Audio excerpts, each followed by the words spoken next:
Belinda and HarperCollins present this unabridged recording of Never Look Back by Susan Lewis. Read by Kristen Atherton, Mark Meadows, Oliver Hemborough, Lucy Price-Lewis, and Catherine Walker-Booth.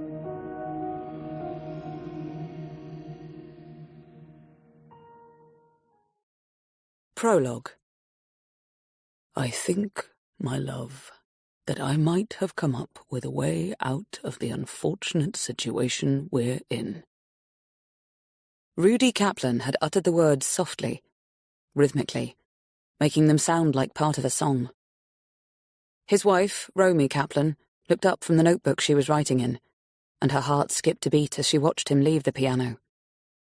He'd spent the past half an hour there, playing some of the gently haunting tunes he'd composed in recent times. They were meant to soothe him, as her writings were meant to soothe her, and they did in their way. But the spectre of what was happening to them never truly went away, not even for a minute. As their eyes met, Romy's were already shining with hope and trust. She had so much faith in him that she sometimes feared it might be more of a burden to him than a blessing. He would insist, of course, that everything about her was a blessing, that the best thing he'd ever done in his life was marry her, over 40 years ago, but she couldn't help fearing that the terrible events that had taken them over were weighing more heavily on him because of her. Casting a quick glance over her shoulder to where his eyes were now directed, she saw that he was staring at their portraits, hanging side by side over the dining table. In their elaborate gilt frames, they were too large for this tiny cottage, but there they were, and his, to her mind, was a true work of art. Whenever she assessed them as a pair, she felt that his had been created by a superior hand to the one that had created her own. But it hadn't.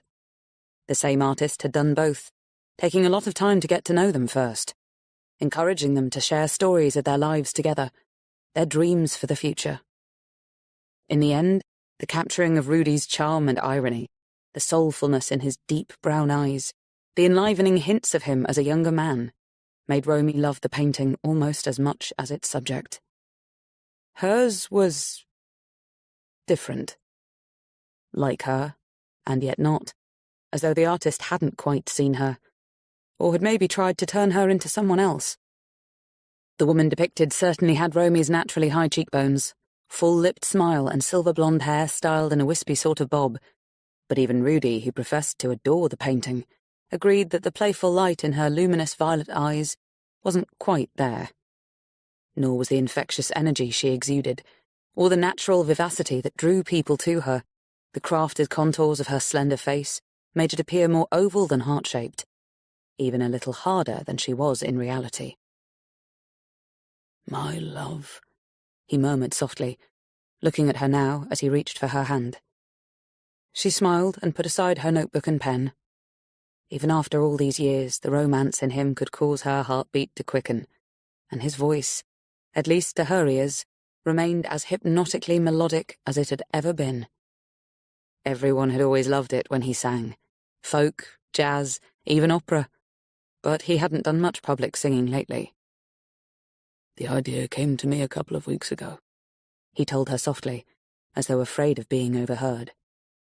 "I've been thinking it through, and now I feel ready to share." Knowing how protective he was of her, how hard he tried never to trouble her with something until he'd worked out a way to handle it, she said gently, "Would you like a brandy to sip while you tell me?" Clearly loving how easily she read him, he said, "Yes. And perhaps we'll take it outside, over to the lake." It was something they often did, enjoy a twilight pick-me-up at the water's edge, no more than a dozen steps from their front gate.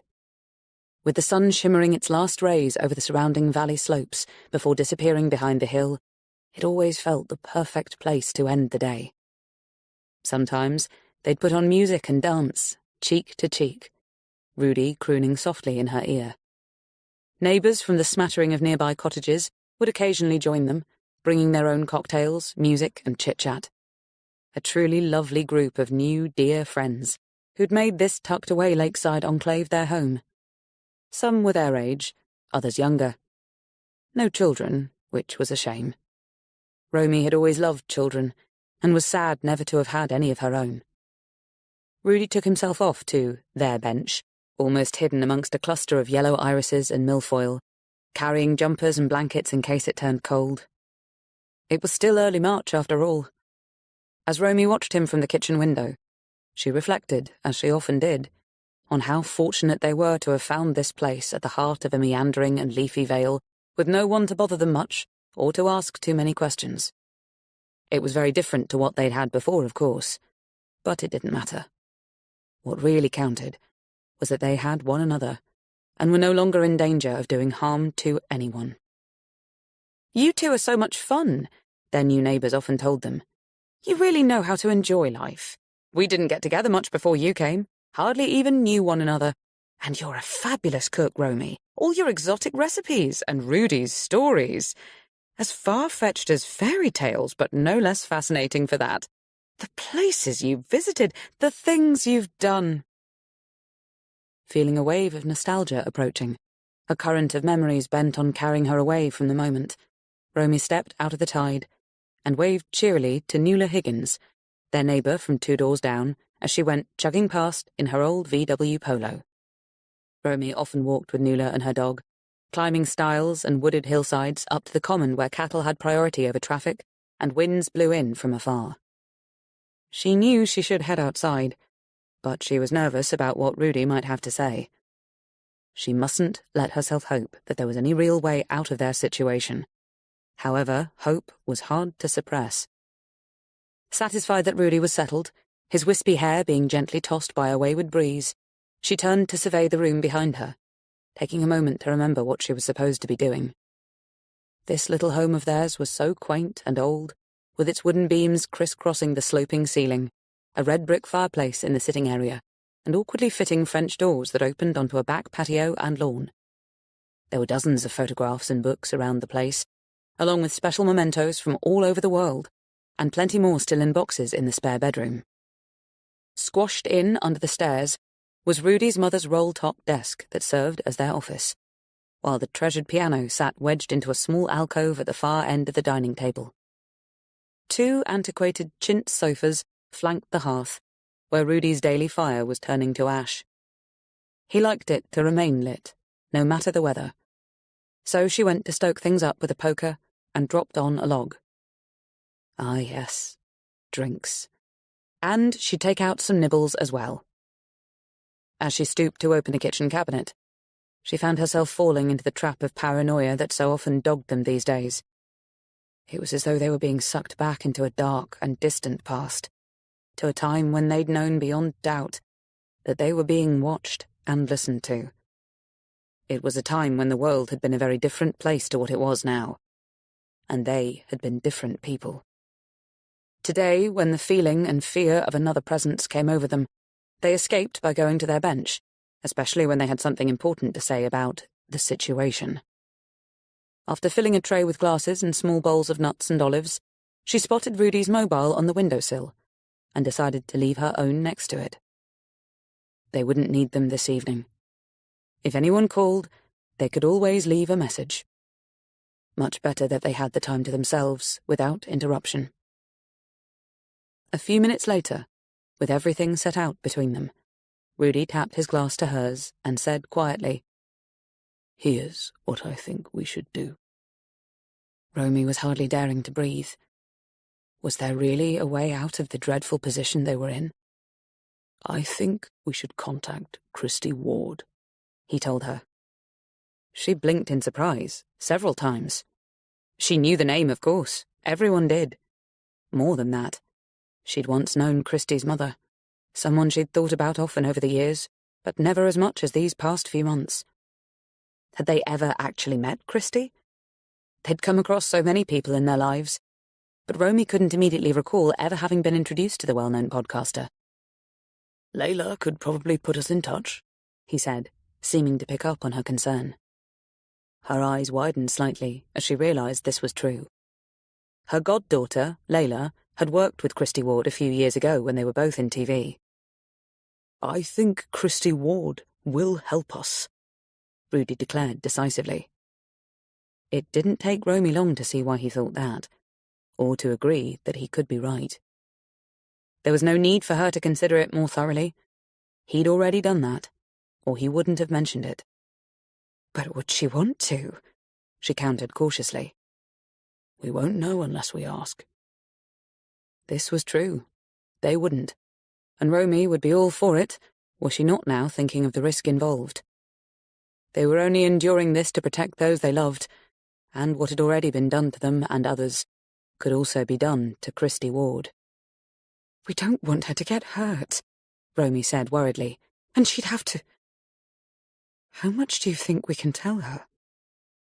I'm not sure about that, he admitted. But maybe we should talk to her without going into all the detail, and let her decide if she wants to get involved. If she doesn't, or if we think we've made the wrong decision, well, we can just leave the meeting and come home again. Romy nodded slowly.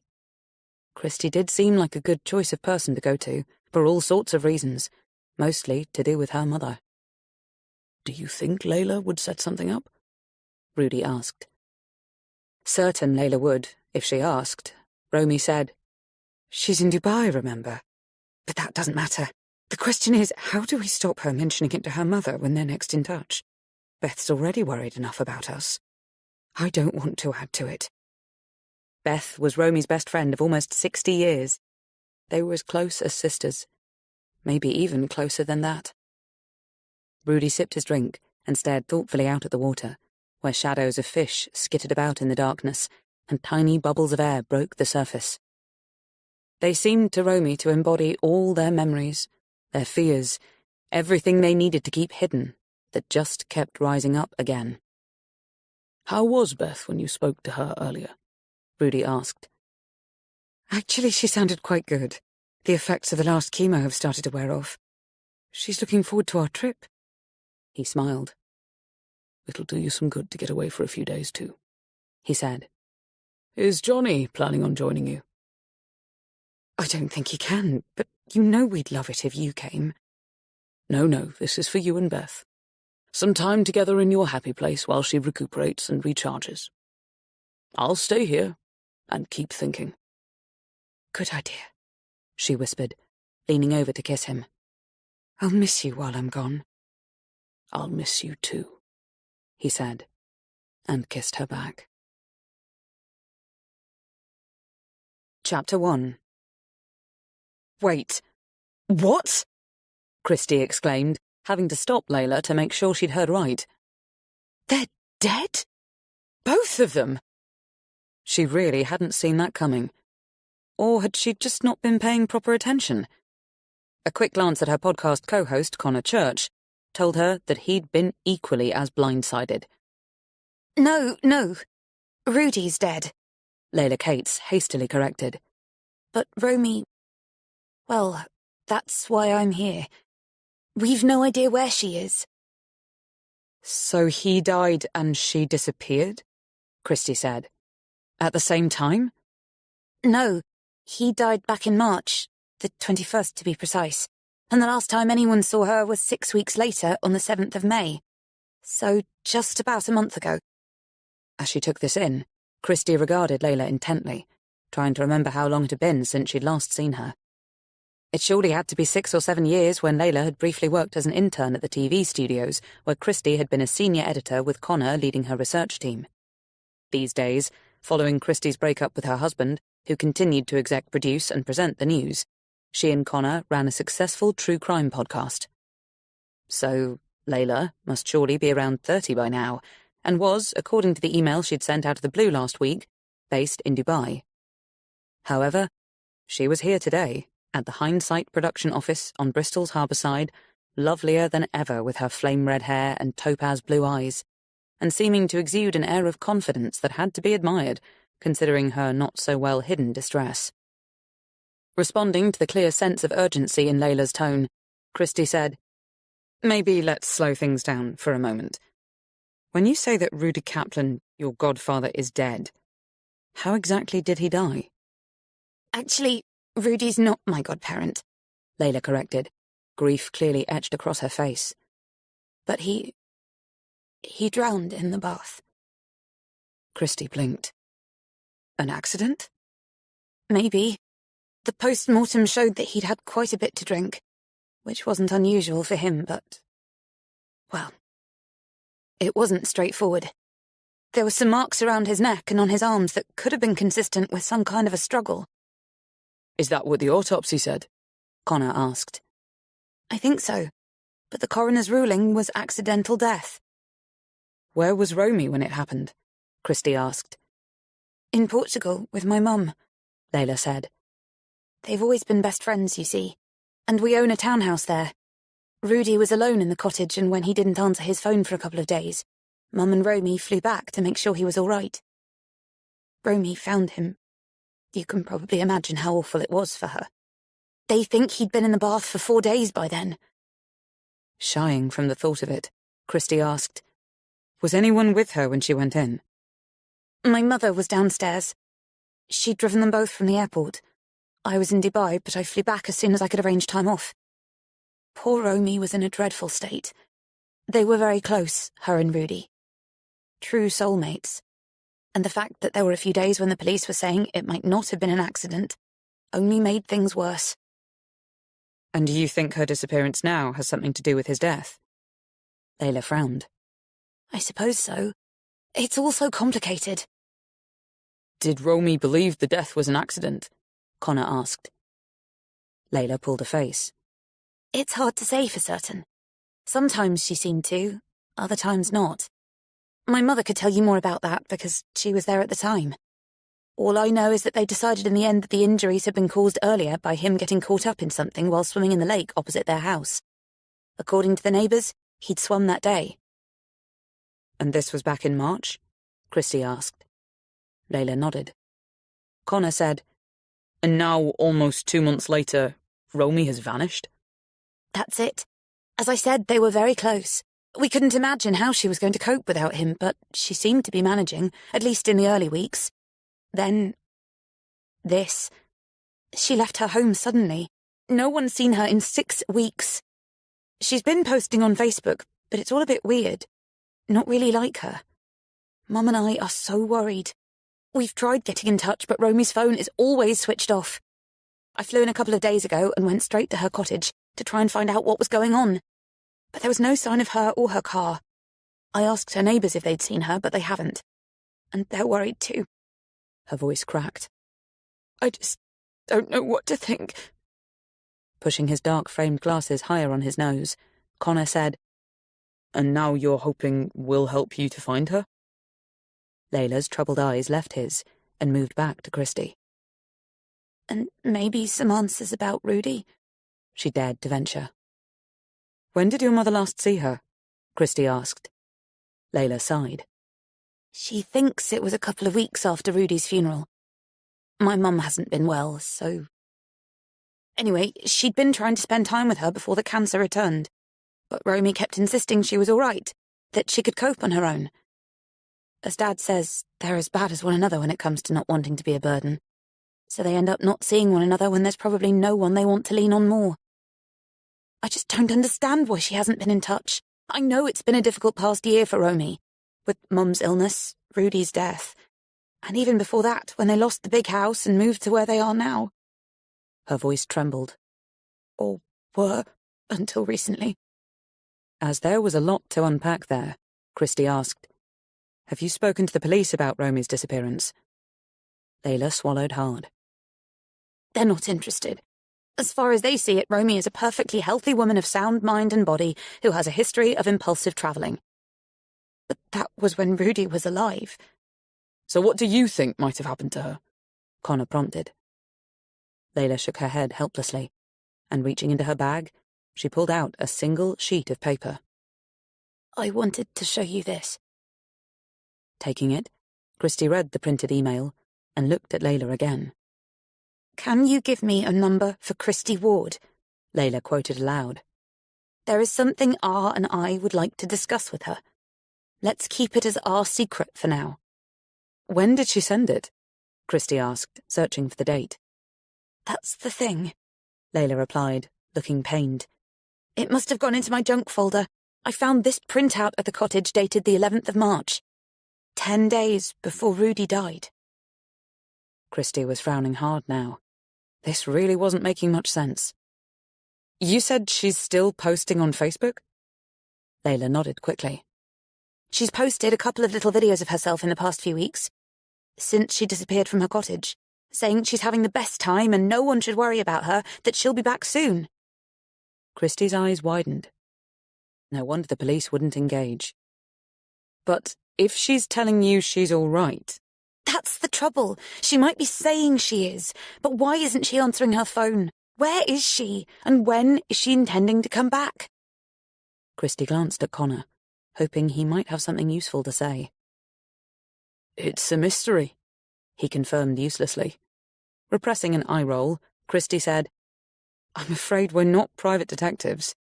We're podcasters reporting on the facts of crimes. I appreciate that, Layla interrupted hastily. But I thought, given she wanted to contact you... Stepping in, Connor said, Do you have a particular reason to think that something unusual might have happened to her? Layla gave an uneasy laugh. There was a time when almost everything about Romy's life was unusual. She and Rudy were truly free spirits and a bit... unconventional, I suppose. Not in a bad way. They were the sweetest, kindest, most fun people you could ever wish to meet. My parents always described them as innocents abroad, and I think that sums them up perfectly. Everyone loved being around them, and their house, when they were at the manor, was always full of friends from far and wide. They probably didn't even know half of them, or had met them on some trip or another. Talk about welcoming. No one ever got turned away, or not that I knew of, and my mother can't remember it either. She and Romy have been best friends since school, so they've known one another a very long time. Maybe she's just decided to take some space for a while, Connor said gently. People do sometimes, when they're grieving. And if her videos are telling you she's okay... Layla almost groaned.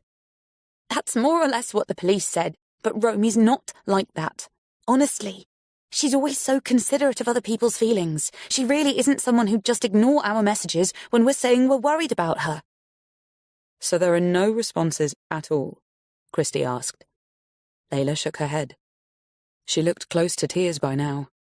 Only to say she's fine and having a good time, and we must stop worrying because there's really no need to.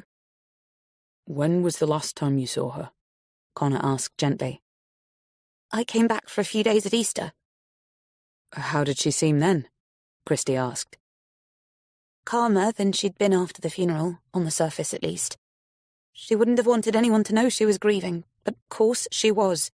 How could she not be, when so little time had passed? Can I ask how old she is? Christy said. 66, same as my mother. And she's never had any health issues, unlike Mum, which is what also makes her disappearance concerning. For her not to even ask how Mum is when she knows the cancer came back. Well, I don't care what she's saying on Facebook. It just doesn't make any sense.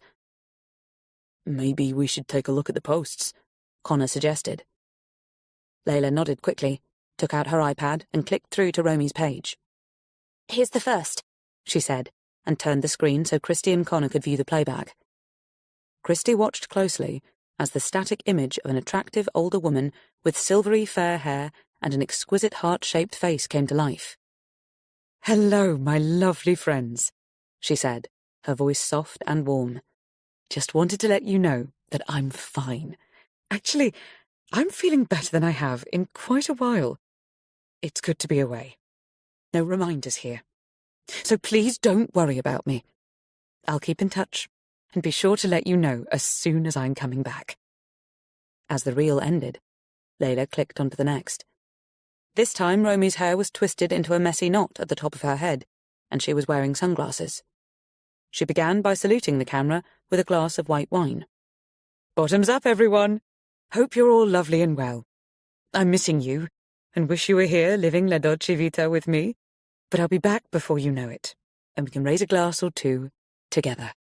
She blew a kiss, and the image froze on her pursed lips. Connor looked up at Layla. Any thoughts on who could have been holding the camera? I've wondered that, but it could be anyone. A waiter, someone in her tour group, if she's on a tour, one of her many friends we know nothing about. Do you recognise either of the locations? Christie wanted to know. I don't think so. The backgrounds aren't very clear. Connor exchanged a glance with Christie. We could get Jax to take a look. He's Hindsight's resident tech genius, he explained to Layla. But he's hiking in Peru at the moment. Not due in again until the week after next. I realise, Layla said, that if we had more to go on, something concrete to say she's not in a good place, or someone suspicious was seen the day Rudy drowned, it would be easier to run with. But we're still left with the question of where she is now, and why she just up and left without telling anyone where she was going, or when she'd be back. Or why she and Rudy wanted to talk to you. Layla took a deep breath, clearly trying to hold back her emotions. Look, I'm not expecting you to make a decision right away. I understand you're going to need some time to discuss it. And maybe there's nothing you can do, but... Christie's eyes found Connor's, and she could see he was already on board for this, in spite of the many other projects they were currently reviewing for the next series. She turned to Layla. Okay. Why don't you send us over the details, what you know, who you've spoken to, and anything else you think might be important. You have my email address. Thank you so much, said Layla. There were tears in her eyes now, threatening to spill out. I'm so grateful. It's just... we've all been so worried and... Her voice cracked. As Layla turned away to hide her tears, Christie said gently, Why don't we go for a coffee before you go? On the waterfront? Help you calm down a bit. Layla nodded miserably, and after a glance back at Connor, Christie led Layla to the door. Chapter 2. 10 minutes later, Christie was carrying 2 drinks to a table outside the harbourside kitchen. It was a lovely early June day, with dazzling patches of sunlight reflecting on the water and the welcome scent of summer in the air. Although it was not weekend busy, there was still plenty of tourists queuing up to visit the SS Great Britain, grandly contained in its exclusive dry dock right behind the cafe, and many more waiting to board the cross-harbour ferry. It was always enjoyable being here on a sunny day, watching the world float or stroll past, while the sounds of seagulls, laughter, and nearby construction work created its own kind of symphony. Bristol was Christie's home, and this small, cobbled square, only steps away from Quinn Studios where Hindsight was based, was as familiar to her as the leafy courtyard outside her apartment complex at the other end of the harbour. Thank you, said Layla, as Christie set the coffees down. Sorry for getting upset before. It's just, between Mum's cancer, Rudy's death, and Romy disappearing like this, I'm on furlough from work for the next few months to help look after Mum, so there's not much distraction, and I'm just struggling a bit. I'm sorry you've been having a tough time, said Christie gently. Thanks. Layla shook her head, as though to push away the difficult thoughts. It's lovely here, isn't it? She sighed, raising her faintly freckled face towards the sun. My parents used to bring us here a lot when we were young. Not that it was like this then. No cafes or brand new apartment blocks with waterfront views. But Brunel's masterpiece has always been a big draw. She blushed slightly as she looked at Christie. Of course you know that. You're from Bristol too, aren't you? That's right. My parents used to bring me here too. Of course, it would have been quite a lot longer ago than Layla was referring to. Where does your family live? Just outside of Pensford, which I think isn't too far from where you grew up. Christie said. We were in Chewstoke. Layla smiled. It's strange seeing you again after all these years, she said. How have you been? How are the children? I was sorry to hear you and Matthew had split up. Christie shrugged. Although it had been one of the most devastating times of her life, it mercifully felt like a long time ago now. Her ex-husband had married again, although with his wife Marley and their baby son in the US, and Matthew still in the UK, Christie didn't think the marriage would necessarily last. Not that it was any of her business. Although they were good friends these days, they'd both moved on. The children are well, she said, smiling. Aidan's doing his GCSEs now, and Hayley's away at university. And I heard you met someone else? Christie crooked an eyebrow. I read about it, Layla explained. It was in all the papers and online when you and David first got together. Christie couldn't deny that it had been, but thankfully, the world had found other things to get excited about since she and David Gordian, the suspected killer, featured in Nothing to See Here, Hindsight's deep dive into a triple murder just over a year ago, had become an item. This meant they were no longer the object of lurid and crazy scrutiny, was simply enjoying a relationship that was coming to mean more and more to her as time went on. Not that it was without its complications, with Christie being firmly based in Bristol, while David was over in Guernsey. But when they were together, none of that mattered. Taking a sip of her drink, Layla said, I understand why you might not be keen to help me get to the bottom of whatever's happened to Romy. Why would you even care about her when, according to her, she's having the time of her life somewhere and doesn't want to come home? But if you knew her like I do... Then tell me more about her, Christie said. Layla's smile filled with fondness, as if she were about to embark on one of her favourite subjects. Well, she's one of those people that everyone immediately loves. You know the type. She never has a bad word to say about anyone, and always looks on the bright side, even when there really isn't one. Rudy was the same. It's how come they had so many friends. Hangers-on, some might call them, but they'd never have thought it themselves. They just loved life and people, and nothing ever seemed to faze them. Apart from Rudy dying so suddenly. That was really hard for Romy. And you couldn't be sure whether she accepted it was an accident?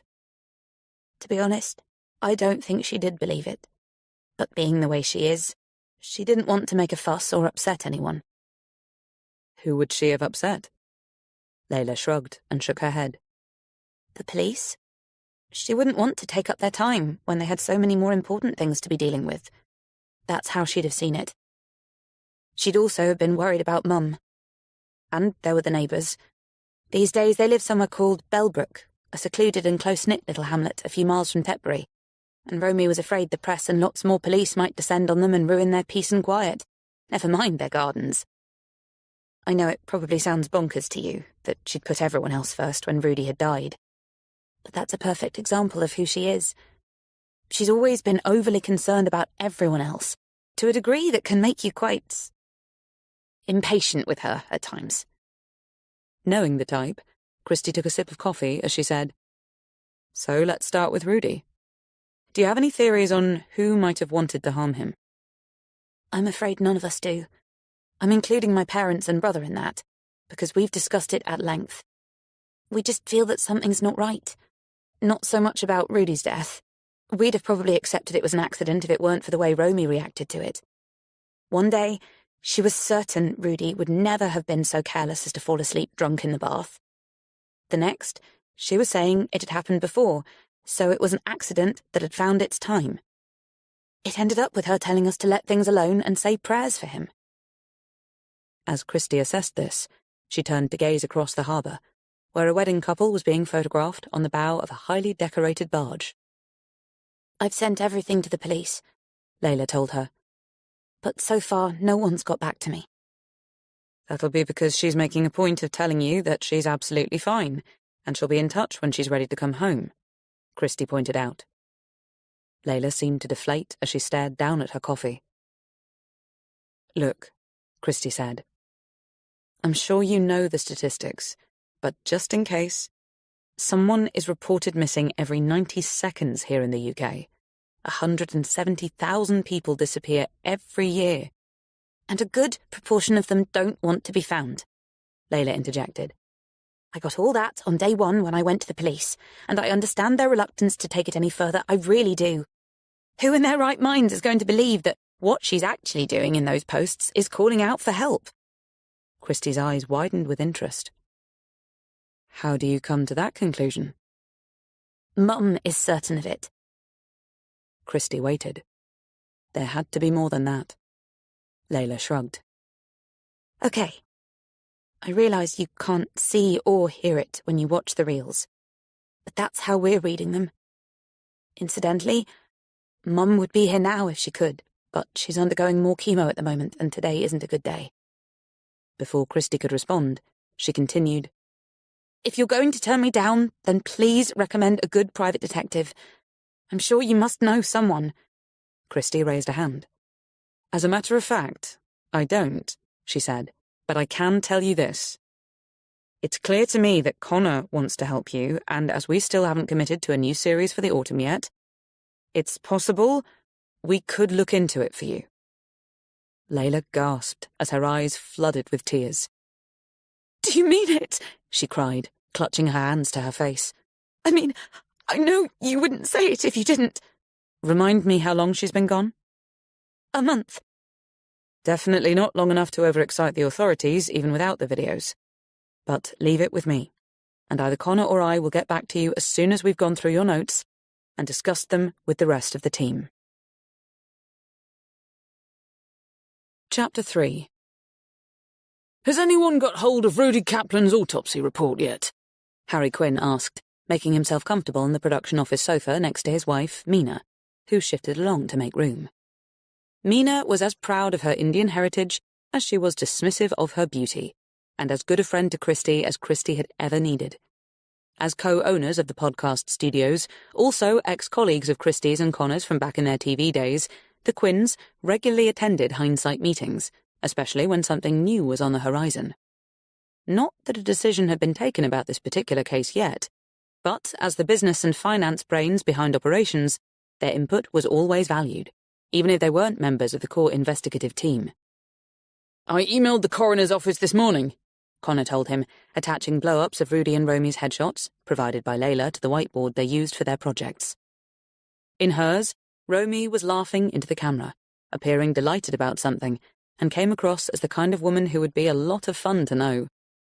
Rudy's shot was arresting, and in a way intriguing, given his intensely watchful expression and barely suppressed amusement.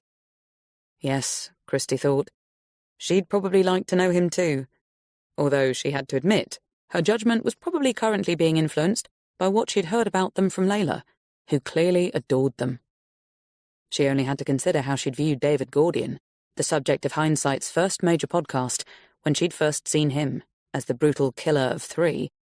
Then she'd probably be more mindful of how misleading looks and other people's opinions could be once the complexities of truth were revealed.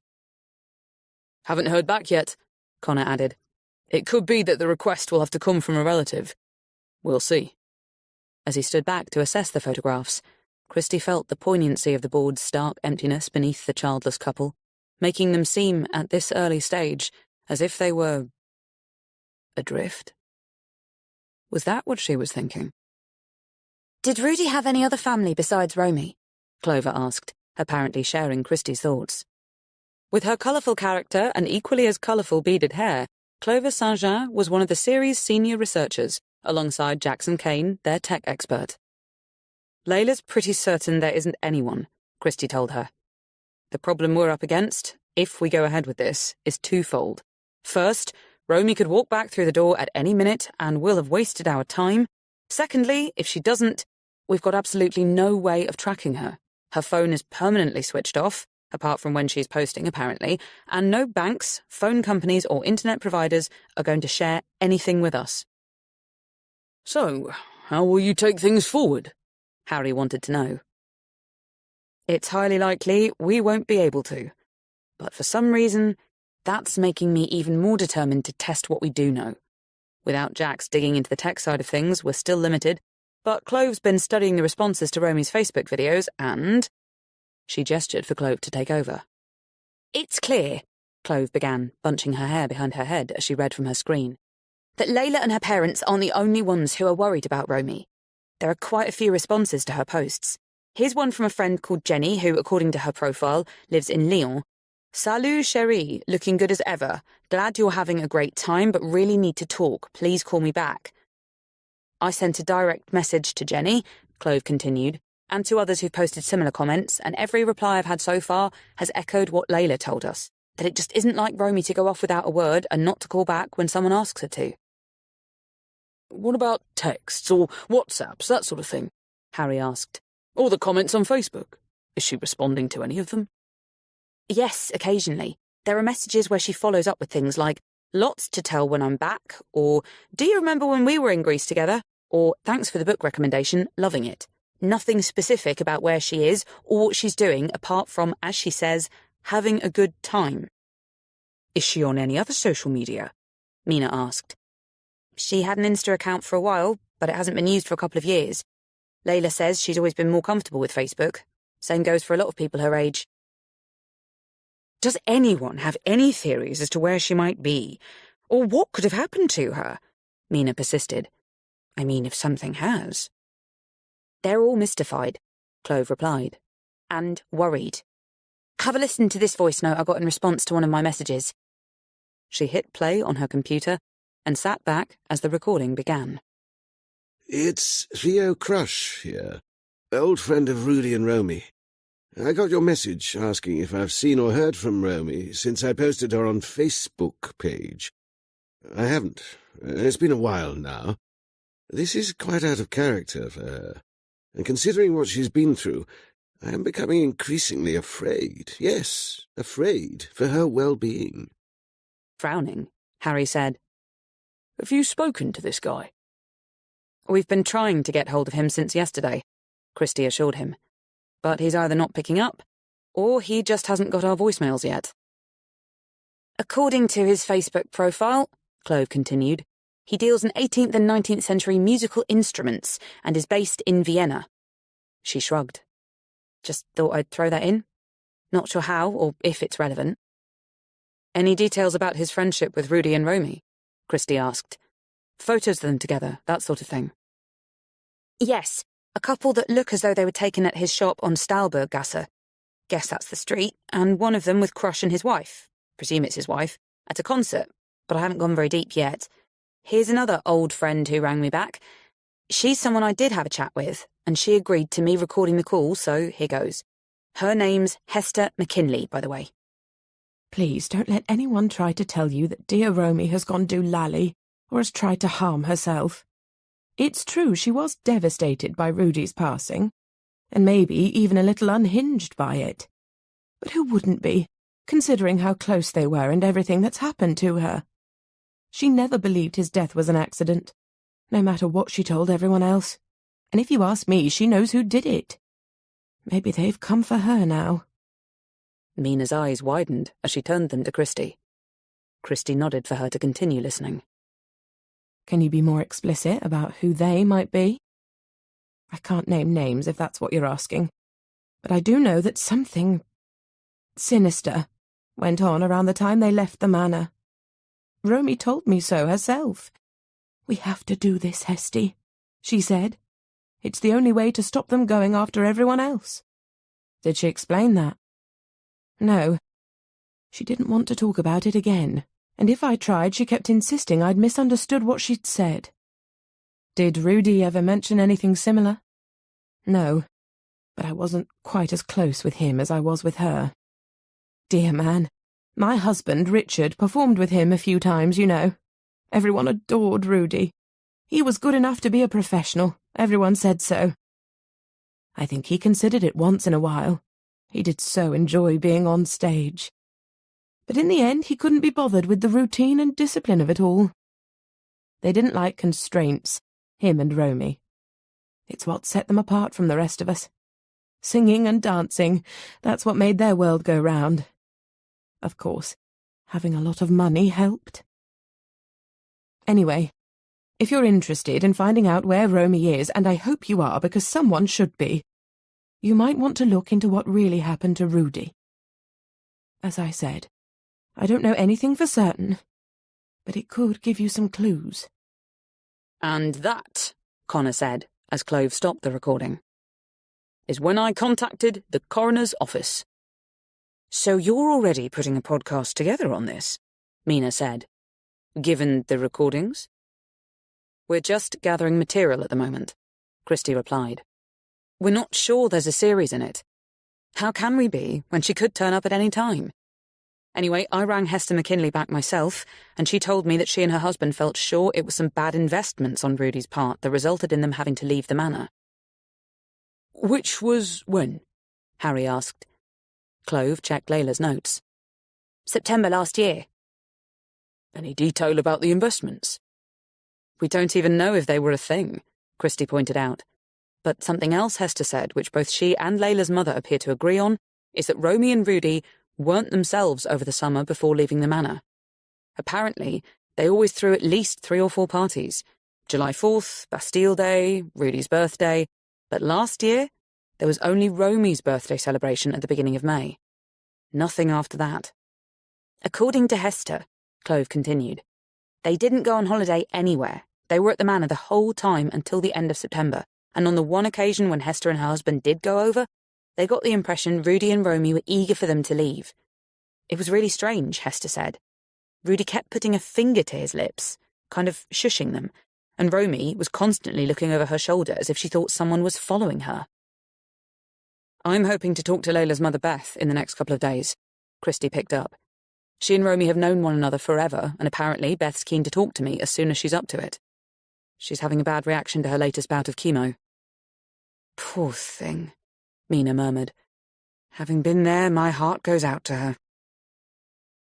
Reaching out to squeeze Mina's hand, Harry looked at Christy as he said, It's your decision, obviously, but if you want my thoughts on this, you'll be as aware as anyone that if you end up uncovering something sinister, or actually criminal, the police will take it straight off your hands.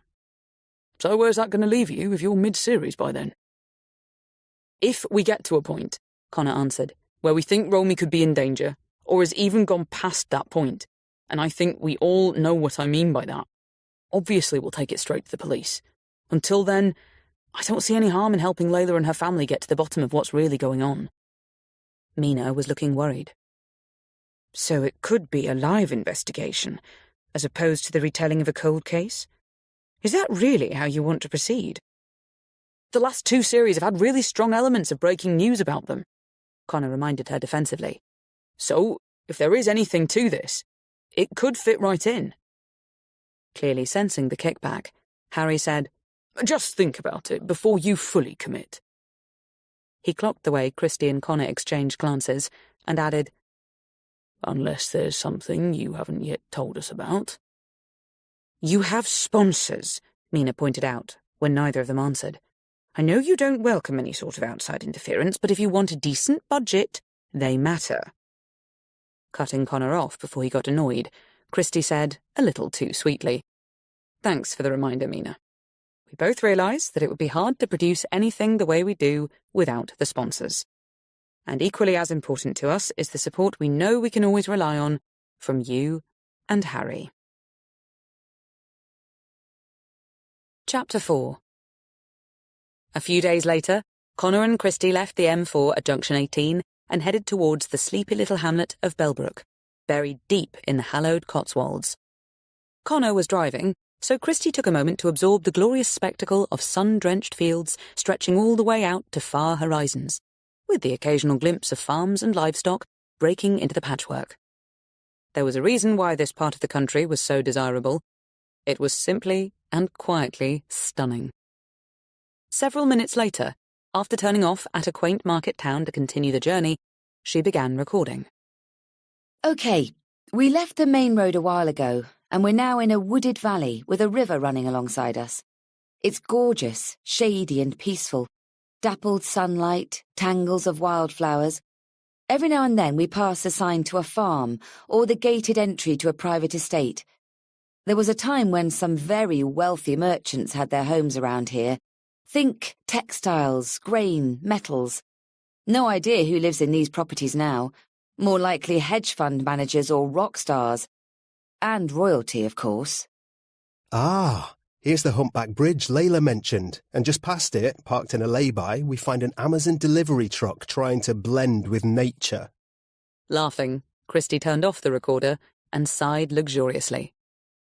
This really does feel like the middle of nowhere, she commented, loving the towering avenue of old oaks they were passing along, with silvery bands of sunlight streaming through the branches like magical touches.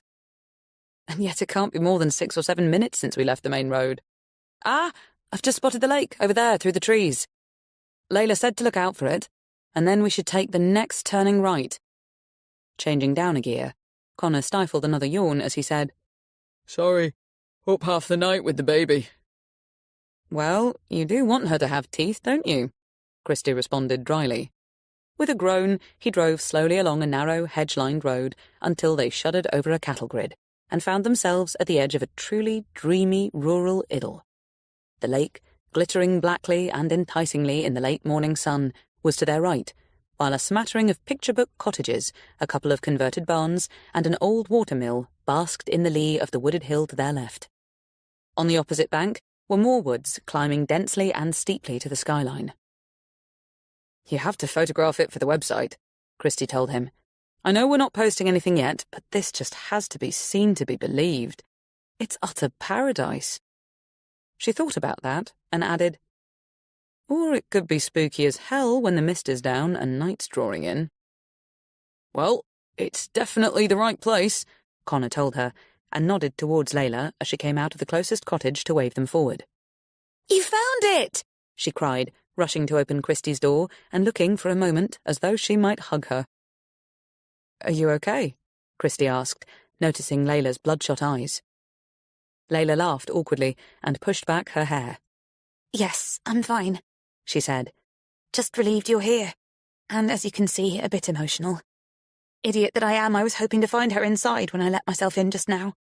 I was even gearing myself up to apologize for wasting your time, but there's still no sign of her." "Or of anyone having been inside since you last came?" Layla shook her head. "Everything's still as it was when she left. Or I presume it is. Nothing looks out of place, and I haven't moved anything myself." Putting a comforting hand on her arm, Christie said, "Let's go take a look. Maybe we'll find something helpful." Accepting Connor's friendly hug as she joined them, Layla said, "I've been through everything, but by all means look again." "Any obvious things missing?" Christie asked, taking her bag from the car.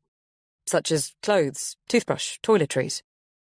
"It's impossible to tell with the clothes," Layla replied. "The wardrobes seem quite full. Rudy's stuff is still there, and hers. I'm not sure anyone would know if I'd taken a few things out of my closet, and I'm not familiar enough with Romy's to make a call. 2 toothbrushes in the bathroom, assorted toiletries. Anyway, I've put some coffee on, and I brought milk with me, just in case." Pushing open the small front gate, she added, "I've asked Nuala, one of the neighbours, if she'll pop in when she gets back from her walk. As far as we know, she was the last one to see Romy here."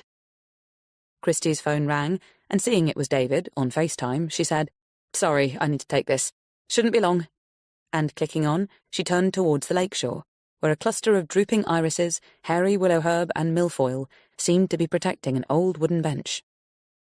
"Hi," she said tenderly when he appeared on the screen. With his penetrating blue eyes and easy smile, not to mention the 2-day stubble, she didn't get to see that often. Actually, the last time was only a week ago, when he'd popped over to Bristol to spend a couple of nights with her. But it hadn't been long enough. And now, here she was, experiencing butterflies as if they were still a brand new romance when they were a good 6 months down the line. "I'm hoping you have good news?" she prompted. "She's home," he confirmed. His eldest daughter, Rosaria, had spent the past couple of days in hospital, being nursed through a horrible bout of flu. Having Downs and an autoimmune condition meant she was particularly vulnerable when it came to viruses, and being so deeply loved by her family and everyone who knew her meant it had been an extremely worrying time. "We picked her up about an hour ago. Mum's upstairs with her now, trying to coax her into bed.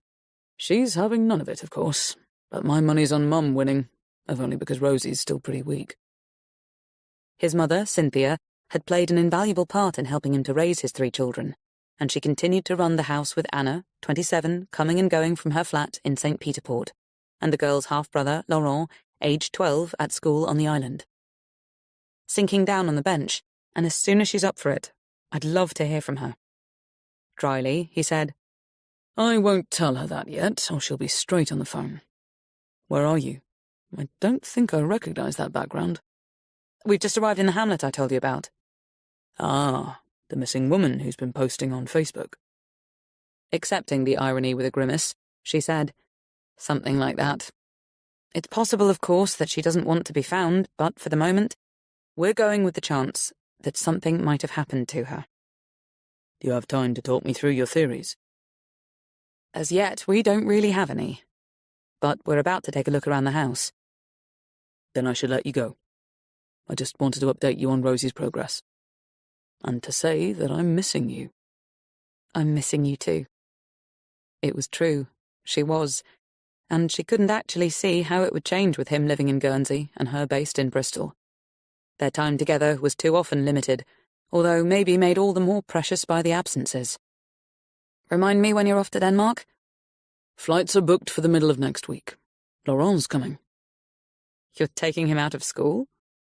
Just this once. I've told him it can't happen again. So it could be a while before I next see you? A couple of weeks for certain. But I kind of have to do this. It's okay, she laughed. I get that it's an annual thing with old friends, salmon fishing and sailing, and it's great that Laurent's going with you. You know I wanted to invite Aidan? I do, and it was wonderful of you to think of my crazy son, but with him being right in the middle of GCSEs, I'm truly glad you didn't mention it, or he'd have been there like a shot. With a laugh, he said, Maybe next year. Anyway, I'll ring off now. Let's catch up again later. After the call ended, Christie sat for a moment, gazing absently out at the lake, feeling her and David's closeness as if it were a tangible presence, right here with her, watching the rippling water, tracking a moorhen with 3 chicks darting in and out of the ragwort, a pair of swans gliding aimlessly through vivid green patches of weed. What was to become of their relationship, she wondered to herself, taking a moment to glance along the bank to where a magnificent weeping willow was trailing in the shallows.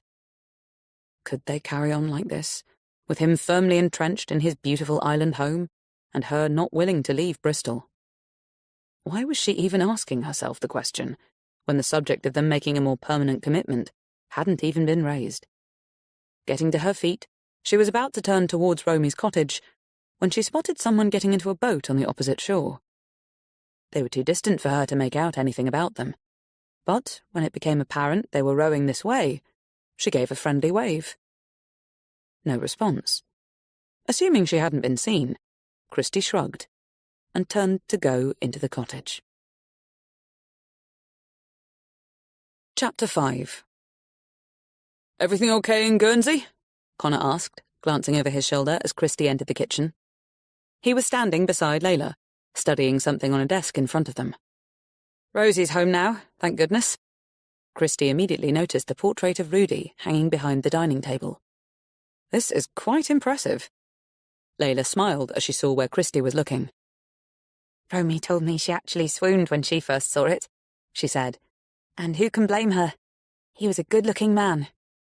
He was indeed. Real film star looks. I remember them declaring the artist a genius find, Layla continued. Expensive, but money was never an issue for them. Until, I guess, Rudy made some bad investments, and everything changed. Can you tell us any more about that yet? Christie asked. Layla shook her head. Only that he always ran his own portfolio, and according to Dad, there were definitely some clangers over the years. Rudy used to tell stories about them, making himself the butt of the joke. The losses never seemed to faze him. I suppose he always thought he could make the money back again. They were super extravagant, actually insanely generous. So we've been wondering if they just ran out of funds. Whatever the reality, they ended up having to leave the home that had been in Rudy's family for generations. And that was around 9 months ago, Christie stated, still assessing the painting, as if the incredible likeness could somehow provide the answers. Isn't there one of Romy? She asked, looking around the room. It's upstairs in the spare bedroom. She never really liked it, so after he'd gone, she'd moved it. After pouring a coffee, Layla handed the mug to Christie, saying, Please help yourself to one of the pastries. I picked them up from the bakery in town. They're always very good. Deciding she did quite fancy a Danish, Christie selected the smallest and bit into it as she took a good look round. The place was very homey, full of oldie-worldy charm and cosy furniture, with the smoky scent of a long-dead fire hanging lightly in the moat-speckled air. Beams crisscrossed the ceiling, and a small red brick fireplace was tucked behind a fender. A set of French doors stood open to the back garden, where big, blousy roses climbed over the perimeter wall.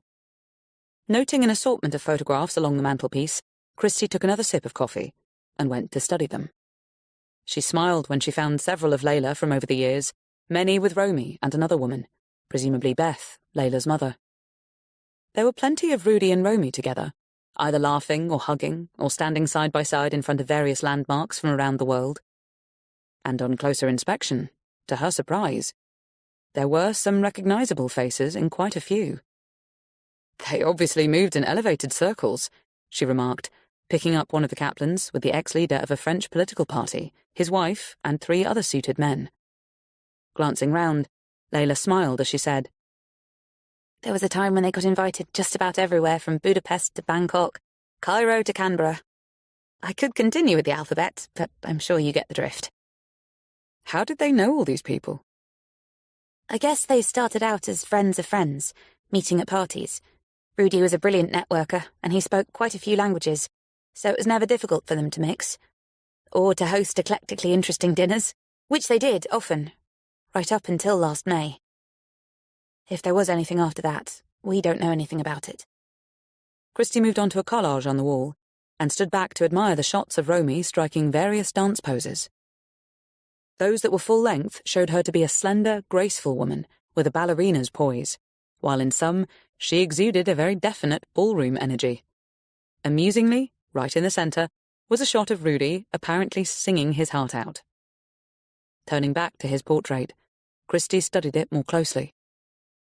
There was no mistaking the cultured, urbane sort of air he emanated, while seeming not to take himself too seriously. And yet, as hypnotic as the painting was, she wasn't sure she'd be able to live with an image that was so lifelike and domineering after he'd gone. Did she mean domineering? She wasn't entirely sure, but there was something about it that seemed to go past the charm to a place she couldn't quite define. I don't think we should try again, Connor declared, stepping back from the desk in the corner. We'll just screw things up if we do. What's that? Christie asked. Romy's laptop, Layla explained. It's password protected, and my 2 guesses haven't got us anywhere. She didn't take her laptop with her? Christie remarked in surprise. Jax could probably get into it, Connor said, if it was around, but maybe we should take it to the office anyway. Clove's pretty savvy when it comes to tech. Does Romy normally leave her laptop behind when she travels? Christie asked Layla. I'm not sure. I'll text Mum. She'll probably know the answer to that. As she sent the message, Christie continued looking around, not entirely sure what she was hoping to find, apart from signs of a hasty exit, maybe, or some kind of struggle, or an orderliness that could suggest a planned departure. I haven't come across anything I think might be useful yet, Layla told her, putting aside her phone. But as you can see, there's a lot to go through. There certainly was. So much clutter. How did you get in the first time you came here to check on her? Christie asked, going to sift through a pile of magazines on the coffee table. I used Mum's front door key, but it turned out I could have got in the back because the French doors were open. As Christie's eyebrows rose, Connor said, She'd left them open? Layla shrugged. The lock isn't very reliable. Sometimes they seem closed, but then they just come apart again. She laughed uneasily. It can be a bit scary, actually, if you're here alone. After going to check for any signs of forced entry and finding none, Christie said, What about post? Presumably there's been some since you left. Layla opened up a sideboard drawer and pulled out a bunch of flyers. Just these, she said, passing them over. I pick them up each time I come. Actually, I've only been twice. This is the 3rd time. Nothing today, and no idea why I've kept those. What about actual letters? Christie asked, taking a quick look through. I'm thinking bank statements, utility bills, that sort of thing. Layla frowned. I haven't seen any. Maybe she's gone paperless?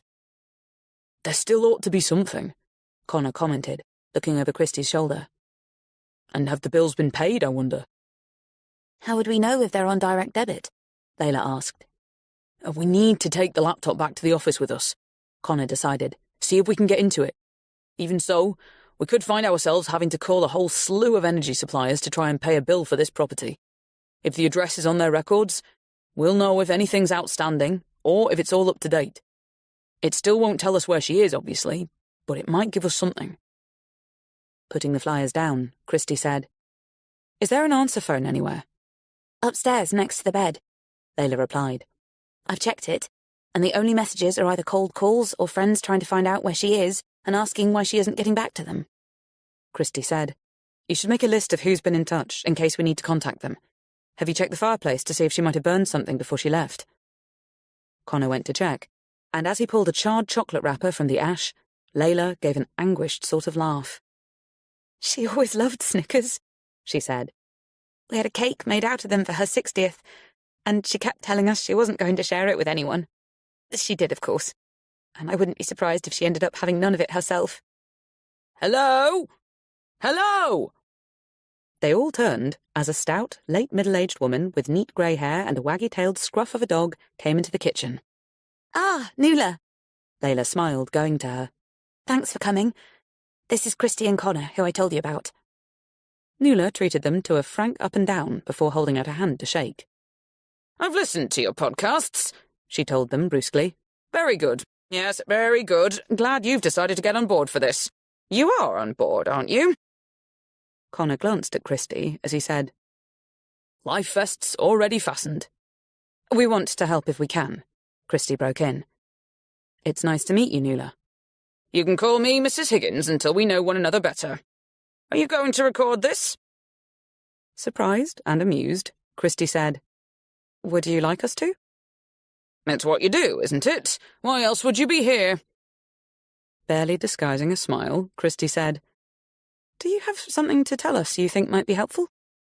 "Well, that's for me to know, and you to find out." As Connor snorted a laugh, Layla quickly said, "Will you have a coffee, Nuala?" "Don't mind if I do, and one of them pastries. Did you get them at Hobbs' house?" "I did," Layla confirmed, and offered her the plate. "I won't have one, then." And blinking rapidly, Nuala plonked herself down at the table, waiting to be served. "What's wrong with Hobbs' house?" Christie dared to ask. "Nothing," Nuala replied stiffly. Choking back a laugh, Christie said to Connor, "Why don't you get the gear? I'm sure Mrs. Higgins will enjoy being our first interviewee." As he went, Nuala began blinking again. "Haven't you recorded Layla yet?" she asked. "I'd have thought she'd be the first on your list." "Actually, she was," Christie confirmed. "We sat down with her yesterday, but you'll be the first witness, so to speak." With a harumph, Nuala said, "I'm not one to push myself forward." And digging in her bag, she passed the dog a treat. "Good boy, Busty." "Busty?" Christie echoed. "Short for Buster. I hope you like dogs. Can't be doing with people who don't." "They're my favourite," Christie assured her, and to Layla she added, "While we're waiting for Connor, do you mind if I look in the fridge?" "Of course not, but there's nothing in it," Layla told her. "It was all going off," Nuala informed them, "so I threw it away. What's the point in keeping rotten food?"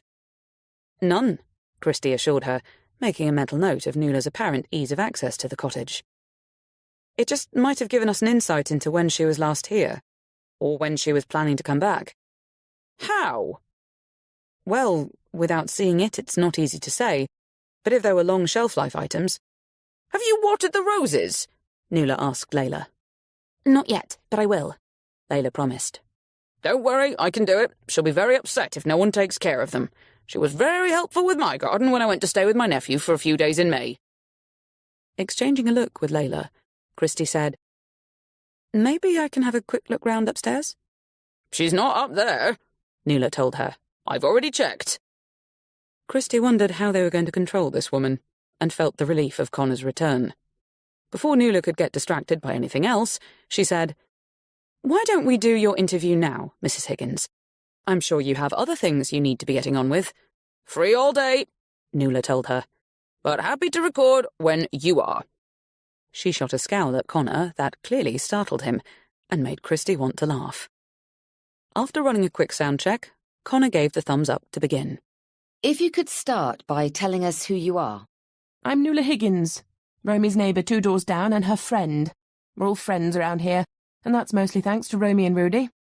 They are very sociable people, and I don't mind admitting, hurtful though it is, no one really spoke to me before they came, last autumn. I know I have my ways and they don't always suit everyone, but Romy, she saw me. That's how they say it now, isn't it? Romy saw me." And would you say that you saw her? Oh yes, I saw her all right, most days in fact. We walked together with Busty here, and sometimes, if the weather was nice, we'd have a little picnic next to the lake. She always had time for everyone, did Romy, and now here I am talking about her in the past tense, as if something has happened to her. Well, I think something has. It must have, because I'm sure she wouldn't just go off without telling me. There's her roses to think of, and she'd promised to do the newsletter for our community mag. She wouldn't let us down over that, not after saying she was happy to take it on. Oh, and there's her job at the gift shop in town. She loves helping out on Fridays and Saturdays. People go in specially to say hello to her. You ask Olivia if I'm not right, she owns the place. Turning to Layla, Christy said, "Did you know Romy had a job?" Layla shook her head. The first I've heard of it. Well, she did, Nuala informed them tartly. And in case you're interested, Olivia at the shop loves dogs. Avoiding Connor's eyes, Christy returned to the recording. Maybe you can talk us through the last time you saw Romy. You haven't asked me yet if I thought she had any secrets. Do you think that? No. So why bring it up? Because I never used to, but now I've changed my mind. I think she must have, but whatever they were, they're none of my business. Did something happen specifically to make you change your mind? She disappeared, didn't she? That's when I got to thinking that we never knew all that much about her and Rudy, really. I mean, they were newcomers compared to the rest of us, although they never really felt like that. And right from the get-go they blended in, making it seem like they'd been here forever. They'd talk about the places they'd been, the adventures they'd had, even some of the people they knew. But apart from Layla here and her mother, they never seemed to have any friends. Or none who came to visit, anyway. It was like their past hadn't moved here with them, if you know what I mean. And there's never any escaping it, is there? No matter who you are, or what you might have done. So you think Rudy and Romy might have been, what, running from something? I've got no idea.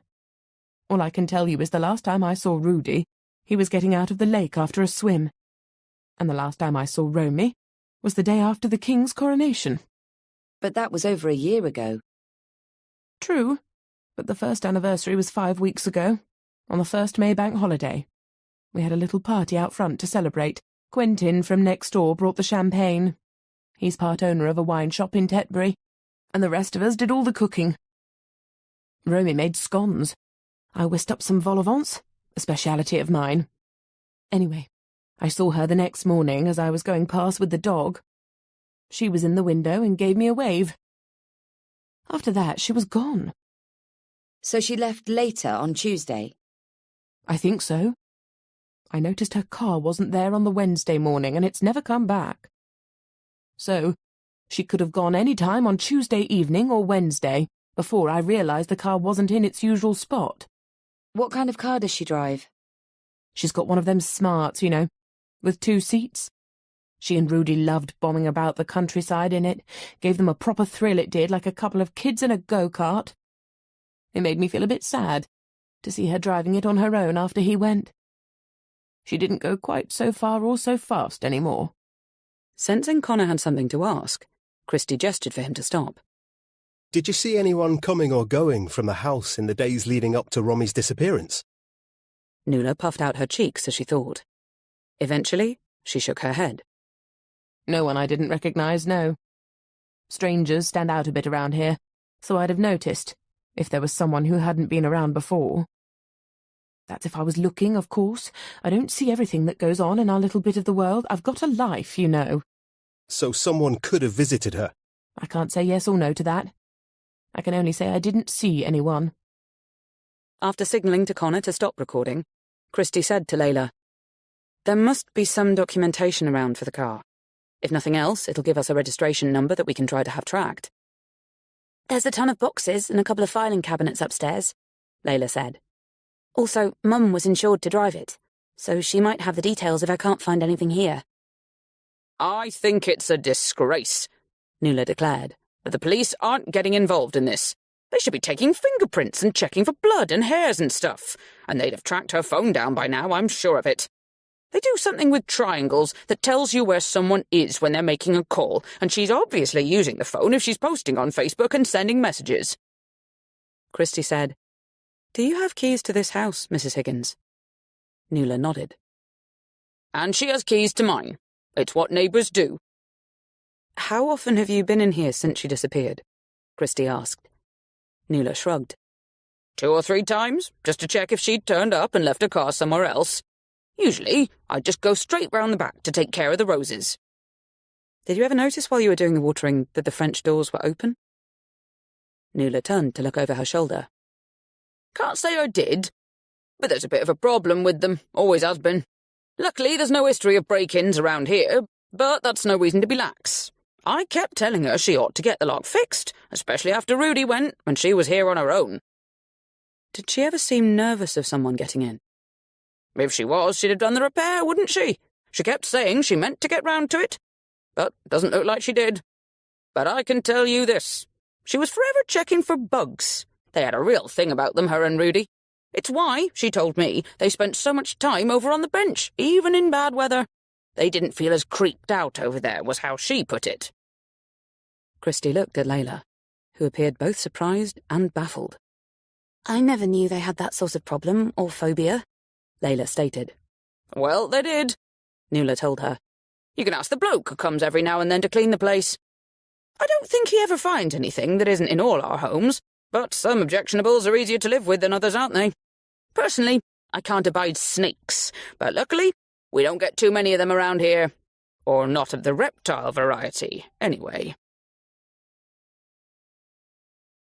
Chapter 6.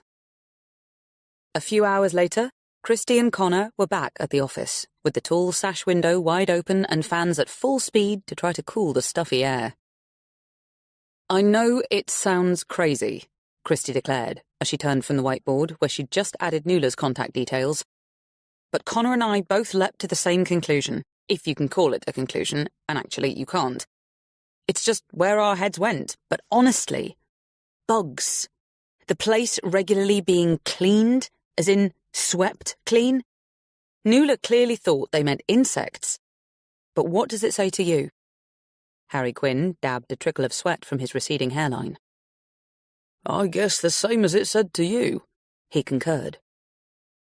And when you add to that Hester McKinley's comments about being shushed the last time they were with Rudy and Romy, Christie continued, and Romy constantly looking over her shoulder, "Tell me where that's supposed to take us." Clove quickly jumped in.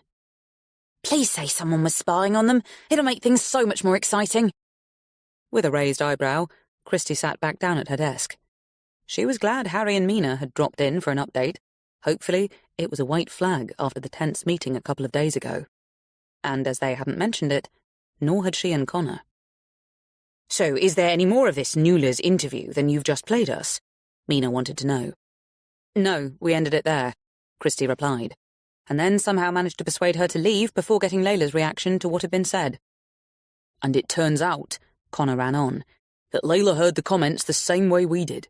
Not that she had any idea who might want to eavesdrop on her godmother, or why there seemed to be a regular check on the place, but we decided it was time to start a sweep of our own. And guess what we found?" No! Clove gasped, clasping her hands to her cheeks. Then, sorry, getting ahead of myself. "I was in a rummage drawer," Connor said, holding up a business card. "I guess we all have one of those, don't we?" Harry and Mina didn't look certain. It's somewhere you chuck stuff you don't know what to do with, Clove explained. So what is it? Taking the card, Harry read out loud. "Sherman Security Services." "The address is Wootton-under-Edge," Christie told him. "So we made a detour on our way back, but the shop was all shuttered up, as in closed, not out of business. We left a message on the answering service for someone to get back to us. Meanwhile, the website is quite impressive, offering everything from tracing agents to data recovery, from counter-surveillance to bug sweeping services. They can even apparently carry out lie detection tests, should we ever require one," Connor added for good measure. "Anyway, the possession of this card throws an intriguing light on things, wouldn't you say?" "Almost as intriguing," Christie said, as the photos of them, with various world dignitaries. Oh my God, Clove murmured, looking like she might swoon. So what does Layla have to say about it all? Mina wanted to know. Clearly it was no surprise to her that the Kaplans were well connected, Christie replied. As for them using a security service to check their home, she was certainly thrown by that, and so was her mother after Layla told her. The call was on speaker, so we used Connor's phone to record it. Taking out his mobile, Connor scrolled to recording and hit play. But it doesn't make any sense. Why would anyone... I mean, Rudy and Romy knew a lot of people, yes, and I admit some were at quite a high level, but they've never been involved in anything like this. Whatever this is. So Romy never mentioned anything to you about fearing she was being monitored in some way? No. I mean, well, I should probably tell you that Rudy used to come up with some very tall tales at times. So this card you found could be no more than a prop he used for entertaining his neighbours. I'm not saying it is. I don't actually know what I'm saying, but I'll talk to Johnny, my husband, when he gets back. See what he thinks about it. Thank you. And the reason the Kaplans left their previous home? I'm afraid we don't know the details. But Johnny has always said that Rudy, as an angel investor, was quite a soft touch. In fact, both he and Romy were forever getting caught up in other people's dreams and all too often found themselves throwing good money after bad. And of course, they were impossible spendthrifts. Well, the spendthrift part of that might answer why they had to give up their home, but it doesn't explain why they were using the services of a security company at the cottage. As Connor tapped to end the recording, Mina said, Where's Layla now? We left her going through the contents of a filing cabinet in the spare bedroom, Christie replied. Connor had to force it open, but first glance didn't yield much more than old credit card statements, a wodge of handwritten letters from over the years, and various documents to do with the property. Seems they owned it outright. Bought for cash last September. Layla's going to see if she can find any bills, so we can check if they're still being paid. The fact the cabinet was locked, Connor continued, could mean there's something inside worth finding. I'm not sure I'd want to stay in that cottage on my own, Clove said, grimacing. Not if they thought they were being spied on. She shuddered. Imagine someone watching your home or listening to everything you say. It's like being stalked, only worse. This reminded Christie of the person she'd spotted getting into a boat on the opposite shore. They'd been in the middle of the lake by the time she and Connor had left Bellbrook, just idling there. She scrolled to Layla's number. Hi, Layla cried when she answered, the sound of air rushing past almost drowning her voice. You must be back at the office by now. We are. Where are you? On the M4, and I'm bringing a couple of things to show you. Not sure they'll make us any the wiser, but I thought I'd let you guys make the call. Okay. Did you see or speak to anyone else before you left? No more Nuala, thank goodness. Just the postman, who didn't have anything for Romy. Oh, and the landline rang a couple of times. No one there when I picked up, so I tried 1471. The number was blocked, and it kind of creeped me out after the second time. So that's when I decided to call it a day. Did you see anyone in a boat on the lake as you left? Can't say I noticed. Why? Dismissing the question for now, Christie said, Any idea what's on the opposite shore, apart from a lot of trees? To be honest, I've never been over there. But as far as I'm aware, that's it. I think it's private property, actually. It could even belong to the Gatcombe estate. What are you thinking? Just getting a lay of the land, Christie replied. Are you coming straight here? That's the plan. So I should see you in about 15 or 20, depending on traffic.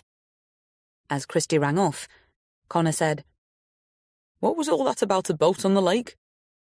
Did you notice someone was there, about 30 metres out? He shrugged. I guess, kind of. Why? He caught my attention getting into the boat on the opposite bank just after we arrived, and he was still floating around when we left. It probably doesn't mean anything, but if, as Layla says, there's nothing over the other side apart from trees, well, I'm not sure where I'm going with it, so let's move on. I have a question, Harry said. Didn't you do an interview with Layla yesterday? We did, Connor confirmed. In which she basically outlines most of what's in her notes. So there's more background on Rudy and Romy. Harry interrupted. I don't think Mina and I have heard that yet. Then let me put that right straight away, Connor responded, and turned to his keyboard to call up the audio file. Okay, popcorn at the ready. I'll skip through the self-intro and... here we go. Can you tell us about Halesford Manor, where Romy and Rudy lived before moving to Bellbrook?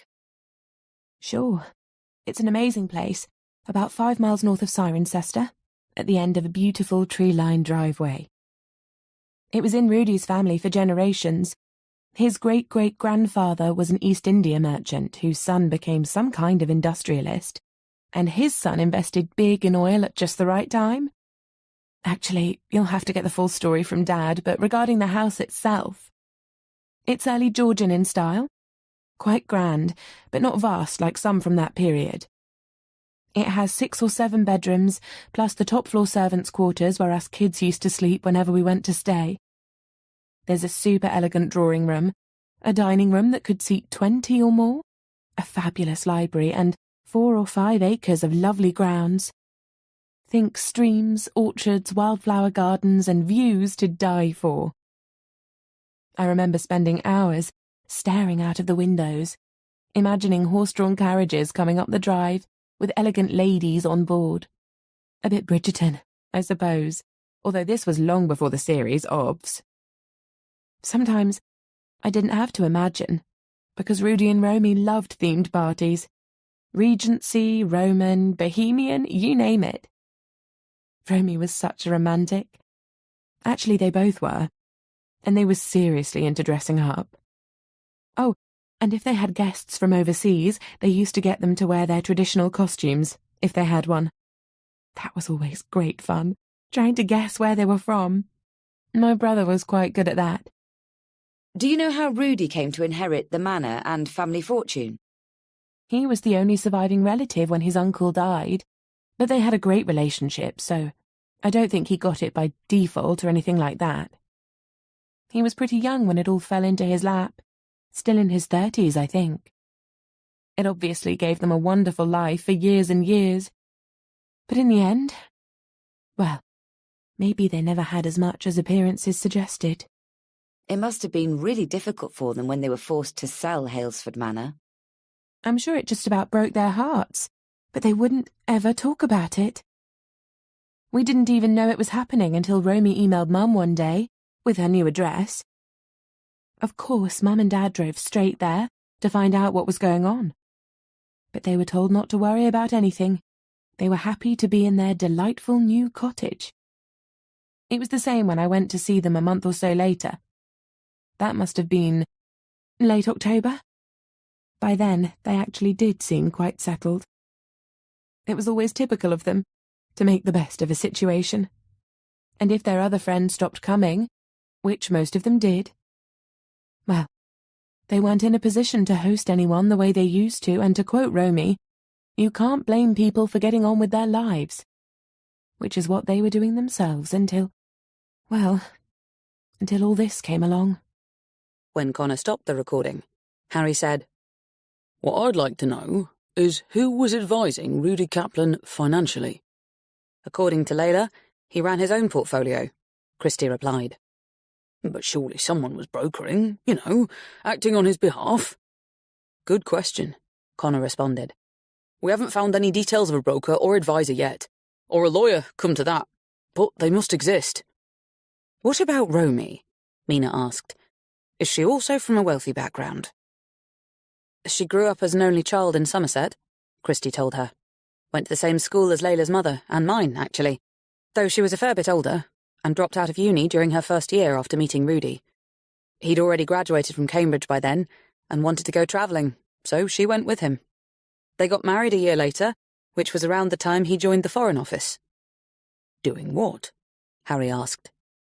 At the beginning, I don't know, but apparently he was posted to Moscow at some point. Layla thinks around 84, 85. Romy went with him, and was given a job at the British Embassy, probably as a typist or a secretary. And they were there for 4 or 5 years before Rudy was expelled, along with half a dozen other diplomats. So about the time the wall came down? Harry put in. Christie nodded.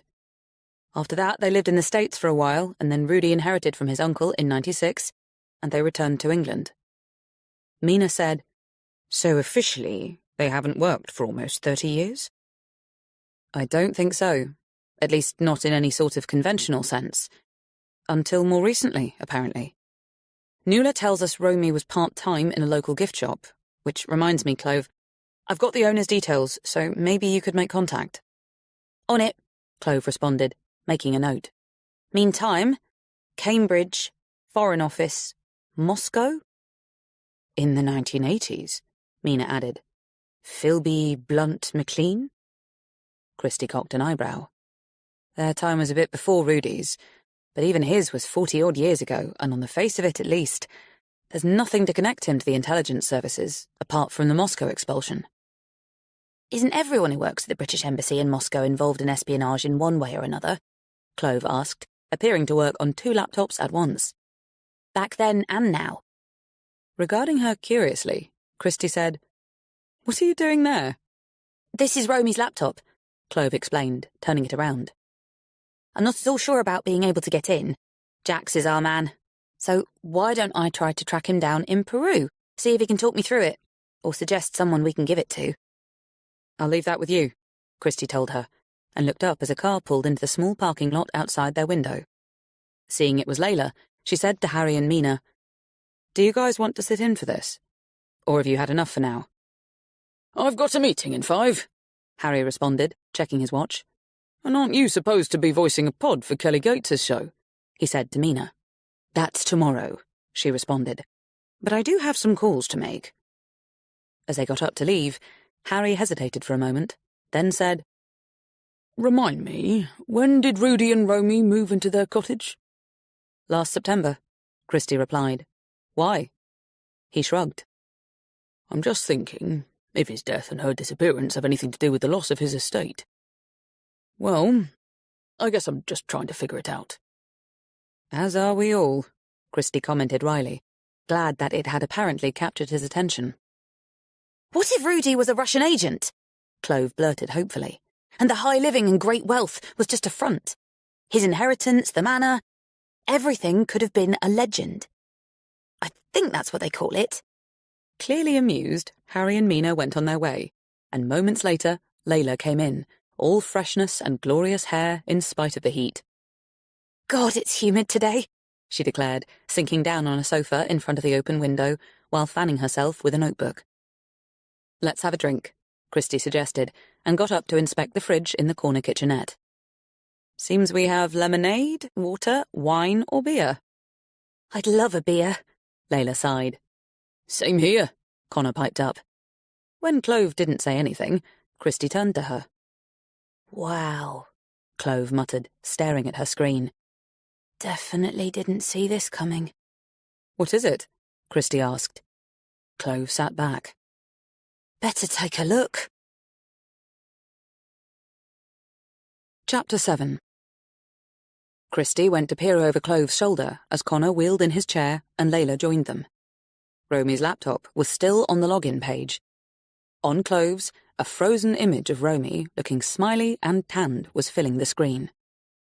Oh my God! Layla gasped. Is that a new video? Clove hit play, and Romy gave a breezy, breathy laugh, then said, Hello, my darling ones. You'll never guess where I am. It's bringing back so many memories. All of them happy. I wish I could stay forever, but I'm missing you all so much. Not to worry. I'll be home soon. Leaning in closer, she whispered, Everything's cool and coming up roses. And with a little giggle, she turned away from the camera. A moment later, the screen went dark. Christie glanced at Layla, who looked stunned. She seems kind of cheerful, Layla remarked uncertainly. I mean, that's natural for her. She's always upbeat. But given where we are, I don't understand how she can act as if everything's normal. She could be in denial, Connor pointed out. My mother was like that after my dad passed. She kept talking to him as if he was still there, even answering and laughing as if he was talking back. Layla nodded slowly.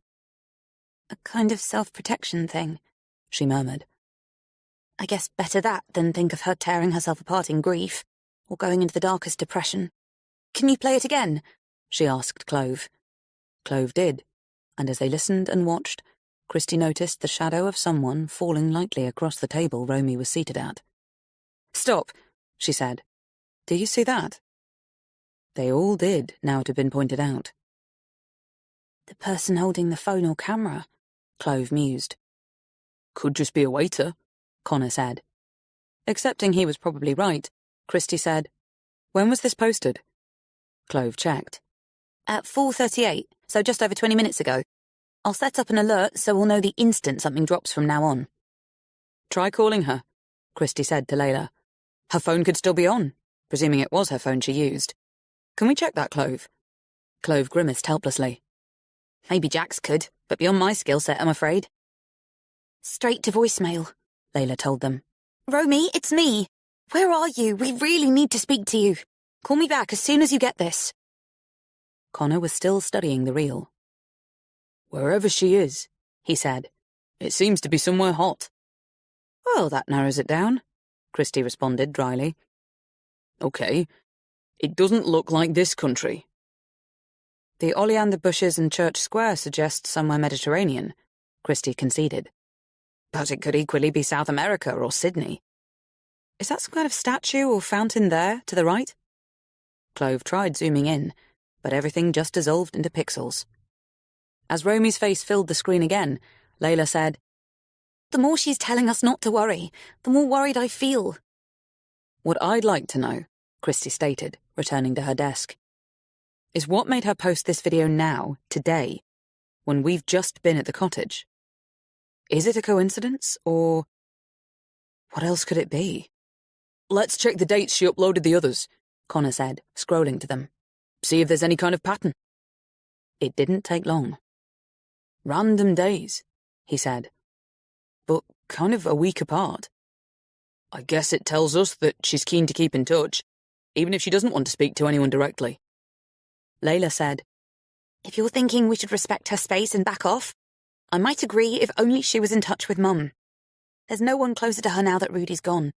So it just doesn't make any sense for her to do this on Facebook and not make a call."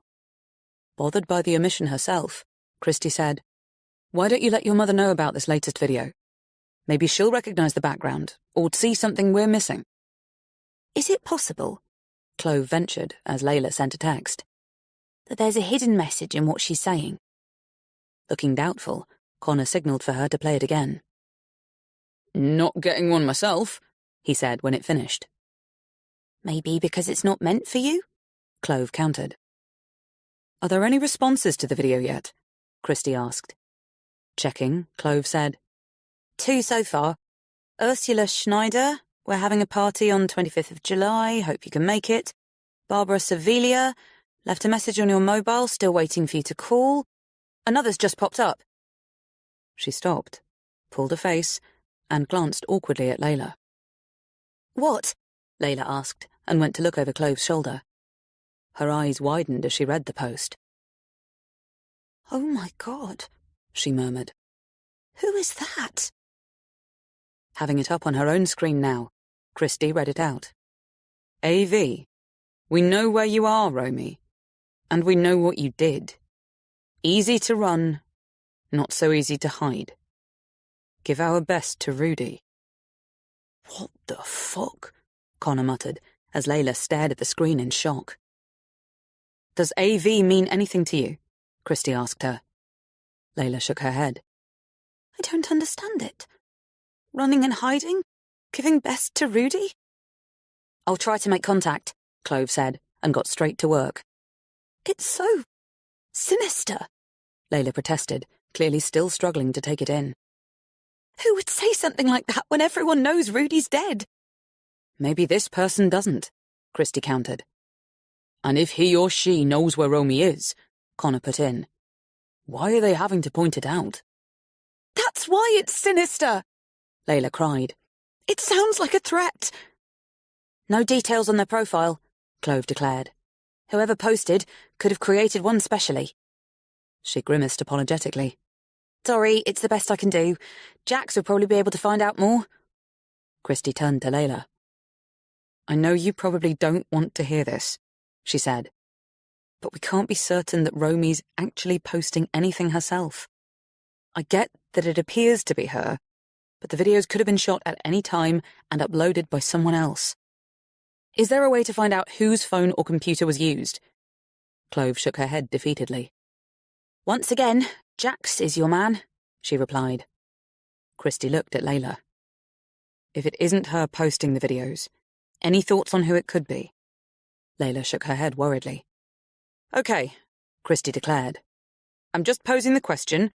We've nothing to say that it isn't her, so all we can do for now is wait to see if she responds to this anonymous post. And in the meantime, why don't I add something from me? Great idea, Connor declared. Saying what? Christy shrugged. Could ask her if she still wants to get in touch, and if she does, why not private message me? Yes, yes, Layla urged. It'll be really interesting to see how she reacts. As Christy got started, another response popped up. Your mother's just commented on the post, she told Layla. She's saying... Oh, God. Seeing Christy's expression, Layla quickly read it herself and frowned deeply, closing her eyes. I'm sorry. She does this sometimes, she said shakily. She thinks playing the death's door card might guilt-trip Romy into calling. I don't know why she thinks it'll work this time when it hasn't before. I guess she just feels she has to do something. Understanding Beth's frustration, while feeling for Layla, Christy began composing her own post, reading the words aloud as she typed. Hi, Romy. Would love to chat. You can contact me via Messenger or use the Hindsight links on our website. Would be good to hear from you. Getting the thumbs up from Layla, Christy logged off and sat back in her chair. Time to move things on, she decided. So, spoils from the cottage, she prompted as Layla returned to the sofa. Opening her bag, Layla said, Okay, the car's registration document was in the filing cabinet, so we have the registration number now. I can also tell you that her mobile phone server is Vodafone, and she's with Octopus Energy. I found a photocopy of her passport, no sign of the actual one, or of her driver's license, but, wait for this, there's a copy of a contract with Sherman Security Services dated from October last year, which appears still to be current. Clearly intrigued, Connor took it from her. Layla continued. There were €2,000 in her bedside cabinet, and this notebook full of her scribblings. That's a lot of ready money to have left behind, Clove commented. And why euros, not pounds? Layla shrugged. Anything interesting in the notebook? Christy asked. I've only flicked through, but from what I can tell, it's filled with extracts from her favourite classics. It's something she's always done when she's stressed or worried, or if she just wants to distract herself for some reason. She copies out passages from various books, Jane Eyre, Wuthering Heights, The Mill on the Floss, I guess whatever she has to hand. Seeing Christy's surprise, she added, She finds it soothing. And opening the notebook, she read the first handwritten lines aloud. All sorts of allowances are made for the illusions of youth, and none, or almost none, for the disenchantments of age. Robert Louis Stevenson, she informed them. Christy and Connor exchanged glances. Is it all like that, right through the book? He asked. Flipping the rumpled pages, Layla said, It seems to be, yes. I've told Mum about it, and she'd like to see it, so I'll take it home with me if that's okay. Realising she could hardly say no, Christy said, Of course. As it wasn't a journal, or an account of the past few months, there was no reason to object. If she finds anything significant, then I'm sure she'll let us know. Oh, she will, Layla assured her. Still eyeing the book, Clove said, I wonder if there are some hidden codes in there. You know, like the first word of every fourth line, or the last sentence of... She trailed off, as Layla treated her to a hostile stare. Clearly, Layla wasn't keen on seeing her godmother as some sort of spy. Hey, Mum! Christy turned round, and her heart swelled with pleasure to see her son Aidan practically filling the office doorway he'd grown so tall. He looked as chilled as he always did, in scruffy t-shirt and denim shorts, although he'd clearly just come from the barber's, given the #1 cut to the sides and back and thickly tousled top. Her spirits sank a little when Matthew appeared behind him, as insouciantly good-looking and pleased with himself as ever. She should have guessed he'd find a way to crash her and Aiden's plans for a meal out this evening. He was making a habit of it these days. She just wished it was David who'd turned up to surprise her. David who'd somehow find a way to spend the whole weekend with her, as Matthew no doubt would. "Is that you? Layla?" Matthew asked cheerfully. "I heard you were around, but I wasn't expecting to see you here." "He was," Aiden announced, earning himself a heavy tread on the foot as Matthew went to greet Layla. "He saw your car." Laughing, Christy said, "How did the exams go today?" Aiden shrugged and went to fist bump Connor. "Being your son, I probably aced them," he replied. "Don't forget who else played a part in your brilliance," Matthew reminded him. "Yeah, right," Aiden retorted. His dark eyes shone with an irony that was so redolent of his father's back in the early years, it made Christy's heart skip. "We're almost done here for the day," she said, turning back to her computer. "You'll join us for dinner, I hope," Matthew said to Layla. "Oh!" Layla exclaimed in surprise. "Are you sure? My brother's with my parents tonight, so I probably could get away." "I'm free," Connor told him. "Jodie and Aurora are at Jodie's mum's until Sunday." "I can change my plans," Clove piped up. Matthew looked at Christy, apparently expecting her to say something.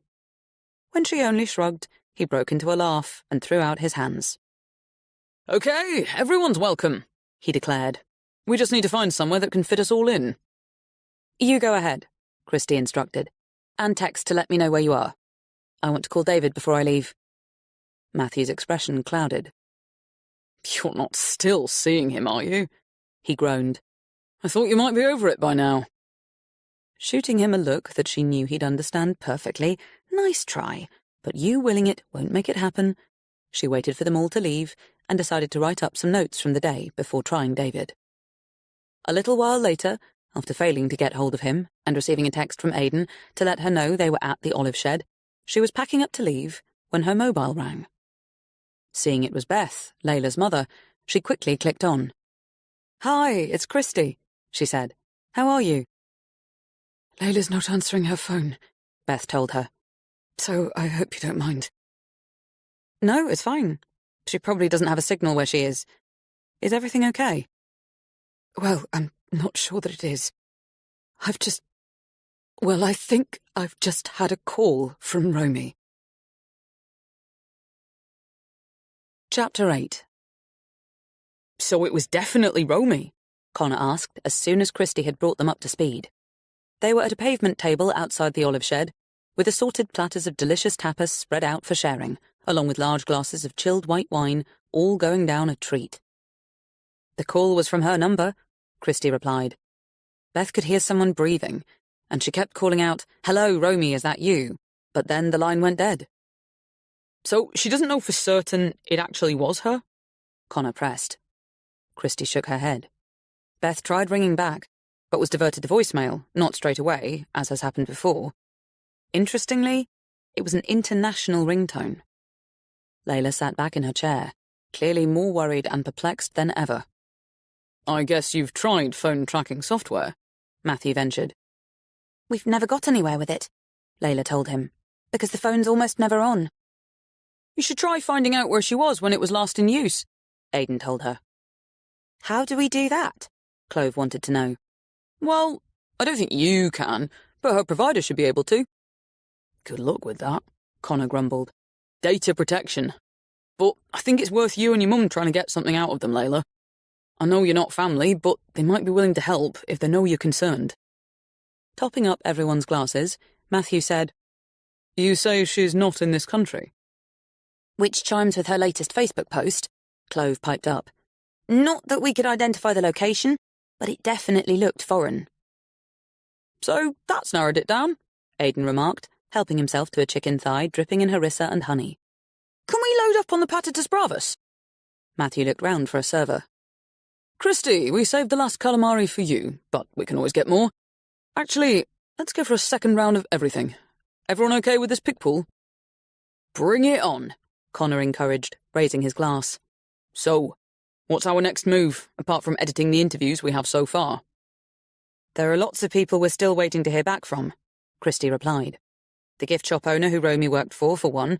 Otherwise, I suggest we head over to the cottage tomorrow and see if we can find anything else there. I can come too, Layla said. There must be something in their papers about Brody's finances. Sounds more interesting than revising, Aidan grumbled. Christie, are you not going to have that calamari? Matthew asked. Yes, I am, she cried, slapping his hand away. Dad, are you ordering? Aidan said, as a server hovered. After doing the honours, Matthew turned back, picked up his wine and said, OK, no more shop. Chris, why don't you tell us how David was when you spoke to him?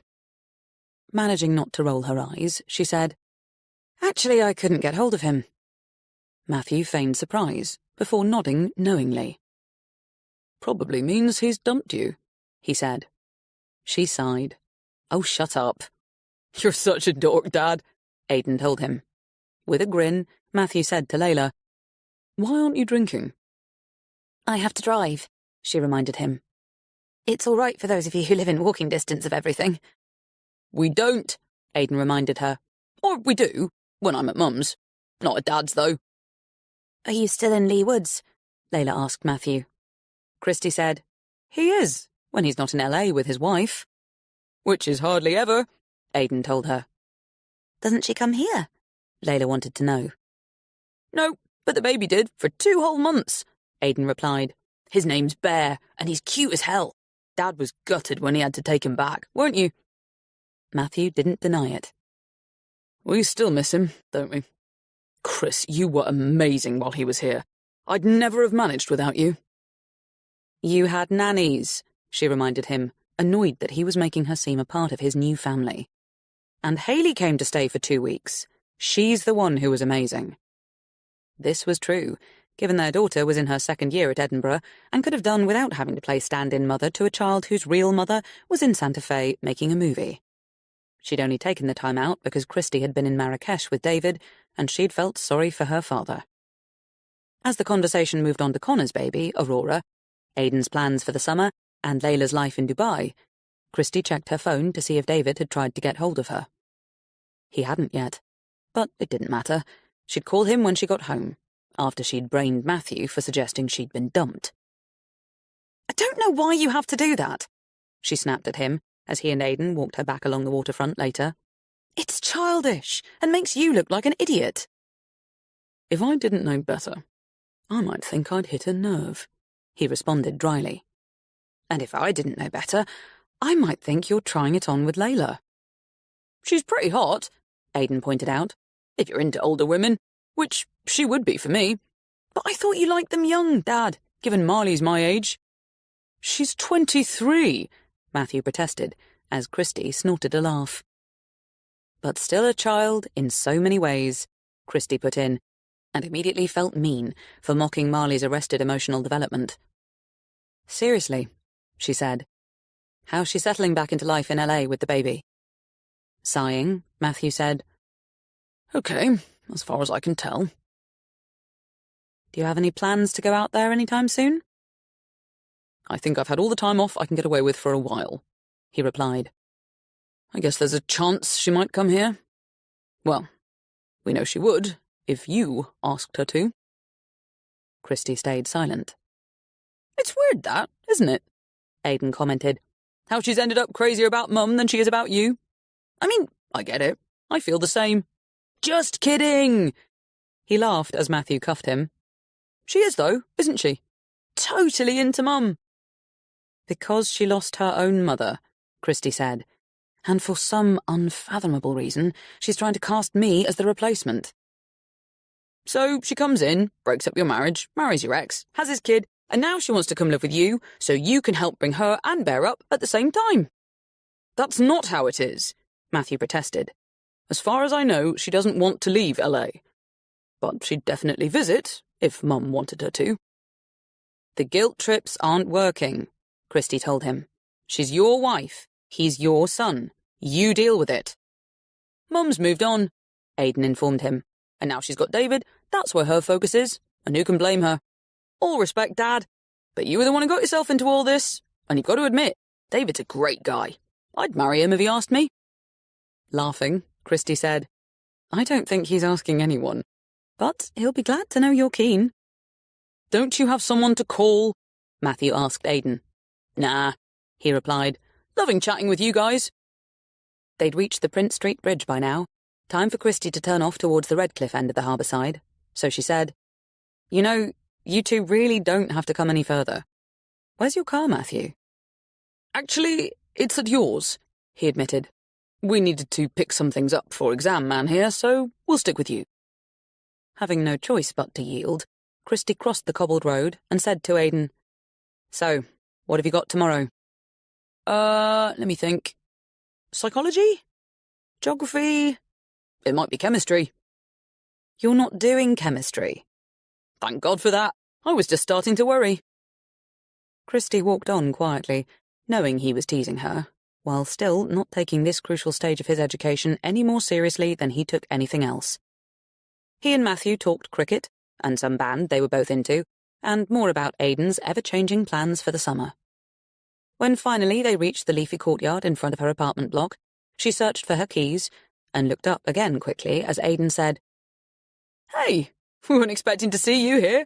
So cool! At the sight of David getting up from the wall next to the front door, Christie's heart turned over.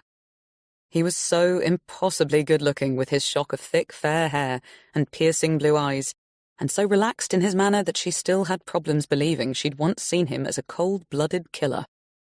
Hey to you, he said, taking Aidan's hand and pulling him into a loose hug. How are things? Yeah, good, Aidan replied. In parental hell as usual, but have an escape plan hatching.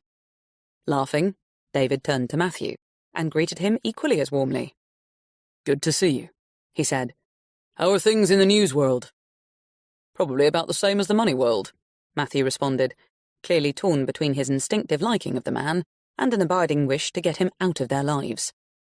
Christie never knew whether to be annoyed or amused by Matthew's reaction to David. Well, whatever he thought, David wasn't going anywhere. What brings you here? Apart from the obvious, of course, Matthew asked. That's about it, David replied, his laughing eyes going to Christie. I had a last-minute thing come up in London, so, other than fly back tonight, I took a train here.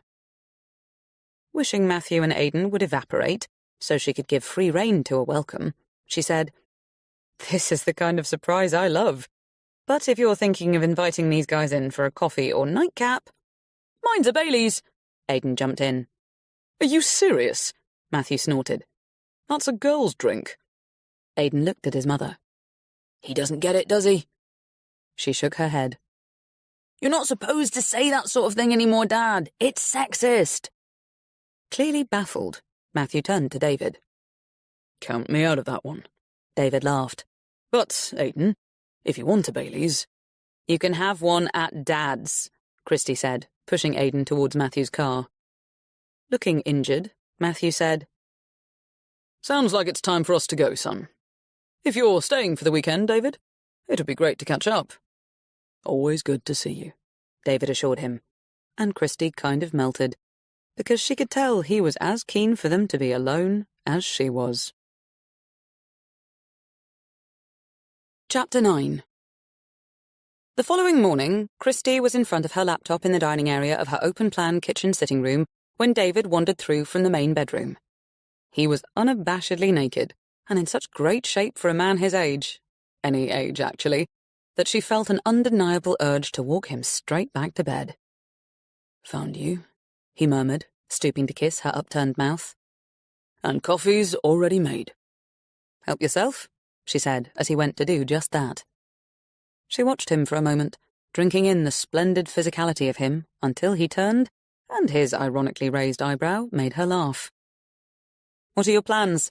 She asked, returning to her laptop. You know, I'd love you to stay for the weekend. I need to get the afternoon flight, he broke in. It just didn't feel right to be on the mainland and not see you. Any chance you can come back to the island with me? She grimaced, wishing she could. Layla messaged earlier to say her mother could be up to seeing us tomorrow. Given how she's struggling with her chemo, We need to take the opportunity while we can. Sure, he said, checking his phone before coming to look over her shoulder. Is that your missing woman? Turning to the screen, where Romy's Facebook video was lined up, Christy said, It's her latest post from yesterday. I was trying to figure out where she is, but I'm afraid we need Jax for that. And then there's this really creepy response. She scrolled down so that he could read it. We've no idea who this AV is. He, or she, doesn't seem to have been active on Facebook beyond that one comment, so it could just be some troll at work. Interestingly, though, Romy reacted to it overnight with a kiss-blowing emoji. Read into that what you will, but she hasn't responded to me or Layla's mother, Beth. Or anyone else, as far as I can see. So what's she actually saying in the video? He asked. She shrugged. Not to worry about her. She'll be in touch soon, and she's definitely not looking distressed or particularly lonely, or as if she's been coerced into making the reels. In fact, as you can see for yourself, she seems perfectly relaxed. So, apart from the sleazy post, remind me why everyone's worried? Mostly because she's not talking to anyone on the phone, although she might have called Beth last night. Still not sure about that because whoever it was didn't speak. And there's also curious discovery that she and her husband were quite possibly using a security company to check their cottage for listening devices. Really? David sounded as incredulous as he did skeptical. There have been other indicators that they were, how shall I put it, nervous of being overheard or watched, and we found a contract between them and said security company that proves something was going on. Okay, interesting. And now he's dead and no one knows where she is. Why don't you send me the link, and I'll have my tech guy see if he can help with the location of this video. Would you? That would be great, she said, getting right to it. A moment later, she looked down at his hand as he slipped it inside her robe, and a flare of heat shot through her. Are you trying to distract me by any chance? She murmured, and moaned softly as he cupped her breast. How am I doing? He asked, and pulling her to her feet, he eased the robe down over her shoulders to make her as naked as him. Much later, after dropping David at the airport, Christy drove to the office to find that Clove and Connor had been joined by the Quinns and the podcast sponsorship liaison executive, Isabel Penny, a.k.a. Iz, had apparently blown in like a whirlwind. With her indefatigable insouciance and borderline eccentric dress sense, Iz was usually as effusively supportive of everything hindsight as they could wish for. Today, however, she was clearly not thrilled by the prospect of a live investigation for the next series. Not that her editorial input was going to hold much sway with Christy and Connor. However, as she was responsible for bringing in the money and had also apparently been swayed by Mina and Harry's reservations, she had to be given a hearing. It's not that I consider it a bad idea, Iz explained, her normally friendly face and slightly self-effacing manner overshadowed by concern. Obviously it's intriguing, but I'm not sure how to sell this to the sponsors.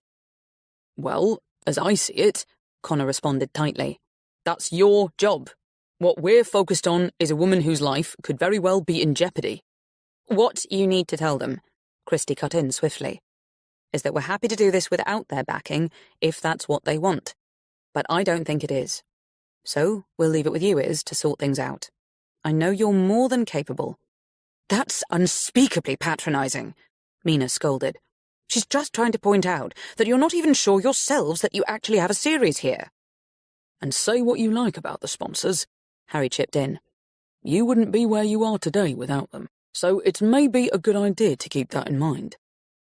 Christy glared at him, knowing he was right and hating him for it. I'm not going to get into an argument about this, she told him. Connor and I have to be somewhere. FYI, it's to do with this case, and I'll make no apologies or excuses for it. Please don't be like that, Iz implored. I'm on your side, honestly. I'm just trying to get ahead of things in a way that'll please everyone and make sure that we end up with the right series. And no one is doubting your investigative or journalistic skills, Mina added, or your judgment when it comes to a good story. That's exactly what you're doing, Connor told her angrily. And frankly, if there's no trust between us... All right, Harry cried, holding up his hands. The last thing we need is to start falling out, when, as Iz said, we're all on the same side. Except she and you clearly want us to back off the search for Romy. That's not what anyone's saying, Mina protested. Funny, because that's what we're hearing, Christie shot back. So if you want us to take this elsewhere, or to go it alone— No, please don't do that, Iz implored. I'm sorry I've started this. It wasn't my intention, I swear. Maybe I'm not seeing things clearly enough yet. Let me sit down and look at what you have so far, if you can spare the time to go through it with me. Christie looked at Clove, who immediately said, Happy to do it. So, where are you and Connor going? Harry wanted to know. Still royally pissed at him for his part in the last few minutes. For all she knew, he and Mina had actually stoked it. Christie said, Clove had word this morning from the owner of a gift shop where Romy worked part-time. Olivia Gibson, Clove put in helpfully. Apparently, she has something of potential significance to share, Connor added, and we'd like to find out what it is. They were almost at the door when Iz said, Do you actually think Rudy Kaplan might have been murdered? It could change everything if you find out he was, and the coroner missed it, or even covered it up. No pressure there, Christie commented, as she and Connor drove away from the office to begin the journey to Gloucestershire. On any front. I effing hate money, he grumbled. It controls everything, and those who have it are always the biggest jerks. Unable to suppress a smile, Christie said, I'll tell David you said that. Anyway, I think they'll come round, whatever their misgivings might be right now. Clove will do her bit, and hopefully we'll have more things to stack up by the end of the day. Provided the gift shop owner comes through. Brave bluff, by the way, about us walking and going elsewhere. I think it did the trick. Maybe, for now.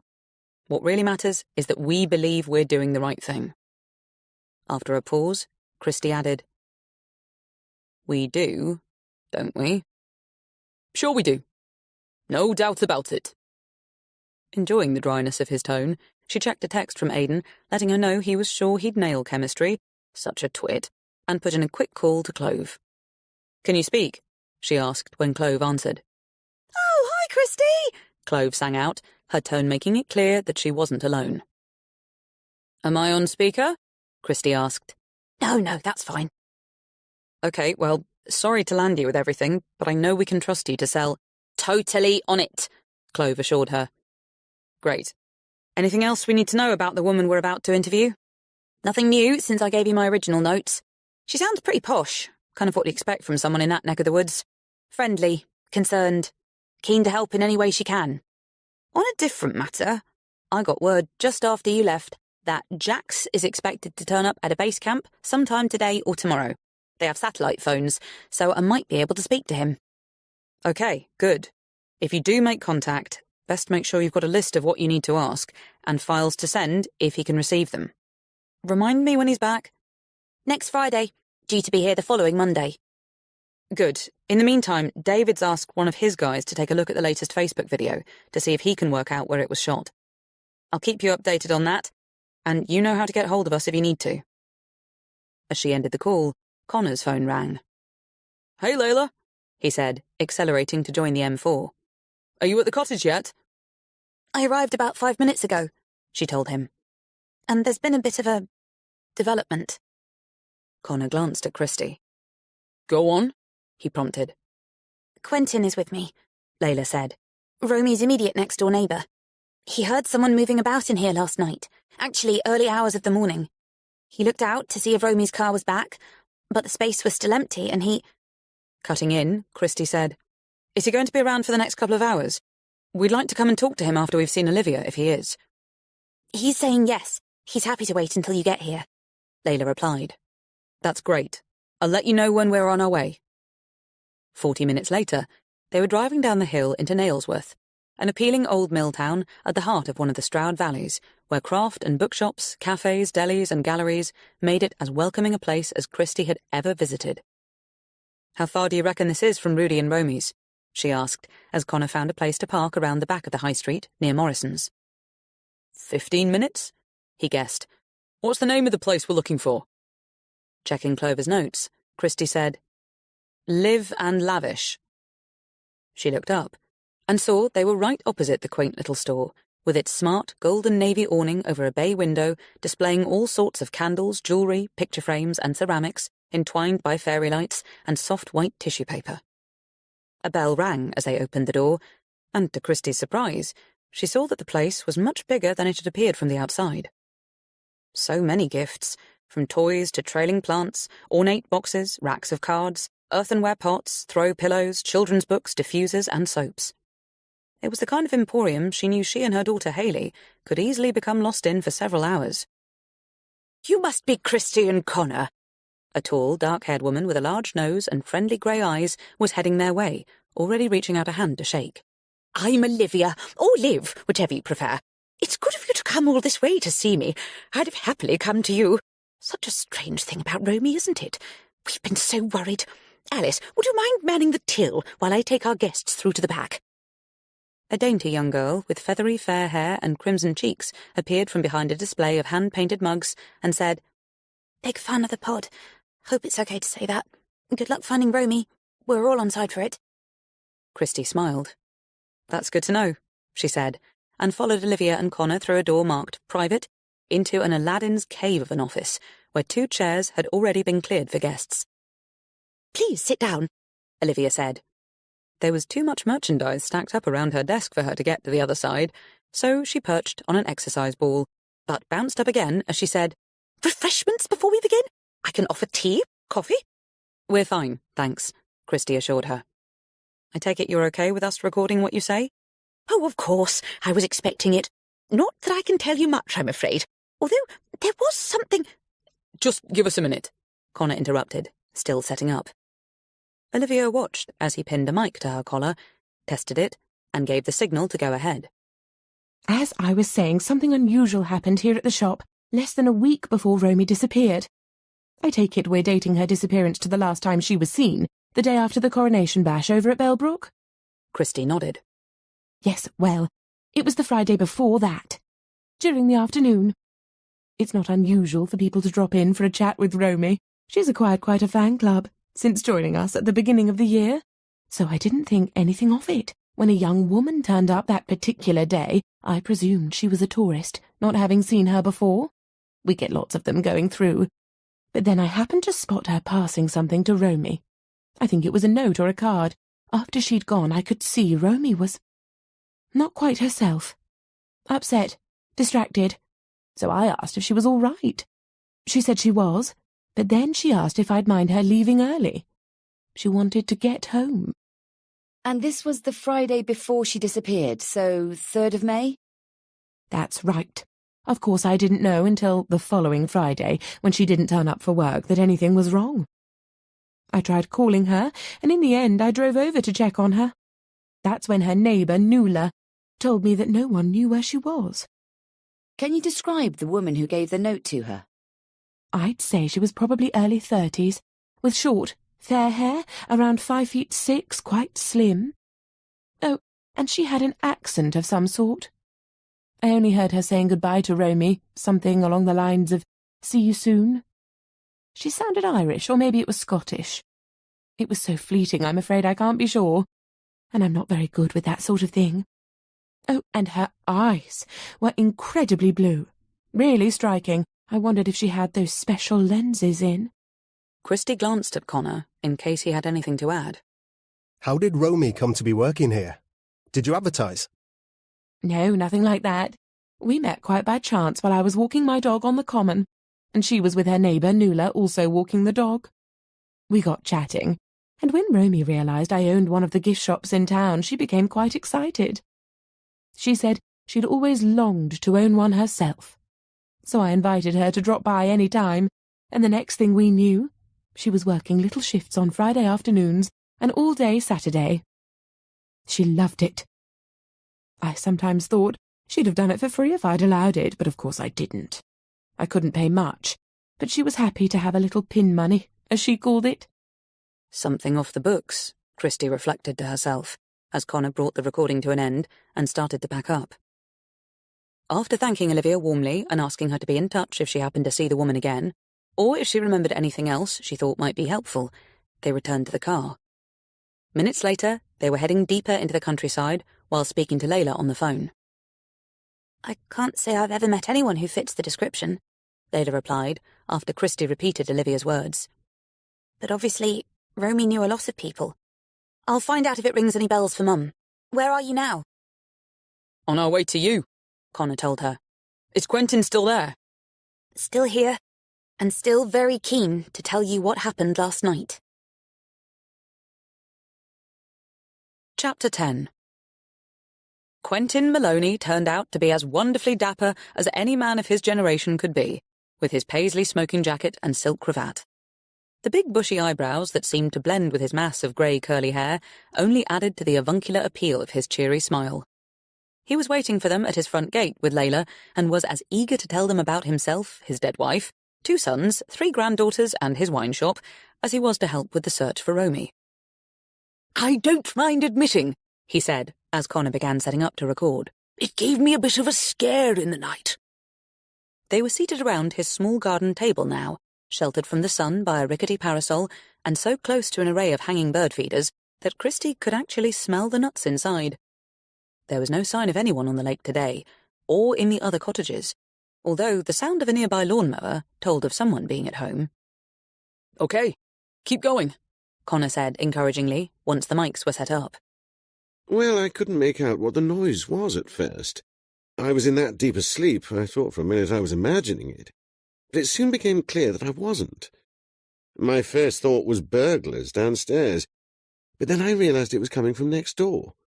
Obviously, I assumed Romy was back. What time was it? 1:20 when I checked the clock. I didn't mind being woken up. It was good to know she'd turned up at last. But when I went to the window to make sure it was her, well, there was no sign of her smart. Then I noticed this black car, half parked on the verge the other side of the cattle grid. Its headlights were off, but it looked like a Range Rover or similar, and someone was sitting in the driver's seat. Did you see anyone get in or out of it? No. There was just this man, I presume it was a man, sitting behind the wheel, and the sounds from Romy's spare bedroom, the other side of the wall from where I was, as if things were being moved around. You mean, like furniture? It could have been that. Or boxes. There are a lot in there. But Layla and I have been up to take a look, and nothing seems out of place. Apart from a few empty coat hangers on the bed, that I'm sure weren't there before. Suggesting that Romy or someone else came back for clothes?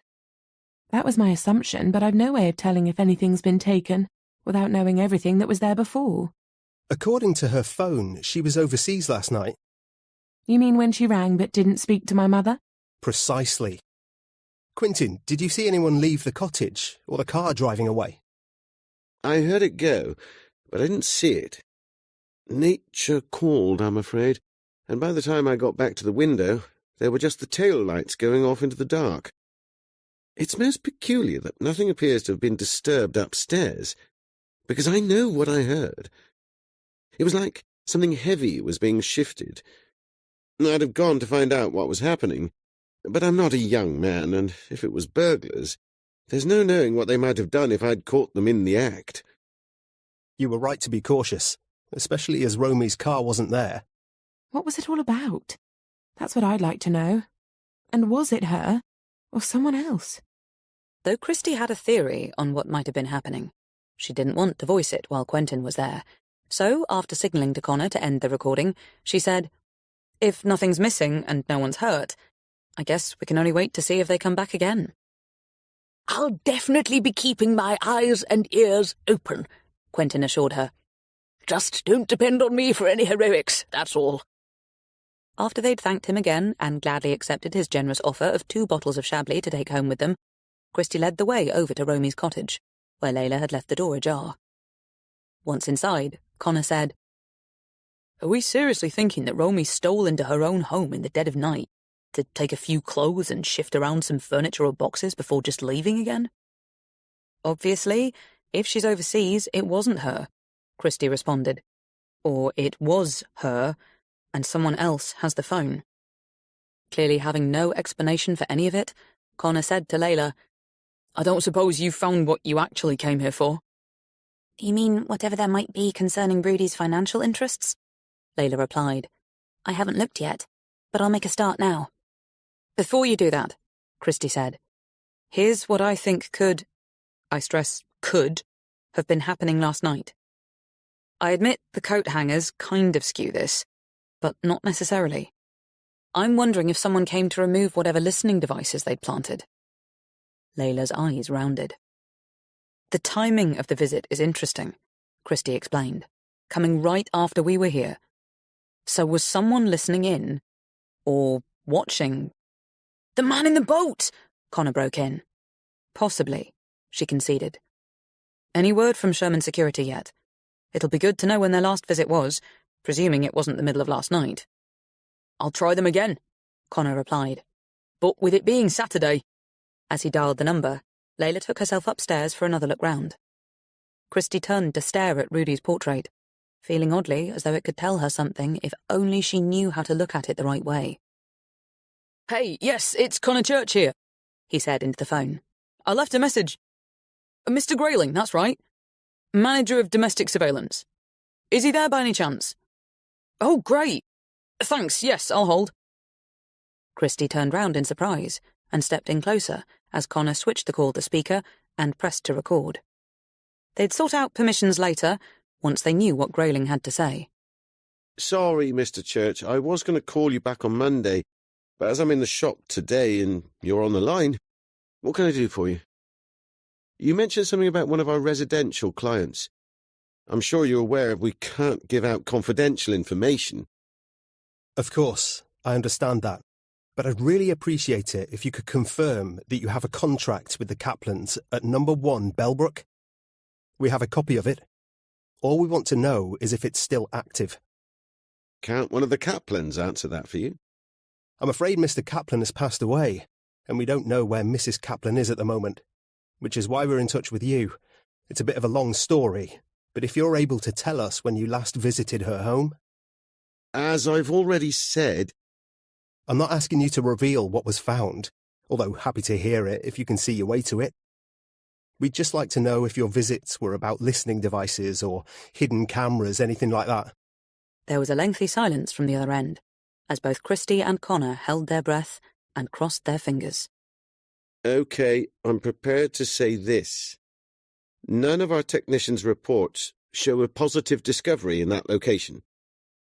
Thank you. And when was the last inspection carried out? You're going too far.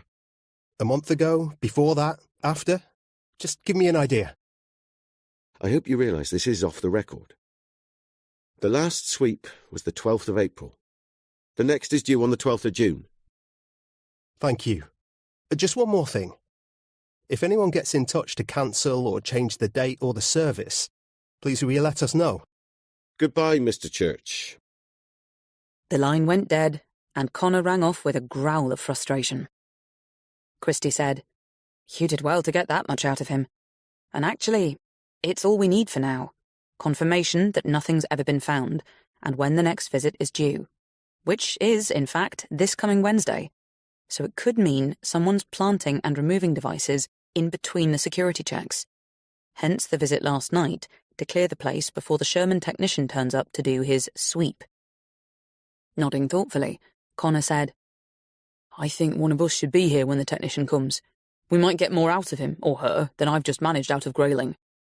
Agreeing, Christie said, Let's put it in the diary. And now, I think we'd better head back to the office. If you've been checking your messages, you'll know that Iz is waiting for us, and I'm starting to feel bad about the way we walked out on her. Not having the same problem, Connor assured her. And I guess I won't mind rubbing her nose in the 2 interviews we've just bagged. 3, including Sherman Security. There's a series here, whether her bloody sponsors want to see it or not. She'll make them see it, Christie declared confidently, and going to the foot of the stairs, she called up to Layla. Do you need any help? Yes, unless you have somewhere else to be, Layla shouted back. Some of these files go back years, so I'm thinking of packing them up and taking them home. Coming out onto the landing, she said, I heard you talking to the security firm.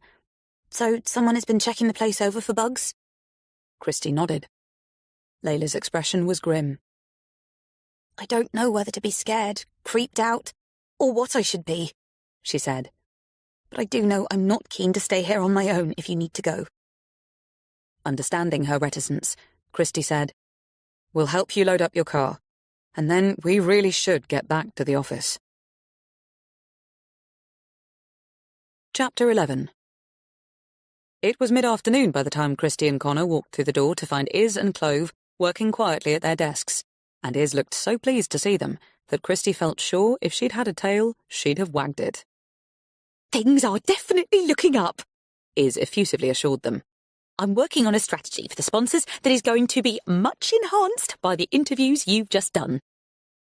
You already know about them? Christie asked, puzzled. I forwarded the recordings to Clove, Connor told her. Combined with everything else Clove has explained, Iz continued, I foresee an extremely exciting woman hunt unfolding, and calling the public to arms is a fantastic way to kick things off. Of course, we'll have all and sundry claiming sightings from Australia to Timbuktu, but, as we know, audience engagement is as vital to ratings as it is to results. So, based on that, I think we need these super sleuths back on board to handle the social media onslaught I'm sure will come. We know from the last series that they're extremely good at sorting the meat from the gravy. Connor's eyes went to Christie, who shrugged. We ran a team of 4 before, Iz rattled on, opening up her laptop. So I think we should start with them and add more if the need arises. And you're really thinking of moving them into the meeting room across the hall? Clove asked dubiously. Iz's round face shone with eagerness, and the kind of simple sincerity that made her, in Christie's view, almost impossible to dislike, in spite of how irritating she could be at times. Happy to make it happen if it works for you guys, she declared. But just as easy for them to do it remotely, if that's what you'd prefer. Keen to avoid any attempt at sponsorship oversight, given the backup team was recruited by Iz, Christie said, We don't need them that close, so remote is fine. Noting that down, Iz said, Now, I think we need to work on some contingencies, just in case Romy suddenly turns up asking what all the fuss is about. You're not a producer, Connor interrupted tightly. No, of course not. Sorry, not trying to overstep, just want to be prepared, make sure I've got your back, so to speak, should you need it. Content is definitely down to you, but like I said earlier, if you can find out for certain that Rudy was murdered and the authorities have covered it up, is that what you're thinking? It's a possibility at this stage, Christie told her, based on no actual evidence, so we definitely don't want it going public. No problem, sealed lips, just wanting to point out how great it'll be for ratings if you're right. But not quite so great for him, Connor pointed out dryly. Although, as he's dead, I don't suppose he's in a position to care much one way or the other now. Iz's answering smile was uncertain. She never did get Connor's humour, hard as Christie knew she tried. Okay, Christie said, turning on her computer. You've come all this way to see us, so let's get down to the business end of things. It'll be good to know more about the backers you're planning to bring in this time around, and what they'll expect of us in a promotional sense. Not editorial, Connor reminded her darkly. The next few hours passed swiftly, carried along by Iz's indefatigable enthusiasm for everything, and clear determination not to upset anyone again today. In the end, it was past 6 before anyone realised the time. In fact, they might have gone on even longer had Jodie, Connor's wife, not waltzed in, looking extremely glamorous in full makeup and a sleeveless cream silk jumpsuit. Oh, Christ, I forgot, Connor cried, slapping a hand to his head. Theatre, right? Jodie nodded, her dark eyes laughing as she sank onto the visitor's sofa and propped her long legs up on one arm. I'm back from Mum's specially, she reminded him. But don't worry, still plenty of time. If you've got any wine in that fridge... Coming right up, Clove assured her. But aren't you still breastfeeding? I've expressed enough today to keep Aurora going for a month, so make it a large one. Hi, Iz. Lovely to see you. Are you leaving already? I've been here most of the day, Iz replied, packing her bag. If I go now, I should make the 7 o'clock train. After she'd gone, leaving an almost tangible exit whiz in her wake, Christie said to Jodie, So, how is my beautiful goddaughter? Loving being with her Nana, Jodie replied, almost as much as we're going to love having a night to ourselves. Connor was immediately alert. Just wondering why we're wasting it at the theatre, when we could be at home, putting on a show of our own. Archly, Jodie said, We've bought the tickets now, and it's something I want to see. We'll have the rest of the night and all of tomorrow morning before Mum brings Aurora back. Is David still around? she asked Christy. Matthew said he was here last night. He was. Should be back in Guernsey by now. You've seen Matthew? I spoke to him this morning about my weekly good news slot. I'm thinking I might be ready to start back in a few weeks.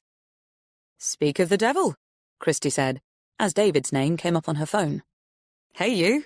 I guess you're back safely. Hours ago, and I'm about to run out again, but before I do, I thought you'd like to know that my tech guy took a look at your Facebook video, and he's got some clarity on the background. Christy's heartbeat quickened. Really? So can you tell where Romy is? Yep. The statue is of Infante Dom Henrique. Who? Henry the Navigator. He's Portuguese, 15th century. The church in the background is Santa Maria.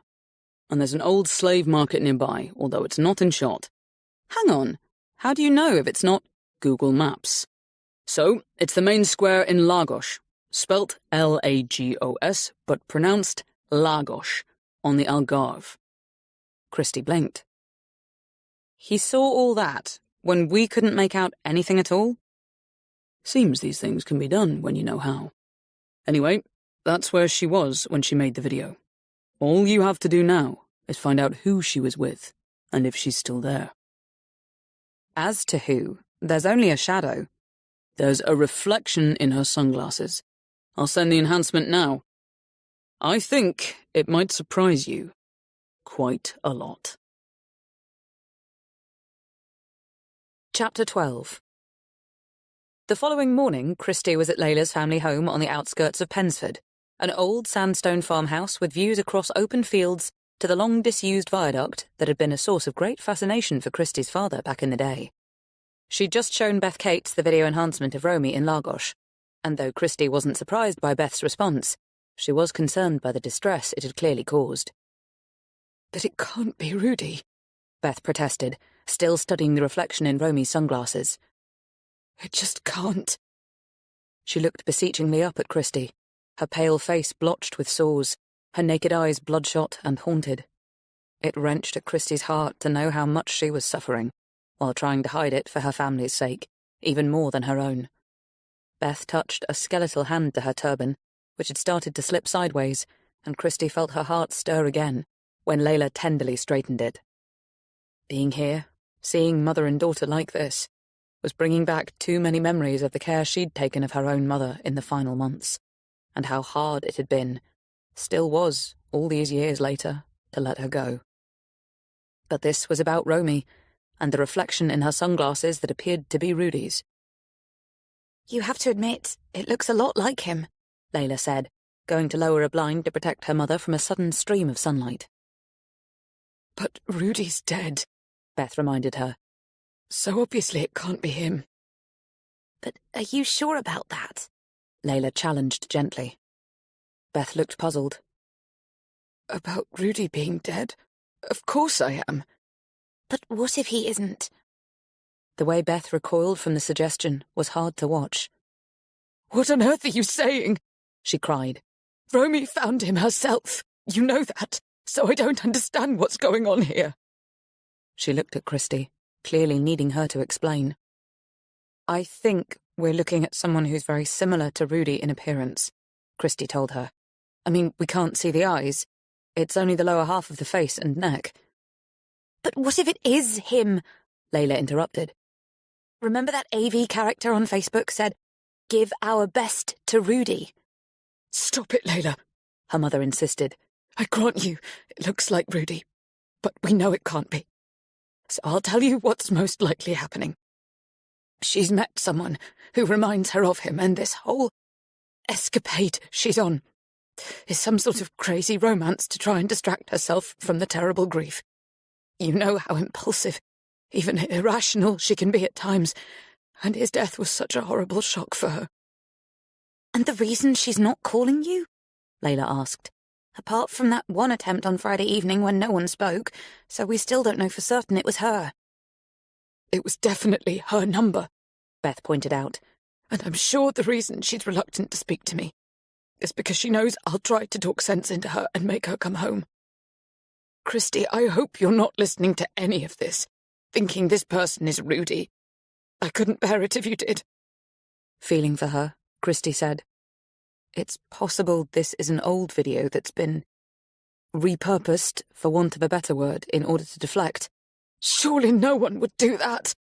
Beth protested, clearly unwilling to follow what Christy was suggesting, although Christy could tell she wasn't entirely sure of what that was. Christy simply said, "Why don't we set it aside for the moment and try to deal with why Rudy and Romy were having their home regularly inspected by a security company?" And what someone was doing there in the early hours of yesterday morning, Layla added. "By the way," she said to Christy, "I asked Mum about the young woman the gift shop owner described, and she can't think who it might be." Worry had crept back into the shadows around Beth's eyes, and Christy could almost feel her fragility. Even if Beth was feeling stronger today, she was too weak to deal with so many unanswered questions, especially of this importance. I'm afraid there isn't a good explanation for any of it, Beth said softly, and reached for Layla's hand. After a moment, she looked at Christy. "What I'm about to tell you," she said. "Well, it's hard to see how it has anything to do with what's going on now. It was so long ago, back in the 80s. Anyway, I think you might already know that Rudy and Romy were both working for the British Embassy in Moscow. She was a shorthand typist. He was in a more senior position, something to do with defense, I think. And we used to tease him about spying on the Russians. Of course, they used to accuse everyone of that, especially in that particular embassy. It just went with the territory. Johnny and I visited them once. We had a marvellous time, all of us. Of course, our hotel room was bugged. Everywhere was back then, including their apartment. They never seemed to take it very seriously. But when he was expelled, along with several others. Please understand, I'm not trying to say that we suddenly began to suspect that Rudy really was a spy. We were much more inclined to believe him when he said the net had been cast wide for expulsions and he'd just got caught up in it. He wasn't upset or particularly sorry to leave Moscow. Their time there was coming to an end anyway, and so off they went to America. She stopped and swallowed. I'm sure Layla's told you all this. She has, Christy confirmed. But it's good to hear it from you too. Beth nodded distractedly. I'm really not sure it's relevant. In fact, I'm certain it isn't. But with all this talk of security... She sighed and shook her head helplessly. What is going on? She asked, almost of herself. She wanted to be in touch with you, Christy, but now she isn't responding to your posts or mine. And that ugly message someone sent. They turned as a stocky man of medium height and generous weight, presumably Layla's father, came into the kitchen, with a very old cocker spaniel close on his heels. With them was a younger man Christy realised must be Layla's brother, as he had the same vibrant red hair as his sister, cut short and blended with a close-shaved beard. "You must be Christy," Johnny Cate said, holding out a hand to shake. "Sorry I wasn't here when you arrived. Had to take the dog to the emergency vet." Are you okay? Beth asked, stooping to cup the dog's grizzled head in her hands. The vet says there's plenty of life in him yet, Barry assured her, going to embrace her. How are you? He asked tenderly. I'm okay, she said, patting his hand. He turned to Christy, his eyes overly bright, it seemed, until she realised they were filled with tears and the latent, persistent fear of losing his mother. Thanks for trying to help with Romy, he said. It's been quite a strain on Mum, not knowing where she is. Christy smiled. I just wish it was proving easier to find her, she said. Things aren't quite as straightforward as we'd hoped. Things rarely are with Romy, he commented wryly, and turned as his father pulled up a chair to sit at the table. "So, what have we missed?" Johnny asked, bunching his hands together. Beth rotated Christy's laptop so he could see the screen. Tell me who you think that is reflected in Romy's sunglasses, she said. Peering in closer, He started to frown. When was this taken? He asked, glancing up at Christy.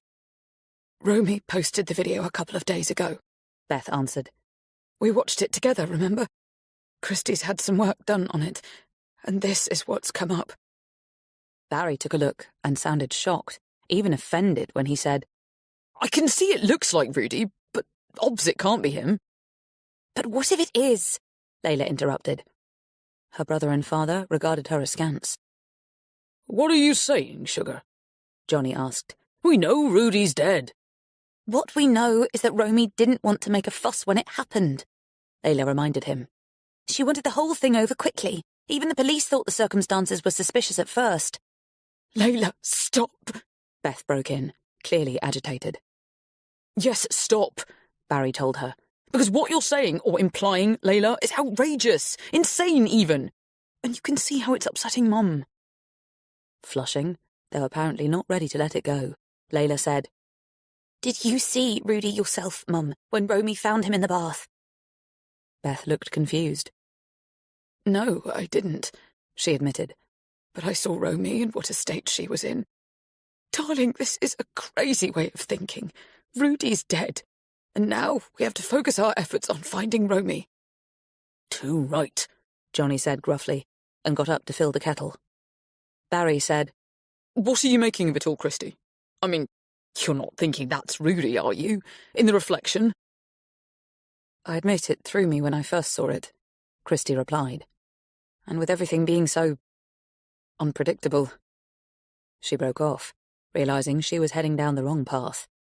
Starting again, she said, Beth was obviously there when Romy found him in the bath. Even if she didn't actually see him herself, she'd have witnessed them carrying the body out. She looked at Beth for confirmation. Beth nodded and swallowed. He was covered up, obviously, she said. But yes, I saw it. So even if they'd wanted to, Christy said, and heaven only knows why they would, they'd never have got away with trying to pass someone else off as Rudy. And there would have to have been someone else involved if it wasn't Rudy in the bath. After allowing a moment for everyone to take that in, Layla said, What if they just took Romy's word for the fact that it was him? And all the time, it was someone else. Oh, come on, Lay, Barry chided, while his mother groaned. That's just crazy. Layla's eyes flashed. You're the one who's always said there was more to them than the rest of us were seeing, she snapped. Yeah, but not like that. You actually called them dodgy, she cried. Don't deny it. I was there when you said it. I meant they had a dodgy past, because they did. All that stuff in Moscow. Nearly 40 years ago, so hardly relevant to bring it up now. I didn't, you did. And you've got to admit, some of their friends do come over as a bit suspect.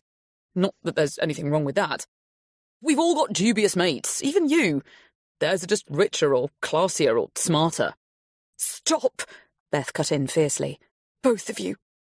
This isn't getting us anywhere, and Christy doesn't want to hear you bickering.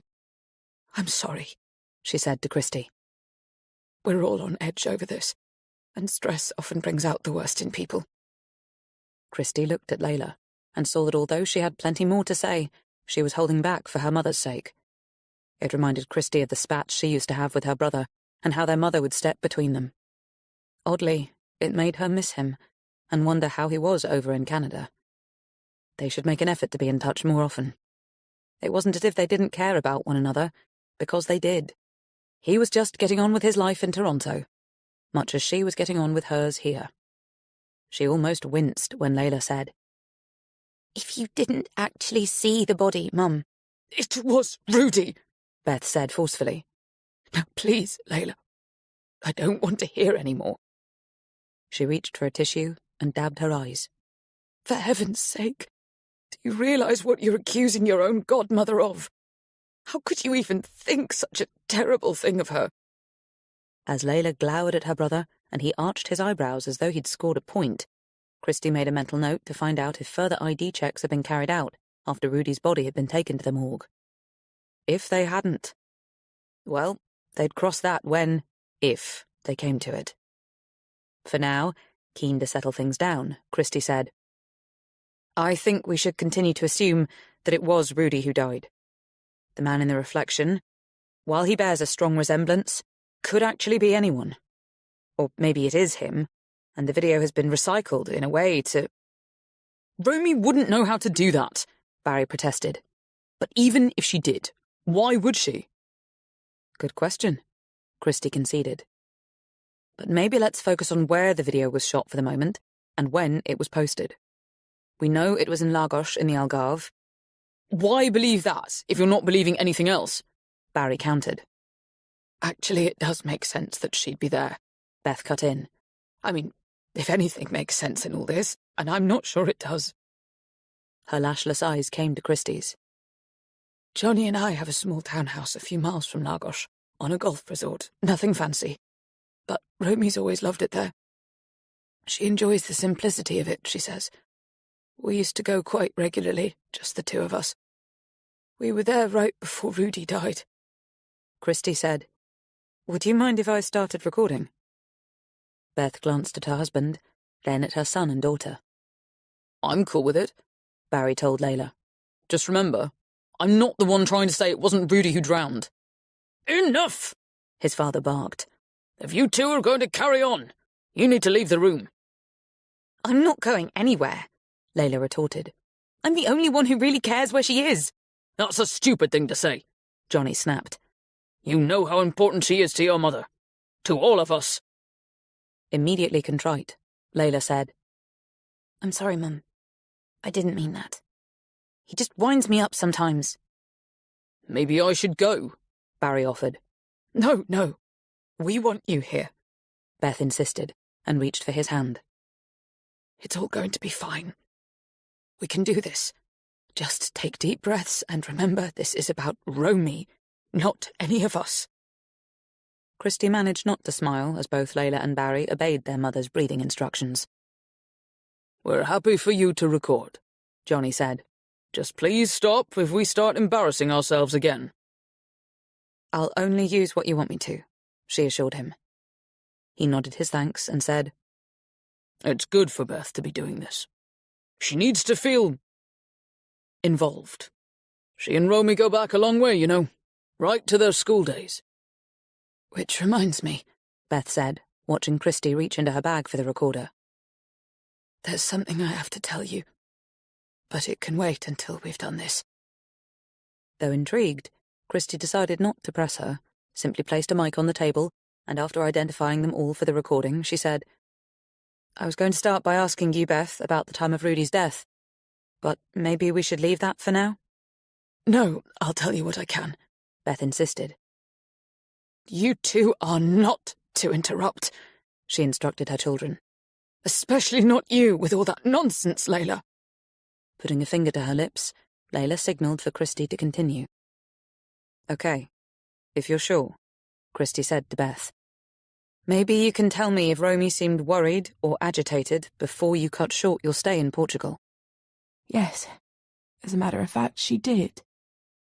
Not all of the time. When we were first there, she was okay, but as the days passed and she couldn't get hold of Rudy, well, she became increasingly worried. Anyone would, especially when they usually spoke on the phone a few times a day. Did she say what she thought might have happened, why he wasn't answering the phone? Only things like it didn't make any sense. He should have been at home, or he always carried his mobile. And she couldn't understand why he wasn't trying to call her. Oh, and of course she hoped that he hadn't been hurt, in some sort of accident. Did she contact anyone to find out if they'd seen him or knew where he might be? I'm sure she rang Nuala, her neighbour, and Johnny. She called you, didn't she, to find out if you'd heard from him? That's right, but I hadn't. I offered to drive up there to check on him, but...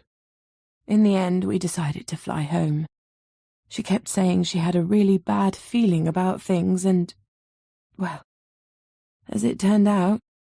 Christie allowed a few moments to pass, realising it would be insensitive, as well as distressing for Beth, to start asking for a minute-by-minute account of what happened when they got to the cottage, and Romy found Rudy in the bath.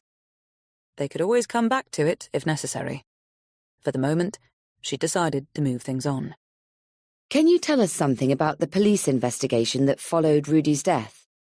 If you ask me, they didn't seem able to make up their minds what had happened from one minute to the next. First it was an accident, then it wasn't. Had someone broken in? Not that they could find evidence of. Were the injuries caused by someone holding him under, or by him swimming into some tree branch or other? Then they wanted to know if we knew of anyone who'd want to harm him. Of course we didn't, and nor did Romy. They didn't have enemies, only friends. At least as far as we knew. Until that awful message on Facebook.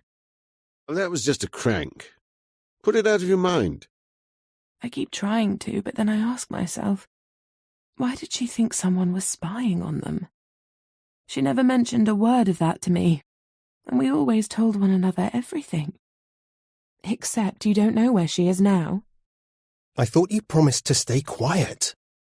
I guess she might have held a few things back when I wasn't well. She wouldn't have wanted to worry me. But something like that. How about Rudy? Did he ever say anything to any of you about being monitored in some way? Not a word. And believe me, I'd remember something like that. No, the only thing that really comes to mind about him over recent times is how he was able to hide what was happening to him. You know, running out of money and having to sell the house. I'm amazed by that. When he must have been in trouble for a while.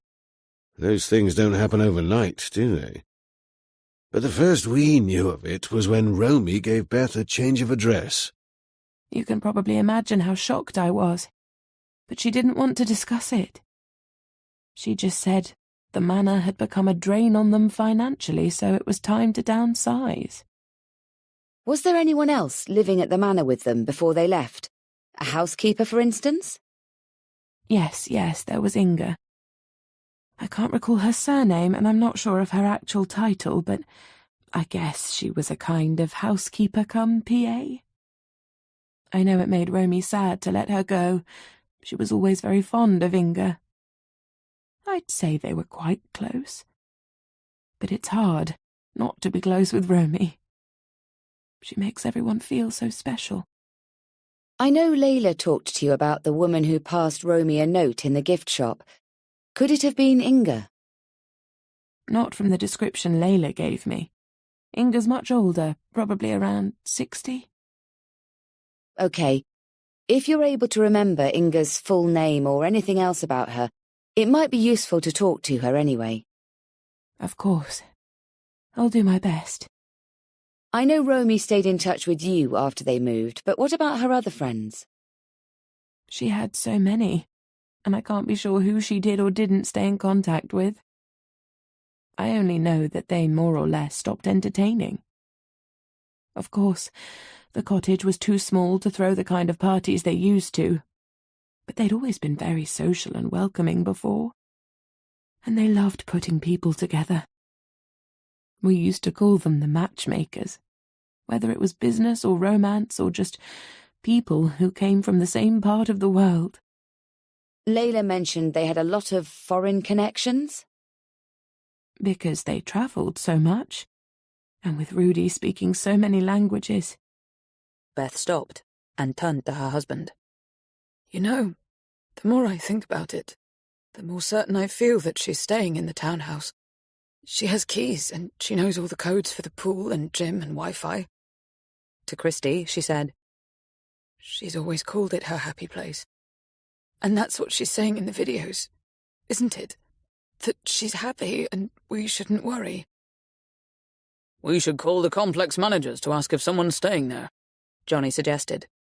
Or, Layla jumped in, we could go there and see for ourselves. As Christy blinked, Beth said, Yes, maybe you and Christy should do that. At least then you'd get to speak to her. Before Christy could point out how bizarre it would be for Romy not to have told them she was using their house, Barry said, And if she isn't there, maybe you'll find something to tell us where she is now. Half an hour later, with a trip to Portugal already half planned for the coming week, Beth reached for Christy's hands to say goodbye. You know, Beth said, There's a certain serendipity, or irony, or whatever it's called. Maybe poetry, in you helping to find Romy." Surprised, Christie tilted her head. "We knew your mother, Romy and I, many years ago. She was in the 6th form when we were a couple of giggly, starry-eyed 13-year-olds. We adored her. She was so glamorous and adventurous and kind. All the girls looked up to her. We all wanted to be her. Romy and I felt especially privileged that she had a private room at the end of our dorm. Along with the other girls, we used to listen outside her door as she played her records, and we'd dance. Romy and I always believed we were her favourites, but I dare say the others all thought the same." Beth smiled reflectively. "What I remember the most about her, apart from her lovely looks, and having a boyfriend with a motorbike—" "Probably my dad," Christie said, smiling over the lump forming in her throat. Hearing about her mother as a girl in her late teens was like a balm she hadn't even known she needed. Beth nodded. "Yes, I know she married young. But what made her extra special in our eyes was how wonderful she was with Romy after Romy's mother died. She used to go out of her way to make Romy feel special and safe, I suppose." Her eyes came to Christie's. "She was the one who suggested Romy should try writing down passages from her favourite books to help her over the worst of her grief. It might be a helpful distraction, she said.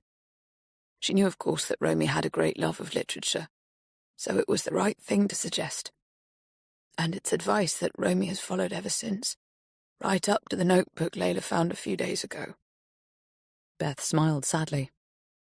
"If that one tells us anything, it's that Romy was feeling the need to distract herself again, to lose herself in something that wouldn't hurt or frighten her." She blinked slowly as she considered her last words. "I've found no significance to the passages I've read so far," she said. "But I'll keep going, mostly because it soothes me to lose myself in her choices. I feel like I'm sharing something with her. Does that sound silly?" "Not at all," Christie assured her. Beth regarded her curiously. "Doesn't it seem serendipitous to you that, all these years later, Helen's daughter is coming to Romy's rescue?" Christie couldn't deny it, nor did she want to. "You're a lot like her, you know." "Except a lot older than when you last saw her." Beth squeezed her hands.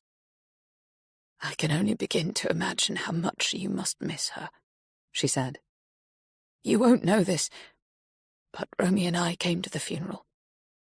We stood at the back to pay our respects to the young girl we remembered, and the lovely wife and mother she'd become." Having to swallow, Christie whispered, "Thank you.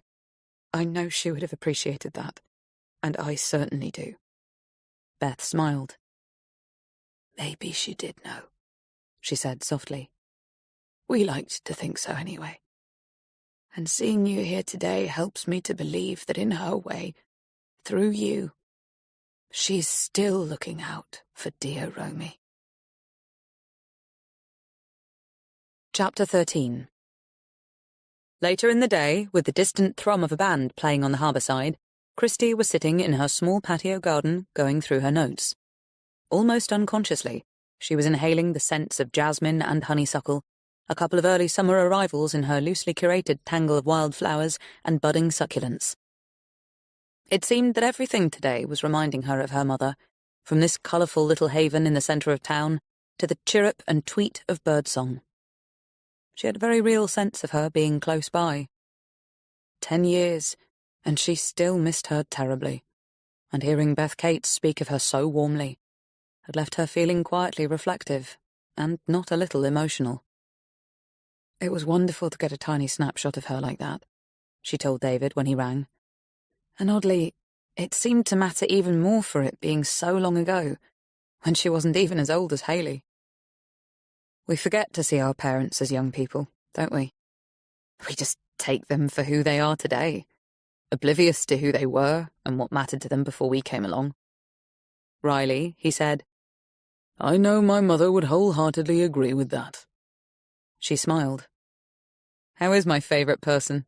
she asked, picturing Cynthia in her mid-80s now, and yet still seeming as young and lively as a woman half her age. "She's doing just fine, thanks," he responded. "Missing you, of course. We all are. And now, with you going off to Portugal next week and me to Denmark, I'm starting to wonder when I'll next see you. Are you actually going to go to Portugal?" Layla wants to, and as it was clear Beth doesn't want her to take off alone, I ended up agreeing to go with her. I can't imagine we'll be there more than a couple of days. So it's you and your male bonding commitment that's causing the delay in us getting together. Not without irony, he said, "Of course it's my fault. Everything is. So, when exactly will you leave?" Not before Wednesday. Aidan will have completed his final exam by then, so I'll feel more comfortable about abandoning him, as he likes to put it. Not that he doesn't have a father close by, but okay. I get your need to be around until the important bits are over. Where are they this evening? Going inside to pour herself some wine, Christy said. Aidan assures me he's revising, which probably means he's got some friends over to play video games. Or he's at the concert you can probably hear over on the waterfront. Matthew, would you believe, is taking Layla out to dinner. Okay, David said, drawing out the word. Why do I get the feeling you're not too thrilled about that? I wouldn't mind in the slightest if I didn't think he had an ulterior motive. And that, too, would be fine if he weren't a married man. So are you concerned about Marley? Or Layla? Both, I guess. Dare I say, neither are your problem? Sighing, she said, You're right, they aren't. I just hate the idea of someone getting hurt, and there's no doubt in my mind that someone will. Maybe I won't care so much if it's Matthew, although I'm not sure I mean that. As infuriating and self-absorbed as he is at times, he's still my children's father, and deep down I know he's as vulnerable as the rest of us. He's a great guy, in a lot of ways. Not without his faults, I grant you. But at least you've never had to worry about him being a serial killer. Choking on a laugh, Christy said, I stopped believing that about you almost from the day we met. So quit reminding me, and tell me what you're doing this evening. Well, I've got dinner with a couple of clients at Pier 17. One of my favourites. I know. And tomorrow, Laurent and I are getting some sailing in prior to Skagen. Now, talk me through what you're hoping to get out of Portugal. Is Connor going with you? That's the plan. We're hoping to stay at Layla's parents' place, but that could prove awkward if Romy really is there, given it only has 2 bedrooms. So, what are you going to do if Romy is there? That's hard to answer until we see her. I guess the most important thing is to know that she's safe, and why she isn't making direct contact with anyone. And if it turns out she's just trying to get some time to herself, you won't only be crashing her space, you won't have much of a podcast on your hands. Christy sighed. He was right, of course, because if Romy was okay, and obviously she hoped she was, she couldn't not be mindful of the fact that they might have wasted a lot of time and effort on a series that was going nowhere. In the end, she said, There's something odd going on here, I'm certain of it. But if she does turn up wondering what all the fuss is about, it'll still be interesting to find out why she and Rudy felt the need to hire a security company. What did Layla's parents have to say about that? They didn't know anything about it, so couldn't throw any light on it. But now listen to this. Layla is starting to question whether or not it was actually Rudy who died in the bath. Are you serious? Don't tell me this has come from the reflection in the sunglasses. It has. But it's just someone who looks like the guy, David said. Surely. That's the most obvious conclusion. Or it's an old image reused. I don't suppose your guy had anything to say about that. No, but I can always ask. Anyway, it's sounding as though you think Layla could be right. Let's just say we need to find out what further identity checks are carried out in a situation like Rudy's. Because if they accept the next of kin's word that it's their nearest and dearest, well, that does open things up for more scrutiny, wouldn't you say? I guess. But Beth was there, wasn't she? Yes, but Romy was the only one who went into the bathroom before the emergency services arrived. So she's the only one who saw him who'd have known it was him. Or wasn't him. Jesus, he murmured, taking a moment to absorb this. And if it turns out not to have been him? Do you know if the body was cremated or buried? Cremated. Then how's anyone ever going to know for certain? I've no idea. But maybe, if it was someone else, it answers why Romy was so keen to shut everything down and move on. With an incredulous laugh, David said, This could be one hell of a case you've got on your hands, because if Romy and Rudy have managed to fake his death, kill someone else, and now disappear, well, first of all, it begs the question why they would even need to do something like that. And second, why on earth is she posting videos? To stop people looking for her? If she keeps telling everyone she's all right, they'll eventually leave her alone and get on with their lives. I'm not saying that's what's happening, but it could be. The third question is one you've already asked. If it wasn't Rudy who died in the bath, then who the heck was it? Chapter 14. Christy wasn't sure if it was the wind or the heat that hit first as she and Connor emerged from the terminal building at Faro Airport.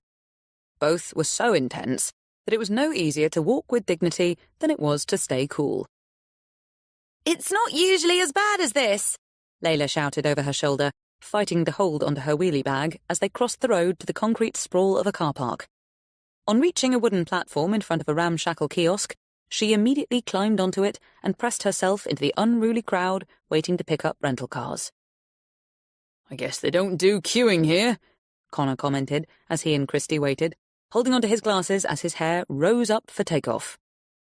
I came once as a child, she replied, totally mishearing him over the roar of wind and planes, and tucking her own hair into a band. She pointed to the side of the shack, where it appeared slightly more sheltered. Her mobile buzzed in her bag. Who's this? She muttered. After reading the text, she shouted in Connor's ear, Cloves at Romy's cottage, and apparently the technician from Sherman's has just turned up. She'll message again after she's spoken to him. Connor gave a thumbs up to show he'd heard, then yelled, What's the deal with the rental car? How come Layla's picking it up, not us? She'd already booked it by the time I offered. She wants to be useful as our chauffeur, but I hope you brought your driver's license anyway. I did, and some printed headshots of Rudy and Romy just in case we need them. How far is it to where we're going? About an hour, I think. I'm just going to text Aidan to remind him to water my garden tonight. I'll let Jody know we've arrived. Are we an hour ahead here? No, same time zone. Finally, after a 40-minute wait in the gusting wind and blazing sun with no shade, followed by an hour's drive west and a quick whirl around a supermarket to pick up supplies, Layla turned into the exclusive and almost tranquil splendour of the Santo Antonio Golf Resort. What had happened to the wind? It was as if they'd been magically transported from the heart of a maelstrom into an oasis of unruffled calm. This place was certainly impressive, Christy reflected, taking in the immaculate green courses, trailing bougainvillea and soaring palms as they drove further into the complex. And then there was the light, so soft and surreal and unmistakably Mediterranean. It was like stepping into a dream. Sorry, we're not going over there, Layla said, directing them to look across a grassy valley to where dozens of whitewashed villas glistened resplendently on the hillside. We call them the Wag Villas, all show and luxury lifestyle. We rent one sometimes if more of the family come down. But today, we just have our humble abode, which is right around the corner now. At least it has the good manners to be right opposite the main pool and spa. Not that we've come for that, Christy pointed out, while wishing for nothing more than a dive straight into a perfectly chilled pool. God, it's hot, she remarked as they came to a stop and climbed out of the car into what felt like 50 degrees, but was probably more like 30. She almost wished for the wind to pick up again. Let's get the place opened up, Layla said, and fishing out her keys, she went to unlock a pretty little townhouse with a bright blue front door, sand-coloured window frames, and copious amounts of bougainvillea spilling over a shady side terrace. Christy held her breath. The resort manager had already told them that no one had been seen here recently. Nonetheless, Layla pushed open the door, calling, Hello? Is anybody here? Silence. She stepped inside, disappearing into darkness. With a quick glance at one another, Christy and Connor followed, and blinked as Layla threw open the shutters to allow air and sunlight to flood the small sitting room. Christy looked around. "It's lovely," she declared, taking in the large couch, 2 armchairs, a small round dining table, and pale wood sideboard. Definitely no sign of anyone living here, and she felt a wave of disappointment mix with a growing determination to get to the bottom of this mystery. "There's a bedroom and bathroom upstairs," Layla told them. "A second ensuite through that door there, and over here is the kitchen." As she went through an arch next to a colourfully tiled fireplace, Connor dropped his bag on the sofa. "I guess this is my bed," he declared, testing out the cushions for comfort. "I hope you're sorting drinks in there," he called out to Layla. "There's ice in the freezer," she announced, coming back into the room. "But before you wonder who filled the trays, I requested it when I was in touch this morning. The fridge is empty, and nothing else to suggest she's been here." Picking up on her dismay, Christy said, "Well, it's still possible she was in Lagos a few days ago, so let's head there once we've freshened up and changed into something cooler." "And had a drink," Connor added firmly. 10 minutes later, Layla carried 3 gin and tonics and a dish of pretzels onto the terrace, where Christy and Connor were close to being hypnotized by the peaceful symphony of thwacked golf balls, pool splashing, erratic birdsong, and breeze-rustled palms. Smiling, Christy reached for her drink and raised it to Layla. "Here's to finding Romy," she said. "To finding Romy," the others echoed, clinking glasses. Putting his glass down, Connor said, "So, I was making up the sofa for later, and here's what I found behind one of the cushions." He put a small scrap of card on the table. Reaching for it, Christy's eyes widened as she realized what it was. "An airline baggage receipt," she declared, "in the name of—" Her eyes shot to Connor, then immediately went to Layla. Layla took the card, and her mouth actually fell open. "Oh my God! Kaplan! It's for a flight from Bristol on the 6th of June!" She looked from Christy to Connor. "So she was here last week?" she said incredulously. "This is a day before the latest video was posted." Taking the label back, Connor said, "It must have fallen off her passport." "Presuming it was on her passport, and not his," Christy put in mildly. Layla and Connor stared at her. "It just says Kaplan," Christy pointed out. "For all we know, it was attached to Rudy's passport." "But," Layla protested. "I mean, how?" Christy shrugged. "You were the one who cast doubt on him dying in the bath," she reminded her. "So we're believing that now?" Connor put in skeptically. "I think," said Christy, "until we hear back from the coroner's office about identity checks, we should keep an open mind." As Layla's eyes closed in dismay, Christy said to Connor, "Did you check to see if there were any more tags?" "I did," he confirmed. "This was the only one." Turning to Layla, Christy said, "Well, it seems we can safely conclude that Romy or Rudy, or both of them, have been here in the past 6 days, without any officials at the resort being aware of it. Does that sound likely to you?" Reaching for her phone, Layla said, "I'll give reception another call." A few minutes later, having spoken to one of the site managers, she said, "They're adamant no one's been staying here, but they're going to contact the cleaner and ask her to come and see us in the morning." "Lucky you speak Portuguese," Connor commented. "Hardly fluent," Layla responded, and clearly still dazed by the unexpected discovery, she picked up her drink. They sat quietly for a while, mulling everything over, the things that simply didn't fit together or even make sense on their own. Surely it was Romy who'd taken the flight and mislaid the baggage receipt, Romy who'd been here at the house, and Romy who'd posted the video. But had Rudy been with her? If so, where were they now? Checking her mobile when it vibrated on the table, Christy said, "Clove," and switched focus as she clicked the call to speaker. "How are you? Are you still at Romy's cottage?" she said as she answered. "How did it go with the technician?" "I'm great, thanks," Clove told her cheerily. "Not at all bothered that I was left behind while you two go swanning off to the tropics." "Not quite the tropics," Christy said wryly. But I don't suppose it'll help if I say we wish she were here? Nope, not one bit. Anyway, I'm back at the office now, and I've just emailed a link to the chat I had with the techie. He was completely ripped, by the way. Definitely my type. Photo also attached. So he was talkative? Connor prompted. Anything interesting? Check it out, see what you think. Once Connor had found the recording, Christy ended the call and reached for her drink, ready to listen. It's Wednesday, the 12th of June, and this is a chat with Ricky Boulder from Sherman Security Services, taking place in the front garden of Romy Kaplan's home in Gloucestershire. Ricky, you were just telling me that you've been coming here regularly, more or less, since the Kaplans moved in around 9 months ago. So obviously you've met them?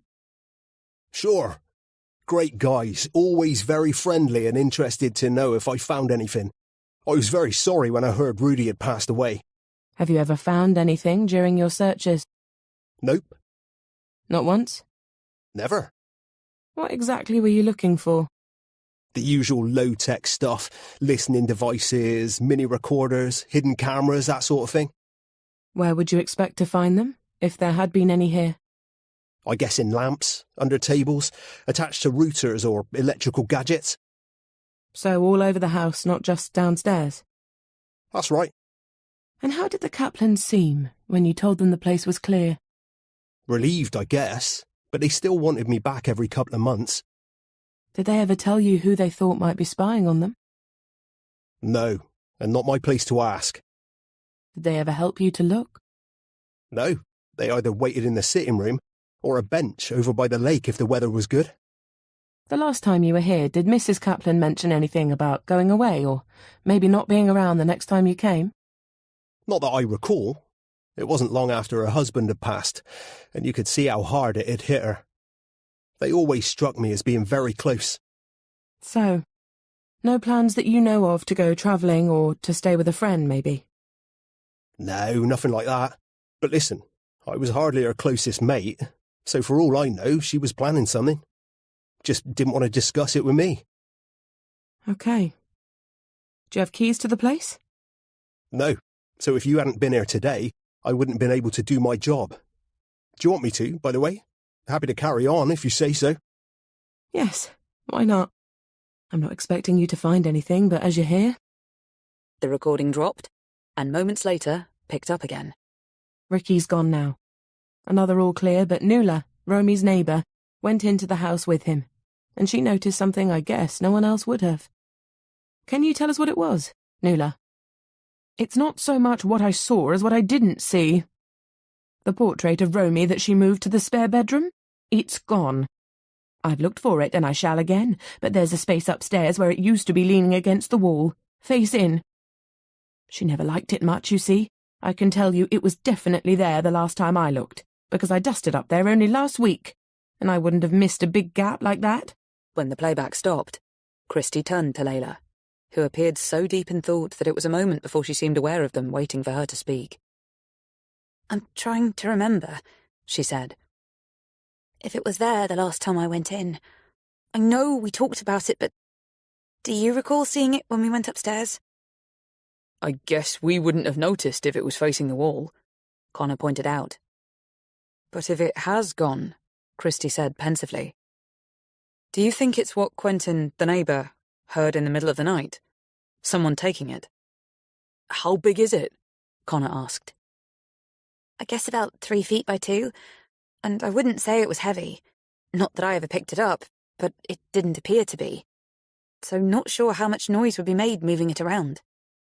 Christy called Clove again and said, Did you and Nuala try to find the painting after Mr. Ript had left?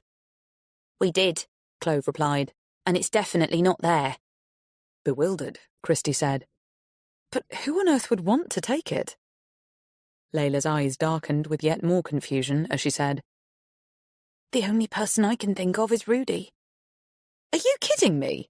Clove said from her end. I'm just saying, Layla responded. He's the only one I know who had any real appreciation for the painting, and I can't think of anyone else who'd want it. Apart from Romy? Connor put in lamely. What are you guys on over there? Clove demanded. Are we now actually thinking that he didn't die back in March? I thought we were waiting to hear from the coroner. I'll call you back, Christie told her, and quickly rang off. Layla was shaking her head. I can't see why Romy would want it, she said. She really didn't like it. And are you seriously suggesting that she entered her own house in the dead of night to pick up some clothes and steal her own portrait? Why on earth would she do that? Why would Rudy? Connor countered. Christie began scrolling through Facebook on her phone. Okay, the baggage label is dated 6th of June. Romy's last video was posted on the 7th of June. We think while she was here in Portugal. Quentin was woken up in the early hours of the 8th of June. She looked up. Setting aside the total weirdness of why anyone would want the portrait, I guess it's possible Rudy and/or Romy flew back to collect it? Because? Connor prompted. Christie shrugged. I've no idea. And it definitely doesn't tell us where they are now. They could have paid someone to get it for them, Layla suggested. Or is that taking us too far down the rabbit hole? They sat quietly after that, each with their own thoughts, as the distant hum of golf carts circling and stopping on the nearby course floated in on the breeze. In the end, Connor said, Here's a scenario for you, based on Clove's interview with the security tech guy. Someone's been going into the cottage to plant their devices right after it's been swept, and leaving them in situ until just before the tech comes again. That could explain why nothing's ever been found. I think I put that forward before, Christie reminded him dryly. But if it's right, then they, whoever they are, obviously know about the contract and when visits are scheduled. Which could lead us to wonder if someone at Sherman Security is involved? Connor mooted. Sounding wretched, Layla said, We still don't have any proof that they were being spied on, and as for why anyone would be that interested in them, I just don't know where to go with that. Sighing, Christie picked up her glass and finished her drink. We're clearly coming at things the wrong way, she stated. We need some more radical, out-of-the-box thinking that fully accepts there's a lot more to the Kaplans than even you and your family know, Layla. So could any of this date back 40-odd years to their time in the Foreign Office, which probably meant the intelligence services? You're sounding like my brother now, Layla protested. Does that mean he thinks there's a connection? He definitely likes the idea of one. But that's him all over. Mum and Dad don't agree, and they're much more likely to know. Sighing, Layla stared down at her drink. It's not looking good, is it? She asked. Considering the way their minds were working concerning Rudy's death, Christie decided it best not to answer that. Killing a third party in the bath before taking off to God only knew where both stretched credibility and raised the intrigue to a level they couldn't handle right now. So, she simply said, Why don't we take ourselves into Lagos to see what we can find out there? How well do you know the town? Well enough to get us to the main square, Layla replied. And to be able to suggest a couple of places to eat. Best bring a jacket, or some sort of wrap, in case you need it. Chapter 15. An hour later, after parking close to the marina, where luxury yachts were jostling with fishing boats, rubber dinghies and leisure cruisers, they crossed a busy footbridge over to the town's seafront boulevard. Dozens of stalls selling everything from bikinis to flip-flops, caftans to straw hats, cork accessories to day trips were spread out along the palm and oleander-lined boardwalk, where tourists were browsing and haggling, taking selfies, and generally having a good time. It's going to be hard to spot anyone in these crowds, Connor commented, as they reached a kids' carousel and merged into a street of music and general holiday chaos. Let's record some of this for Atmos, Christie said, and I'll try a voiceover.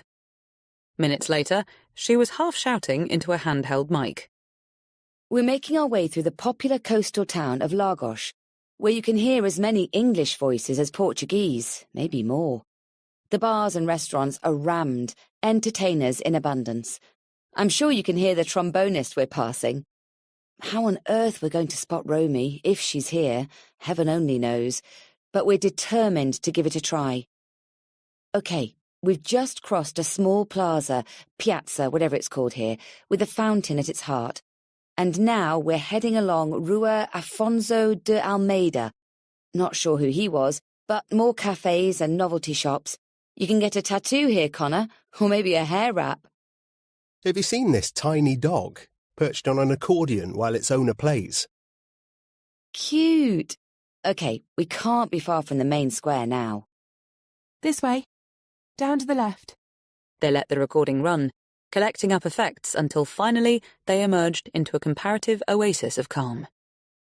The church is on the opposite side of the square to where we are, looking quite lovely in the pastel shades of twilight. We're standing next to the old slave market. You know, it's actually making me shiver to think of all the suffering that went on here a couple of centuries ago. It's like the ghosts are still present, and if you listen hard enough, you might even hear them. The chains, the beatings. We're walking towards the statue now, and it is... Yes, it's Henry the Navigator, who, I believe, was responsible for kicking off this nation's slave trade back in the 15th century. I need to double-check that. Anyway, unlike Britain's Edward Colson, whose statue was famously torn down and dumped into Bristol Harbour a few years ago, old Henry is definitely still standing. Let's get some shots of it, and the square. Connor took out his phone and got to work. Layla did the same. Everything's so quiet here, and white or sandstone. There are a couple of restaurants that have the same name, Dois Irmãos, so I'm guessing they're owned by brothers. Let's go check if anyone remembers seeing Romy. Maybe even shooting a video for her. I'm guessing, from the angle it was taken, that she was on the terrace of that one there. He's pointing to the smaller of the two restaurants, which looks as though it might be more of a tapas bar. It didn't take long for them to establish that no one in either of the eateries recalled seeing Romy or Rudy in recent times. However, considering the number of tourists coming and going throughout the year, it was hardly surprising. And were they really expecting anyone to have seen Rudy lately, when, no matter where their suspicions and imaginations were taking them, there was absolutely nothing to say he was still alive? "Would you be willing to put up a couple of posters?" Connor asked one of the restaurant managers. "Just in case someone recognizes them."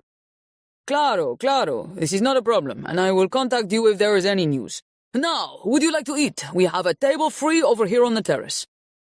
Eyeing the huge selection of fresh fish and live seafood inside a refrigerated display case, Connor said, "I'm definitely up for some catch of the day.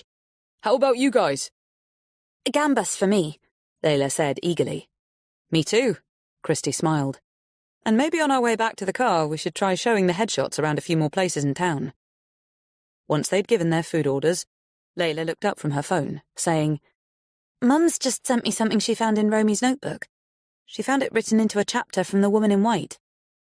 Confused, Christy asked what it said. Opening up the email's attachment, Layla explained, Mum's typed it out to make it easier to read. Romy's handwriting is notoriously difficult. Anyway, apparently it starts off with text from the book, except I don't think it's accurate. I'll read it. It's the 22nd day of February. The long cold winter is drawing to a close, and it's terrible the things that are happening to us, and what we are in danger of doing to others. Is there really only one way to escape it? I feel so frightened at times, and I know Rudy does too. We have been fools, and we continue to be. Mum says that from there it reverts to Wilkie Collins's text, but on the next page, Layla read from the email attachment again. Apparently the following was worked into a chapter from Jane Eyre. It's like being haunted, surrounded by ghosts, watching, waiting, controlling, never able to speak to them, hear them, or even touch them. Will they ever leave us alone? Christy shivered, and Connor muttered, "What the actual Can you forward it to us?" Christy asked. Moments later, it was on her phone. After quickly scanning it, she said, "Okay, so we can assume that the Woman in White entry was written on the 22nd of Feb, a month before Rudy died. So, what terrible things were happening to them? And what on earth does she mean about being in danger of doing something to others?" Layla regarded her helplessly. Reading from his own phone, Connor said, "There's no date on the Jane Eyre piece, but she's asking, will they ever leave us alone?" He looked up. Who on earth is she talking about? Layla was clearly still as mystified as they were. Has your mum said who she thinks it could be? Christie asked. Layla shook her head as she quickly checked the covering email. All she's saying is, if there was something going on to frighten her this much, why on earth did she never say anything? I don't understand it. Connor said thoughtfully, Do we show this to the police? I mean, it surely throws a whole new light on the fact she's missing. Christie looked at Layla. Connor was right, of course.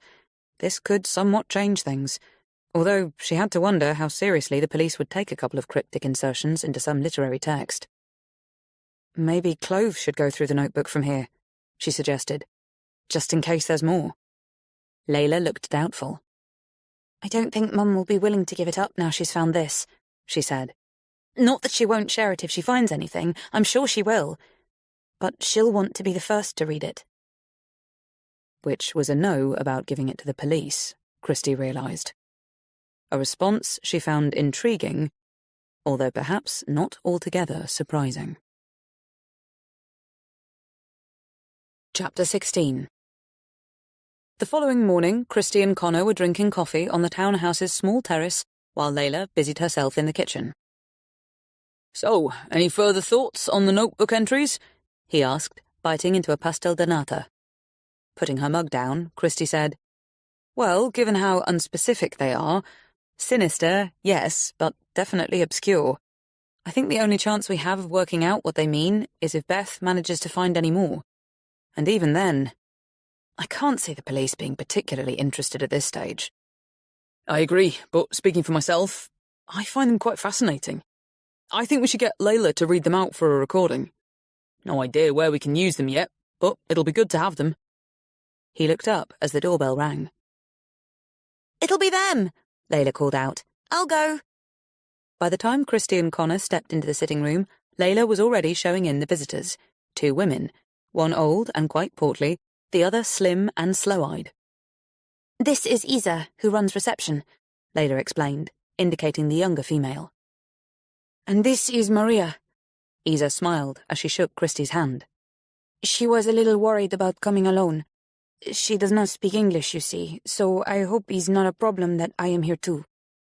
Welcome, Christie said warmly to Maria, hoping her tone would help put the older lady at ease. Thank you for coming. As Maria nodded, still clutching tightly to the strap of her shoulder bag, Layla gestured for everyone to sit down. Can you ask Maria if she's okay with us recording what she says? Christie said to Isa. Christie watched the older woman's wary face as she listened to the request and waited as she gave a verbose response. She says it's not a problem, Isa told them. And she hopes she can help.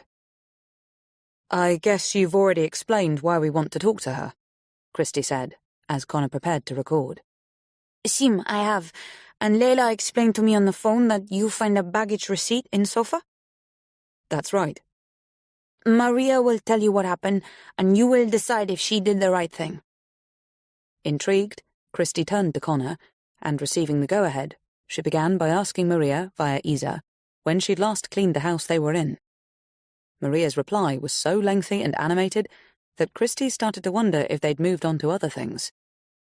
She wants you to know that yesterday morning, while she is here in this house, a woman comes to the door and asks if she can leave a note for Miss Cates. She has not seen this woman before, but she looked very nice, so she let her come in, and while she write the note, Maria clean in the kitchen. Then the woman leave, and later, when Maria also is leaving, she sees there is no note. Christie and Connor exchanged glances, and Christie quickly brought out a photograph of Romy to show to Maria. Is this the woman? Maria's reply was clear from the grave shake of her head. No, this is not her. The woman who come is very much younger, maybe 30. Can Maria describe her? Maria spoke animatedly again, first pointing to her eyes, then to her mouth. She says she is not tall and not short. She has very strong blue eyes, and when she smiles, there is small gap between the front teeth. Christie glanced at Connor again, then at Layla. It surely had to be the same young woman Olivia Gibson had seen pass Romy a note in the gift shop. So who was she?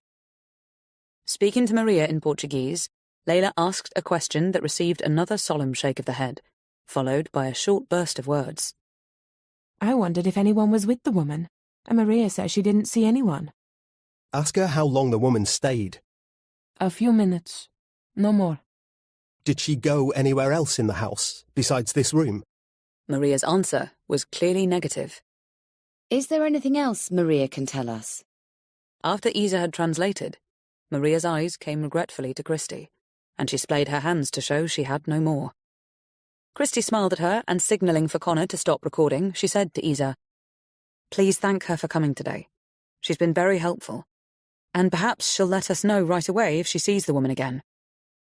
A few minutes later, with Isa and Maria gone, Christy said, "The most striking part of that for me, apart from it almost certainly being the same woman Olivia Gibson described, was the fact that she, whoever she is, apparently knew Layla was coming here." "Yeah, that was a standout for me too," Connor agreed. "And the next question is, why did she come here, given she didn't leave a note?" Okay, I know this is going to sound crazy, Layla said. But maybe she planted the baggage receipt? Thinking it did sound crazy, while half agreeing, Christy said, "Without knowing for certain if or when it was mislaid, we can't actually tie it to the woman. But okay, say that was why she came in here. How did she get it? And why did she plant it?" They stared blankly at one another, having no logical explanation, only more questions without answers. An hour or so later, Christy was on the phone to David. "Are you on your way to the airport yet?" she asked, feeling momentarily depressed by how separate their worlds were. "Just arrived. Flight's delayed and Laurent's gone to get drinks. So, tell me how it's going over there. Any signs of Romy yet?" Sighing, she sat back in her chair and stretched out her legs, then brought him up to speed. When she'd finished, he remained silent for a while, taking his time to assess what he'd heard, and apparently finding it as perplexing and bizarre as she did. "So," he said eventually, "a woman, not Romy, but could be the same one from the gift shop, blags her way into the house where you are, possibly plants a baggage receipt that belongs to Romy or Rudy, and leaves again." Sounds crazy, doesn't it? "And just as crazy, we have someone, maybe Romy or Rudy, stealing into their own Gloucestershire home in the dead of night, removing a portrait, and taking off again." We don't know if it was them. It could have been anyone. Anyway, we know she was here in Portugal, partly thanks to your guys' work on the video, and the date on the baggage receipt that tells us that she flew in on the 6th of June. Unless it was Rudy who got the flight. We'll have it scanned at the airport when we return to see if the barcode reveals more than just a surname. "I'm sure it will, and I'll be fascinated to hear which of them it was. So, what's it all adding up to at the moment?" I wish I had an answer for that. If they're hiding from something or someone, we haven't come across anything yet to tell us who or what it could be, apart from a couple of strange notebook entries that don't actually make any sense. They simply tell us that she was scared of something or someone, and so was he. Well, whatever's behind that, my best guess is that this whole thing is about money. Don't ask me how. It's just got to figure in there somewhere, because it always does. You'll get no argument from me on that. But as we haven't yet been able to find any financial records, address books, or calendars, how are we going to find anything out? Sounding amused, David said, "I have an idea what might be coming." Christy laughed. Given all your contacts in the financial world, would you be able to get some idea of how and when Rudy lost all his money? "I can always try. But if he ran his own show, regardless, he has to have worked with someone. So send me what you do have. Anything will help. And I'll make a few calls when I get to Denmark. We'll see where that takes us." A while later, Christy was strolling barefoot along the shoreline of Salema, a quaint seaside village with cobbled streets and noisy cafes, nestled into the small arc of a cove where locals' fishing boats were currently basking on the sands. She was relishing the warm breeze as much as the refreshing coolness of the lazily lapping tide over her feet, while mulling over her conversation with David, and taking in the almost dreamlike cliffs, cast as they were in a haze of Mediterranean sunlight. She'd left the others a few minutes ago, lounging in a beach cabana, following their lunch of delicious tomato and garlicky sardines, crusty chunks of broa de milho to soak up the oils, and a couple of bottles of perfectly chilled Alvarinho. The talk had mostly been about the mysterious woman who'd dropped into the townhouse yesterday, but it was getting them nowhere to go over and over the same thing. Beautiful as it was here, they were wasting their time, she felt sure. So all that was left to be done was to check in for their flights first thing tomorrow and return to England. It hadn't been a wasted trip. They had the baggage receipt and the reported second sighting of a mysterious blue-eyed woman. However, they still felt a long way from answering the most important question of all. Where the heck was Romy? Chapter 17. Less than 24 hours later, Christie was at Bristol Airport, staring uncomprehendingly at the printed form in front of her. It wasn't making any sense, yet there was no mistaking what it said. "Who the heck," she demanded, looking at the lost luggage clerk as though he, rather than the scanned barcode, had produced the information, "is Casey Kaplan?" The skinny young man glanced nervously at Connor as he shrugged and said, "I shouldn't really be showing you that. It's only—" "I'm sorry, I didn't expect you to know." Christie apologised. She turned to Connor, saw he was equally as confounded, and said to Layla, "Do you know who it is?" Layla shook her head helplessly. "I've never heard of him," she replied. "It could be a woman," Connor pointed out. "Gender-neutral name." Going with it, Christie said, "Are you thinking of the woman who might have left the receipt at the house? I guess that could make sense, at a stretch, but it still doesn't tell us who she is. You're sure there's no other family?" she asked Layla. "As sure as I can be," Layla responded. "But I'll text Mum to see what she says." Taking out his own phone, Connor began a search for Casey Kaplan, while Christie thanked the clerk and tucked the printout into her bag. Curiously, along with giving them the full name, the barcode had also produced Romy's address at the cottage and her mobile number, which another quick check told them was still switched off. "Mum's not aware of any family," Layla said, as Christie drove them out of the airport a while later. "But she's wondering if it could be Rudy's actual name, with Rudolph being a middle." "Casey Rudolph Kaplan," Connor muttered, and started up a new search. "We need his birth certificate or passport," Christie said, deciding not to ask if Beth's suggestion meant she was starting to wonder if it hadn't been Rudy in the bath. "Or driver's license," Layla added, "but I haven't come across any of them yet. Do you keep that kind of stuff after someone's died?" "I guess some people do," Christie said.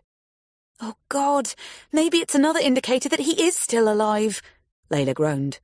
"I haven't found any ID for Romy either, and it's not usual to take your birth certificate travelling, is it?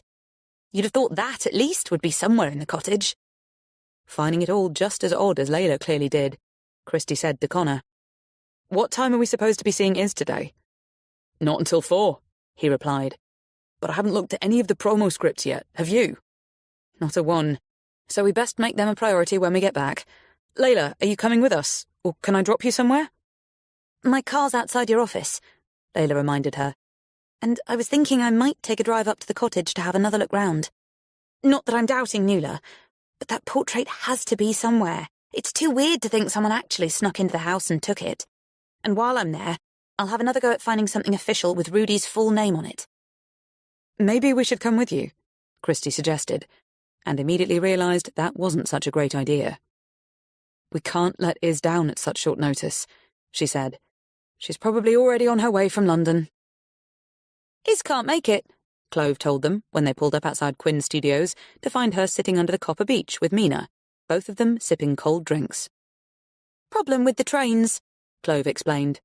"If you check, you've probably had the email by now. And maybe don't bother going inside. We're in the middle of a power cut." "Since when?" Connor asked, looking up at the building as if it might be staging some sort of protest. "About half an hour ago," Mina replied. "They're doing their best to fix it, but until they do, the whole area is an electricity-free zone." "Iz wants to know if you're still intending to upload the call to arms next Tuesday," Clove told them. That's what she's calling it, by the way. I can live with that, Connor responded, turning to Christie. She shrugged. Fine by me. But we should have a full production meeting on Monday about what's going into it. Good to hear, Clove declared, because before we went dark around here, I received a message from one of Romy's Facebook friends that we might want to use. Theo Crush? He's just remembered a letter he received from Rudy last summer and thought we might like to see it. There was an attachment to his email, but everything went down before I could open it, and my phone's not happy with the format, so no idea what it says yet. Just thought I'd mention it, in case it has any bearing on anything. It'll be interesting to find out more, Christie responded. So let us know when you've seen it. In the meantime, she said to Layla, it looks like we can come to the cottage with you. Hang on, Connor interrupted hastily. Some of us have wives and babies to go home to. In my case, only one of each. But I wouldn't mind seeing them today, so how about we go tomorrow? And on second thoughts, Layla said awkwardly, I probably ought to go and check on Mum before I do anything else. Barry went back to London yesterday, so Dad will be coping on his own. I'm sure he's doing fine, but I know Mum's keen to hear about our time in Portugal. Christie turned to Clove. Grimacing an apology, Clove said, I've kind of got plans for later. Happy to join you as early as you like in the morning. Christie threw out her hands. Well, that's me royally dumped, she laughed. With an amused arch of her eyebrows, Mina said, So where's David? Maybe postpone your visit to the cottage and pop over to Guernsey for a couple of days. I would, if he was there, but he's in Skagen for the next 2 weeks. He's also, she told Clove, going to try to get us some background on Rudy's finances. So let's add it to the board so we know who's doing what and when. Turning to Connor, she said, Something else we ought to take a look at while we're in Gloucestershire tomorrow is Halesford Manor. It might be interesting to find out who lives there now and whether they had any direct dealings with Rudy and Romy when they were taking the place over. Sure, he agreed. A bit of background could add some intriguing texture. Clove, have you made contact with Jax yet to find out if he's back? I have, and he's spending the weekend getting up to speed with everything, so he'll be here first thing Monday to, I quote, get the show on the right road. Chapter 18. Christie had just arrived home and poured herself a drink when Clove rang to let her know that the power was back on at the office and she'd now managed to open Theo Crush's attachment. I'm just waiting for Connor to join the call, Clove said, so he can hear— Ah, here he is. What's up? Connor asked. After explaining why she was in touch, Clove said, Crush's covering message makes a bit more sense now. Actually, it doesn't make any sense at all, but you'll see what I mean when we get it up. First up, I'll read you the letter he received from Rudy. Do we need to record it? Connor asked. Maybe, but with a male voice, so we can do it later. Okay, here goes. My dearest, dearest Theo, I know you'll never be able to forgive me for this. How could it be possible, when I'll never be able to forgive myself? Please understand I did my utmost to stop it from happening, but in the end, I was powerless. They have all the control. Romy and I have none, not as things stand. We are no longer at the manor. Our new address is above. It's the best way to get hold of us these days, but rest assured we don't expect to hear from you. It has been an absolute honour to call you a friend all these years. I am sorrier than you'll ever know to lose you. With our love and deepest regret, R and R. Okay, Connor said, drawing the word into a question. What the heck was that about? Believe it or not, Clove replied, even Theo Crush doesn't know. Here's what he said in his covering message. Dear Clover, I am attaching a scanned handwritten letter from Rudy that you will see is dated September last year. I had forgotten all about it until after you got in touch concerning Romy, so I went in search of it, and I have to say, I am as mystified by it now as I was when I received it. Pushing open the French doors to step outside, Christie said, But he must have contacted Rudy to ask what he meant. You'd think, Clove agreed, but I haven't been able to get hold of Mr. Crush yet. When I do, I'll try to get him to talk on the phone so I can record what he says, just in case it's something we might want to use. Good call, Connor responded. Have any of the other Facebook friends been in touch again? Not with me, but a couple more have responded to the latest video. Nothing significant, more of the same really. Although someone replied to the AV post calling him a troll and telling him he should be ashamed of himself. I'll reach out when we're done here, just in case he knows who AV is, or why he might have said what he did. Any more from Romy? Christie asked. No more from her. Interesting, though, that the AV comment didn't seem to bother her, given the kiss emoji. Maybe it's her way of flipping off trolls, Connor ventured. Could be. Anyway, I've gone back a few months on her page to see if he's posted before, or if anyone else has in a similar vein. But the only standout was in April from someone calling him, or herself, J. Cobb, saying, "If something looks too good to be true, that's usually because it is. Same goes for people." What was that in response to? Christie asked. Nothing. It was just posted on her page and left there. No follow-up from her or anyone else. And J. Cobb's proving as untraceable as AV. We definitely need Jax, Connor declared. Did you get anywhere with Casey Kaplan by any chance? All I can tell you so far is that it seems a bit of a rare name. Okay, Christie said. Are you going to come with us tomorrow? Sure, but maybe I'll meet you there. I've got a couple of errands to run first thing. I guess you're going to try some door-to-door interviews with the neighbours? We are, Connor replied. And as you're so good at those things, they'll be all yours while we go on to Halesford Manor. I'll give Layla a call now, Christie said, to find out if she can make it. Minutes later, Christie and Connor were on another conference call, this time with Layla. Her mother had found something melded into the handwritten chapter from Great Expectations. It begins, Layla told them, with Dickens's actual words. It was one of those March days when the sun shines hot and the wind blows cold. We don't know if that's Romy's way of dating what comes next, but it goes on to say, this is Romy writing now. Our friends are still being threatened. It began before we left the manor, and it continues. The intimidation is ruthless and could so easily destroy them. I worry about Rudy and how ashamed he feels. He shouldn't. It isn't his fault. I am to blame in every way. Rudy won't hear me say it, but he knows it's true. If only we could turn back the clock, I'd do things very differently. We wouldn't be in this position if I'd taken more care. They're listening all the time. We're sure of it. How many of them are there? We've only seen 3, but maybe there are more. Rudy thinks there must be, but we have no way of knowing. We wonder all the time how much longer they will allow us to stay here in this cottage. Will they force us to move again? Where will be next? Wherever it is, please let us stay together. Wow, Connor murmured into the silence when Layla stopped. Where do we even start with that? What's your mum saying about it? Christie asked. I'm here, Beth told her. I'm worried sick, obviously. And as confused as you probably are. She talks about friends being threatened, Connor said. Did anything ever happen to you that could put you amongst them? Johnny and I have been discussing it, Beth told them. And we've got no idea who she could be talking about. No one's ever mentioned anything to us. Do you know someone by the name of Theo Crush? Christie asked. He lives in Vienna. Yes, we know Theo, Beth replied. Why? Has someone threatened him? I'm not sure, Christie told her. I'll get Clove to send you a copy of a letter he received from Rudy last summer. It reads like an apology, but Theo Crush's covering email makes it clear that he doesn't understand the letter himself. We're trying to get hold of him to find out what more he can tell us. Connor said, She says she thinks there are 3 of them. I guess no idea who she might be referring to? Believe me, I'd have told you if I did, Beth replied. I just can't figure out any of it. And as for the business of them being moved on from the cottage, I keep asking myself, is that what's happened? They've been forced out and now they're somewhere together?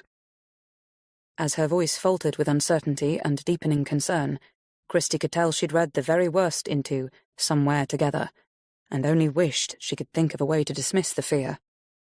She didn't think that both Rudy and Romy were dead, but on the other hand, she was in no position to rule anything in or out. You need to keep reading, she told Beth. See if there's any more, and as soon as we're able to put something together that the police won't be able to dismiss, we'll hand it over to them. Chapter 19 It was just after 11 the following morning when Christie and Connor drove over the cattle grid into Bellbrook and came to a stop outside Romy's cottage. It was dull and drizzly, with only cloud reflected on the lake's inky water, and a vaporous drift of mist was clinging to the trees. No sign of Layla yet, Connor commented, checking the time. Nor anyone else, Christie murmured, noting the deserted-seeming cottages and converted barns straggled along the shore. A middle-aged man with a dog emerged from a trail at the end of the hamlet and seemed not to notice them as he went in through a gate and disappeared into a large front porch. Christie turned to stare across the water to the far bank. She didn't exactly expect to spot someone in a boat, but she tensed as something moved in the trees. A heron flapped out, and she relaxed again. After a while, she said, I keep thinking about the Great Expectations thing last night. Any more thoughts on it? Not really, Connor sighed. My head's going back to the early days, you know, when they were in Moscow. Not that I'm coming up with a single thread of a connection. Would that I were. But I was wondering if it might be a good idea to have a chat with Layla's brother Barry. He might give us another perspective on the Kaplans, given he seems a bit less in their thrall than the others. Sure, why not? We'll have to get his details from Layla. Ah, a text from Clove. She read it out. Theo Crush just rang. Apparently he wrote back to Rudy to ask what letter was about, but didn't get a reply. Tried again a few weeks later, still nothing. Well, at least Crush doesn't seem to have disappeared, Christie commented. I must admit I was beginning to wonder. She glanced in the rearview mirror just as Layla pulled up behind them and got out of the car to go and greet her. How's your mum? She asked, noticing right away how tired Layla looked, and remembering only too well the anguished nights when her own mother's pain had seemed to consume her. And given Beth's concern for Romy... She's putting on a brave face, like she always does, Layla replied, giving Connor a smile as he came to join them. Actually, I couldn't sleep. Then the dog got me up early. So, if I'm looking rubbish, it's because that's how I feel. Layla reached back into the car and produced a greasy bag of pastries and a carton of fresh milk. After handing them to Connor, she dug into her bag for the house keys. Have you seen anyone since you got here? She asked as she went to push open the gate. Not a soul, Christie replied, following her inside. The open-plan room was in darkness and still smelled of old fireplace ash, with a hint of lemony polish. Layla went to open the kitchen blinds and French doors as Connor got to work on the coffee, and as fresh air and weak sunlight came in, Christie took a look round. You were the last one here, she said to Layla. Is it how you left it? Surveying it, Layla said, I guess so. But remember, Nuala, Clove, and the security guard have been in since. Glancing over his shoulder, Connor said, We were thinking about having a chat with your brother. Layla seemed to tense, but then she shrugged and said, Okay, why not? He's a bit of a dork at times with some of the things he says, but he's as keen as the rest of us to find Romy. After sharing his details with both Christie and Connor, she added, I'm going to pop upstairs to check on the portrait. I don't know why it's bothering me that it might have gone, but I need to see for myself that it has, or hasn't. As she ran up to the bedrooms, Connor left the coffee to brew and went to join Christie in front of Rudy's portrait. It's eerily alive, isn't it? She commented quietly. I mean, in that it looks as though he's about to move right out of that frame and start speaking to us. I find portraits often come over like that if you look at them long enough, Connor reflected. I wonder who painted this one. Christie peered into the corners, trying to make out some initials or a signature. Maybe it's on the back, she said, but didn't check. The portrait was too large, and she didn't want it crashing down on them. Where are you? She muttered under her breath, gazing at Rudy again. Have you deceived us all?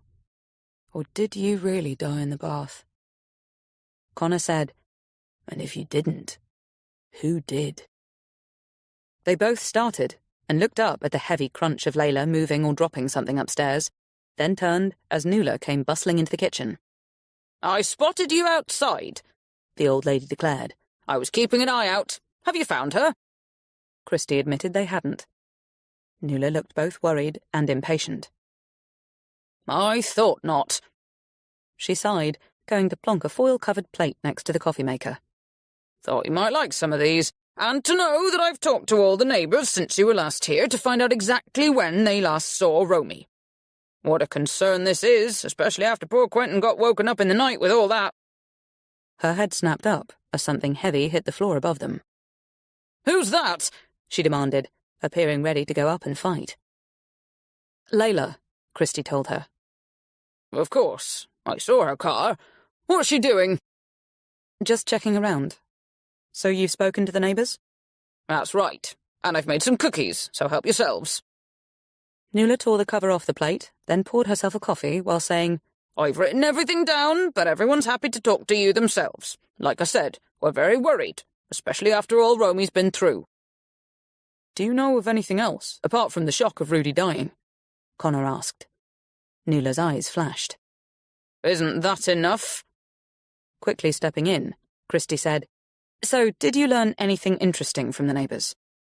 Nuala reached for one of Layla's pastries, ducking in as she said, I'll let you be the judge of that. But I can tell you this. It's still looking like I was the last one to see her here.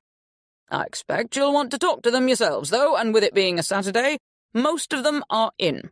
I'll come and make the introductions if you like. That's very kind of you, Christie smiled. But one of our researchers should be coming along later. Clover. Yes, I met her when she came a few days ago. Lovely girl. So she'll be recording us, will she? I must say, everyone's going to be quite disappointed not to meet you. We're big followers of hindsight in our little hamlet. Nuala, I thought I heard your voice, Layla declared, coming down the stairs. How are you? Look at you, Nuala scolded.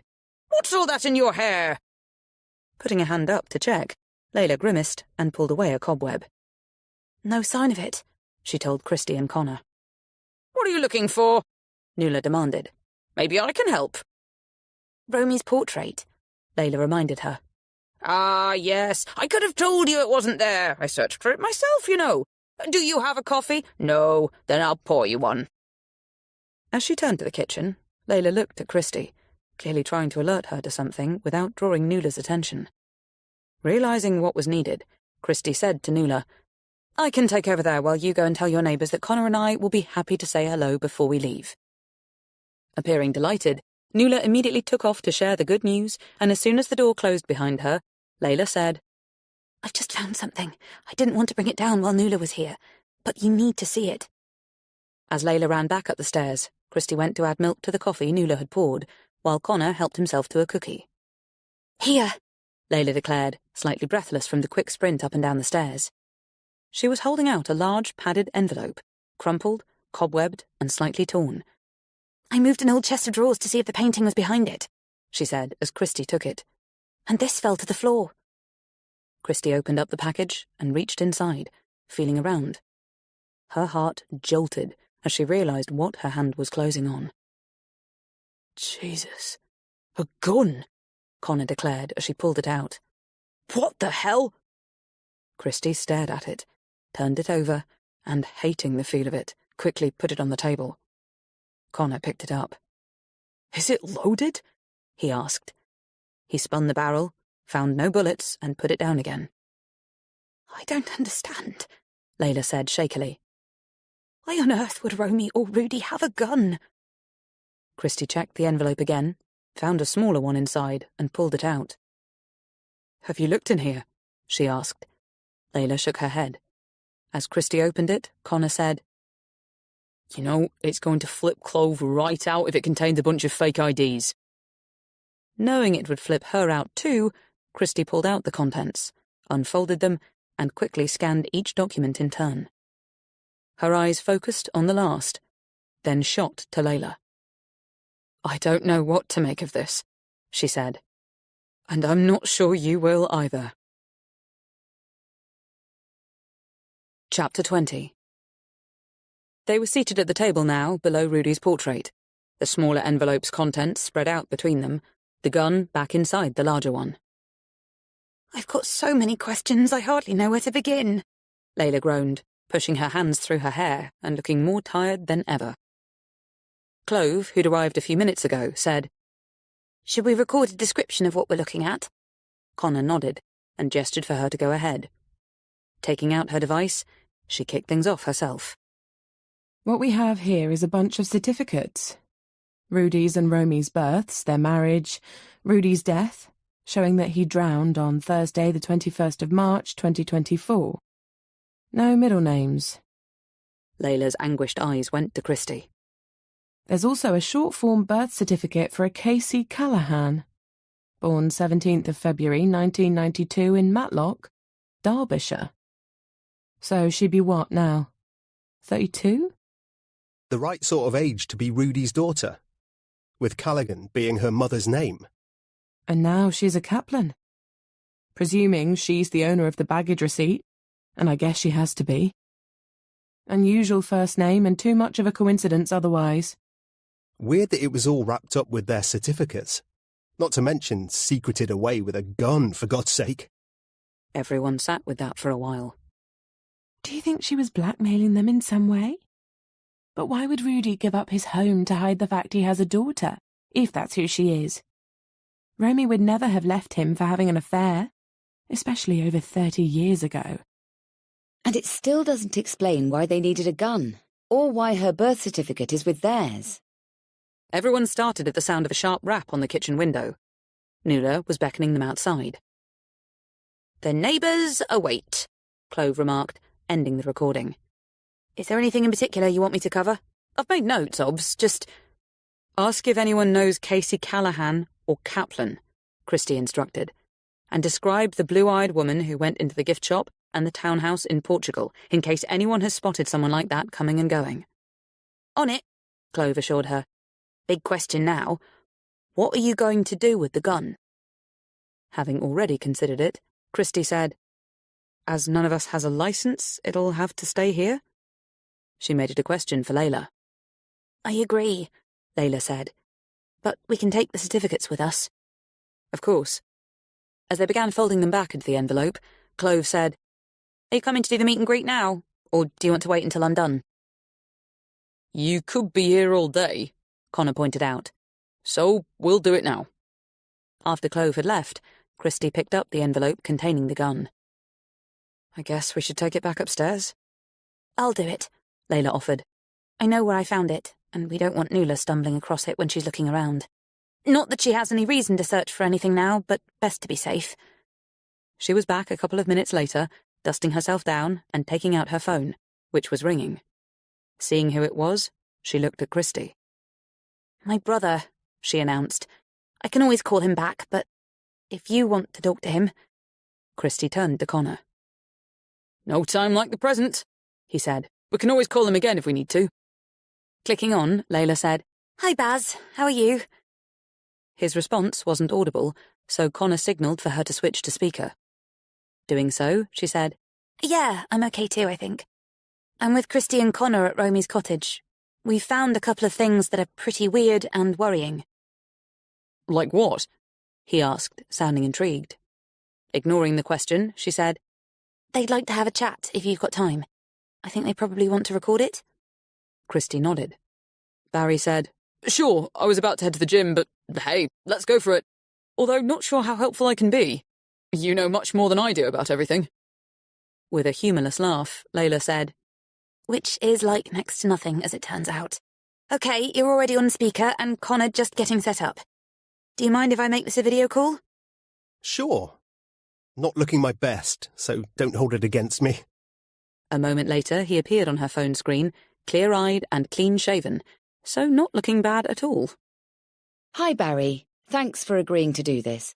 I know it's short notice and I'd like to have been better prepared, but as you happened to call now, we can always talk again if we need to." No problem. Happy to do whatever. Hi, Barry. Connor here.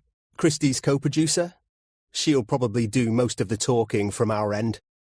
But if you can begin by introducing yourself and telling us how you're connected to Rudy and Romy. Okay, so I'm Barry Cates, younger brother of Layla, and my connection to the Kaplans is basically the same as hers. We've known them since forever. They've always been more like family than close friends, although I guess in some people's books the latter is better. They're great people, really cool. Took us on loads of holidays when we were kids, and later, actually. They had some pretty wild friends, I remember, and amazing parties. I'm sure Lay's told you all this already, so stop me if I'm going over old ground. It's good to hear you talking about them too, but I'm keen to ask about something that came up between you and Layla when I was at your parents' house. Let me guess. It was me calling them dodgy, which, for the record, I'm sure I only ever said once. Once that I heard, which is why you can't deny it. Why would I even want to? They were dodgy. Or I guess eccentric's a better word. And everyone knows about his time in Moscow. Okay, it was a long time ago, and just because they were there doesn't actually mean anything, but it was me, not you, Layla, who Rudy told he was a spy. The only weird thing about that is that you believed it. I was 12, so why wouldn't I? Plus, he had guns. Christy and Connor's eyes met. For God's sake, they weren't real. How do you know? He didn't show them to you. He had tons of props for all the plays they put on. You know that. These were different. They weren't in the usual storeroom. They were in a safe. I guess they were valuable collector's items, that sort of thing. But I'm telling you, they were real. We've just found a gun here at the cottage, presumably belonging to Rudy or Romy. No shit. Jeez, they kept a gun there. How random is that? What type of gun? It's a revolver, and actually, it could be a prop. Still strange, though, wouldn't you say? So maybe now you can't blame me for thinking there's more to them than the rest of my family wants to see. I mean, who else do we know keeps a gun?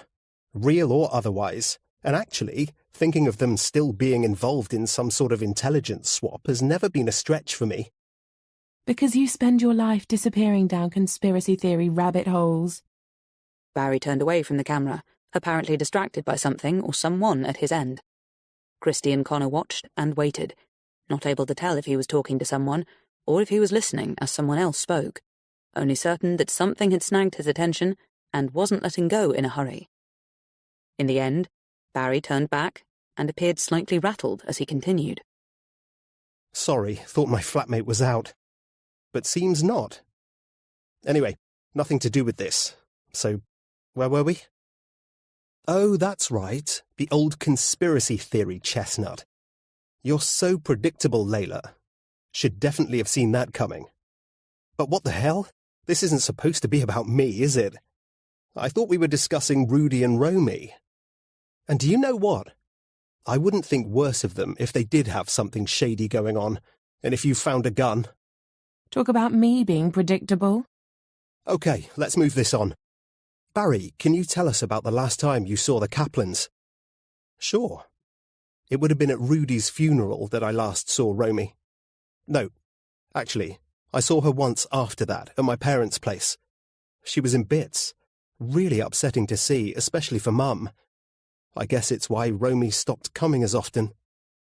She didn't want to stress Mum any more than was necessary when Mum's health is so, you know.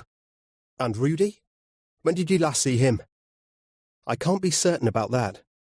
Could have been at Romy's birthday party last May, if I went. We all did. You, me, Mum and Dad. That would have been the last time. I was mainly in touch with him by phone or email.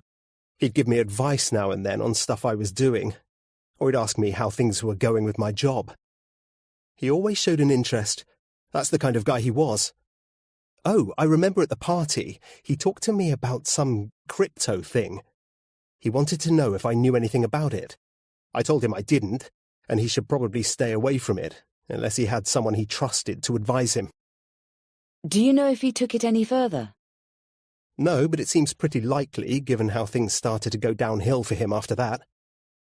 Layla, did you know about his interest in cryptocurrency? First I've heard of it, but it's not the sort of thing Rudy would discuss with me. I'm pretty sure Dad knows. Actually, he does, because I remember telling him myself, so he could maybe give Rudy a steer in the right direction, i.e., away from it. Do you happen to know who approached Rudy about the crypto investment? Not a clue. And I'm not saying it happened. It's just the coincidence of him losing everything that makes it look like it probably did. Did you see anything of him around the time they left the manor? I don't think anyone did. Not even Mum. They kind of kept the move to themselves, and the first most of us knew about them being where you are now was when Mum got the change of address. We found Rudy's death certificate just now, but there's still no proof the body was definitely his. Are you serious? Why are you doing this, Layla? You know how much it upsets Mum, and all you've got to go on is a reflection in some sunglasses. And the fact no one else saw the body, apart from Romy. Jesus, if she says it was him, then it was him. Why would she make it up? Christy, tell me you're not supporting this, please. We're checking ID protocols with the coroner, but for what it's worth, I agree. It most probably was him who drowned in the bath. I'll look forward to hearing you've had it confirmed. Meanwhile, the question we all should be asking is, what the heck has happened to Romy? Why would she just take off and not tell anyone where she was going, or when she'll be back? You've got to agree there's something pretty fishy about it, especially now you've found a gun. Do you have any theories yet on where she might be? I'm afraid not, but we are keen to find someone called Casey Callahan or Kaplan. Does either name mean anything to you? No? Should it? Hang on, Kaplan? Is she some sort of relative? We've just found a birth certificate in the name of Casey Callahan. And I told you about the baggage receipt we found in Portugal. The name on that was Casey Kaplan. Ha! So have we uncovered one of Rudy's many dark secrets? I wish you'd take this more seriously. Anything could have happened to her, and it's like you don't care. I probably don't as much as you do. But she's not my godmother, is she? What's that got to do with anything? She's still a human being, and I know how much she means to you. Not denying, and I'm fully supportive of you wanting to find her. Knock yourself out trying. But if you want my honest opinion, wherever she is, whatever she's doing, she's not getting in touch because she doesn't want to. And if she doesn't want to, well, you've got to think the same as me, surely. Is the past catching up with her? Chapter 21. An hour later, after meeting the Belbrook neighbours and even signing a few autographs, Christy and Connor were heading to Halesford Manor, with Layla leading the way in her own car. As soon as Connor had finished on the phone to Jodie, Christy said, "If we put aside the notebook entries, and I'm not actually sure how we do that, do you agree with Barry Cates that Romy might not want to be found?" She was mindful of the fact she'd said more or less the same thing to David a few days ago, and so needed to explore it further. "I can certainly see where he's coming from," Connor concurred. "But you'd be hard-pressed to get Layla or her mother to agree." But if she doesn't want to be found, if she has gone into hiding for whatever reason, we have to ask ourselves, are we doing the right thing trying to find her, especially in what will ultimately be quite a public way? That's impossible to answer when we have no idea what's going on in her head. But, I guess, if something has happened to her... Like what? I've no idea, Connor replied. But if she is out there somewhere, hoping someone will understand her posts are all a front, and they're actually a cry for help, the way Beth and Layla think, do we want to be the ones to let her or them down? Viewed that way, the answer obviously had to be no, especially when they took Romy's notes into consideration. "Maybe it's time to talk to the police," Christy suggested. "Maybe you're right, particularly now we've found the gun, which might not actually be real. Even if it is, they're obviously not using it, are they, given that it's still in the cottage? So, knowing what big fans the police are of cryptic messaging, as in not fans at all, I reckon that as things stand, they'll just carry on seeing Romy's video posts as proof that she's okay, and probably wants to be left alone for a while." "And if the videos turn out to be fake, older videos reused?" Christy asked. "Well, obviously, that would be a game changer. But we don't know for certain that they are. And are the cops going to try and find out? Not a chance. So it's down to us. Or, more specifically, Jax." Sighing, Christy sat quietly for a while, reflecting on what Connor had said, before allowing her thoughts to move back to their chat with Barry. It had raised something for her, if she could only put a finger on what. He'd said something. Maybe it was just a throwaway line that even he hadn't realized might have a significance. It wasn't Rudy claiming to be a spy when Barry was a child, or the guns he'd kept in a safe. It wasn't the crypto investment thing either, although that was certainly interesting. It sure is, Connor agreed when she brought it up. He wouldn't be the first to lose big time to that sort of scam, and looking at when he talked to Barry about it, early summer of last year, seems unlikely he'd have lost everything that quickly. But maybe David will come up with something when he does his thing. In the meantime, we could get Layla to ask her dad what he knows. After sending a quick text to Layla, Christy said, "You know, I have an increasingly uneasy feeling about the way things are going with this." No arguments from me on that front. Stuff is getting weirder by the minute, although nothing to eclipse the accidental drowning that could actually turn out to be murder. Anyway, talk to me about the Bellbrook neighbours. Did any of them strike you as particularly interesting?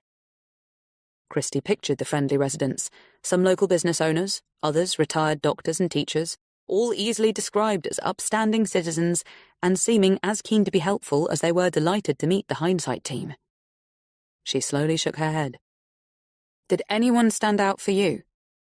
"I don't think so, but Clove will report back when she's finished interviewing them." "Ah, Layla's indicating left up ahead. So we leave this road at last." For the next 20 or more minutes, they wound through endless, narrow country lanes and picture-book villages, across vast swathes of farmland and over meandering streams and rivers, until finally they reached a leafy lay-by seemingly in the middle of nowhere. "Any thoughts on where we actually are?" Christy asked as they pulled in behind Layla, who was already getting out of her car. "I'm guessing still Gloucestershire," Connor ventured. "And I'd say the fancy-looking gates across the road are why we've stopped." Stepping out into the dank summer air, scented with tangy rural smells and damp earth, Christy stared at the gates. They were tall, with narrowly set rails and some intricately scalloped ironwork at the top. Either side of them, for at least 200 yards in each direction, high, dense beech hedges and dry stone walls protected the property grounds, with the occasional old oak soaring skywards and seeming to stand sentry in the way only that sort of tree could, imperious and immovable. "What's the plan?" she called out as Layla crossed over the road. "I'm going to ring the bell. See if they'll let us in," Layla replied. "And why not?" Christy muttered. "They can only say no." And checking there was no sign of traffic, she followed. "Is it a video entry system?" she asked Layla as she reached her. "I should say." Layla smiled and nodded at the CCTV cameras set atop poles just inside the gates. "I guess they're watching us, and the bell seems to be working. So let's see who answers."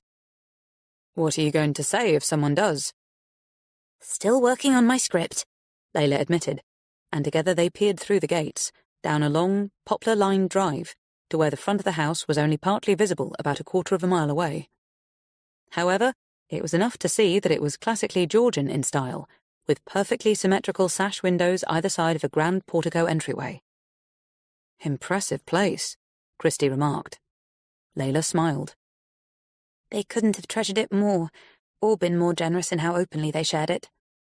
I don't recall any cameras in their day. Then again, security was never a big issue for them." "Until it was time to hide a gun and a mysterious birth certificate behind a chest of drawers, and get their cottage checked for bugs every 2 months, Connor commented as he joined them. "Wow. Will you look at this place? I've got the recorder on, so do you want to do the honours, Chris? Your powers of description always outclass mine." She was about to respond when an old jeep rumbled up alongside them, and a jovial-looking man of some girth and apparent hunting habits clambered out. "Hello there," he cried cheerily.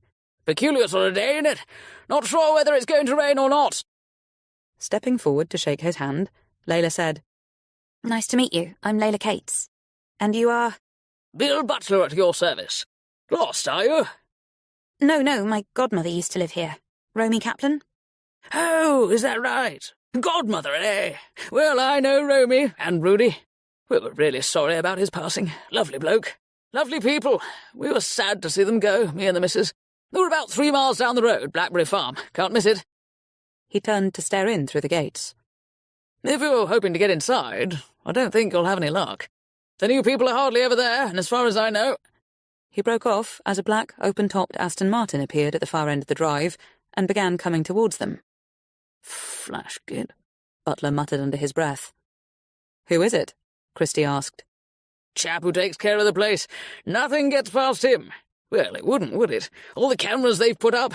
You'd think they had bloody royalty in there.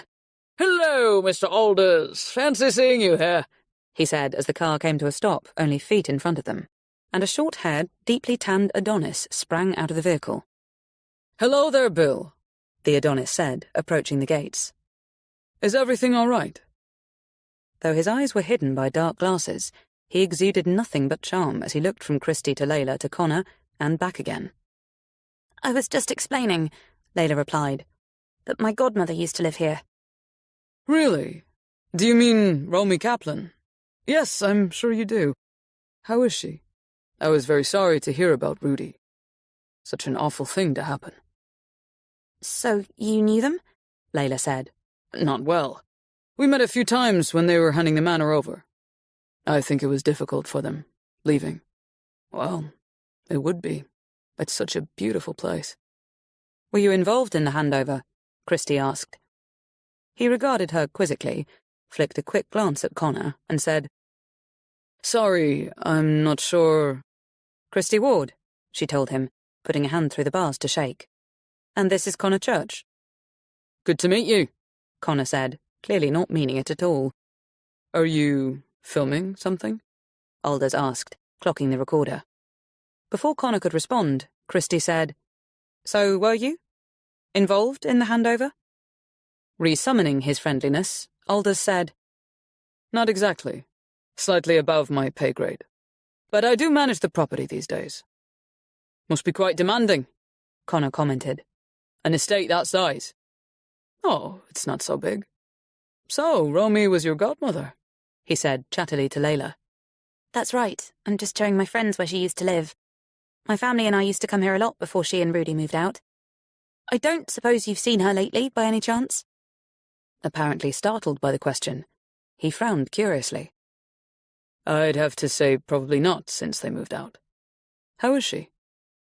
Layla turned to Christie, clearly stuck for an answer. We don't know. She's missing, Christie said. Then, would it be possible for us to come in and have a look round? We're making a podcast about her disappearance, and the place she used to live would be good background. Alders looked faintly worried. Well, I don't imagine it would be a problem, he said. But I'll have to contact my employers first to ask if it's okay. Layla smiled. Shall we wait? He laughed. They're away travelling at the moment, so it might take a while. But if you can let me have your number... As Layla took his in order to send hers, Christie said, Can I ask who the new owners are? His tousled head tilted to one side as he considered the request. I probably ought not to give out my employer's personal information, he said, but once I've spoken to them, I'm sure they'll be happy to meet you themselves. He turned back to Layla. I'll be in touch soon, he promised, and after casting a quick look Bill Butler's way, he got back into his expensive car, deftly turned it around, and took off back up the drive. Full of himself, the old farmer grunted. Lording it around here ever since the Kessingers took over. That's their name, by the way. Michael and Maria Kessinger. South African, I think. Seem decent enough folk. Not that we see much of them. They're more... how shall I put it? Exclusive than Rudy and Romy ever were. Do you know where our friend with the Aston Martin is from? Connor asked. He didn't sound local. Definitely foreign, Bill Butler stated. My wife reckons he's a Yank. But Simon in the pub says he's from Norway. Got a bit of both accents, if you ask me. Anyway, if he hasn't seen Romy since she left the manor, then he must have had the day off the last time she was here. Christie blinked, and Layla said, What do you mean? He shrugged. I saw her myself a few weeks ago, give or take. Plain as day, driving in through these very gates in her little blue smart. I suppose she struck up some kind of friendship with the Kessingers. It would be just like her. Everyone's friend was Romy. Rudy, too. I saw him coming and going a few times before her, you know. Deciding to deal with the surprise later, Christie said, "Can you think back to exactly when it was you last saw Romy? You said a few weeks ago, but maybe you can narrow it down a little?" He lifted his cap to scratch his head, and spent the next 2 minutes chuntering away under his breath, recalling everything and everyone who might help him pinpoint when he'd last seen Romy. Finally he said, "That's right. My brother-in-law was with me at the time, so it would have been sometime around the early May bank holiday." Layla turned to Christie. "That's more or less when Nuala last saw her." Thinking fast, Christie said, "Was anyone in the car with her?" After giving it some thought, he said, "Yeah, I think there was, now you come to mention it. A young woman. Can't tell you who she was, but hardly my business, is it? None of it is." And with a cheery wave, he jumped back into his jeep and continued on his way. Chapter 22. It was gone 4 by the time they got back to the office, tired, sticky, and in sore need of a long, cool drink. "I spoke to Mum and Dad while I was driving," Layla said, going straight to the fridge as Connor opened the window. "Mum had no idea Romy had become friendly with the manor's new owners, or that she ever visited the place after she left.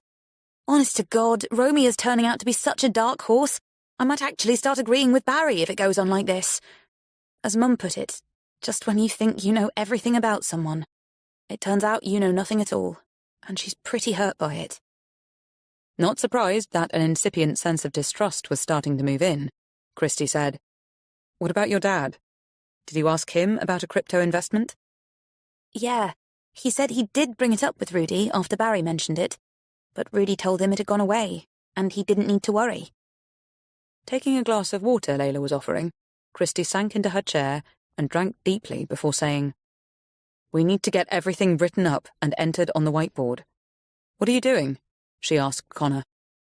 "A search on the Kessingers and matey with the fuck-off car," he replied. "What's his first name?" he asked Layla. Checking her phone, she said, "Bram, as in Stoker." "Appropriate," Connor muttered. "I wonder if he lives on site," Christie said. "I guess he must. Anyway, if Bill Butler saw Rudy going in and out several times after he was supposed to have left, why did Matey say he hadn't seen him since the handover? As a state manager, he must have been aware of at least some of the visits."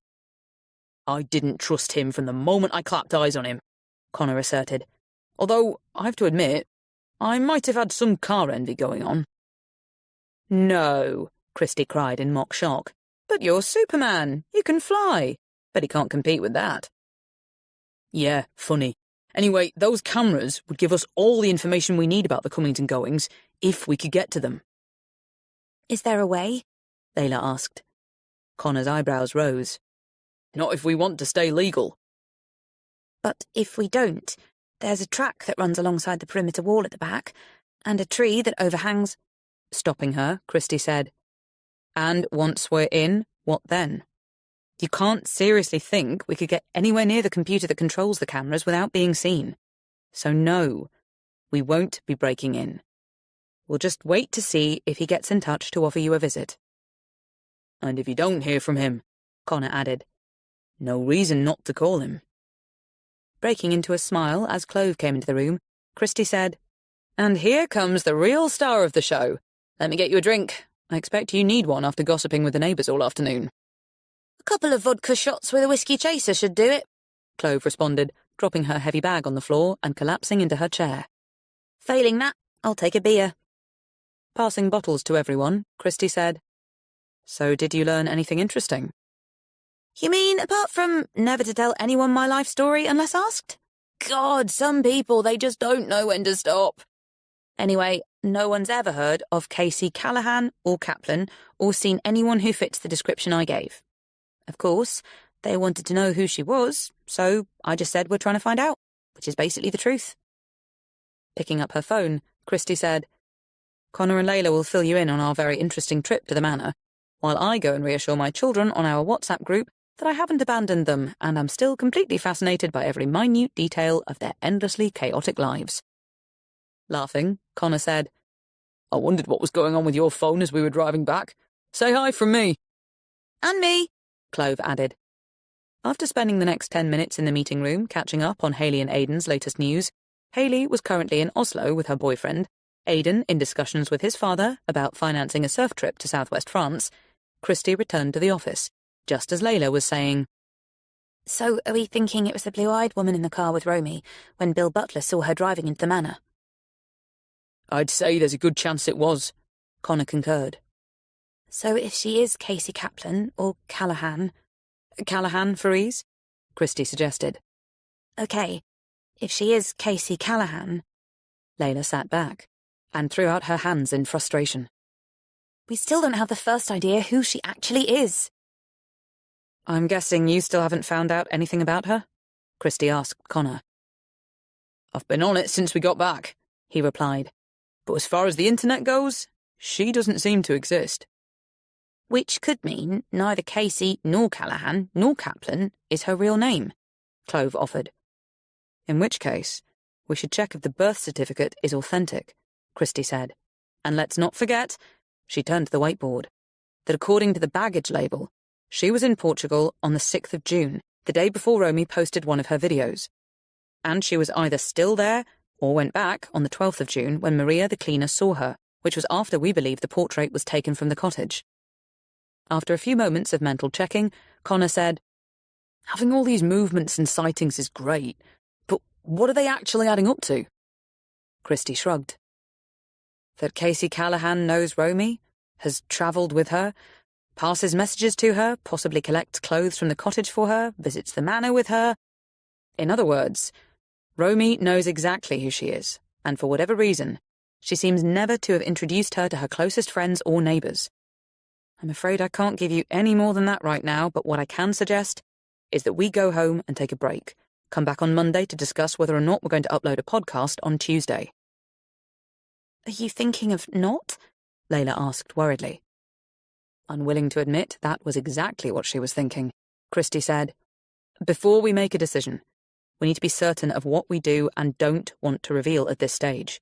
Number one to hold back on, I would say, is the chance that Rudy is still alive. The press will leap all over something like that, and it'll just complicate things even further. The next thing to consider is whether or not we actually believe Romy wants to be found. She raised a hand as Layla started to object. I'm not saying we should give up on the search, she said. I'm as keen as you are now to find out where she is. But maybe before we go public, you should talk it through with your parents again to make sure they're still fully on board. They will be, Layla told her confidently. After what they've already found in Romy's notebook, there's no way they'll want to stop now.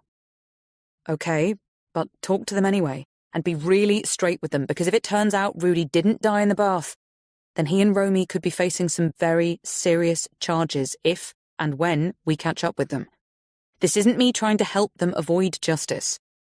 It's me asking you to make sure your mother is fully aware of where this could end and what it could actually mean for her and for you. Chapter 23. The whole team, including the Quinns, Iz and Jax, gathered at 9:30 on Monday morning. First on the agenda was another ambiguous extract from Romy's notebook, which Beth had found inserted into some lines from Elizabeth Barrett Browning's poem, Aurora Lee.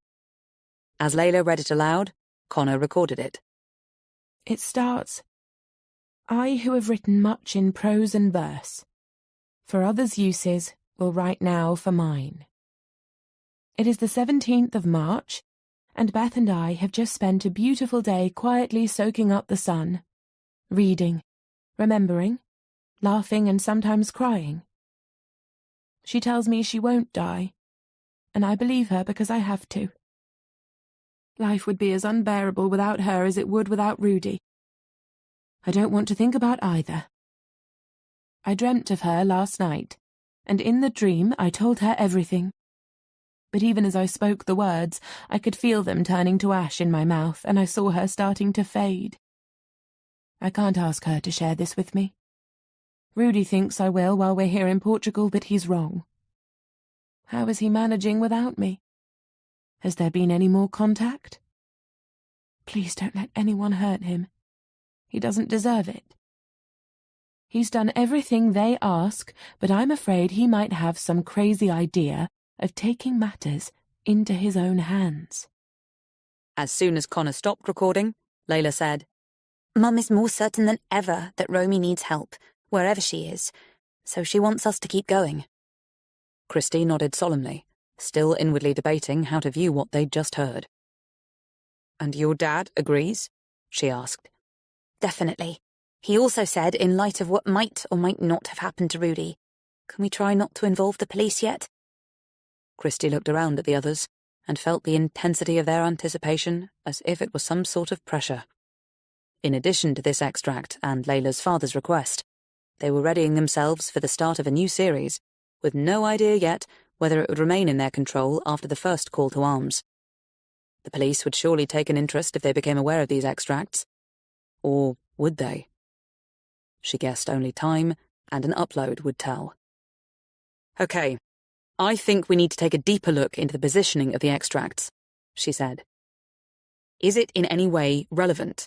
Does the book or poem or text around it contain anything else we should be looking at? Obscure, Clove commented, but agreed. Definitely worth a look, so leave it with me. Thanks. And now, before we go any further, we should welcome Jax back from his Peruvian adventure. It's great to see you, my friend, and please know how much you were missed. Goes without saying. He grinned and affected a small bow to each of his small audience. His spring onion top hair had grown in the past month, no longer shooting up like he'd plugged himself in. Instead, it was tamed into a knot at the nape of his neck, while his boyish face had acquired a faint shadow beard. The new look suited him, Christy thought, as did the purple poncho and ceramic beads. We're hoping, Connor told him, that you've got something to share with us from Romy's laptop. Jax grimaced. Well, the good news is, I got into it, he replied. The password, by the way, is Layla Beth Me 3. Surprised and clearly touched, Layla said, How on earth did you manage to get to that? I have a certain sort of brain, he informed her. Anyway, the bad news. It's been restored to factory settings. So, no emails, no accounts, no contacts, no internet history, nada, nil, nix, naught. Apart from the password. Obs, this strongly suggests there was once something on it that someone, possibly Romy herself, didn't want anyone to see. But if she was behind the reset, Mina said, surely it would have been easier just to take the laptop with her when she left, or get rid of it somewhere. So surely someone else reset it. You'd think so, Jax agreed. But there's still the issue of the password. A factory reset wipes them all, so it must have been added after the reset. It's interesting because it definitely seems to be Romy's. Anyway, I've arranged to take it to my old prof at UWE to see if... UWE? Iz broke in, confused. University of the West of England, he clarified. The prof is right up there with the best in his field, so lucky he can fit me in on Wednesday. Hopefully, I'll have more to offer after that. Meanwhile, I've been getting stuck into other stuff like her social media and trying to get some intel on her phone. I saw a note, he said to Layla, that you were trying to speak to someone at Vodafone? That's right, she confirmed. But so far data protection won't allow them to give anything up. Jax grunted. Gonna be a hard one, but I'll stay on it.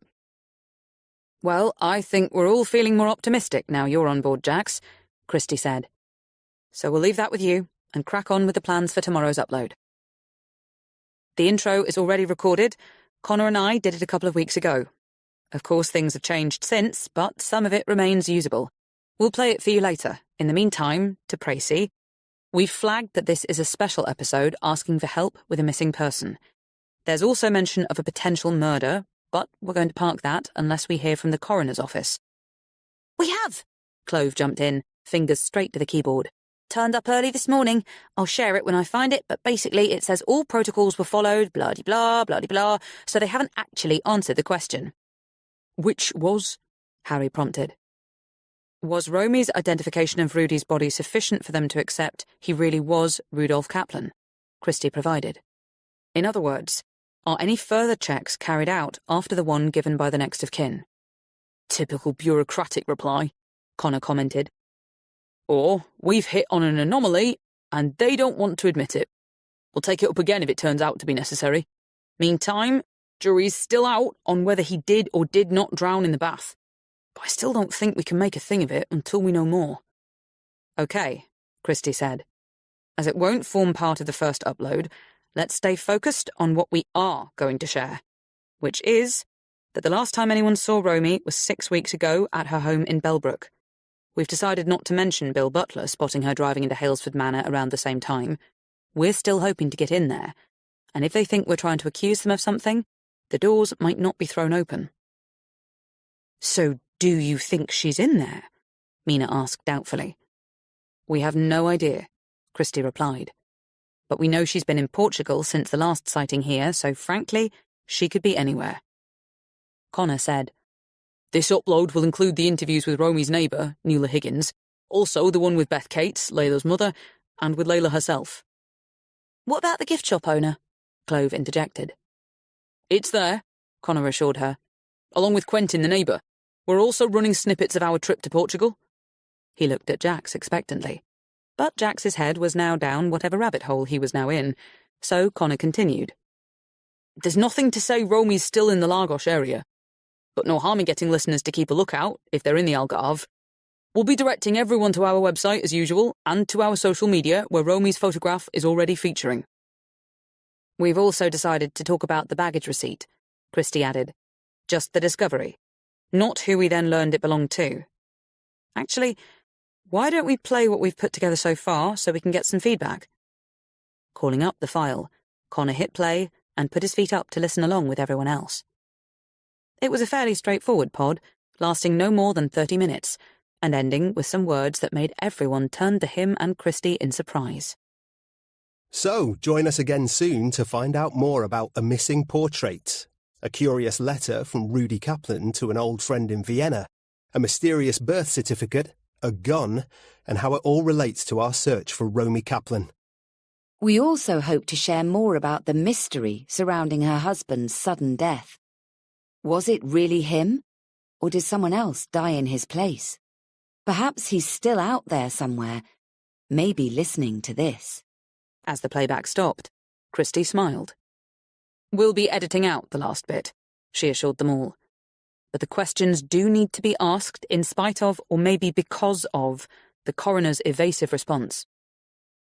I've got goosebumps, Iz confessed. I already can't wait to find out what happens next. Appreciating the feedback, Christie said, There's a lot still to do to get things ready for tomorrow. So, unless anyone has questions? I do, Harry said, putting up a hand. Do you seriously suspect them of being involved in some kind of covert op, possibly state-run? Because that's how it's coming across to me. Christie handed that one to Connor. Given what we know so far, it's a definite possibility, he replied. Harry's face darkened with concern. You realise, if you're right, you could find yourselves upsetting people you probably ought not to mess with. Bring it on, Iz and Clove declared in unison. Harry wasn't amused. You know the Kaplans best, he said to Layla. What do you think? All I can say, Layla replied, is that my mother has known Romy most of her life. She's always been an open book, and I don't believe she could be deceitful if she tried. And yet, Jax put in. Everyone looked at him. He shrugged, as if to say, Here we are. Having to concede his point, Layla simply looked lost. What do you know about the manor's new owners? Mina asked Christie. So far, only name and nationality, Christie told her. I believe you're on it, Jax. Only got started last night, he replied. So, we'll report back as soon as I have more. And don't forget to include matey of Small Dick and Flash Carr, Connor reminded him. They're talking about you, Dad, Aidan declared. As everyone laughed, Christie turned to find her son and his father standing in the doorway. Aidan looking extremely pleased with himself, in spite of the cuff he'd just received from Matthew. Can't hang around, I'm afraid, Matthew said. I'm just dropping him off. I'll catch you later. And with a quick wave to everyone, he left.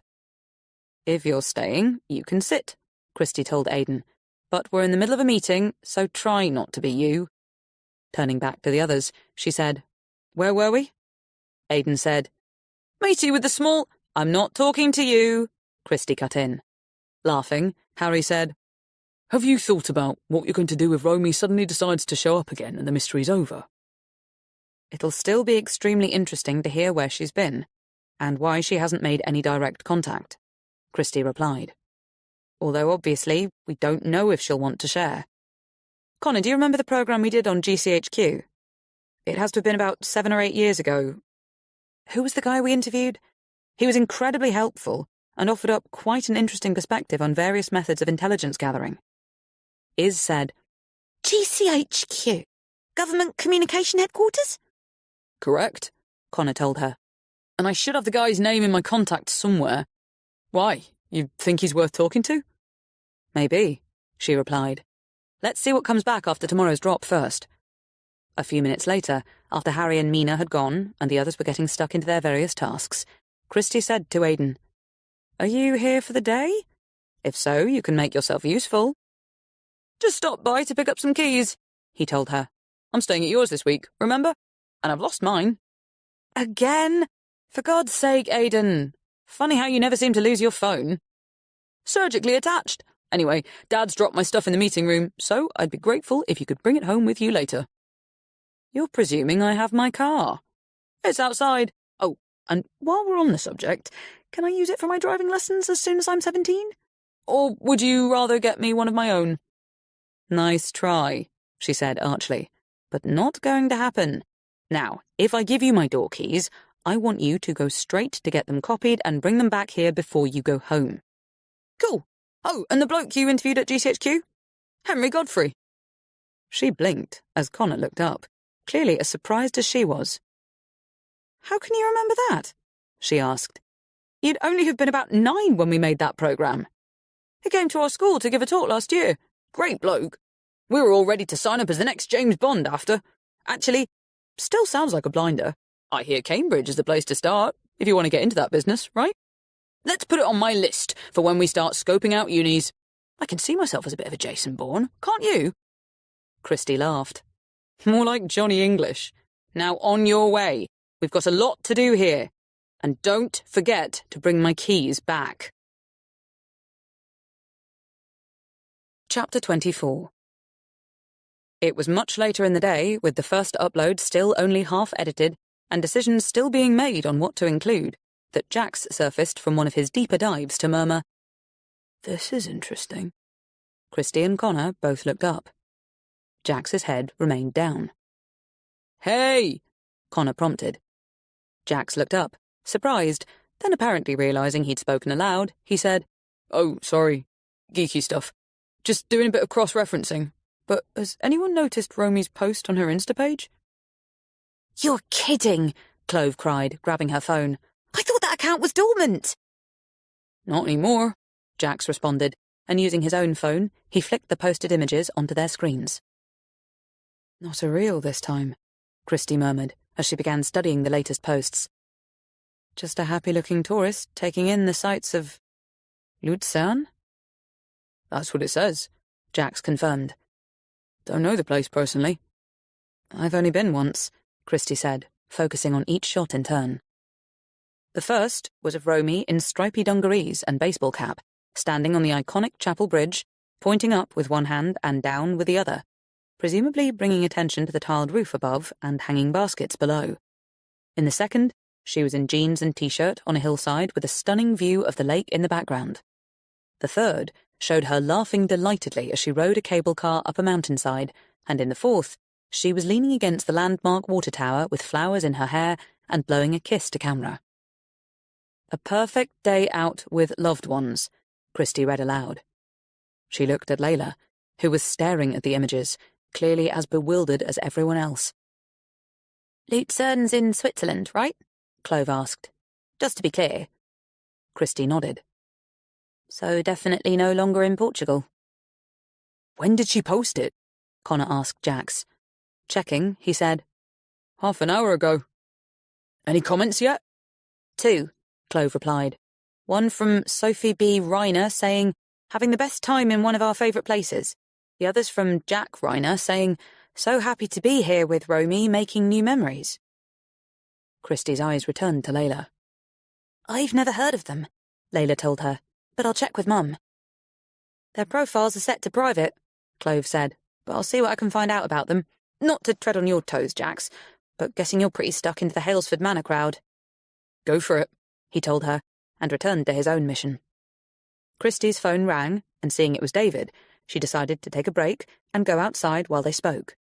"How are you?" she asked as she sank into a chair under the copper beech. "Sauna dai," he replied. She laughed. "Impressive. Going to tell me what it means?" "I think, Hope, I'm missing you. However, the guys around here aren't always to be trusted, so I might have just propositioned you." "Well, I'm cool with that. Are you having a good time?" "I guess, but I'll call again later for a proper catch-up. I'm ringing now because I've just had some news you'll want to hear." Immediately alert, she put a finger to her other ear to block out the noise from a nearby construction site. "Rudy Kaplan," he said. "According to my source, his net worth is estimated at around 15 million. Hang on. How far back are you going? This is current." She blinked. "I don't understand. Are you saying he's still a wealthy man?" "Correct." "But how can... I mean, apart from everything else, he died 3 months ago." "I'm just telling you what I have." Christie was trying to take this in. So why did he and Romy move out of Halesford Manor? Good question. And who are the Kessingers? I've no idea. Who are the Kessingers? Realising she hadn't mentioned them before, she said, "They're living at the manor now. Or so we were told. But let me get this straight. Rudy didn't lose everything back in 2023? Not according to my guy, who, by the way, had never heard anything about Rudy dying in a bath 4 months ago. But it was in the news. I've seen the stories myself. Doesn't mean everyone else heard it, especially if it was only run locally. I realise there's a whole can of worms opening up here, but what I can tell you is that Rudy is either still very much with us, or someone else is running the show and making it look like him." Stunned, Christie said, "Is that even possible?" "Of course, if it's the way you want to play things." "So are you saying...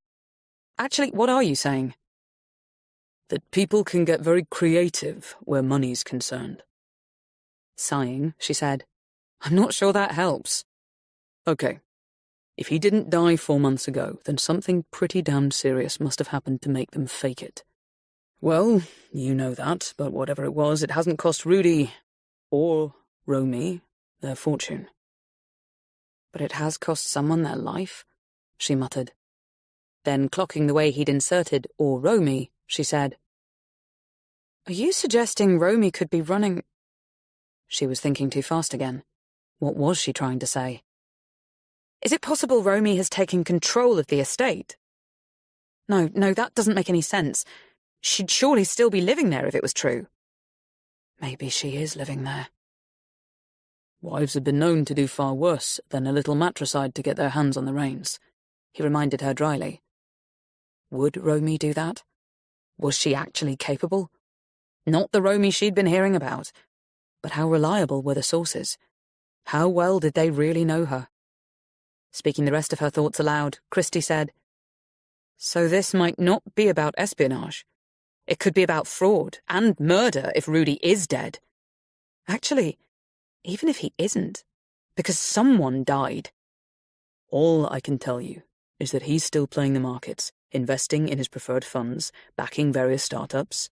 But I'll stay on it if you like." "Yes, please do. Anything about cryptocurrency?" "It hasn't come up." Okay. There was a lot to take in here. If only she knew where to begin. "And what would be really good to know from your guy is if anyone in his world has actually seen Rudy in the past 4 months. Because no one in ours seems to have, apart from the reflection in Romy's glasses." "I've just spoken to Dad," Layla announced when Christie returned to the office. "He remembers the Reiners, who posted on Romy's Instapics. They're old friends from Atlanta, Georgia, who've travelled a lot with Rudy and Romy over the years. He has their email address, presuming it's not out of date." "Okay," Christie responded.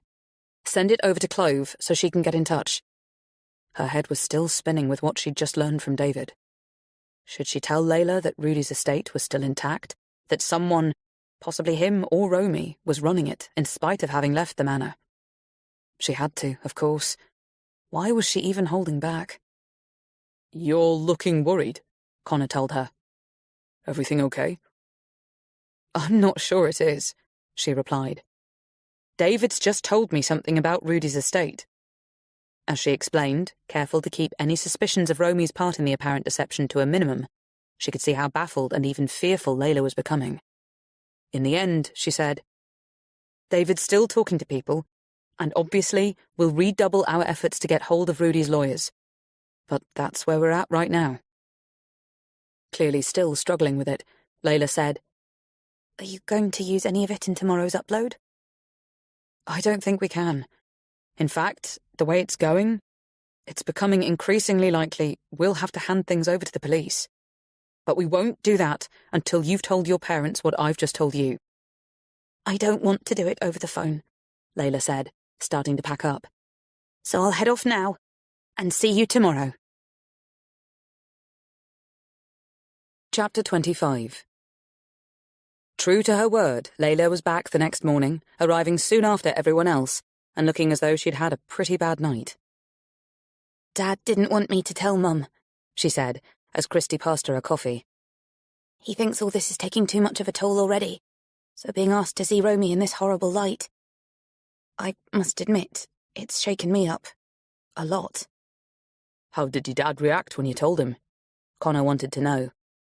"He was shocked, obviously, but in the end he said he'd rather not think ill of either of them, so he's just hoping there's a good explanation for everything." Understanding how torn Johnny Cates must be feeling, trying to protect his wife while worrying about his friend's duplicity, betrayal even, Christy decided to let it drop. It would have to be dealt with later, and probably not by her. "Okay, Jax," she said. "Are you ready to share anything about the Kessingers? Why do I get the feeling they don't actually exist?" "Looking pretty real so far," he told her, "but still a way to go. If you're asking me to read it out, you might want to record for future use." "Let's do it," Connor agreed, and after setting up the nearest device, he gave Jax the cue to begin. Okay, Michael Robert Kessinger, born 1979, Cape Town, South Africa. There's a whole load of stuff about his parents. Father started Kesmer Mining, etc., etc. IOW, pretty minted family. Michael educated in the UK, Harrow and LSE, graduated in business and modern languages. For 20-something years, he worked between Cape Town and City of London, set up a hedge fund, made a pile, then moved to New York and did the same there. He now has himself down as a retired financial strategist at the age of 45. Lucky him. Moving on to the wife, Maria Kessinger, née Bachmann, born 1980 in Appenzell, Switzerland, educated International School of Zug and Luzern, graduated Sorbonne in Paris 2002 with a degree in fine art. Ran a gallery in London from 1998 to 2010, was a director at Sotheby's from 2010 to 2015. She's also listed as retired and resident in the Caymans. Is that where he's resident? He is, but they have properties all over. Barbados, Melbourne, Singapore, Saint-Jean-Cap-Ferrat, Zurich, and, ta-da, Halesford Manor in Gloucestershire. So he does own the manor. Actual ownership of properties like that is always hard to establish. Shell companies set up for tax avoidance, keeping everything opaque. You get the picture. Or don't, in fact, but as I said, still a way to go. It's even possible they're just renting the place off the actual buyer, who knows? Okay. Anything else on Maria Kessinger? Only that she's mentored a few artists over the years who've gone on to achieve some success. I mention it because we know that Rudy and Romy did something similar. They gave encouragement and support to just about everyone. Okay, so let's get to our friend with the flash car. A.K.A. Bram Alders, born 1993, Amersfoort, Netherlands. Family moved to Colorado, US in 1999. Young Bram schooled at Culver Academy, Indiana. Graduated MIT, Boston, 2013. He seems to have drifted for a couple of years, but comes back on radar in 2015 as part of a tech startup, Analytics Anon, based in New York, specializing in creative tech solutions, it says here.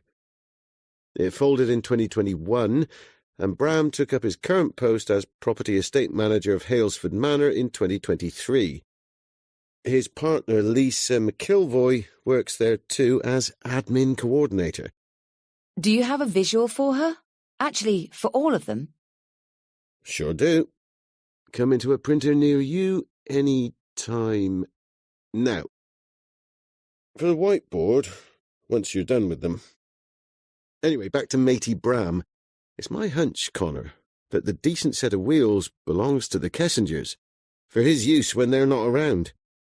Clearly preferring the assumption to someone of Alder's insufferable smugness being able to afford such a vehicle, Connor saluted Jax with his coffee as he said, "Any more? Or shall I stop recording?" "That's it for now. Basic profiles, and you can see from the printouts what they look like. Loads more shots of them, particularly the Kessingers, hobnobbing around the world with the top toff set. I've been trying to spot Rudy and Romy amongst them, but no sign so far. It's the kind of circles they moved in, though, isn't it?" he asked Layla. She nodded. Sometimes, yes. Christie was studying the close-up of Lisa McIlvoy, who didn't have short fair hair, at least not in this shot. This young woman's was coppery and styled in a long wavy bob. However, her face, small and freckled, was strikingly enlivened by cobalt blue eyes. "This has to be her," she stated. "Casey Callahan, or whatever her actual name is." "Just what I was thinking," Connor said. "The hair doesn't match, but that's easy to change. Shame she's not smiling. A gap in the front teeth could seal it." "See if you can find any more shots of her," Christie said to Jax, and setting this one aside, she moved on to the one of Bram Alder's.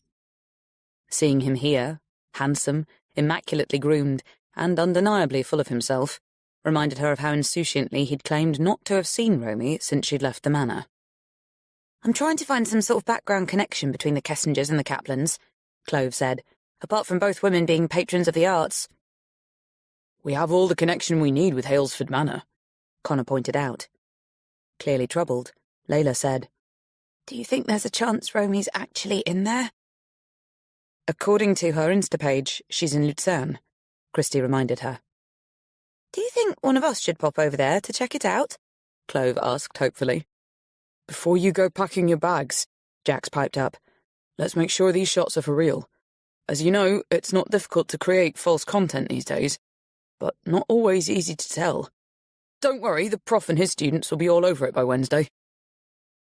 "So you're thinking the videos she's posted could also be fake?" Christie asked.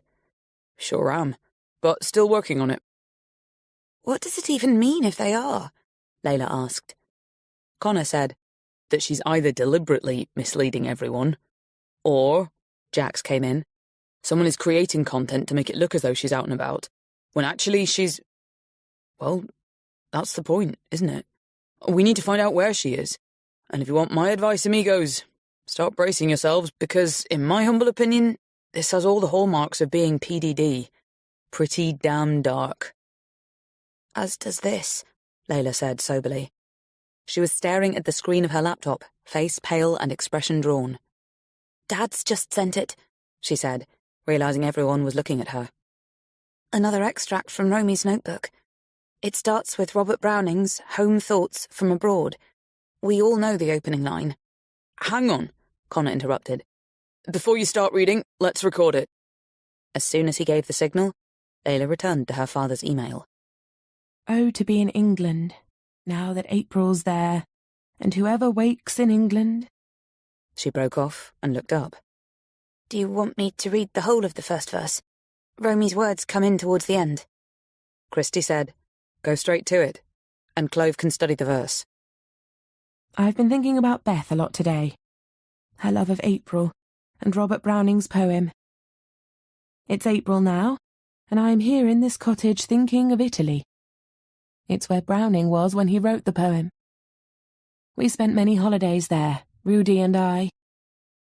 How I wish I was there now, sharing precious memories with him, making new ones. When will we be together again? I spoke to Beth earlier. She didn't want to tell me, but I know the cancer has come back. I could hear it in her voice. I can even feel it in my bones. Beth, my darling, you don't deserve this. You have so many reasons to live, so please fight it. Don't let it win. I want, with all my heart, to be there for you, to help you through the darkest hours. But with everything that's happening here, do you feel I'm betraying you?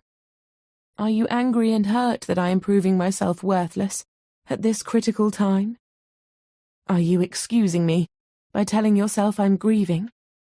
I am, of course, desperately.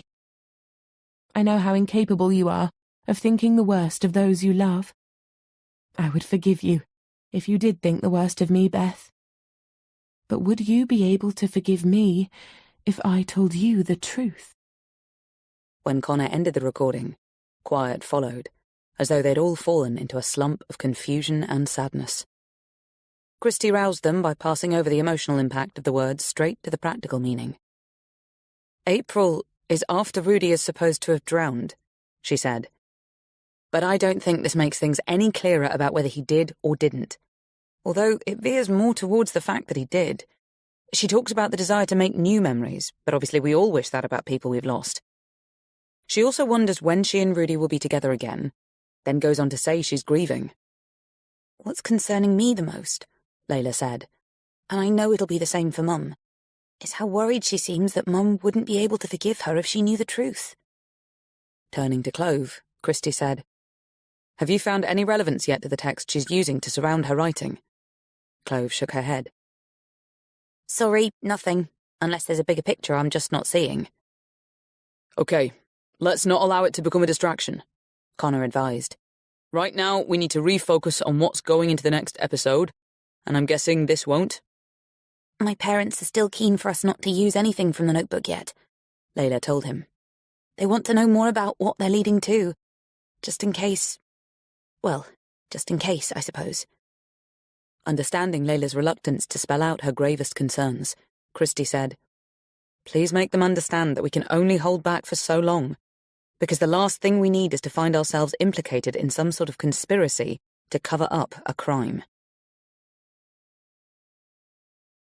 Chapter 26. The morning after the Call to Arms upload, Christie was barely out of bed when Layla called in a panic. It came last night, she cried. Mum's phone was off and she was... Stop, Christie cried, trying to slow her down. Take a breath and start again. Sorry, Layla gasped. Sorry, it was a bit of a shock, that's all. Mum's had her phone off, you see. She needed to rest, but she turned it back on a few minutes ago. And there was a message from Romy. Christie's insides tensed. Go on, she prompted. It was definitely her, we're sure of it. And she's asking us, you, not to post anything about her. It was before the pod went live, and now it's too late. It's already out there, and Mum's really worried about what might happen. I need to hear it, Christie said. Can you forward it? It's a voicemail. I don't know how to do that. Okay, just play it and hold your phone close enough for me to hear. As Layla sorted things out her end, Christie activated her own phone to record. Moments later, the voicemail was playing. Beth, my darling, you have to do something for me. I'm told that Christie Ward is going to post a podcast, asking if anyone's seen me. Please, darling, you must stop her from doing that. I'm all right. Really, there's nothing for you to worry about. But if you don't make her stop, I'm afraid of what will happen.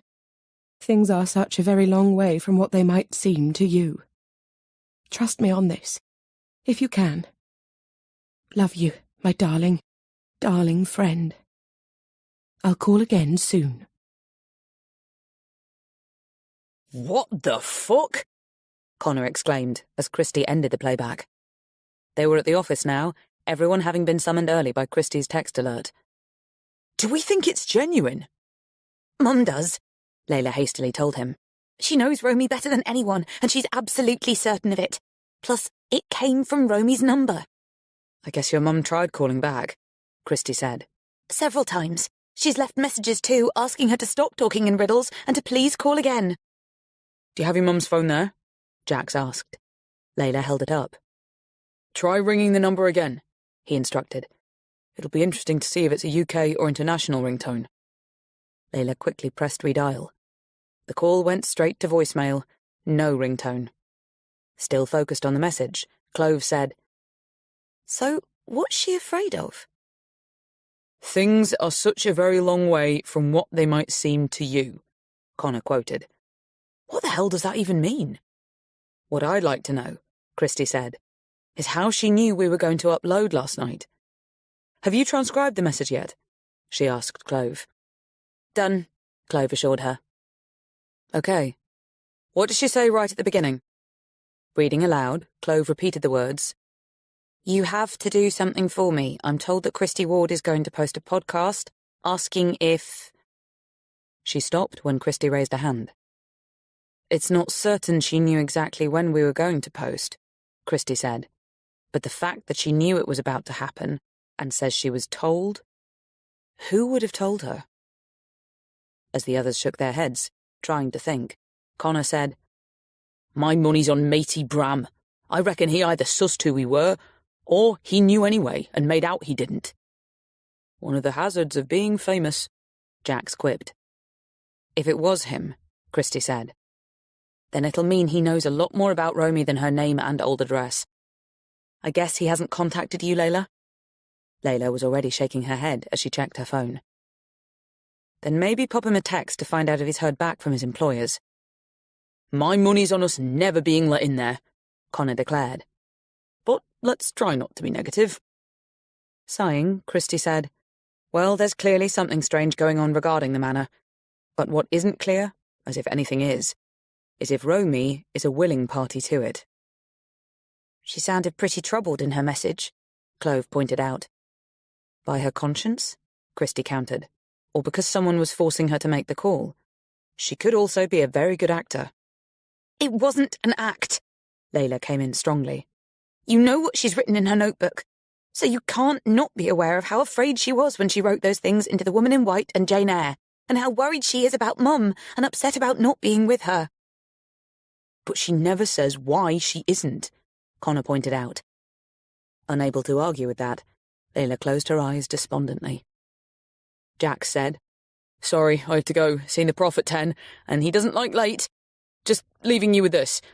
If we're buying into her being upset when she left the voicemail on Beth's phone, then what's it telling us about the social media posts where she's anything but? After he'd gone, Layla said, Jax obviously doesn't think Romy made those videos. But if she didn't? Except it's her. You saw them yourselves. So has someone forced her into making them? Is that what he's saying? We need to see what he comes back with, Christy advised. He's obviously picked up on something. He just wants clarification or maybe verification before he shares it with us. After a beat, Clove said, So what happens now? I guess, Connor replied, looking at Christy. We carry on as if the voicemail never happened? Wide-eyed, Layla cried. Are you serious? How can we just ignore what she said? Sorry, but the pod's out there now. He grimaced. There's no way of pulling it back. So we either sit around waiting to see what happens, or we continue trying to find out where she is. What about talking to the police? Layla asked. I know Mum and Dad are reluctant, but after this call, it's really shaken Mum up. Christy nodded. As it was your mother who received the call, she said, it'll probably be best to start with whoever you dealt with when you first reported Romy missing. When Layla looked doubtful, Connor said, We could be looking at a confusion of jurisdictions with Beth being in one and Romy the other. God knows which one she's in right now. So how about we contact John George? He could be up for giving some guidance on this. Who's he? Layla asked. A detective with Avon and Somerset, Christy replied. Connor and I consulted him quite a lot during our TV days. So, sure, If he's still with the Force, let's try him first. Clove, do you want to do that?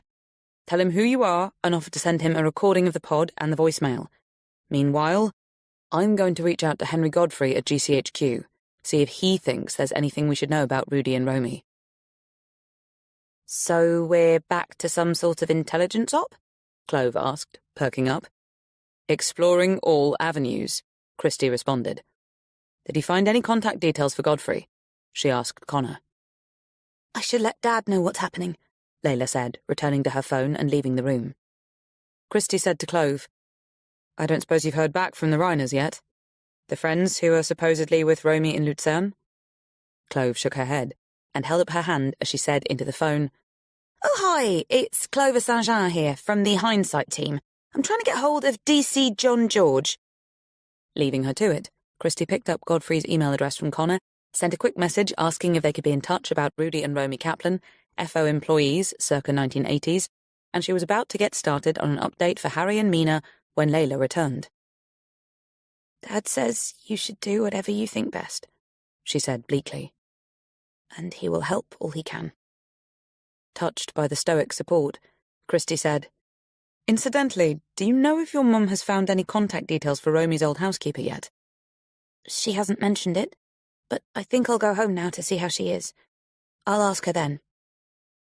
Okay, Clove said, putting the phone down just as Layla left.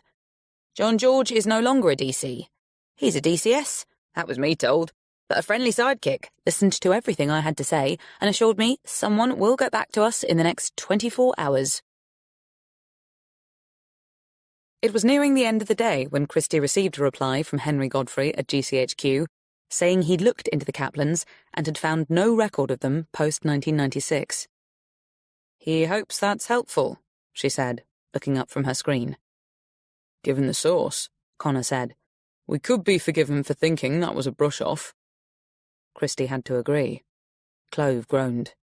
So actually we're none the wiser? Wheeling his chair back from the desk and treating himself to a luxurious stretch, Connor said, Has anyone heard from Jax yet? Right on cue, Clove told him. He's just texted, saying he'll be here first thing in the morning and has plenty to share. Great. Connor yawned. Hey, you, he said, as Aidan ambled in the door. Hey, gang, Aidan responded, going to embrace his mother. I brought this, he said, holding up her wallet. Thought you might need it. Startled, she said, I didn't even realise I'd left it behind. Thanks. And feel free to hang out here if you've got nothing else to do. We can walk home together when I'm done. Shrugging, he said, That's kind of the main reason I dropped in. Dad's got tickets for some gig, and I'm hoping you'll take my place. Christie was about to protest when Connor said, Go for it.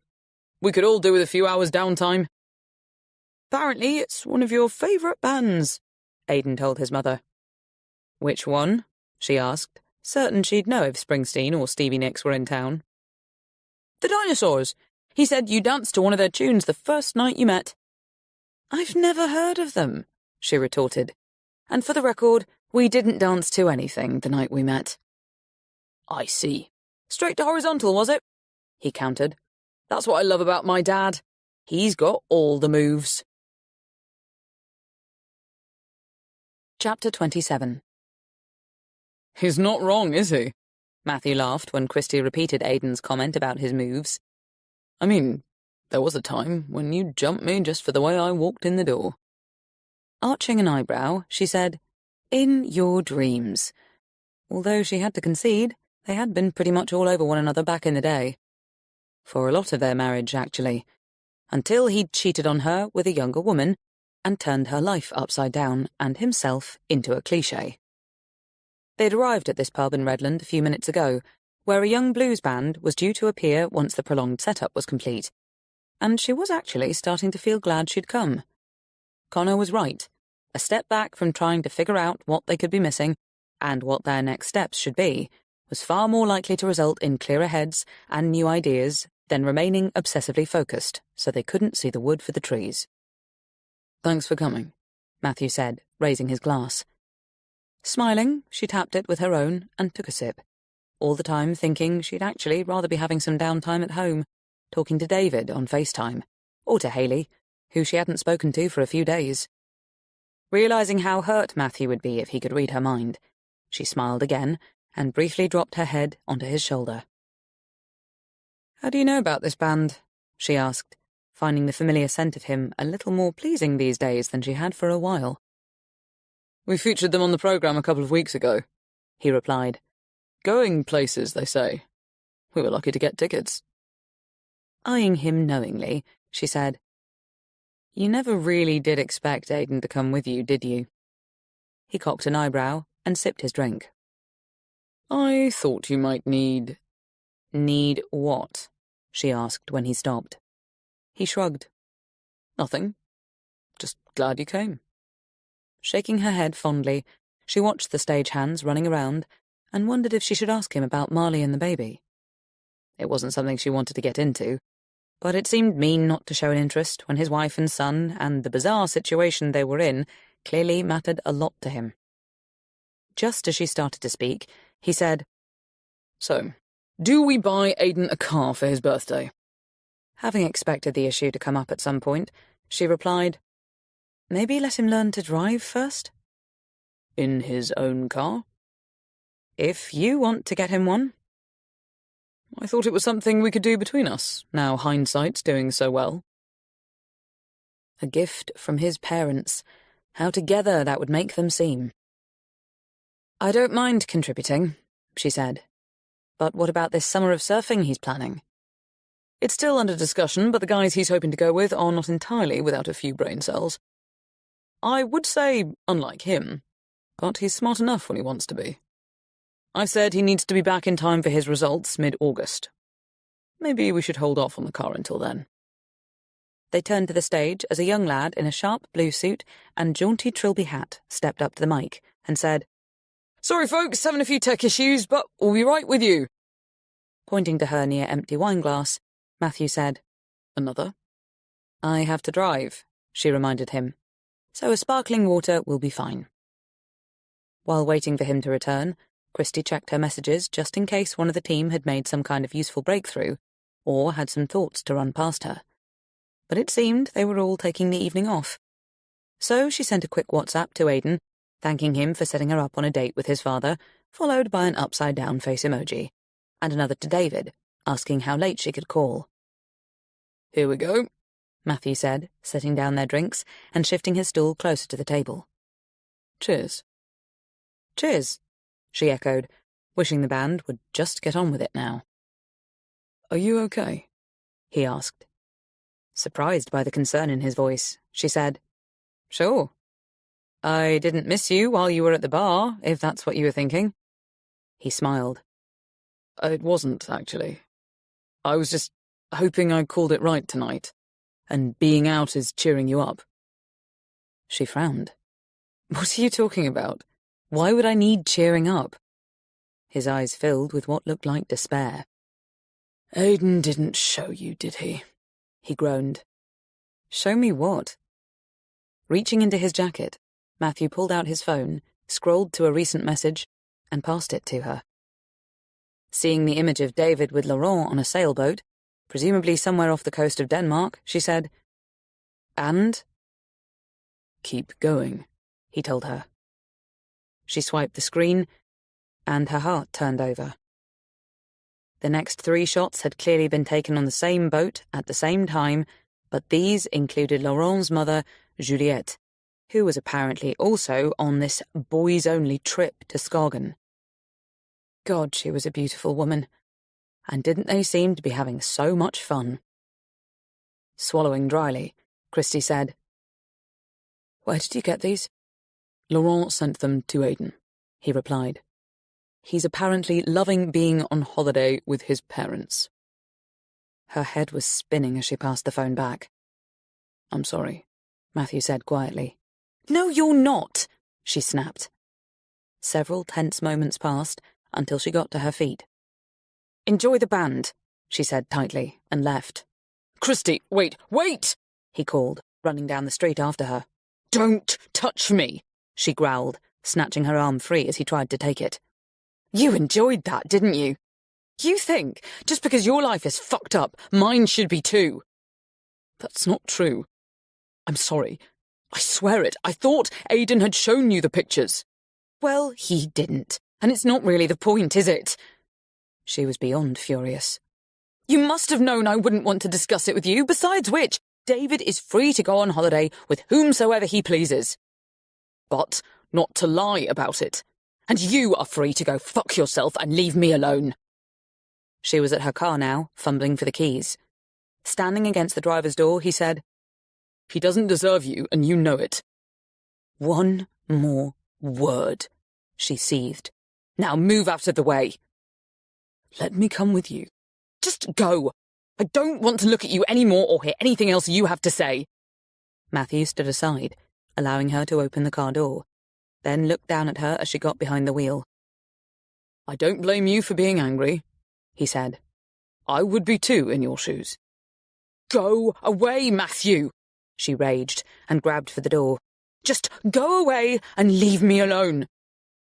By the time she'd reached the flat, she'd decided not to ring David right away to find out what the hell was going on. He hadn't responded to her text earlier, nor had he tried to call, so he was obviously somewhere with Juliette and Laurent, and the last thing she wanted was to get into some kind of scene while his ex was nearby. He knew very well how she felt about his relationship with Juliette, which was presumably why he hadn't told her she was going to be with them in Denmark. But lying to her, making out the trip was something it wasn't, that was going too far. She couldn't forgive that. In fact, she wasn't even going to try. Hey, Mum, you're back early. Band no good?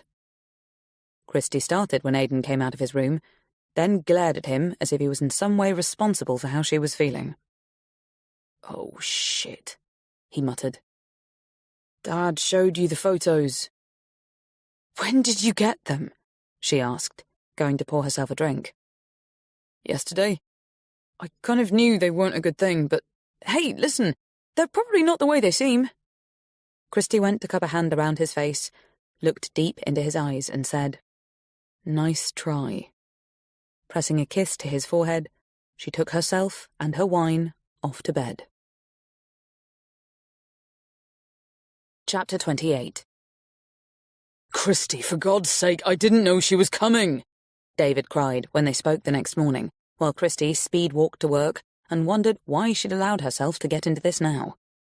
She was already halfway to the office, navigating a path along the harbour side through cyclists, joggers, dog walkers and other commuters. God, it seemed to get busier every day. Still, at least the sun was shining at last, throwing dazzling puddles of light onto the water and probably brightening everyone's mood but hers. She just turned up, he told her. So what was I supposed to do? She's his mother. He was thrilled to see her. How long's she been there? She interrupted. I don't know. 2-3 days, and before you ask, no, she's not staying on the boat with us. Actually, it's none of my business where she's staying. Well, you're sure as hell acting as if it is. Stung almost to a halt, she said. We haven't actually made any kind of official commitment to one another, so if you want... For God's sake!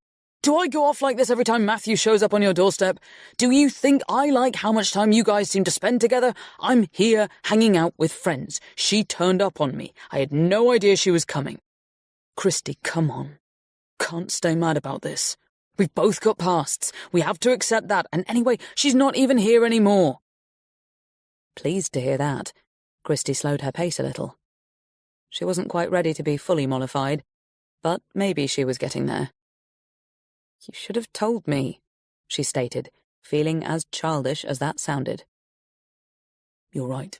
I should have. But I didn't. Probably because I was afraid you'd go off like this. Anyway, how did you find out? Laurent sent photos to Aidan, who shared them with Matthew, who took great pleasure in showing them to me last night. Groaning, he said, I'm sorry. Definitely not a great way. Hang on. You were with Matthew last night. Do I need to be worried about that?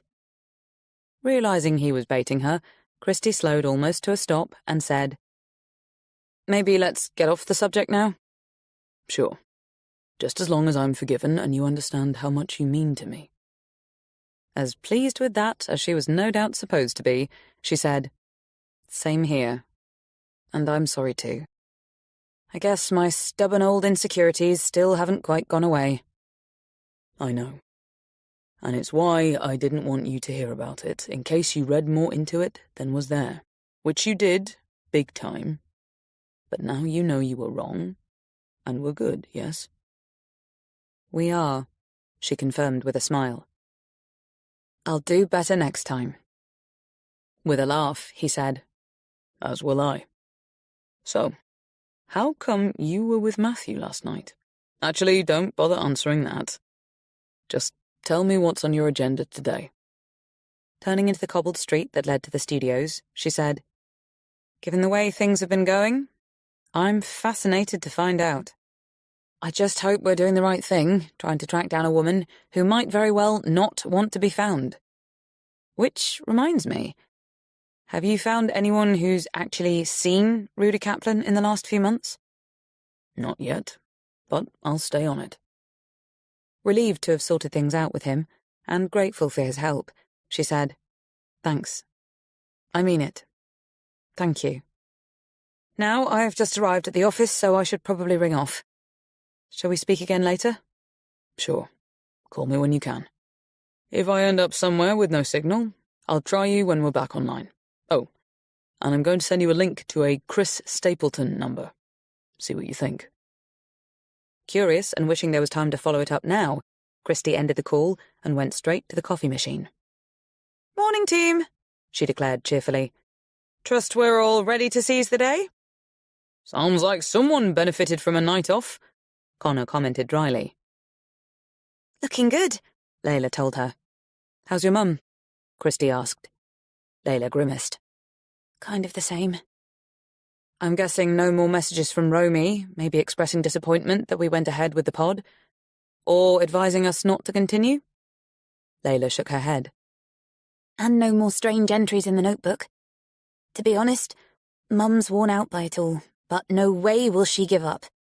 She's still reading, in spite of Romy's handwriting being so small and difficult to make out in places. And Dad's having another go at trying to find Inga's full name."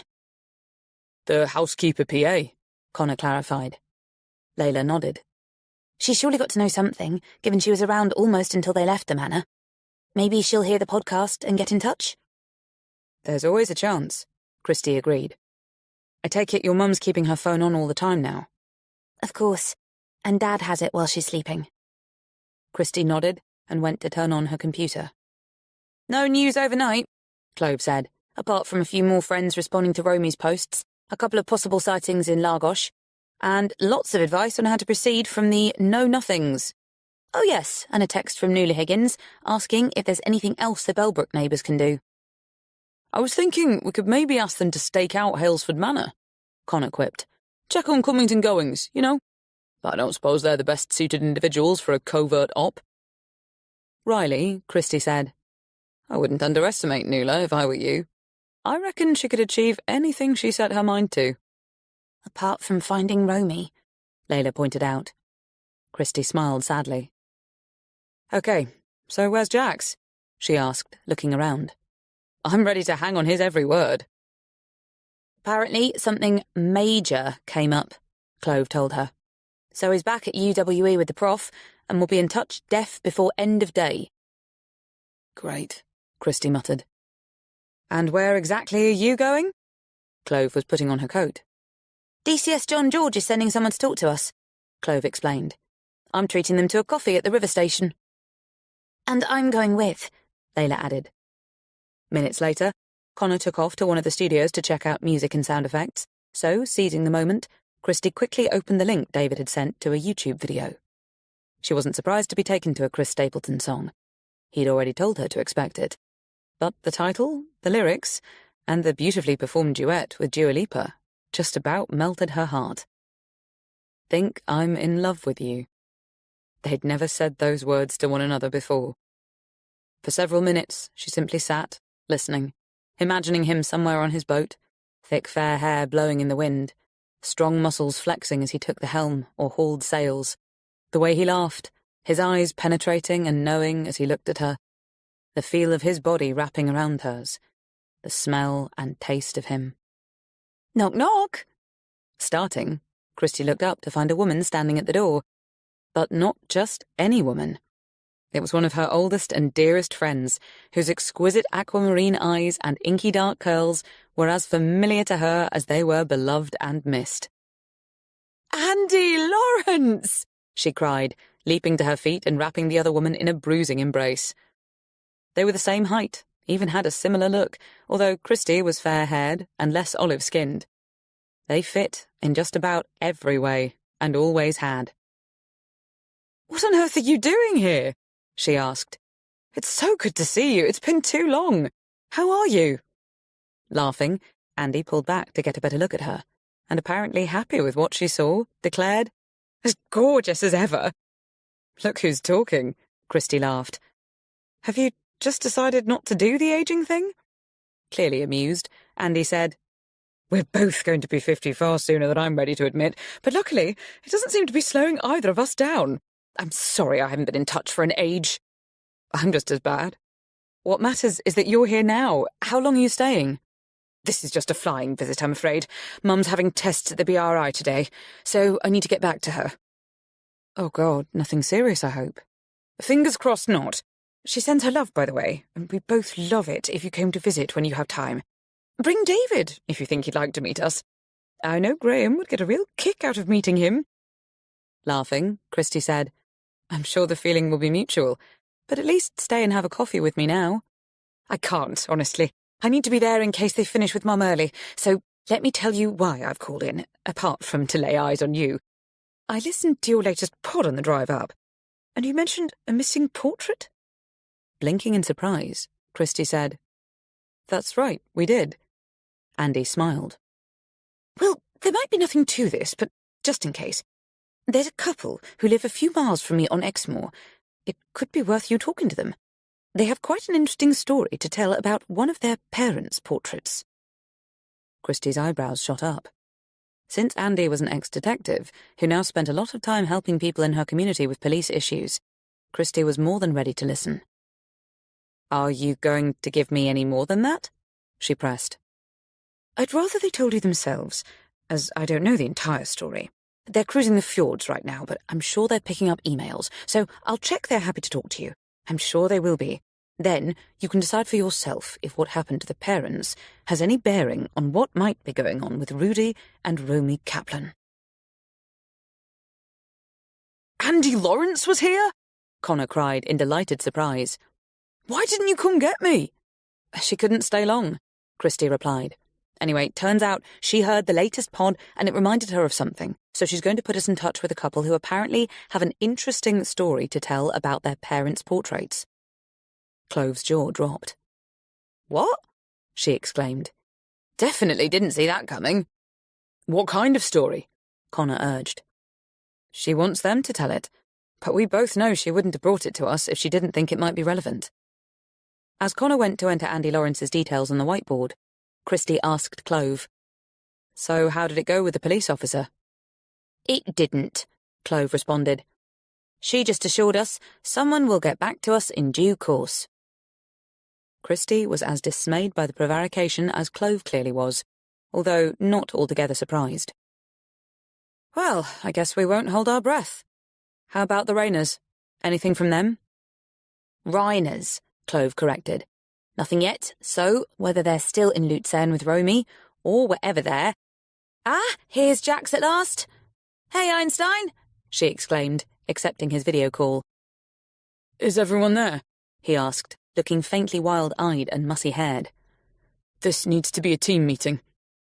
We're all here, Christie assured him, as she and Connor joined via their own screens. Layla came to look over Christie's shoulder, and Christie said, Ready to hang on your every word. Jax glanced away from the camera as someone in the background spoke to him. He nodded, then returned to them, saying, I'm going to play you something now, an audio message that was sent to you, Christie, earlier today. You won't have seen it come in, because we got there first. It's a total mindfuck, so better prepare yourself. Chapter 29 Minutes later, Christy was staring at her screen, completely lost for words. If she hadn't just heard the recording with her own ears, she'd never have believed it. Where the fuck did it come from? Connor exploded. We don't know yet, Jax replied. We intercepted it on its way to the Hindsight email account. But it's obviously a fake, Clove protested. Finding her voice, Christy said, "Play it again." Moments later, the audio waveform was back on their screens. Hi guys, Christy Ward here. Welcome to Hindsight. It's been quite a roller coaster ride since last week when we introduced you to Romy Kaplan's mysterious disappearance.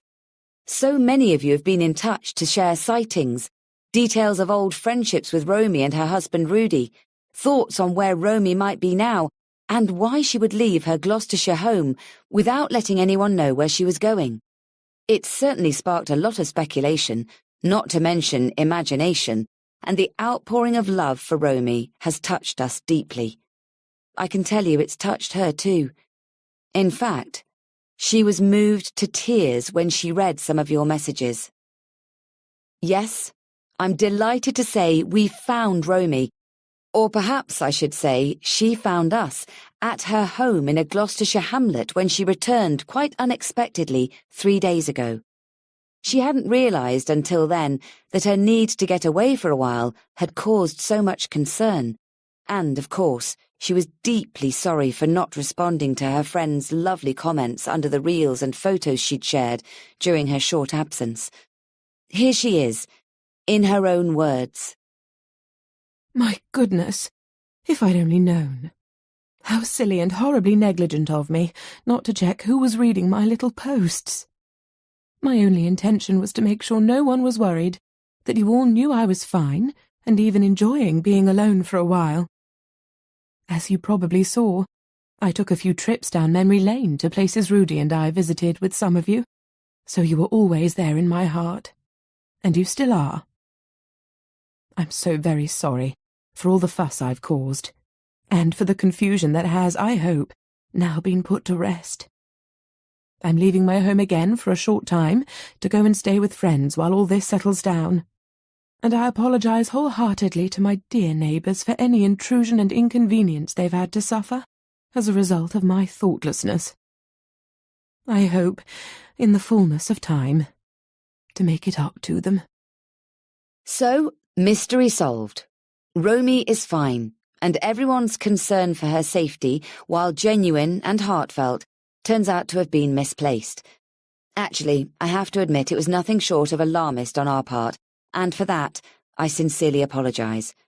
Perhaps this has taught us a very valuable lesson, that we need to do our research more thoroughly before jumping to conclusions.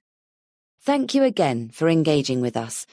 Of course, there is no longer a series to bring you concerning this, but rest assured, we'll be back in the autumn with a whole new case to uncover and hopefully resolve. As the recording stopped and the screen went dark, Christy, still stunned, said, "It sounds exactly like me." and like Romy, Layla added. I could go into the tech detail of how it was created, Jax said. but basically, because of Hindsight, there's a massive sample of your voice readily available to anyone who wants to use it. Anyway, that's hardly relevant right now.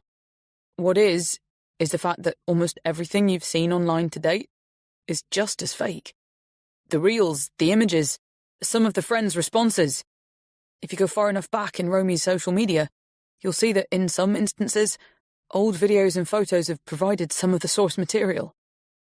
I did go back, Clove protested. I'm talking years, Jax told her. And the way it's been used. Are you saying that nothing we have is real? Connor demanded incredulously. Not much, Jax confirmed. The recent message on Beth's phone is probably legit, and it's possible a couple of other things are too, but the appropriation of all her accounts, email, phone, social media, is apparent once you know what you're looking for. We're guessing the same goes for our bank, but without those details, it's not possible to check. So what are you saying?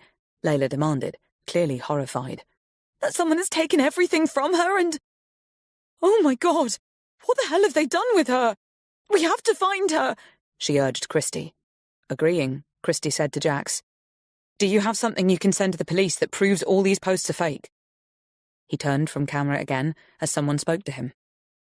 A moment later, his former professor, Jared Grinner, who, with his long hair and rimless specs, could be Jack's Asian uncle, if such a thing were possible, appeared on the screen. "Well, Jax says her accounts have been appropriated," he said. "I'm afraid we can't, at this point, be certain that she herself hasn't played a part in making it seem that way." You mean she's falsifying herself? Layla cried, aghast. Don't you realise how crazy that sounds? Calmly, he said, "I understand that, to you, it seems very unlikely, but maybe there is a motive, a reason that you aren't aware of." I can assure you. "It's not me you have to assure. It's the police. And as we have no way of knowing who is actually behind these deepfakes, only that they are fake, it simply isn't possible to be certain it's happening without her permission, or even under her instruction." Tears shone in Layla's eyes as she said, "You obviously don't know her like I do, but—" "We can, of course, forward everything we have to the relevant authority, and we're willing to do so. I simply want you to be aware that what we've uncovered is not definitive proof that she's being forced to act against her will, or has had her entire identity and her home stolen." Stepping in, Christie said, "Maybe you can let us see exactly what you'd forward to the police so we're better informed ourselves?" "It's pretty high-tech stuff," Jax replied, "which I'll be happy to interpret, but essentially, all you're really going to see is what we've done to get to where we are. I know this is wild, sorry, Layla, but I have to put it out there. It's pretty likely that all these recent posts and messages are a smokescreen to cover something deeper." As Layla visibly reeled, Christie said, "I don't see how doing something like this gives cover. It's actually drawing more attention to her disappearance." "Which isn't a disappearance at all," Grinner reminded her. "Not if you look at it from a police perspective. True, we can realign that perspective, and we will try, but what I'd be just as concerned about right now, if I were you, is the fake podcast. As far as we know, it hasn't been posted yet." "No, it hasn't," Jax confirmed, "but you do need to read the message that came with it." A moment later, it was on all their screens, and Clove read it aloud. Dear Christie and Connor, please listen to the audio file attached to this email. You might, of course, want to use your own words, but here you have mine, and I trust you will now make it clear that your search for me is at an end. I'm very sorry for all the trouble you've been put to, and I deeply regret any professional embarrassment this might cause you. However, I'm sure your listeners will be glad to know I am safe and well, as will Beth and Layla and all my wonderful friends and neighbours. I wish I could be there in person to show you and them that I am completely unharmed and in good spirits, but sadly that's not possible at this time. I hope to hear this next podcast in the coming days. I believe Tuesday is your usual drop day, but would you mind terribly if I asked you to post sooner, perhaps by the weekend? If it hasn't happened by Monday, I'm afraid I'll have no choice but to upload it myself. Yours with affection, Romy Kaplan." As Clove stopped reading, all eyes went to Christie. "What the fuck?" Connor muttered. "Who the hell is behind this? It can't be her. But even if it is, she can't be doing it alone." "She almost certainly isn't," Grinner agreed. "However, this recording is clearly meant to demonstrate exactly what kind of chaos and confusion can be created for you if you don't do as requested." "So it's blackmail?" Connor stated. "I'm never going to believe Romy is a part of this," Layla insisted. "And if she really wants us to stop looking for her, why doesn't she just come home so we can see with our own eyes that she's safe and well?" "Precisely," Christie responded. "And no way are we going to upload this nonsense. In fact, I'll tell you exactly what we're going to do." Chapter 30. It was Saturday evening, and the entire team was gathered, including Iz, who'd spent the past 36 hours organising media alerts for this unscheduled drop.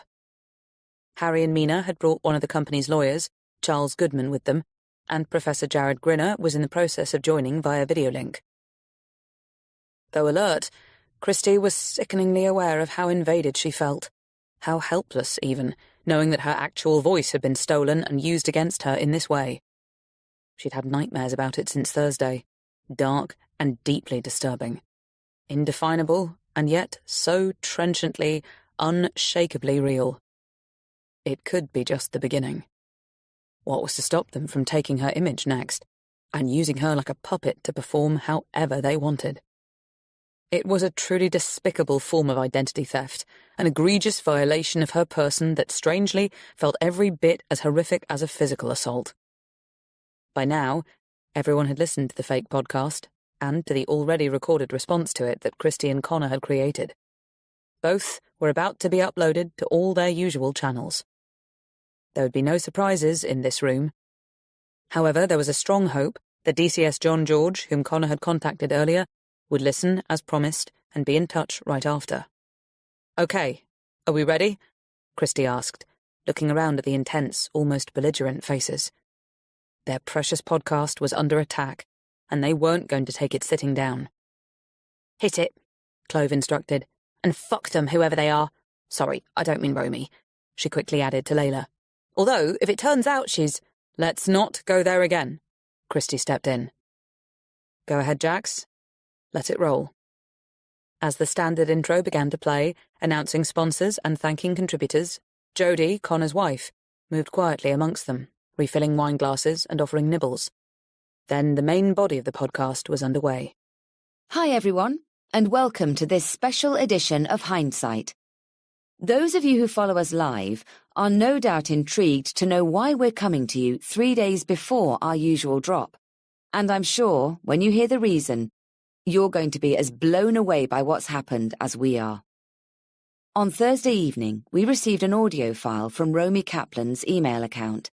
Whether or not it was sent by Romy herself, we can't be certain, but it does contain her voice, and, wait for this, it also contains mine.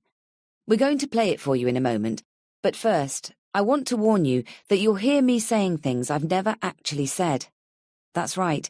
It will sound exactly like me, but they are not my words. We've added a distortion to the sound in the fake recording in order to distinguish it from this, the real podcast that you're hearing now.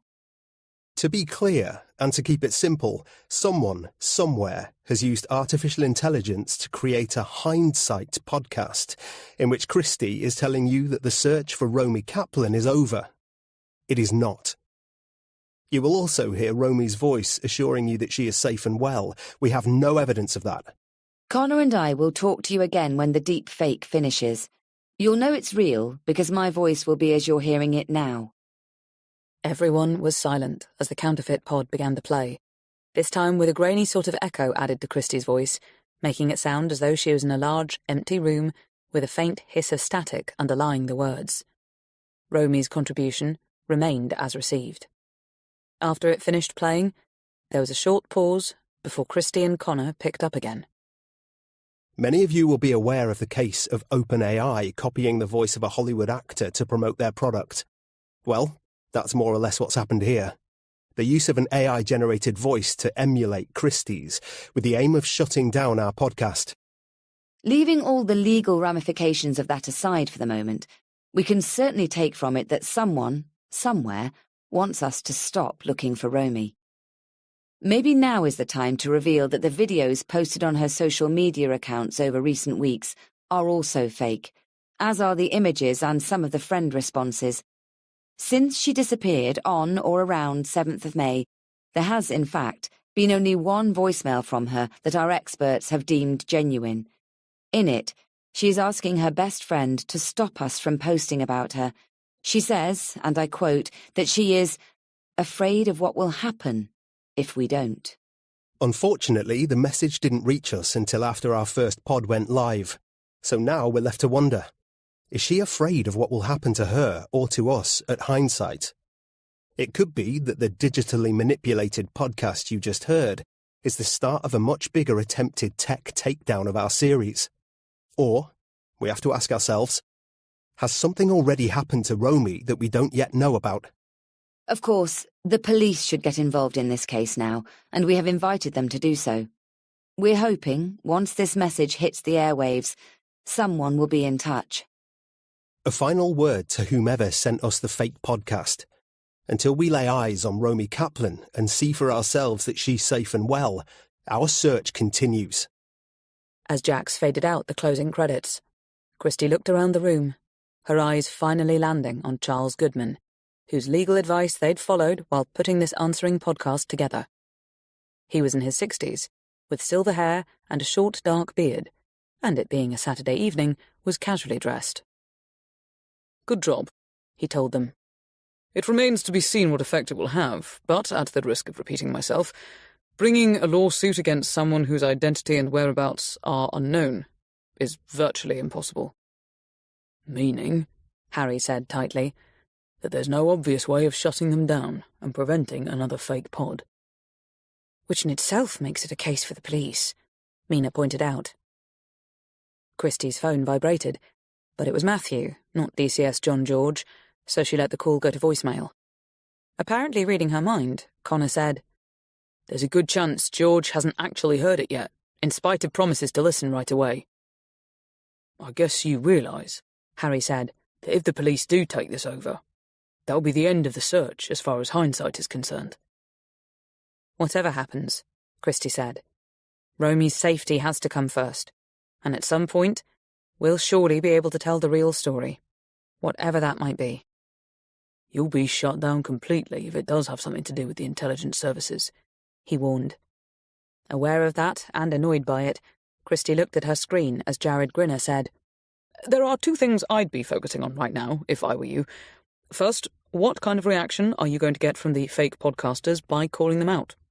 And second, how are you going to stop them actually posting anything, using your voice, to deny or contradict everything you recently claimed?" There was a moment's silence as they took this in, until Iz suddenly said, "I'll contact the various channels to give them the heads up, so they'll know not to accept anything from Hindsight unless it comes with a certain code, or phone call, or whatever system we set up." Jared nodded, seeming to approve, but he added, "If they're as good as they seem, they'll have ways around that, but definitely go ahead with it. There just needs to be another protection in place. Can I make a suggestion?" "Of course," Christie and Connor said in unison. "That someone else voices your podcasts, at least for the next couple of weeks. Someone whose voice is not quite so readily available online. That's if you're going to continue posting. Do you plan to?" Christie looked at Connor and said, "I guess a lot depends on the reaction to this one. But until we hear from someone, anyone, there's no reason not to carry on putting together another episode, even if it does have more questions than answers. Sometimes that's not a bad thing. Gets everyone engaged." "Okay, good," Jared responded. "If the counterfeiters don't have knowledge of who you're going to use from one pod to the next, they won't be able to replicate." "But Christie and Connor are Hindsight," Iz protested. "They're the reason the sponsors are on board. Except once the public knows we're being subjected to some sort of deepfake attempted coup that could involve deep state espionage and sinister blackmail, the numbers will go through the roof." "Along with our credibility, if we put it like that," Connor muttered. Layla suddenly stood up, her eyes brimming as she said, "Do you mind if I go now? I'm finding this all quite hard to take when the police apparently can't even be bothered to call. And when, as far as I'm concerned, the focus here shouldn't be on trying to save your podcast. It should only be on finding Romy and making sure no more harm comes to her." "We don't know that any has yet," Mina pointed out gently. "If you think using her voice in that recording doesn't count as harm," Layla shot back angrily, "then you and I have a very different understanding of the word." Her eyes were still burning as she turned to Christie. "Mum's found more extracts from her notebooks, if you're interested in seeing them." "Of course we are," Christie hastily assured her. "Do you have them there?" Layla took a breath, a clear effort to calm herself, then, sitting back down, she called up the link on her laptop. "Just like the others," she said. "They're secreted inside literary texts. Apparently one is from The Mill on the Floss, and the other Percy Shelley's The Cloud." "To Clove," she said. "Still no sense of whether or not the classic texts are relevant." She attached the link to a group email and pressed send. As everyone opened it, Christie said, "How would you feel about reading it aloud for us and having Connor record?" Layla shrugged. No idea what it says yet, but why not? After quickly scanning the words while Connor set up, Christie said, "Okay, don't worry about the surrounding text. Just go with what Romy herself has written." So, this is the first. I've never considered myself a bad person, someone deserving of harshness and scorn. I've made mistakes, of course, and I'm sure I've hurt people along the way. Unintentionally, this can just happen. I find it easier not to consider the wisdom of my choices, and I try not to judge others, although that isn't always easy. Sometimes, things have to be done for the greater good. How pompous that sounds, but it's true. Rudy taught me that a long time ago. Sacrifices often have to be made to protect the innocent. Layla paused, but didn't look up before continuing. This is the second. I was thinking of Beth again today. Remembering, reliving our time on Venice Beach in California. We got tattoos on our ankles, tiny dragonflies, and Layla, aged 3, had one done in henna. Boy, did she kick off when hers faded and ours didn't. I wonder why that memory was so vivid in my mind today. There are so many from over the years. I'm going to search out more and allow them to keep me company as I continue this wait. Along with all my reading of poetry and favourite books, they might help me to breathe and stay calm. How much longer will it be? What will happen in the end? Will there even be an end? There's also a line from Emily Dickinson, Layla told them. Mum included it because apparently Romy wrote it out at least half a dozen times. The truth must dazzle gradually, or every man be blind. Layla looked up, and as Connor ended the recording, Christie took in all the puzzled faces. Okay, thoughts on where we go with any of that? Connor challenged, clearly with no real hope of an insightful answer. Staying with the Emily Dickinson, Christie replied. It means that some truths, at least, have to be revealed carefully, gradually, or maybe they won't be believed or accepted. Connor blinked. Well, I don't think anyone can claim that this is coming at us in a rush, he said sardonically. Quite the reverse, in fact. So now I'm asking myself, what kind of manipulation is this? Chapter 31. It was Tuesday morning, and although their inboxes had been busy over the past few days with all kinds of comments, and not particularly helpful feedback from listeners, they still hadn't heard from the police. This, in spite of repeatedly leaving messages for someone to call them back. I don't get it, Connor growled in frustration. John George or someone in a position to act has got to have heard Saturday's pod by now, so what the hell is this wall of silence all about? He's been told to steer clear, Clove declared decisively. Someone from on high has given instructions not to touch it. Deciding not to engage with that, Christie said, "We can call them out again at the end of tonight's drop. In the meantime, we need to focus on what we're going to include in it." I say we put everything out there, Connor responded rashly. The fact the Kaplans worked for the Foreign Office at a very shady time in our country's history, that he was expelled from Moscow in some sort of creepy spy sweep, that it's possible they continued to engage with the intelligence services over the following decades. Hang on, just noting it all down, Clove said, hammering at her keyboard. Should we go all out now on the possibility of it not being Rudy who died in the bath? Jax asked. Christie paused at that. David hasn't been able to find anyone who's actually seen him in the last few months, she said. So let's leave it for now. However, we should include the fact that they were having their cottage regularly checked by a security company. Sherman interviews, Clove muttered as she typed. What about the missing portrait? I'll drop Andy Lawrence a quick email to find out what's happening her end, Christie replied, getting to it. Until we hear back, I'm not sure there's any point in bringing it up today. What about the letter from Rudy to his mate, Theo Crush, in Vienna? Jax asked. Kind of weird, so could be worth mentioning? Go for it, Connor instructed. The Reiners have come back to me, Clove said. They're travelling in the Far East at the moment. Haven't been to Lucerne since 2018, when they were, in fact, there with Rudy and Romy. So looking like their Insta accounts were cloned. Find a place for it, Connor told her. There's also the mysterious birth certificate belonging to someone called Casey Callahan, who might also be the Casey Kaplan of the baggage receipt, who could also be the woman at the gift shop days before Romy disappeared. Not to forget being seen in Romy's car going into the manor. She could also be, Jax reminded them, Lisa McIlvoy, partner of Bram Alders, estate manager at Halesford. If we mention Alders now, Christie interrupted, we're unlikely ever to get in there. But maybe see if you can magic up some contact details for the Kessingers. It could be worth trying to approach them direct for an interview about the manor. For the next few hours, they all remained so focused on putting a script together, editing interviews and selecting relevant statements, that they barely noticed the time passing. They only paused to check again and again if an email or some other kind of message had come through from the police. However, the silence continued. Okay, Connor said, finally pushing back from his computer, eyes slightly wild, hair on end. Time for you guys, Jax and Clove, to record the opening. Don't worry if you screw up first time around. Easy enough to do again. Have you got the script in front of you?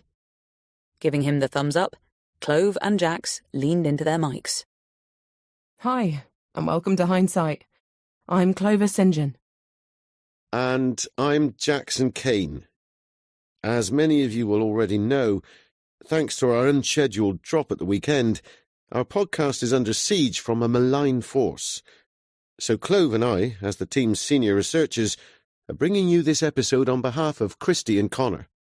We should just quickly add that, for those who'd prefer to hear it in Christie's and Connor's voices, we will be posting their version onto our website straight after this one has dropped. Okay, before we go any further into the AI invasion of our airspace, we're going to share all that we've uncovered so far in this case. Stand by, you're in for some surprises. Okay, that's great, Connor said, hitting pause. We'll cut to the pre-edited package here, which runs for just over 20, then we'll add the close. Are you ready to record? Script all lined up? Right here, Jax assured him. It's now the afternoon of Tuesday the 25th of June, and we still haven't received a response from the fraudsters to our unscheduled drop on Saturday, alerting you to their handiwork. We thought we might have by now. Incidentally, for those of you who've been asking how someone was able to use Christie's voice the way they did, and how the fake posts were detected, we've decided with our lawyers that while your interest could be genuine, we don't want to turn our podcasts into some sort of instruction manual for crazies with an agenda. So I'm afraid there will be only the most basic of detail posted to our website. Before we go, we have to point out that our efforts to involve the police in our investigations have so far been met by silence. There are many things we could read into that, but rather than give rise to wild speculation, we'll throw our invitation out there again. If anyone in law enforcement would like to contact us, we are more than ready to share everything we've discovered surrounding the bizarre and troubling disappearance of a woman whose recent social media videos are fake and whose current whereabouts remain unknown. Join us next time for... Hitting stop, Connor said. You can add the music and effects in the studio. To Christie, he said, It was the right call not to mention John George by name. He wouldn't appreciate it. We need to contact Sherman Securities, Clove put in. Just to let them know that the interviews are featuring in this episode. Remembering Mr. Ripped, Christie said dryly, I'll leave you with it. Her phone rang, and she checked it, hoping it would be someone from the police by now. It was Matthew, so she connected quickly to tell him she'd call back. You need to, he told her. I've been trying you for days. Sorry, but things have gone a bit crazy here, literally, and we're in the middle of a recording. Any word from Layla today? Connor asked, once she'd ended the call. She wanted to spend the day with her mum, Christie replied. I think she'll be here later. Okay, you guys, time to go put it all together. After Clove and Jax had gone, Christie sat back in her chair and said to Connor, Are you starting to think what I'm starting to think? Give me a clue, he prompted. Well, someone in John George's world must have heard the pod by now, so... The sound of someone clearing his throat made Christie turn around, and she gave a laugh of surprise. It was the man himself, standing in the doorway, all 5'9" of him, with shining bald head and ironic brown eyes. "See what happens when you speak of the devil," he chuckled. Laughing, Connor got to his feet to go and shake hands. "Long time no see," he said, slapping George's shoulder. "How are things?" "Interesting," George said wryly. "Always interesting." Going to greet him too, Christie said, "Glad to see your promotion hasn't put an end to house visits." He grinned. "Never too grand for you guys." "Good to hear. So, now you're going to tell us what the heck is going on? Something clearly is, or you'd have been in touch sooner." Checking the time, he said, "One of my colleagues should be here in a few. Is there somewhere more private we can talk?" "There's the meeting room across the hall," Christie suggested, noticing 2 grey-suited men standing back in the shadows close to the door. Detectives? Close protection? As George glanced over his shoulder, one of the men went to push open the meeting room door, and, after treating the space to a once-over, he gave George a nod. "Don't you usually deliver a podcast on Tuesdays?" George asked Christie and Connor. "We do," Christie confirmed. "But we can always postpone today's if you have something to add." "I'm afraid you might need to cancel that drop, but we'd like to listen to it if it's ready." "It's being put together as we speak," Connor told him. George nodded and started over to the meeting room. "Oh, you should probably invite the rest of your team to join us," he said, glancing back. "It'll save you having to explain everything after." Chapter 32. By the time George's colleague, Detective Inspector Catherine Weeks, turned up with a 2-man support team of her own, everyone, including Harry and Mina, was seated around the meeting room's conference table, various drinks and notepads to hand. The new arrival was a short, wiry woman in her mid to late 40s, with such a severe set to her lean features and rough cut to her short brown hair that it might have been hard to warm to her were it not for the easy tone of her voice and the keen intelligence in her pale grey eyes. The backups, whoever they were, had remained out in the hall. As Connor played the latest podcast from his laptop, the only movement came from D.I. Weeks, making notes and tilting her head as she listened. Occasionally, she leaned into John George to mutter something quietly.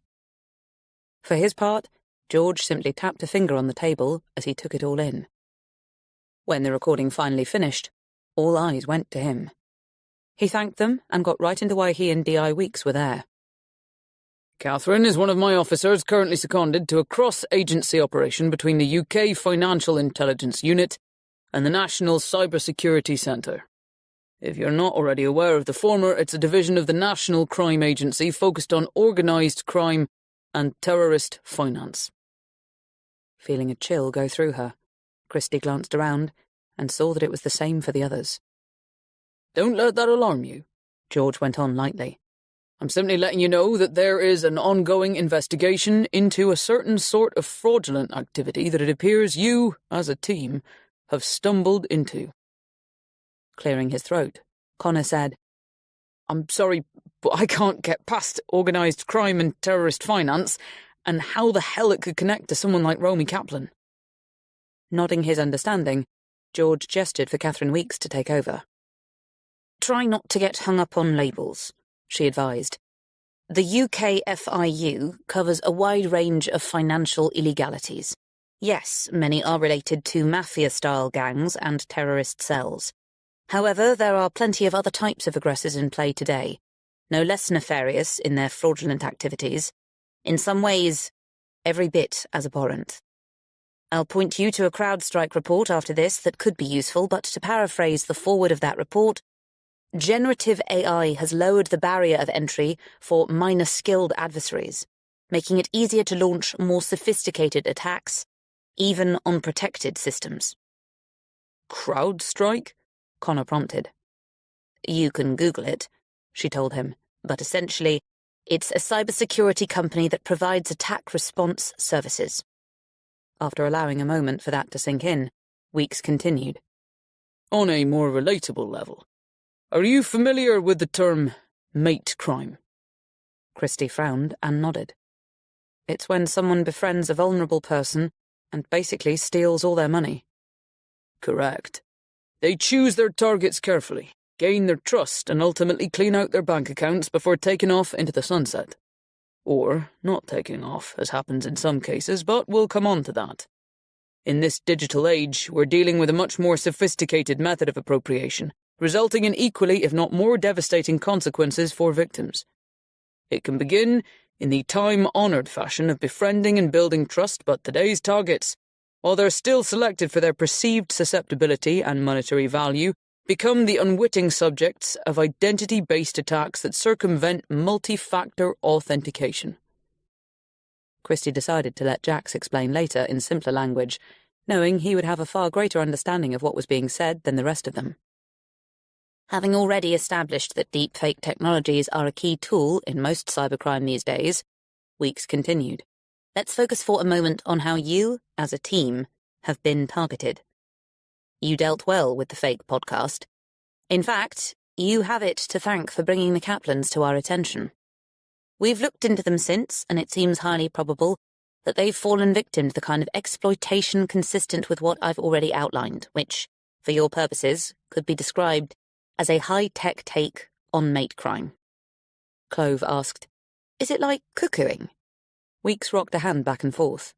Similar, in that a malign force, to quote from your podcast, appears to have taken over the Kaplan's home, as generally happens in cuckooing. In this case, however, it's possible that many other aspects of their lives are also being exploited. This can range from bank accounts to social media, from investment portfolios to entire identities. In some cases, it can happen so fast and so thoroughly that by the time the victim realizes what's happening, it's already too late. That being said, some do try to fight back, and as your own investigations will have shown you over the years, there is no end to the length some people will go in order to try to save themselves, their families, their fortunes, or their friends from predators. Christie was thinking of Layla and her parents, and how upset and bewildered they were going to be to hear all this. People like the Kaplans, Weeks was saying, are in many ways the perfect prey for this type of scam. And make no mistake, that's exactly what this is, a scam. Even companies and banks have been compromised by similar attacks, but while they generally have robust security in place to block the malware, private individuals often don't. I'm afraid it's not possible to say how the Kaplans might have come to these scammers' attention, but it appears they have. So, basically, Clove said dismally, they're not Russian agents. Weeks blinked. It was just a theory, Clove explained. Given their history with the FO, expulsion from Moscow, all the hobnobbing, then sudden disappearance. Okay, embarrassing myself now, so going to stop. With a smile, Weeks said, Theories are always worth exploring, even the more outlandish ones. So don't be embarrassed. However, what seems to have happened to the Kaplans fits with the known MO of a certain sort of predatory network that's been under scrutiny for some time now. This is starting to sound way bigger than we imagined, Connor interjected worriedly. It is, Weeks confirmed. And yet, it isn't. We think that whoever's targeted the Kaplans is more likely to be a copycat operator than someone from the core organization. Dozens of imitators have sprung up all over the world. Small groups of tech-savvy keyboarders, in some cases single players with digital expertise, all interacting via dark web message boards, gaining and sharing new methodology or names and profiles of potential victims. Whether the Kaplans came to attention this way isn't possible to say. What's likely is that a rogue player in the financial world knew enough about them to put them up as subjects of interest. Please keep in mind that we have no proof of them being targeted this way. It's simply that your investigations have thrown up many similarities to others we are conducting in various parts of the world. What I don't understand, Mina put in, is why they didn't report what was happening to them. It's a good question, Weeks told her. Some do report it as soon as they realize it's happening, while others are simply too afraid of what will happen to them and those they care about if they don't go along with what's being demanded. Email and social media accounts are seized to make it look as though they are sending messages to their own contacts, threatening or accusing them in ways that could, if made public, ruin entire lives and reputations. Christie immediately thought of the letter from Rudy to his friend Theo Crush, apologising for something Crush apparently knew nothing about. When she cited the example, Weeks said, "It's quite likely that Rudy believed some kind of accusation had already been made against this friend. Maybe it was a threat that could have shamed the man and ended his career." Sickened to think of such malicious coercion, Christie said, "We know that the Kaplans cared very much about their friends, so I guess that's why they've never said anything?" Weeks nodded slowly. "It's been known," she said, "for victims to try to get back what they lost by working with or for their tormentors to direct them to other potential victims." Christie's mind immediately flashed to Romy driving into Halesford Manor with Casey Callahan in the car. Clove said, "Are you saying they become scammers themselves?" Taking the question, George said, "It's not likely they'd have the tech know-how, but they could give details of promising targets. In the case of Rudy Kaplan, that would be difficult with him being dead, but we're actually not entirely convinced that he is," Connor told him. George's eyebrows rose with interest, but before he could respond, the door opened and one of the backup team came to speak in Catherine Weeks' ear. She nodded, the man went away, and George said to Connor, "Why are you querying Rudy Kaplan's death?" "Well, apart from Romy's reluctance to have the drowning investigated," Connor replied, "we think he could have been in Portugal with her recently." "We know that was a regenerated video now," Jax reminded him, "so there's no proof Romy was in Portugal at all." "Of course," Connor muttered. "But there seems to be this anomaly where IDing a dead body is concerned. It could be that if the next of kin says it's them, then no further checks are made. No one else who knew Rudy saw his body before it was taken away and cremated, apart from Romy." Frowning, George said, "Have you contacted the coroner?" "Of course, just got some generic brush-off about all correct protocols being followed." "Okay, I'll have someone look into it," George promised. "In the meantime, Kate, let's move this on to the real reason you're here." "Sure." D.I. Weeks took a moment to look around the table. "I don't know if I've given you too much or too little information so far, I mean in a tech sense. But please bear in mind there are aspects of our investigations I can't share. However, I am prepared to give you sight of some documentation that illustrates how, on a basic level, the assets of people like Rudy Kaplan are seized and cloned. And how, in some cases, the targets themselves are made to disappear behind a wall of cleverly constructed digital imagery. It will provide a rather different take on organised crime to the one you're more familiar with. But make no mistake, that's what this is. Focusing back on Romy Kaplan, I realise your aim is to find her, while ours is to root out members of the online predatory gangs operating in this country and beyond. Unfortunately, the gangs themselves are controlled by remote operators, mostly located in the Far East or Russia. The kingpins are known to some as the Hydra, meaning that as soon as one head is removed, another grows in its place. Others refer to them as simulacra, which, if you're familiar with the Matrix, you'll know basically means the replacement of reality with representation. Shuddering at the sheer scale and opacity of it all, Christie almost missed the next words. What is most relevant to us, Weeks was saying, or more particularly to you, is that we are prepared to lend you some help with your investigations. Clove practically leapt out of her chair with excitement and only just managed not to cheer. "Help in what way?" Christie asked warily. Before Weeks could reply, Harry said, "If you're hoping to use these guys as decoys of some sort, then I, for one, will want some sort of risk assessment." Apparently unfazed by the directness, Weeks said, "Rest assured, we're not in the business of putting members of the public into dangerous situations." "Really?" Clove asked, seeming almost disappointed. "But what about Rudy and the fact he might have been murdered? And we're not actually 100% that Romy's still alive." Christie could only feel relieved that Layla wasn't there to hear those words.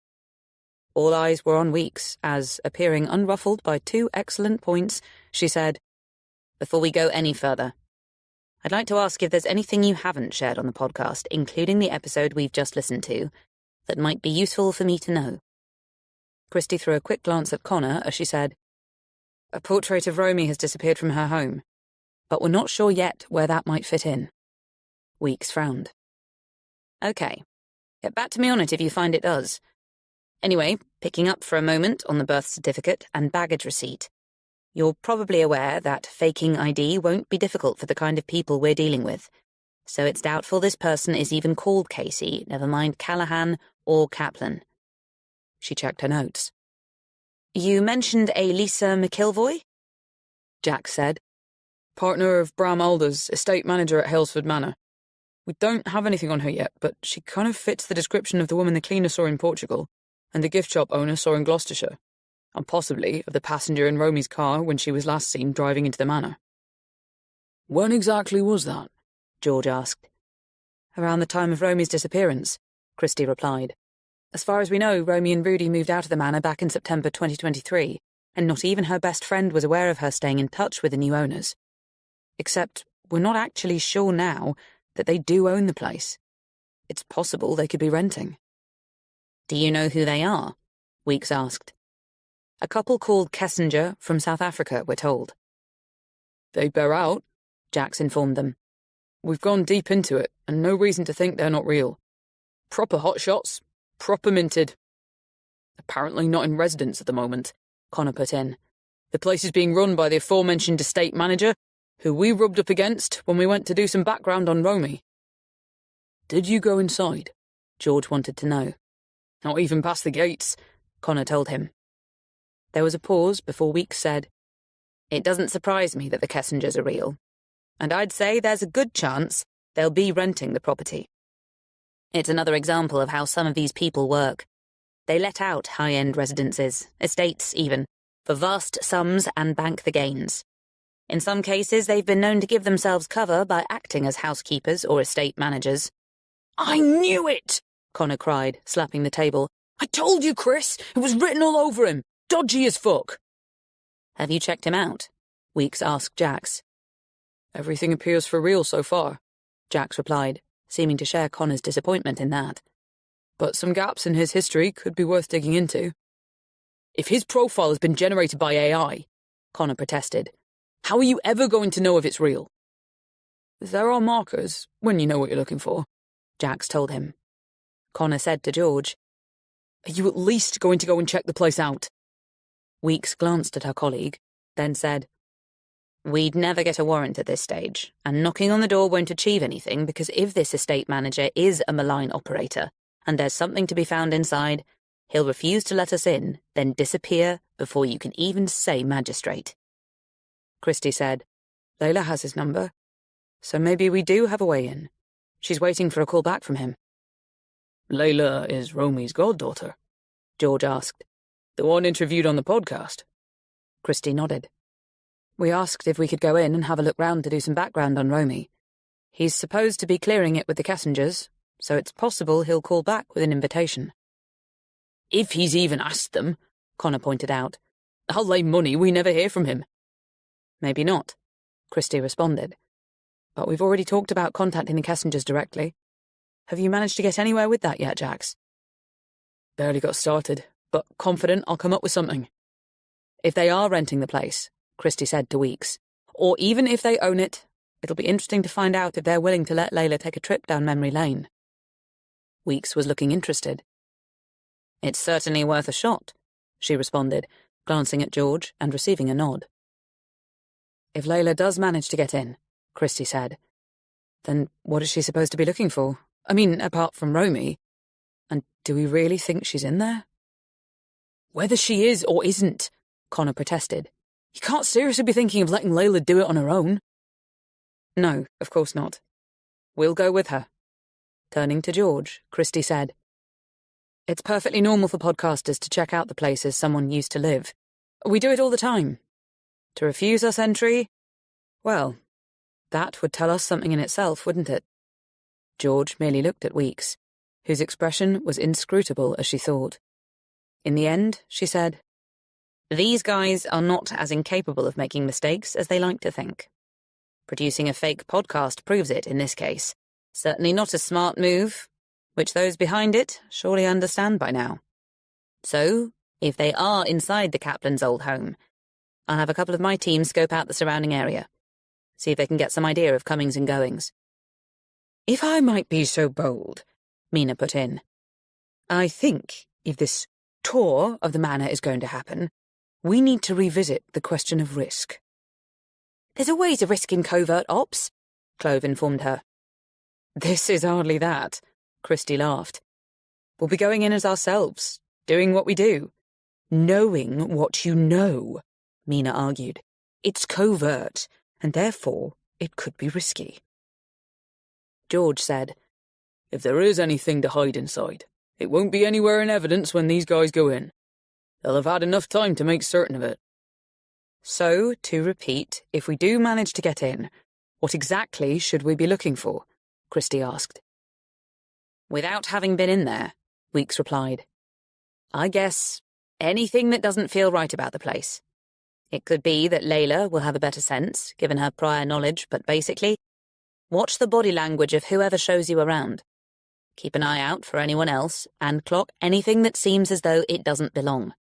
In other words, use your instincts.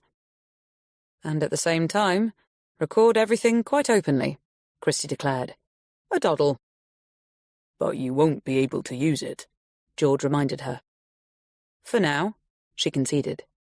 Eyeing her meaningfully, he said, I need to make it clear that you are under no obligation to try this.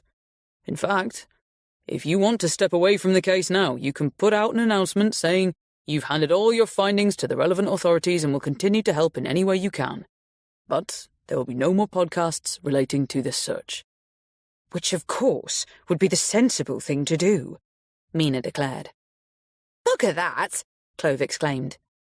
Choking back a laugh, Christie said, I think the next step is to bring Layla into this, so she can prepare herself for the visit, if the Kessingers give the go-ahead. A big if, Connor retorted. To Weeks, he said, What if Romy is there? She shook her head. I'd be very surprised if she is, given it'll be known in advance that you're coming. Just to be clear, Clove said, are we seeing Romy as villain or victim here? Weeks pondered it. I'd be more inclined towards the latter, she replied, but it wouldn't be wise to rule out the former. George said, ruminatively, Going back to the possibility of Rudy Kaplan not being dead, it lends a whole other dimension to this because, as you'll already have worked out, someone has to have died for a body to have been taken away and cremated. Have any other victims died as a result of being scammed like this? Clove asked. There have been suicides, Weeks admitted. But actual murder? Not that I know of. Christie said, There was a horrible case of mate crime about 15 years ago. Obviously it wasn't at this level. I guess the technology wasn't there then. But I'll never forget Gemma Hayter. Ah, yes, George said quietly. That was one of the first of its sort to gain public attention. You can look it up, Christie told Clove. But basically, she was the victim of so-called mate crime. And what they put her through, the cruelty and torture before they killed her, it was absolutely horrendous. And heartbreaking. George nodded soberly. Connor said, So how many victims are there, would you say, in this country? Weeks took a breath. Bearing in mind that not every case is reported, it's not possible to put an accurate figure on it. However, we, as a team, have dozens under review, ranging from your everyday scams staging quick sweeps of bank accounts to the kind of full immersion into duplicate identity that we could be seeing here. Christie said to Clove, Please, whatever you do, don't mention the Gemma Hayter case to Layla. Chapter 33. The following morning, Christie and Connor took Layla to the harbourside kitchen to talk her through what they'd learned from Catherine Weeks the day before, and why they'd cancelled last night's drop. It was a bleak, rainy day, with no sign of the sun breaking through, or of it feeling like summer any time soon, which was why they were inside, grouped around a table next to a steamy window and protected from the unseasonal chill. As Layla listened, her distress visibly deepened, although she said very little, only nodding occasionally, or seeming about to protest before apparently deciding not to. By the time Connor finished explaining that they were going to push harder for a memory lane tour of the manor, she turned to stare through her own reflection in the rain-spattered window, seeming to have become lost in a world of her own. Christie couldn't help wondering if the mention of mate crime had triggered Gemma Hayter for her, although Layla would have been a young teen at the time, so would she really remember it? Besides, wasn't it enough to imagine her beloved godmother being psychologically terrorized and financially ruined by someone she'd presumably started out trusting, without adding the fear of her being ruthlessly tortured? And what about Rudy? They still had no idea what might have happened to him. Speaking at last, Layla said, "Do you believe Romy might be helping these people now? Working with them, betraying others to try to save herself?" Christie regarded her helplessly. "Without knowing the circumstances she's in," she said, "what sort of hold they might have over her?" "She'd do anything to protect the people she loves," Layla interrupted. "So turning them into victims too? She'd never do that." To Connor, she said, "Do we know for certain that Ram Alders is one of this group?" "No, we don't," Connor admitted. "But it's looking likely. This Casey or Lisa woman too." Layla nodded slowly. After a moment, she said, "Mum and I read something last night, written by Romy, about the artist who did her and Rudy's portraits. It's on my phone." Calling it up, she read aloud. "I moved my portrait upstairs today. It felt like a terrible wrench taking it away from Rudy's side. It was almost physical, but I simply couldn't bear to look at it anymore. It isn't me, no matter the similarity. I am not who the artist was seeing when she painted it. Oh, that artist, how she haunts me.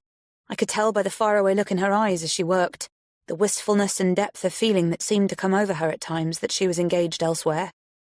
It was as if she was seeing, even channeling, somebody else. She didn't speak of the woman who maybe resembled me. She hardly spoke at all. But I saw tears on her cheeks once or twice, and Rudy said he'd noticed them too. She did a much better job of his portrait.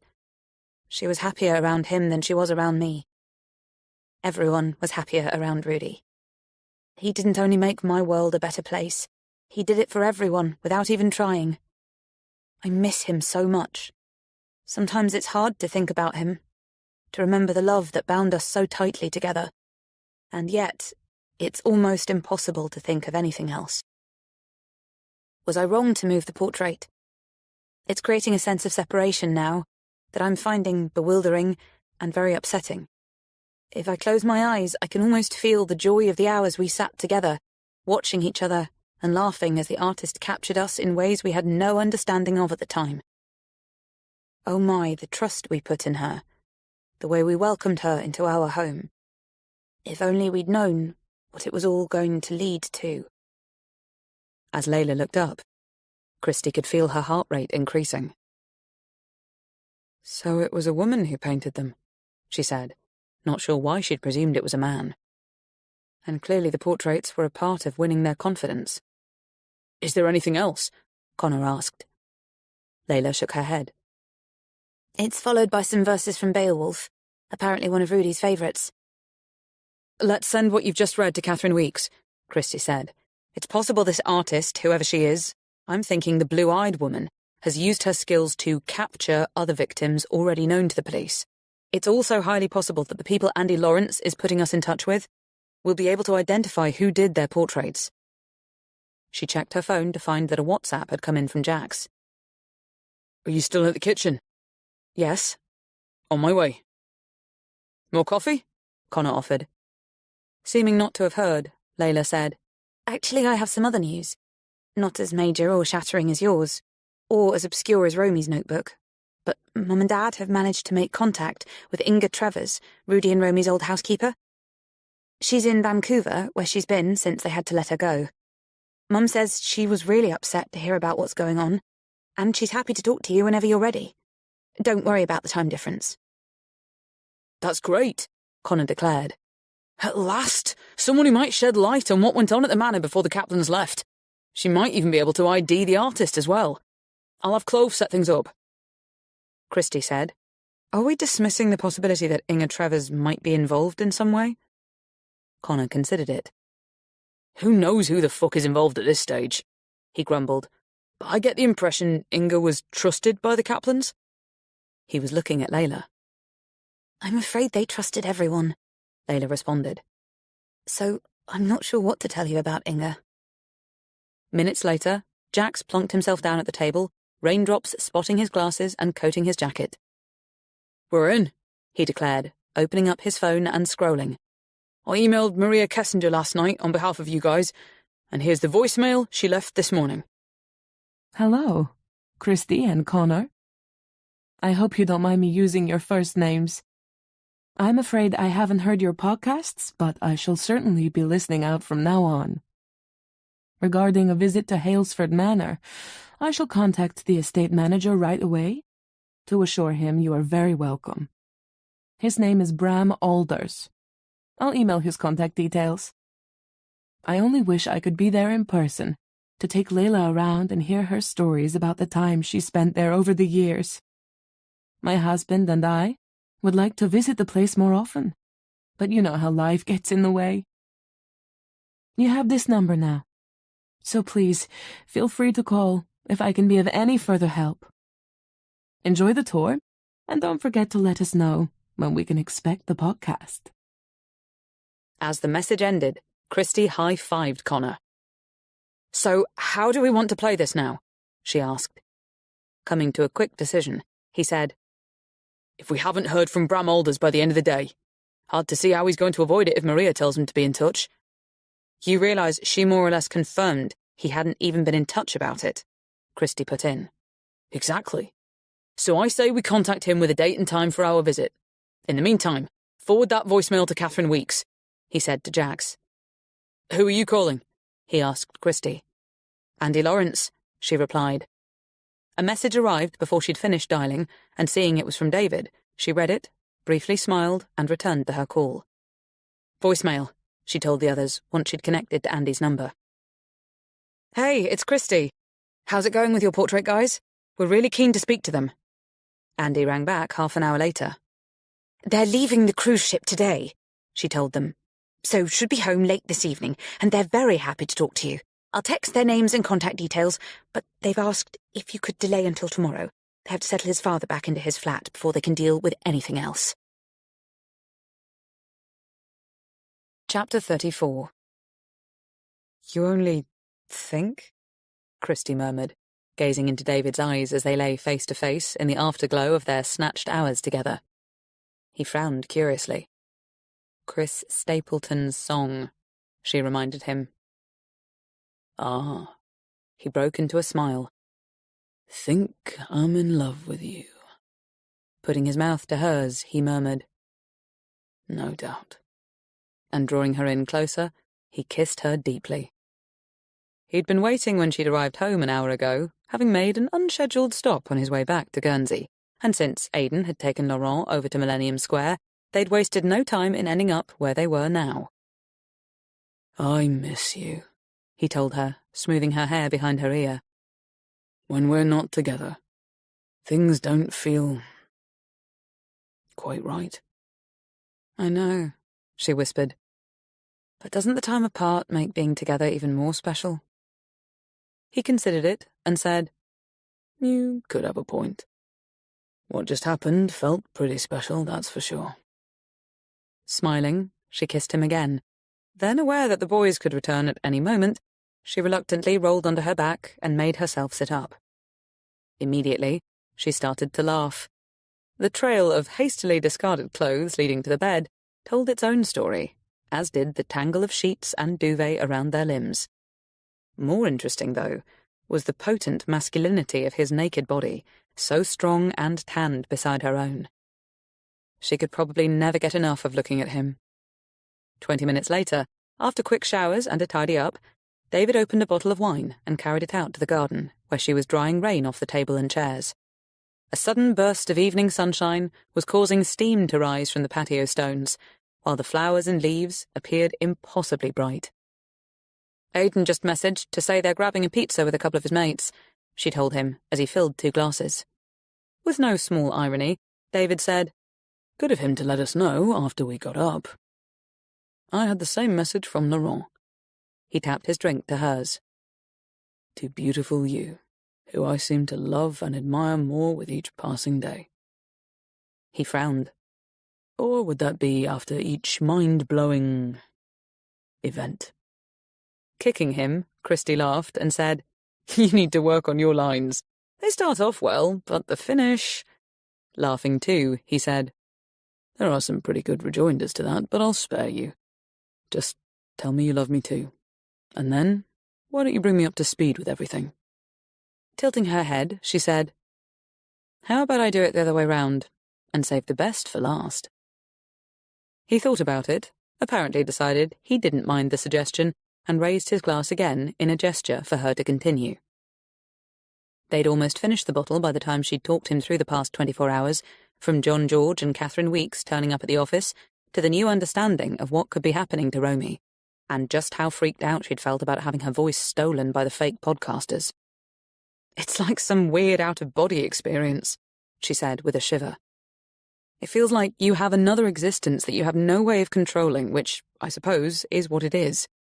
You've been cloned, used to do things you'd never normally do. So God only knows how it feels to find yourself in a porn film.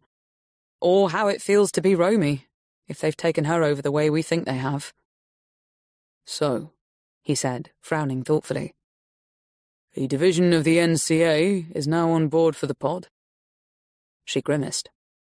I'm not sure they'd see it like that, but eventually we could have an amazing series on our hands, some of it coming from the very heart of a covert op. Impressive.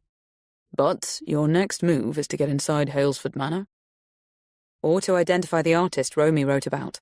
Actually, both are a priority. Layla and Connor are messaging Bram Alders this evening to let him know that we'll be at the gates by 3 o'clock on Friday afternoon. In the meantime, we're recording a couple of interviews tomorrow that Catherine Weeks is keen to listen into. Does Catherine Weeks know about anyone else who's been taken in by a portrait artist? She doesn't, but it's being looked into in case it's come up elsewhere. At the moment, our best shot at identifying the artist is through Andy Lawrence's people, who we're interviewing at 5 tomorrow. Ordinarily, we'd go to their home, but they're on Exmoor and our second interview of the day is set for 7, so we'd never make it back in time. And the second is with Rudy and Romy's old housekeeper, who's now in Vancouver. Clove has offered to go to Canada in person, which, as I told her, is extremely generous of her, but we don't need to put her to all that trouble just yet. David laughed, then, noticing their empty glasses, said, Shall I open another bottle? Why not? And I should make us something to eat. She frowned as the doorbell sounded. Oh, God, don't tell me Aidan's lost his keys again, she groaned, getting up. All right, I'm coming. Going to the entry phone, she said, You don't have to keep ringing. Christie, please let me in, Matthew said urgently. I have to talk to you. Surprised and already concerned, she released the door and glanced at David as he went to take more wine from the fridge. Matthew, she told him. Sorry, but he's been trying to talk to me for days. It's okay, always happy to see your ex. I'll get another glass. Moments later, Matthew was in the room, looking as dishevelled and distraught as he'd sounded, and hardly able to stand still. What on earth's the matter? She asked, feeling a rush of unease as she put a hand on his arm to steady him. Sorry, he said, reaching out to shake David's hand. I didn't realise you were here. I don't want to interrupt. It's not a problem, David assured him. You're not looking great, if you don't mind me saying. Noticing the wine, Matthew said, I'll take one of those if I can. As David poured, Christie asked, Is it Marley? The baby? No, they're fine. Well, she wants a divorce, but that's not what this is about. I mean, it is, but... Oh, Christ. I don't know how this has happened. Sit down, Christie said, leading him to the dining table and pressing him into a chair. Take a breath, she instructed.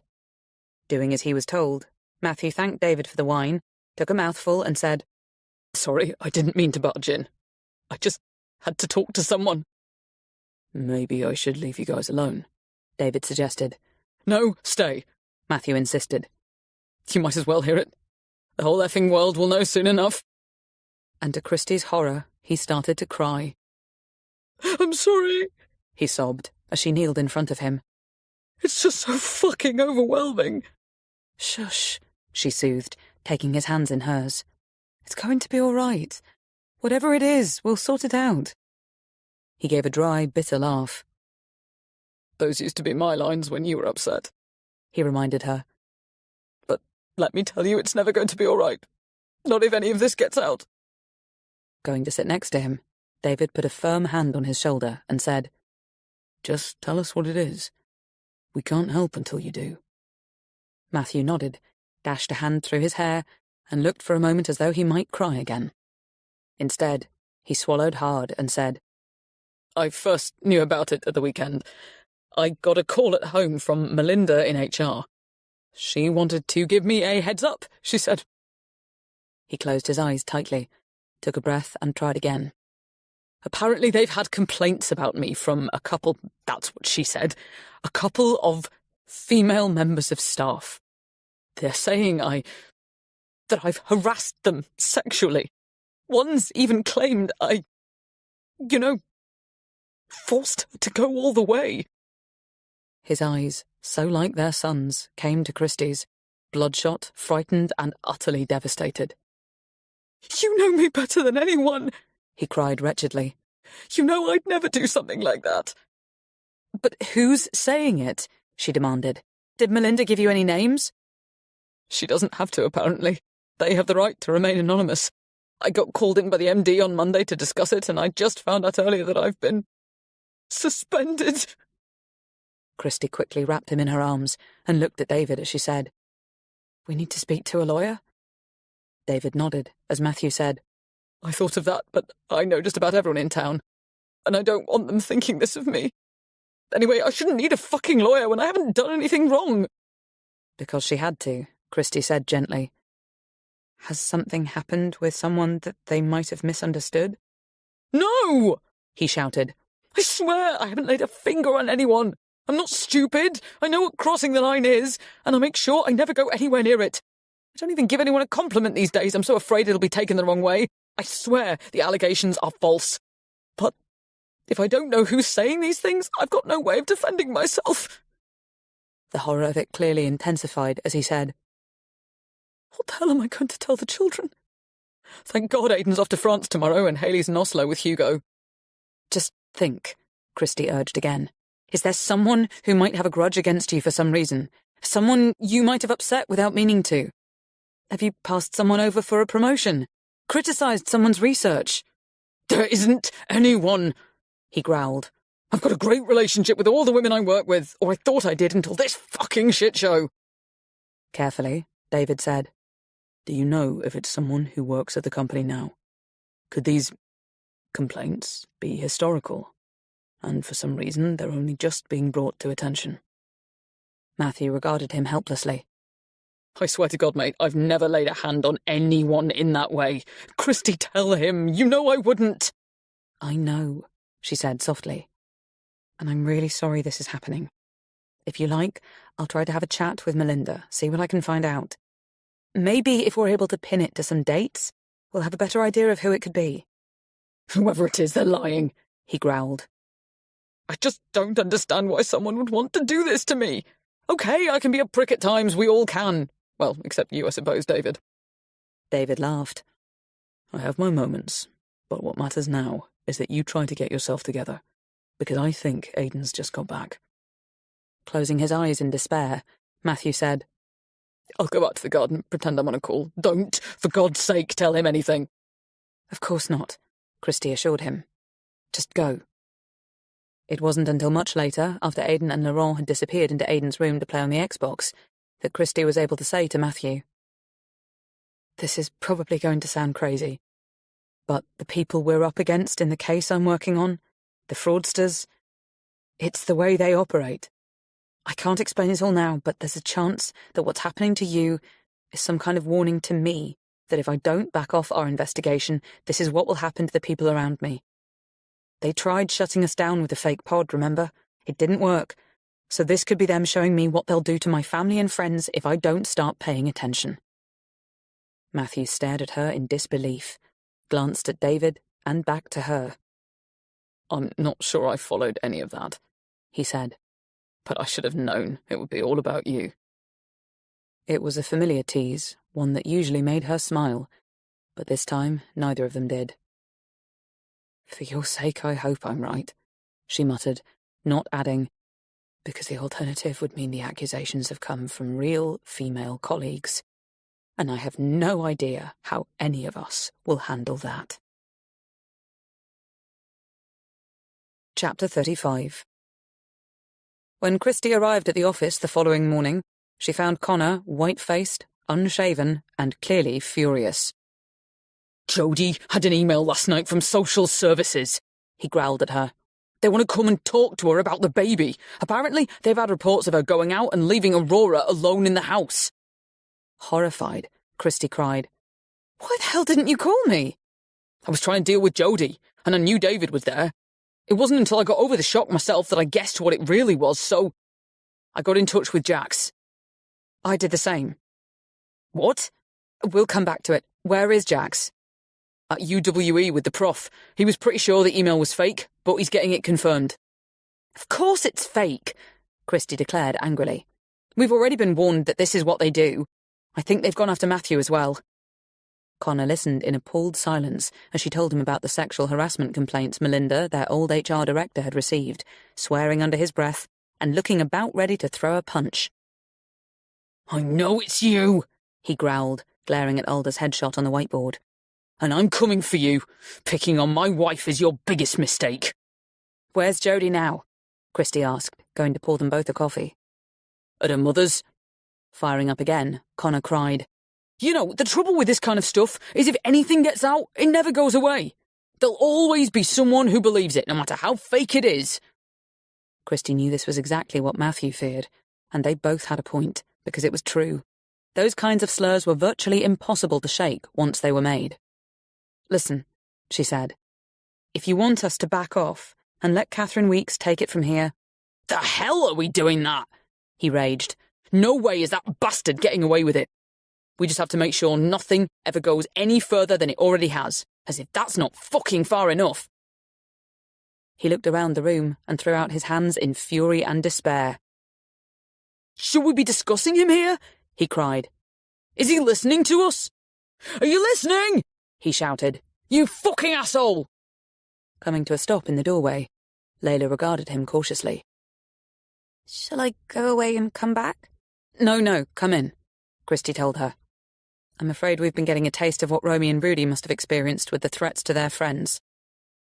Confused, Layla said. What do you mean? When Christie told her, she almost started to cry. Oh my God, I'm so sorry. I had no idea something like this would happen when I came to you. Poor Jodie, is she okay? She asked Connor. And Matthew, he must be devastated.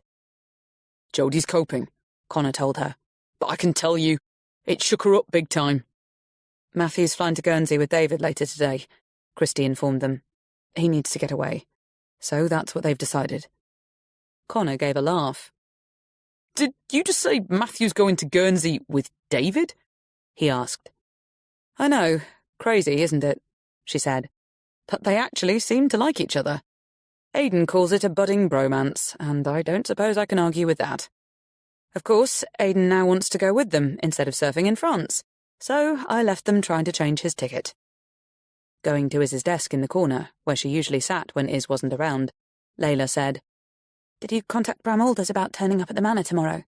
Done, Connor barked. No reply, Natch, but we're going anyway. Maria Kessinger's message gave us all the permission we need. It's Jax, Christie declared when both her and Connor's phones signalled an incoming text. Jodie's email def not sent by social services. Matthew's case, more complicated as complaints not accessible. Prof suggests you contact HR at his company, explain situation, and request further info. As soon as she'd finished reading, Connor got on the phone to Jodie. Christie could only wish she was able to do the same for Matthew.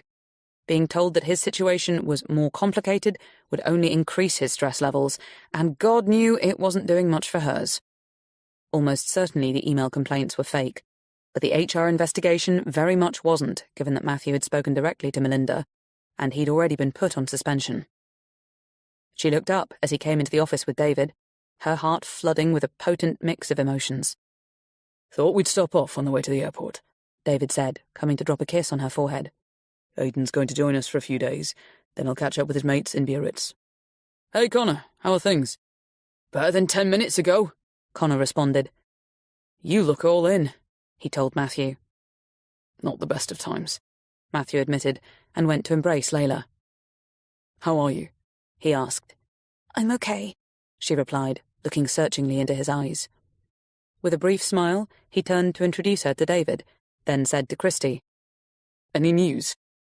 "Nothing definitive," she hedged. "I'll let you know as soon as I receive confirmation it's what we think it is. Where's Aiden now?" "He's in the car with Laurent, but—" "Hey, gang," Aiden said, coming in the door.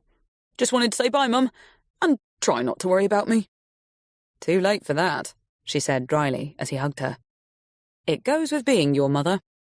Did you remember to pack everything? I left a list this morning." "All done. We're just popping up to Dad's for my diving gear." "Hi, Laurent," Connor said to the skinny, dark-haired boy who'd followed Aiden into the room. He was so like his beautiful French mother, with David's cobalt blue eyes and captivating smile. "How you doing? Do you remember me?" "Course," Laurent assured him. "You were at ours last Christmas with Jody and the baby. You had those really cool hiking boots." Winking, Connor said, "I'm known for my style." "Bit like you, Dad," Aiden teased. As Matthew pulled him into a playful headlock, Christy opened her arms for Laurent to come and give her a hug, which he did willingly and affectionately. She'd developed a very real fondness for the boy over the months she'd known him, and she only wished there were more opportunities to get to know him better. "Take care of them all while they're in Guernsey," she instructed, "and don't let Aiden lead you into any trouble." Laurent grinned, clearly up for it, whatever it might be. Christy walked outside with them and waited for the others to get into the car before saying softly to David, "Thanks for doing this. It's beyond the call, but it would drive Matthew mad if he had to stay here kicking his heels all weekend." "It's a pretty bad time for Marley to start talking about divorce," David commented, turning from the car so Matthew wouldn't hear. Groaning, Christy said, "Has he mentioned it this morning?"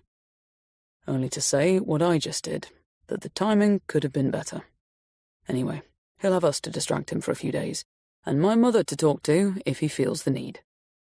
He leaned in to kiss her on the mouth. "Come on, Dad, or we'll miss the plane," Laurent grumbled from the back seat. "Speak later," David murmured, and got into the passenger seat as Matthew started the engine. As they drove away, Christy couldn't help noticing how Matthew avoided looking at her, and knowing how deeply he was hurting on so many fronts, tore painfully at her heart. He obviously felt as though his whole life was falling apart, and right now, it very well could be. Going back inside, she found herself just in time to hear Catherine Weeks on a speaker call with Connor and Layla, saying, "We should be able to release more later, but essentially, early access to Romy's phone and bank records are showing a pattern of movements you should find quite interesting." "Okay. The first standout here," Connor stated, scrutinising Romy's phone log, "is that she was in Portugal on the 6th of June, the same date as on Casey Kaplan's luggage tag. So they must have been there together." "Or Casey Kaplan had Romy's phone," Jax pointed out. "Same goes for Lucerne, when the images were uploaded to Insta. That was on the 21st of June. Lots of calls on that day to a UK mobile." "On it," Clove declared, pressing in the number. "Automated voicemail," she told them moments later. "There's another UK mobile here." Trying that one, she was soon shaking her head again. "Same, straight to voicemail. No personalised message," Layla said. "The only transactions on this particular bank account are direct debits and standing orders, apart from one cash withdrawal of £500 on the 12th of June. "Does it give a location?" Jax asked. "No, just an amount." "What's the balance on the account?" Christy asked. Layla checked. "Wow, it was just over £14,000 in April. It's now down to just under £300, thanks to an automated payment made to American Express on the 14th of June. "We need to get hold of that credit card statement," Christy declared. She was still studying her screen. "There's a note here from Catherine Weeks. They've tracked the phone's location on the 17th and 18th of June to the area that includes Halesford Manor. As Layla gasped, Clove said, "That was Monday and Tuesday last week. 2 days after we were there." Turning to check the whiteboard, Christie said, "It's when she left the message for your mother, Layla." Wide-eyed, Layla said, "So what does that mean?" "That her phone was active and at the manor as recently as last week," Connor replied. "And it looks like she used it herself." "I'm going to ask Catherine Weeks if anyone's staking the place out yet," Christie said, opening up a fresh email. "Are you recording all this, Connor?" she asked, noticing a red light at the corner of her screen. "Brilliant stuff," he pointed out. "Should we ever get to use it?" Smiling, Christie quickly messaged Weeks. A reply came 30 minutes later. "No movements in or out of the manor during past 24 hours, but 2 or 3 people thought to be inside. No phone or online activity." "Aldous must know he's being watched," Connor declared, "and the cowardly bastard still hasn't got back to me about tomorrow." "Spells of radio silence could be a part of their MO, Jack suggested. "Or they're waiting for someone," Clove mused. Noticing the time, Christie said, "We need to set up for the interview with Andy's people. Names again, Clove?" "The Patricks," Clove provided. "Tanya and Evan. The portraits were of Tanya's parents, as opposed to Evan's." "And we're not talking to the parents themselves because—" Connor prompted. "Both deceased." Clove glanced awkwardly at Layla, as she added quietly, "A joint suicide, apparently." Chapter 36. By 10 the following morning, they'd edited both Tanya Patrick's interview about her parents' experience of a young artist named Lisa McIlvoy and Inga Trevor's recollections of how enamoured Romy and Rudy had been by the young woman. Catherine Weeks had both recordings, and the combined edit was lined up for Harry and Mina to view. The first to appear on screen was Inga Trevor's, a ruddy-cheeked, fair-haired woman in her early 60s. Actually, I remember Romy wasn't so thrilled with her portrait when it was finished. Have you seen it? Perhaps it is a little harsh around the mouth, and it doesn't altogether reflect the warmth in Romy's eyes. But you only have to look at the one of Rudy to see that Lisa's a talented young lady. Did you get to know her at all? No, not really. She was quite shy, kept mostly to herself when she wasn't in the studio or walking around the grounds. She always looked rather lost to me. It sounds like she stayed at the manor while she was doing the portraits. Yes, she did. She had a room on the top floor. Very nice room, I might say, and a private bathroom, of course. Do you remember how they came to commission her? I wouldn't want to swear to this, but I think she was introduced to them at Romy's birthday party last May. She was brought along by someone who wanted to recommend her. I'm sure that's what Romy told me. Did she say who the someone was? If she did, I'm afraid I can't remember. Can you describe Lisa McIlvoy for us? Well, as I said, she was quite shy. Not very comfortable in her own skin, you know the type. A little nervy, always keen to please. I guess I'd put her in her early 30s, short blonde hair and very blue eyes, beautiful eyes. She reminded me of an actress whose name has slipped my mind for the moment. I think she might have been Scottish. The accent wasn't strong, just a hint of it, you know. Pausing the playback, Christie said to Harry and Mina, "We're going straight to an excerpt from Tanya Patrick's interview now." A portly woman, with an abundance of dark curls and a solemn, pale face, filled the screen. My parents fell for Lisa almost from the get-go, and to be honest, it wasn't hard to see why. She had a gentle, kind of unassuming way with her, and was always interested in anything you had to say. We liked her a lot, on the couple of occasions we met her. Didn't we? Yes, we did. And she was great with our children. We were keen for her to do their portraits when she'd finished Don and Alison's, but she said she was all booked up for the next year, and after she left, no one knew how to get hold of her. She didn't even have a website. Did you find that strange? Yes, we did. She got along so well with Mum and Dad, and she seemed so pleased when we toasted the unveiling of the portraits with champagne. Then suddenly she was gone. It wasn't until later, looking back, that we realised that was when everything started going wrong for my parents. In what way? Well, you know, they'd never really tell us what was happening, They'd just say they'd hit a bit of a rough patch financially. Most of their worth was tied up in the house, so we suggested equity release when we realised things were getting difficult. But Dad insisted on selling up. It was heartbreaking for them. They lived in that big old pile. Dad inherited it from his grandfather, for all of their married lives. Do you know who bought it from them? A family from the Midlands, the Mercers or Mellors. I think they're still there. Where did your parents go after they left? To a small flat in Porlock. Pausing the recording again, Christie said, "We're switching back to Inga now, so you can see the similarity in the stories." Romy and Rudy missed Lisa a lot after she'd gone. I think they got used to having her around and enjoyed her company. How long was she actually at the manor? A month, I'd say. I was away for some of the time here in Vancouver, visiting my father, but she was still there when I got back at the end of June, putting the finishing touches to Romy's portrait. And that's when she left? Yes. Maybe the first week of July. I can't be certain about dates. Did she stay in touch after she'd gone? No, and I could tell they found that quite surprising and upsetting when they'd come to care for her so much. But then Romy would say, well, she's young, she has a life to lead. I thought for a while that Rudy had taken it particularly hard, because he started to fall into a bit of a depression, which wasn't like him at all. Of course, I realised soon enough that it had much more to do with his financial situation than it did with Lisa. Did he ever talk about those difficulties? Not specifically, no, but I got the impression he'd made some bad investments and ended up losing everything. Or it's possible they simply ran out of money.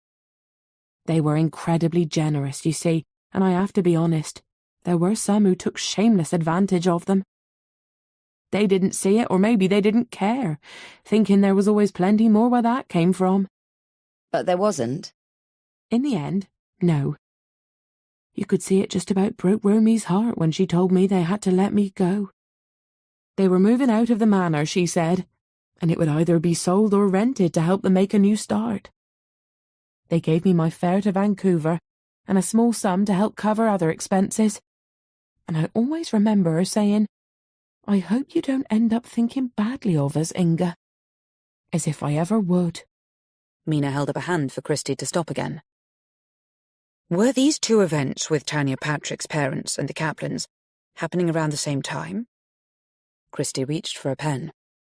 "We need to make that clearer," she said, noting it down. Tanya's parents' misfortune began at the end of 2021. They died in March of 2023, so before Rudy and Romy were introduced to Lisa. This makes Don and Alison earlier victims, and as yet, we haven't found a connection between them and the Kaplans, apart from Lisa McIlvoy, of course. The timing, Connor put in, is actually less significant than the parallels, which is why we've edited it this way. "What I want to know," Harry said, "is how having a portrait painted led to what happened to them." "It was all about luring them in," Christie replied. "Winning their trust. A classic kind of confidence trick." Connor pressed play again, and they continued to listen. Mum and Dad had always been quite sociable people, but after they moved into the Porlock flat, they started shunning contact with their friends, and they hardly ever went out. I could tell they weren't eating enough, because they both lost weight, and Dad's health was really deteriorating. He kept saying he was seeing the doctor, but we found out later that it wasn't true. No doctor had seen either him or Mum at all since they'd moved. It was about a week before they died that she told me she'd reached out to the Samaritans for help. It really scared me to hear that. I had no idea things had got so bad. I tried to make her tell me why she'd felt the need to call them, and what she said really chilled me. "You can't stop there," Mina protested as the recording suddenly cut off. "It's the possible end of an episode," Connor explained, and a moment later, the interview began again. She told me that Lisa had taken everything. I didn't understand what she meant. How had Lisa, a portrait artist, taken anything, never mind everything? She said it didn't matter now, that she and Dad had been very naive, and she was sorry that there wouldn't be anything for us and the children when they'd gone. 6 days later, Evan found them. There was a muffled pause as Tanya blew her nose, and Evan did his best to comfort her. We can stop. No, it's just hard to talk about sometimes, but I want to do it. People should know that this kind of thing could happen to them. To anyone. The way lives and homes can be taken over by scammers. The cruelty of it. They know what they're doing. Some of them even look their victims in the eye, but they don't care. It's as if the people they're hurting aren't even human. Sorry, I'm getting worked up again. It's okay. It's perfectly understandable. Thank you. Maybe if my parents had left a note, we'd have a better understanding of why they did it. How did they die? Large doses of paracetamol. We wondered afterwards if they'd been forced to take it. But there was no evidence of that, so we had no choice but to accept it was suicide. Were you ever aware of Lisa coming back into their lives after the portraits were done? No, but she could have without us knowing. If she did take everything, she couldn't have acted alone. We're sure of it. But we have no way of proving anything. Where are the portraits now? Mum told me they'd made a bonfire of them before they moved. There was a moment of solemn silence in the office before Christie spoke again. Back to Inga now, she announced. There will be drop-ins from me and Connor to signal the changes. We just haven't got round to recording them yet. I believe Rudy and Romy hung on to their portraits, but I can't say for certain. They didn't keep in touch with me after I left. I contacted them often, and it upset me a lot not to hear back. It wasn't like them to just cut someone off, and it wasn't as if anything had gone wrong between us. I always liked to think we were close. Still, they'd obviously hit hard times, and there's never any knowing how that sort of thing will change someone. So I let it go after a while, telling myself that they'd be in touch again when they felt ready. I should have tried harder to find out how they were. I don't think you can blame yourself for anything. Maybe not, but since I got the call from your researcher to set this up, I've been thinking about them such a lot, of course I have. Something that might be of interest to you is that before I left, I remember Romy telling me one day to change my passwords because she was afraid someone had hacked into her and Rudy's computers. I asked who'd do such a thing, and she said it might have been a friend of Lisa's. I was shocked by this. I'd never heard them utter a negative word about her before. But Romy put a finger to her lips and wouldn't talk about it anymore. Stopping the audio again, Christie said, So we're still assuming that Lisa McIlvoy and Casey Callahan Kaplan are one and the same person. It's possible neither name is real because Jax can't find anything about Lisa McIlvoy online. What's clear is that she used her talent as a portrait painter to get close to people whilst in their homes. And meanwhile, Connor continued, Lisa's friend, as referred to in Inga's interview, was working away in the background, using all the personal information she was feeding him or her to create some very convincing duplicate identities. Obviously, thanks to the increasing sophistication of AI, it's no longer necessary to go to such elaborate lengths to set up this sort of a scam. To paraphrase the CrowdStrike report Weeks sent us, adversaries can authenticate systems or user accounts with stolen credentials obtained by information stealers. Stealers are basically Trojan viruses sent into a system to gather personal or sensitive data. It says here that they can also socially engineer a victim, and if that doesn't send shivers down your spine, then nothing will. Jesus, Mina muttered, glancing at Harry. Are any of us safe? No, Jax told her. Scammers are getting more sophisticated by the day, and if big banks, telecommunication companies and government websites can be infiltrated, and they are, regularly, what hope the rest of us? Having said that, our net worth isn't at a level that would get us much interest. I guess one of the upsides of being an average Joe, at least as far as this sort of fraud goes. There are still plenty out there targeting the little man using very similar techniques, and the poorer you are, the more devastating it can be. I hate myself already for even thinking this, Christy said. But the far more personal approach of someone moving into your home could have a stronger resonance with listeners than the faceless invasion of viruses and scammers. Actually, something else I'd like to know, Mina said, is why Romy's portrait was removed from the cottage, but not Rudy's. Don't you find that weird? Very, Christy agreed. Oh my God! Layla suddenly cried when her phone rang. It's Bram Alders! Shall I take it? Of course, Christy urged. Stay quiet, everyone. Layla, put it on speaker. Chapter 37. Hey, Bram, how are you? Layla said, glancing at the others as she held the phone out so they could hear the call. Sorry, I'm only just getting back to you, Alders said, his voice smooth, faintly accented, and very friendly. It's been a hectic time, but I've finally heard from Mrs. Kessinger, and she's keen for you to take a trip down memory lane. Layla's eyes went to Connor as he began to scribble a note. That's wonderful, she said. She's only sorry she can't be at the manor herself when you come, Alders continued.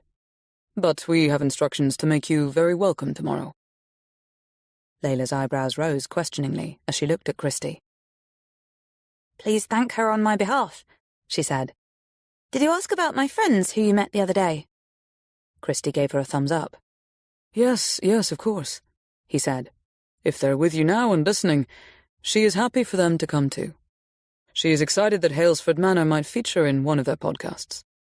Incidentally, you mentioned when you were last here that your godmother was missing. Has there been any news of her? Christy shook her head, and Layla said, I'm afraid not. We're really worried now. It's been more than 7 weeks. That is most alarming. Are the police helping you to look for her? Again, Christy shook her head. Not yet, Layla replied. We're hoping they might come on board if we haven't found her soon. It's very odd for her to disappear like this. Yes, indeed. I can understand why you're worried. But I'm sure no harm has come to her. Christy's cynicism showed as Layla said, I hope you're right. She paused, caught Connor mouthing time, and said, So, when would it be convenient for us to come to the manor? Would tomorrow afternoon work for you? Christy held up 3 fingers, and Layla said, Perfect.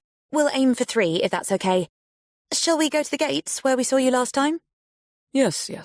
Ring on the entry phone, and you will be allowed through.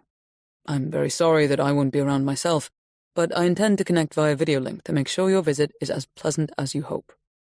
I shall enjoy listening to your stories of old times, and I know Mrs. Kessinger will too when the podcast comes out. Thank you, but can you tell me who'll be there to let us in? Just so we have a name. Of course. It will be my wife, Amy. Once Alders had rung off, Connor screwed up the note he'd written. He's obviously chosen to ignore the fact that we were going to land on him this afternoon, but that's fine. We'll go with his plan. Jax, Christy said, I don't recall you mentioning a wife when you ran a check on him. Because there wasn't one, he replied. Only female mentioned was his partner, Lisa McIlvoy. But I'll check again. Layla shuddered. I'm not sure how I feel about going into Halesford Manor now, apart from nervous. Knowing what she meant, Christy said, I'll let Weeks know what's happening so she can alert the people she has watching the place. Presuming they're still there. Clove said miserably. You're going to go without me, aren't you? Laughing, Christy said, As I don't want to risk you abseiling in over a wall and setting off the alarms, you'd better join us. You can help create a distraction if we need one. I'll base myself here, Jax said. Plenty more digging to do, and it'll be easier with no interruptions. Are you planning on dropping an episode next Tuesday? Mina wondered, asking for Iz. Knowing her answer probably wasn't going to go down well, Christy said, I'm not sure we can commit at this stage. But the promos are already going out, Mina protested. You can't do this to the sponsors. They can't be a priority right now, Christy interrupted. I'm sorry, I know it'll be embarrassing, maybe even costly, but you and the sponsors have to understand that we're not fully in control anymore. A lot's going to depend on this visit to the manor and what Weeks is and isn't willing for us to share. Even the interviews with Inga Trevors and the Patricks could be too hot for exposure right now, given the mention of Lisa McIlvoy. Who could be Amy Alders? Clove piped up. A.K.A. Casey Kaplan, Christie added. What is it? She asked Connor, sensing that something was bothering him. Shaking his head, he said, We're obviously not going to find anything when we get to the manor. They'll already have made sure of that. So I have to wonder what actually is the point in going. Harry said, If you think you're walking into some kind of trap. Is that what you think? Connor shrugged. Hard to imagine, but I'm not keen on the idea of matey Bram phoning it in. Are you? He asked Christie. I'm not sure what to make of that, she replied, and avoiding both Harry's and Mina's eyes, she added, But look at it this way. You'll have me, Layla and Clove to protect you, so what can possibly go wrong? And what did Connor have to say to that? David laughed when Christie caught up with him later. He threw something at me and got on with drafting the next pod, even though we're still not sure when we can go live again. Probably no time soon, given Weeks' feedback from the recent interviews. Apparently, she's hoping to make some arrests out of this. At the manor? While you're there? No, our job is just to get Matey Bram's wife to give us a guided tour while we record and hopefully take some video and photos to pass on to Weeks. Now, tell me how things are over there. I hope you aren't regretting inviting them already. Not a bit. And actually, there's some news you'll really want to hear. Matthew will give you the details himself when he wakes up. He's crashed out on the sofa now, I guess from exhaustion and relief. He got a call from his company about half an hour ago, the MD, I think, and it turns out it was all a scam. Apparently someone from HR contacted the women in question, and they confirmed that they hadn't sent the emails. Given the time, it seems like whoever was behind it must be related to your lot. Jesus, Christie muttered, baffled and appalled, but most of all relieved that the horror of it seemed to be going away so quickly, and with relatively little harm done. No wonder he's passed out, she sighed. It clearly terrified the life out of him. With good reason. It could have been career-ending for him, if it had got out, guilty or not. Knowing how true that was, she said, Well, I'm sure once he's had time to take it all in, he'll have something to say about the knee-jerk reaction of his suspension. I know I would. Indeed, David agreed. It wasn't well handled, that's for sure. But apparently, it's already been lifted. Does Aidan know anything about it yet? She asked. Not unless Matthew's told him, and I shouldn't think he has. I guess you realise what's going on with Aidan, don't you? Why he wanted to come here? I think I do, but give me your take on it. He sensed something was up with his dad, and decided to stick around to keep an eye on him. Once he's satisfied things are okay, he'll head off to join his mates. Sighing, she said, You read that right. They're very close, those two. I'm just surprised Aidan hasn't asked outright what's going on. It's not like him to hold back. He knows about Marley wanting a divorce, so I think he's putting it down to that and maybe losing his baby son. Makes sense. They all bonded with Bear when he was here for 2 months, him, Matthew and Hayley. I guess I fell for the little fellow too. And so did you. Not denying it. He's cute. She smiled, and after a beat she said, You know, I'm not sure I like being here on my own while you're all over there. Well, you know what to do. Believe me, I'd be on the next flight if we hadn't arranged to go to the manor tomorrow, but I can't miss it. No, I guess not. He sighed. I just wish I didn't have such an uneasy feeling about it. Will you stop? She chided. You're as bad as Connor. Nothing's going to happen that we intrepid investigative reporters can't handle. Just you wait and see. Okay, well, Rosie's waiting for me to take her to rehearsals, so I'll have to ring off. But don't think, he added wryly, that I've forgotten you have something in particular you want to say to me. It doesn't have to be now. Just know that I'm still waiting. And call me as soon as you're out of there tomorrow. I'll want to know that you're safe. Chapter 38. The following day, as they headed north into Gloucestershire, Connor driving with Christy beside him, and Clove and Layla in the back, Layla said, Mum found another of Romy's diary-style entries this morning. I can read it out to you if you like, or I can précis. This one's actually dated, 3rd of May, so the week before she disappeared. Feeling an unexpected swell of tension, Christy said, Give us the whole thing. Layla opened her phone, and after finding the right place, began to read aloud. Lisa brought me a note today. I was at the shop enjoying a few hours of calm and normalcy when in she popped, and I felt darkness encircling me. I'll have to do what they say.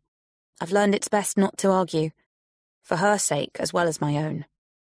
I'm afraid I've made the mistake of emailing Layla again, asking for Christy Ward's details.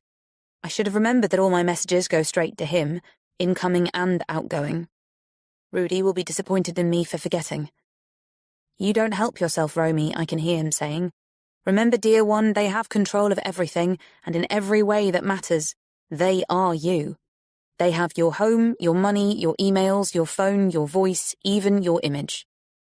That is what Rudy would say, and as I hear him in my mind, I can feel his tears rolling down my cheeks and all the way through the cracks in my heart.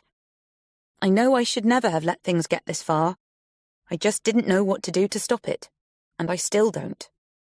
I can't allow other people to be hurt, destroyed by what is happening, just to save myself. Layla's voice quavered, and she looked up, her eyes too blurred by her own tears to carry on for the moment. As the others sat quietly, Christy reached from the front seat to squeeze Layla's hand, while Clove passed her a tissue.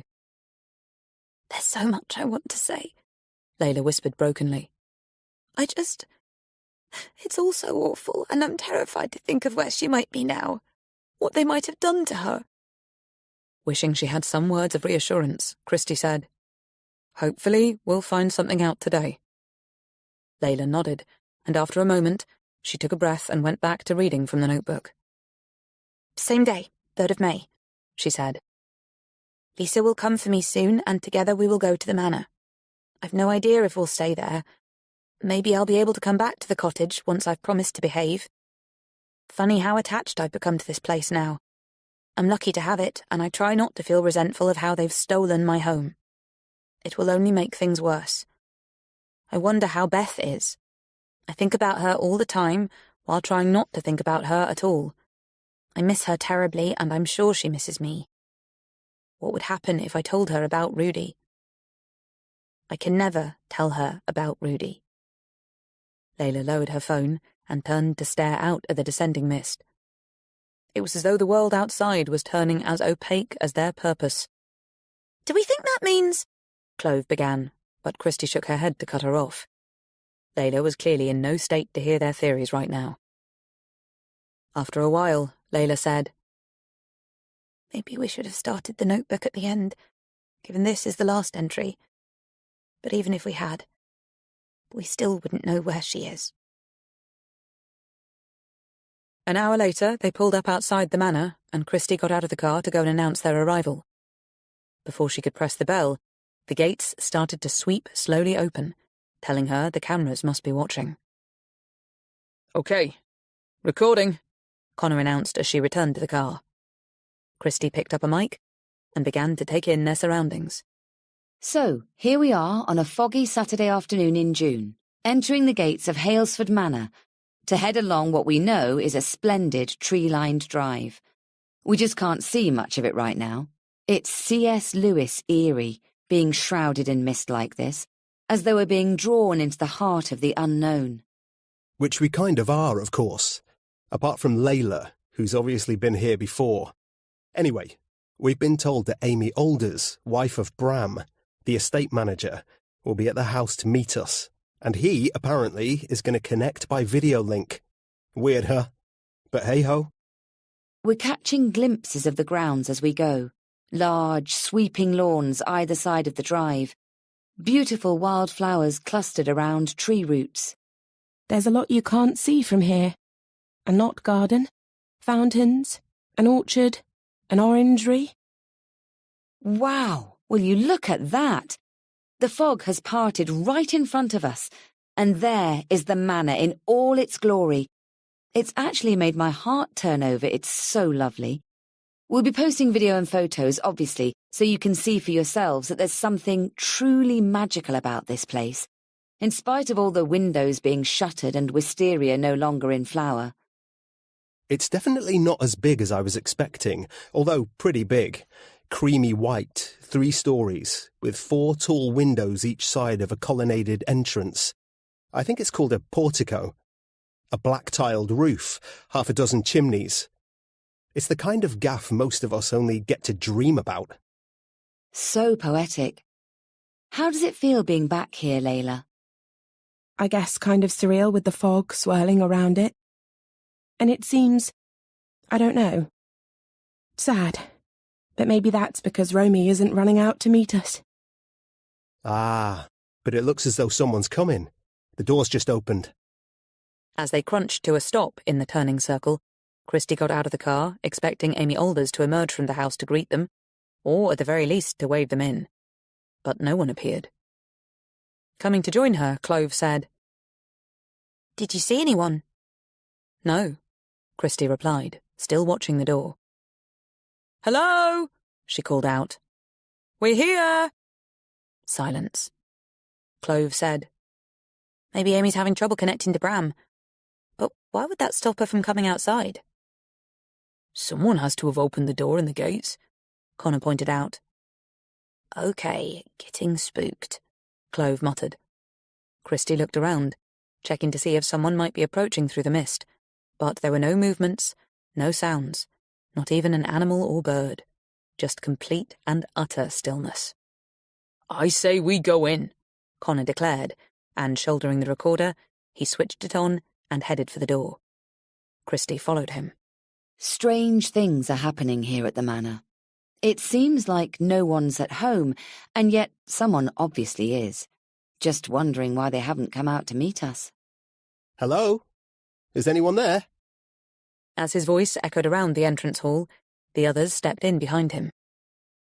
Wow. Will you look at this place? Those stairs and the fireplace and the ceiling. Christie looked up to where a cracked and peeling fresco of frolicking cherubs and winged angels was creating an illusion of floating art.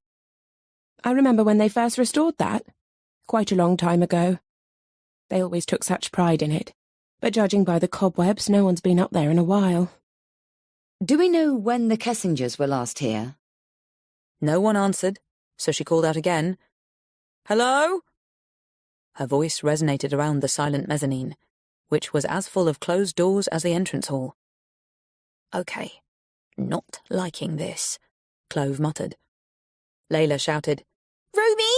Are you here? It's me, Layla!" Not a sound. Nothing apart from the sharp creak of an old chest nearby that made them all jump. After a while, Clove said, "So what do we do?" "I guess," Christie replied, still listening hard. "We carry on with what we came here for. To take a look around." "And maybe at some point Matey Bram's wife will show herself," Connor commented. "Or Matey himself might decide to turn up." "Shall I try his number?" Layla suggested. Christie gestured for her to go ahead, and they waited as the call went straight to voicemail. Layla said, "Hi, Layla here. We're at the manor, but no sign of your wife. Do you want to ring me back when you get this?" Christie turned to Connor as he said, "It's not as if we broke in, and the Kessingers gave their permission, so I say we get on with it." Christie nodded her agreement. "Okay. Why don't you start us off, Layla? Tell us about this entrance hall and the memories it evokes." As Layla began, sounding uncertain, nervous even, Christie assessed the paintings on the walls and climbing the stairs. Some abstract, others traditional, several pre-Raphaelite, a couple of Degas ballerinas, surely not originals, and 6 portraits of no one she recognised. Layla was still speaking, her voice gaining confidence now, and out of nowhere, Christie became aware of the scent of something flowery and light, so pleasing it actually made her heart lift. She glanced around in search of the source, while already suspecting she wouldn't find it. This happened to her sometimes. She'd catch the gentle drift of a fragrance that invariably made her think of her mother, and even wonder if she was close. Interesting that it should come to her now, in this house, that as far as she knew, her mother had never visited. But she didn't have to be anywhere her mother had known to get a sense of her being nearby. And now, she'd like to know what, if anything, she was meant to take from this. She inhaled again, but the scent had gone, and Layla was still talking. Most of the paintings were done by friends of Rudy and Romy, in the style of, or influenced by, or total originals. I wasn't expecting to see them still here. Do you want me to describe them? Let's come back to it, and maybe when we do, you can share some memories with us of times you've spent here. For now, why don't we start opening some doors? Layla grimaced, clearly unwilling to go first. Understanding her reluctance given the strangeness of having no host, or none they could see. Were they being watched? Christie pointed to a set of double doors. "What's in there?" she asked. It used to be Rudy's music room, Layla replied. Going to it, Christie ignored the prickling of unease that came over her, and pushed down one of the handles. The right-hand door opened, and a shaft of light from the hall fell into the darkened room. She gulped when a shadow appeared. It took a moment to realize it was her own. The others laughed, and Connor went to unbolt some shutters, while Layla exclaimed in surprise to find that nothing seemed to have changed. She was clearly eager to share stories of events that had taken place here, concerts and recitals, piano practices and trombone solos, one of Rudy's favourite instruments. There had apparently been a lot of dancing and laughter in this room, parties spilling out onto the terrace beyond, while various entertainers entranced everyone with illusions and charm. For the next half an hour, they moved from one room to the next, each one as full of memories as it was empty of people. Connor continued to record, while Christie only half listened. She wanted to know what the hell was really going on. Why wasn't anyone here? Had Bram Alders and his missus just deserted the place? Were they somewhere upstairs, or outside, watching and waiting to strike out in some terrible way? Surely to God they weren't planning to set fire to the place, with the Hindsight team trapped inside. That was too extreme, unsettling even to think. Maybe Weekes's officers had made some arrests, and forgotten to tell them. But even if they had, it still didn't answer who'd opened the front door. "I sent a couple of guys up there to be on hand in case you needed them," Weekes said when Christie got through to her. "You haven't seen them?"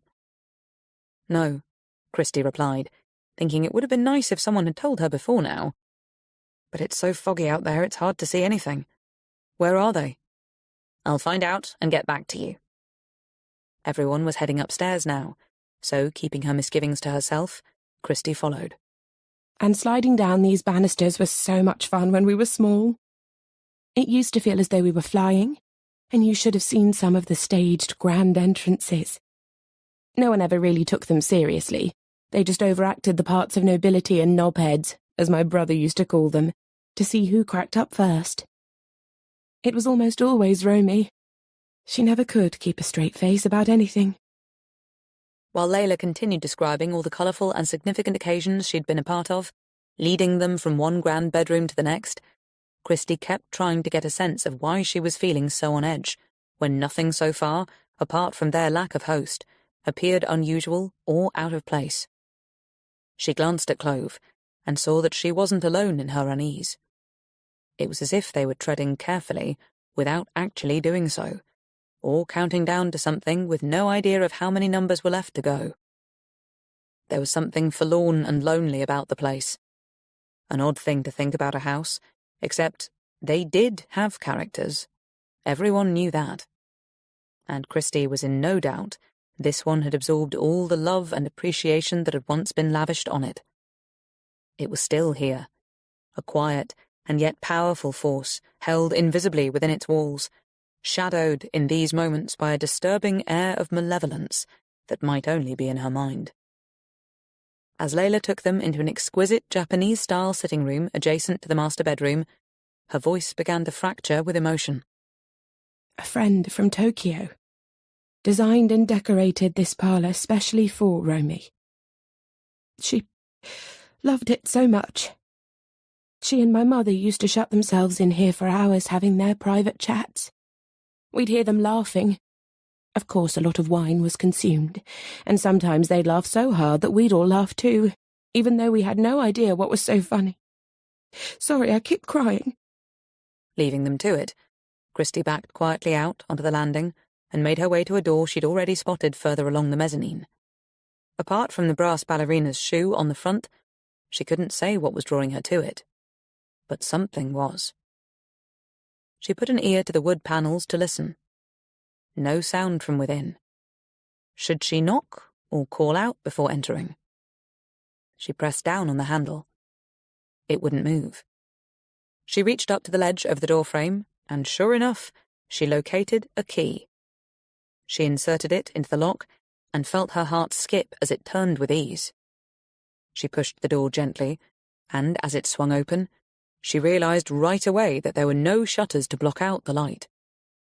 She hesitated, half expecting someone to speak, to beckon her in or ask what she was doing there. But nothing happened, so she pushed the door wider and stepped inside. The entire space was filled with easels, presumably holding paintings. Every one of them was covered by a dust sheet. All sorts of other artists' paraphernalia was scattered about the place, from brushes and palettes to chalks, oils, and acrylics, empty frames and huge, dog-eared sketchpads. Central to it all was a large table laden with various-sized wooden canvas stretchers, and across the wall opposite the door was a giant mirror with a slim horizontal ballet bar attached. And there it was again, the gentle drift of a fragrance so sweet and flowery that it could only have come from a fresh bloom, even though there were none in the room. She walked to the table, trying to get a sense of what her mother might be wanting to convey, if it was indeed her mother. Most would think her crazy for believing it. She even wondered it herself at times, but only after the scent had gone. It was still with her, and it almost never stayed this long. She looked up at the mirror, caught her own reflection, and then, behind her, the reflection of someone standing there, watching. She swung round, gasping, too shocked to scream. "Oh my God!" she choked. "What the hell?" Chapter 39. Christie looked up from the chair she'd sunk into, still dizzied by the sudden rush of horror that had unsteadied her. Her heart continued to pound, and she was actually shaking, in spite of now realizing that what had seemed to loom up behind her was a portrait. She'd thought it was Romy herself. WTF, she muttered, pushing a hand through her hair. Getting to her feet, she went to stand in front of the painting, searching the features, assessing its likeness to photos she'd seen. It didn't take long to understand why Romy hadn't considered it flattering. It was like her, there was no doubt about that. Same hair, same shape to the face, even the graceful neck was Romy's. But the individual features seemed flatter, somehow less defined, and there was an unsettling sort of deadness to her eyes. Hearing the others on the landing, she called them in. The instant Layla saw the portrait, she clapped her hands to her mouth. "Oh my God!" she cried. "What on earth is it doing here?" "Apart from giving me the fright of my life," Christie responded dryly, "I have no idea." Clove began tilting her head from side to side to get different angles on it. "It's like her, but not," she decided. "I'm going to suggest we don't touch it," Connor said, as Layla put out a hand. "Forensics," he explained, when she looked at him curiously. "You never know." "What's under the dust sheets?" Clove asked, taking in the covered easels standing like ghosts around the room. "There's only one way to find out," Christie said, and went to expose the closest. It turned out to be the portrait of a man in his 70s, grey-haired, sharp-featured and brown-eyed. No one they recognized, so Christie moved on. The next was of another man, around 80, smiley and bearded. Layla's phone rang. Christie turned, expecting it to be Aldous, Dad, Layla told her, and went out onto the landing to take the call. Clove and Connor set about removing more dust sheets. Aha, the man himself, Clove declared, revealing an impressive likeness of Bram Alders. I'm going to guess, Connor said, standing back to consider a young woman in her early 30s, with short fair hair and electric blue eyes, that this one here is a self-portrait. Joining him to look, Christie said, Is there a name on it? After checking both front and back, Connor shook his head. No names on any of the others either, Clove confirmed. Moving on to the last easel, Christie tore off the covering, and it took only a moment for her to turn cold to the core. Jesus Christ, she muttered, unable to turn away from the sudden catastrophic meaning of this painting. What is it? Connor demanded, going to look. Christie grabbed the dust sheet and threw it back over the canvas. For God's sake, don't let Layla see it, she warned. What is it? Clove repeated. Christie shook her head and turned her towards the door. We're done here for today, she said. Time to start heading back. The car was quiet during the return journey to Bristol, as if they'd been stunned into silence, which they had, apart from Layla, who still had no idea what had been uncovered in the studio, or why they'd left so abruptly. She was clearly in a world of her own after the call from her father, and Christie couldn't help wondering if there had been some difficult news concerning her mother. She'd have asked if Layla's eyes were open, but they remained closed all the way to the office. As soon as Connor drove into the car park, Layla said, I'm going to head straight home, if you don't mind. Of course, Christie assured her. Is everything okay? Layla nodded and swallowed. I guess being at the manor kind of... She shrugged, seeming not to know what else to say. I'll call tomorrow. And climbing out of the car, she went straight to her own. So what's going on? Clove demanded, as soon as they were in the office.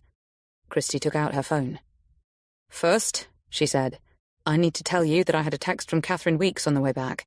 Apparently her surveillance guys found Romy's smart car in one of the garages at the manor. No shit, Clove murmured. When was that? While we were there. They must have been checking the outbuildings. Anyway, they also spotted an Aston Martin leaving the estate via a back gate minutes after we arrived. Clove's eyes widened. Connor said, So they let us in and then scarpered? Did anyone follow? Weeks didn't say, but with all the fog, they're inside the manor now, checking to make sure Romy isn't there somewhere. I directed Weeks to the studio, so they'll see what we saw and... Excuse me, Clove interrupted. I didn't see anything apart from Romy's portrait, which was definitely weird. So what was the painting you covered up again? Christie's phone rang. Glancing at it, she saw it was Matthew and said to Connor, You can take over from here. I'll be right back. Going to the meeting room, she clicked onto the call and closed the door behind her. Hi, she said. Are you okay? Fine, Matthew responded. David told you the news?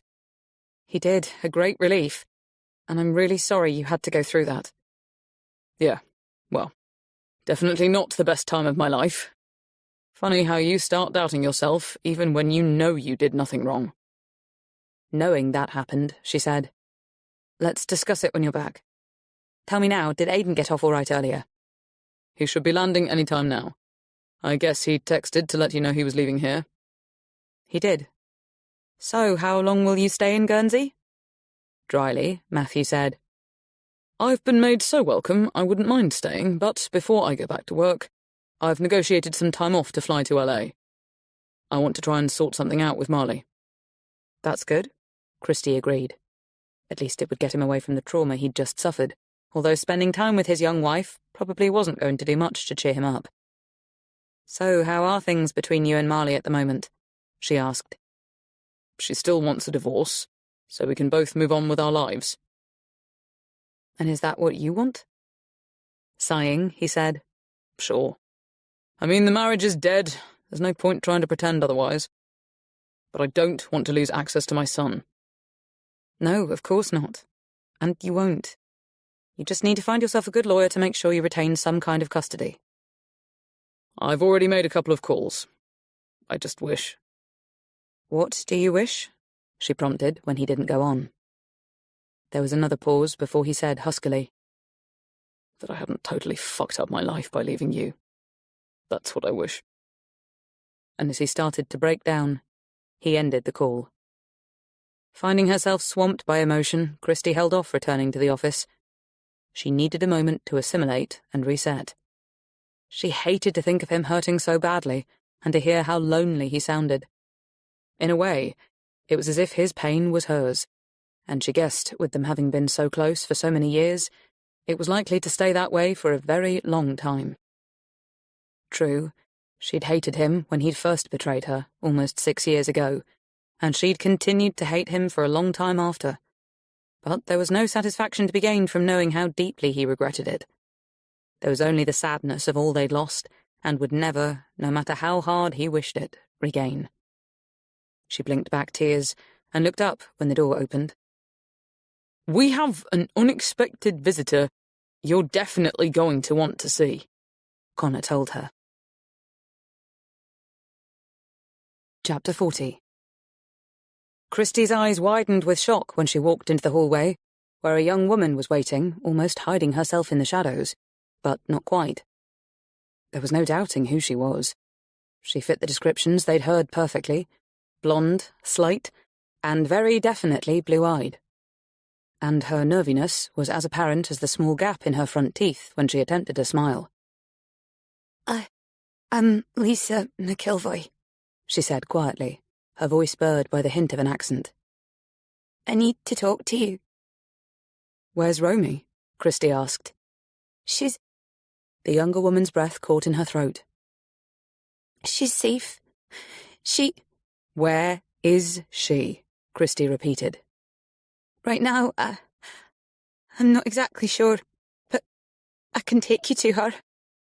Christie frowned and watched McIlvoy glance over her shoulder, as if expecting someone to come in behind her.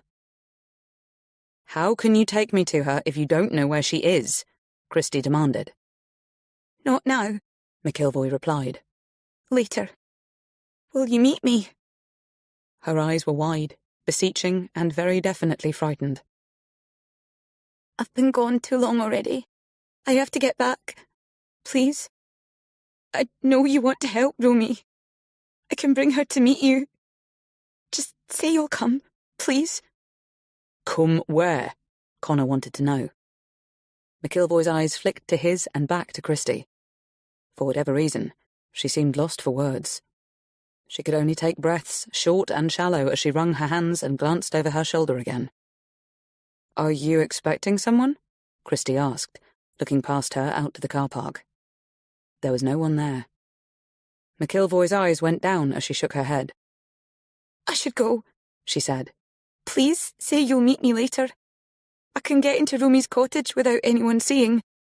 At the sound of voices outside, she spun round, suddenly so tense that Christie thought she might scream. It turned out to be people passing along the cobbled lane beyond the car park. "Who are you so afraid of?" Christie asked, injecting a note of gentleness into her voice in the hope of calming her. Again, McIlvoy shook her head, almost as if trying to clear a thought. I swear I don't mean you any harm, she said. Just say you'll come. 10 o'clock this evening, at the cottage, and please don't tell Layla. As Christie's eyes widened, Connor said, "Why not?" "Will you meet me?" McIlvoy pressed, still looking at Christie. "Why not say whatever you have to say now, here?" Connor demanded. "I can't. There isn't time." Her eyes remained on Christie, as if she and only she could understand. "How do I know I can trust you?" Christie asked. "I'm not sure how to answer that. I don't have anything to offer to prove it. Just please be there." She turned suddenly and started for the door. Connor shouted, "Stop!"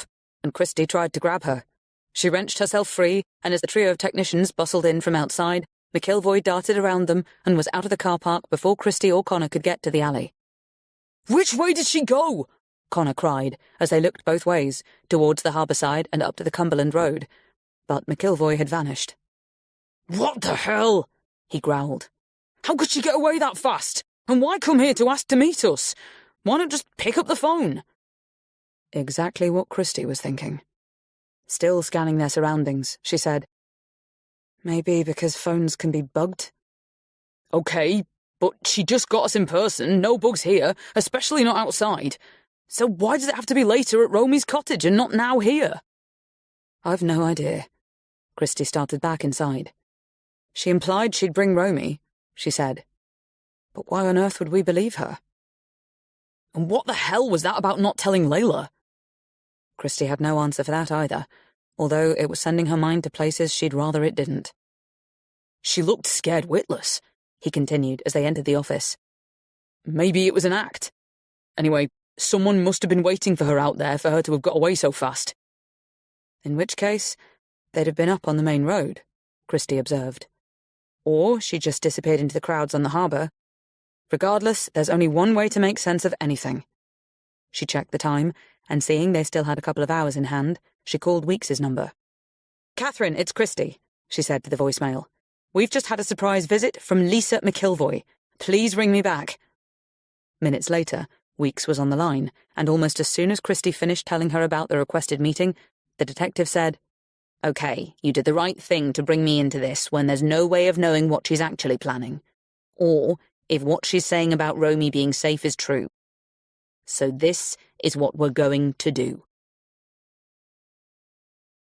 Over the next 2 hours, there was a lot of back and forth with Weekes and her team, as Christie and Connor received and noted instructions, occasionally queried them, and made their own suggestions. It wasn't until they were in the car, heading for Gloucestershire, that they were able to reflect again on why McIlvoy had asked them not to tell Layla. Under Weekes's instructions, they hadn't, but they'd still like to know what the heck it was about. "I've got a shitload of stuff going round in my head," Connor confessed, "and I'm not sure I'm liking any of it." "Same here," Christie admitted.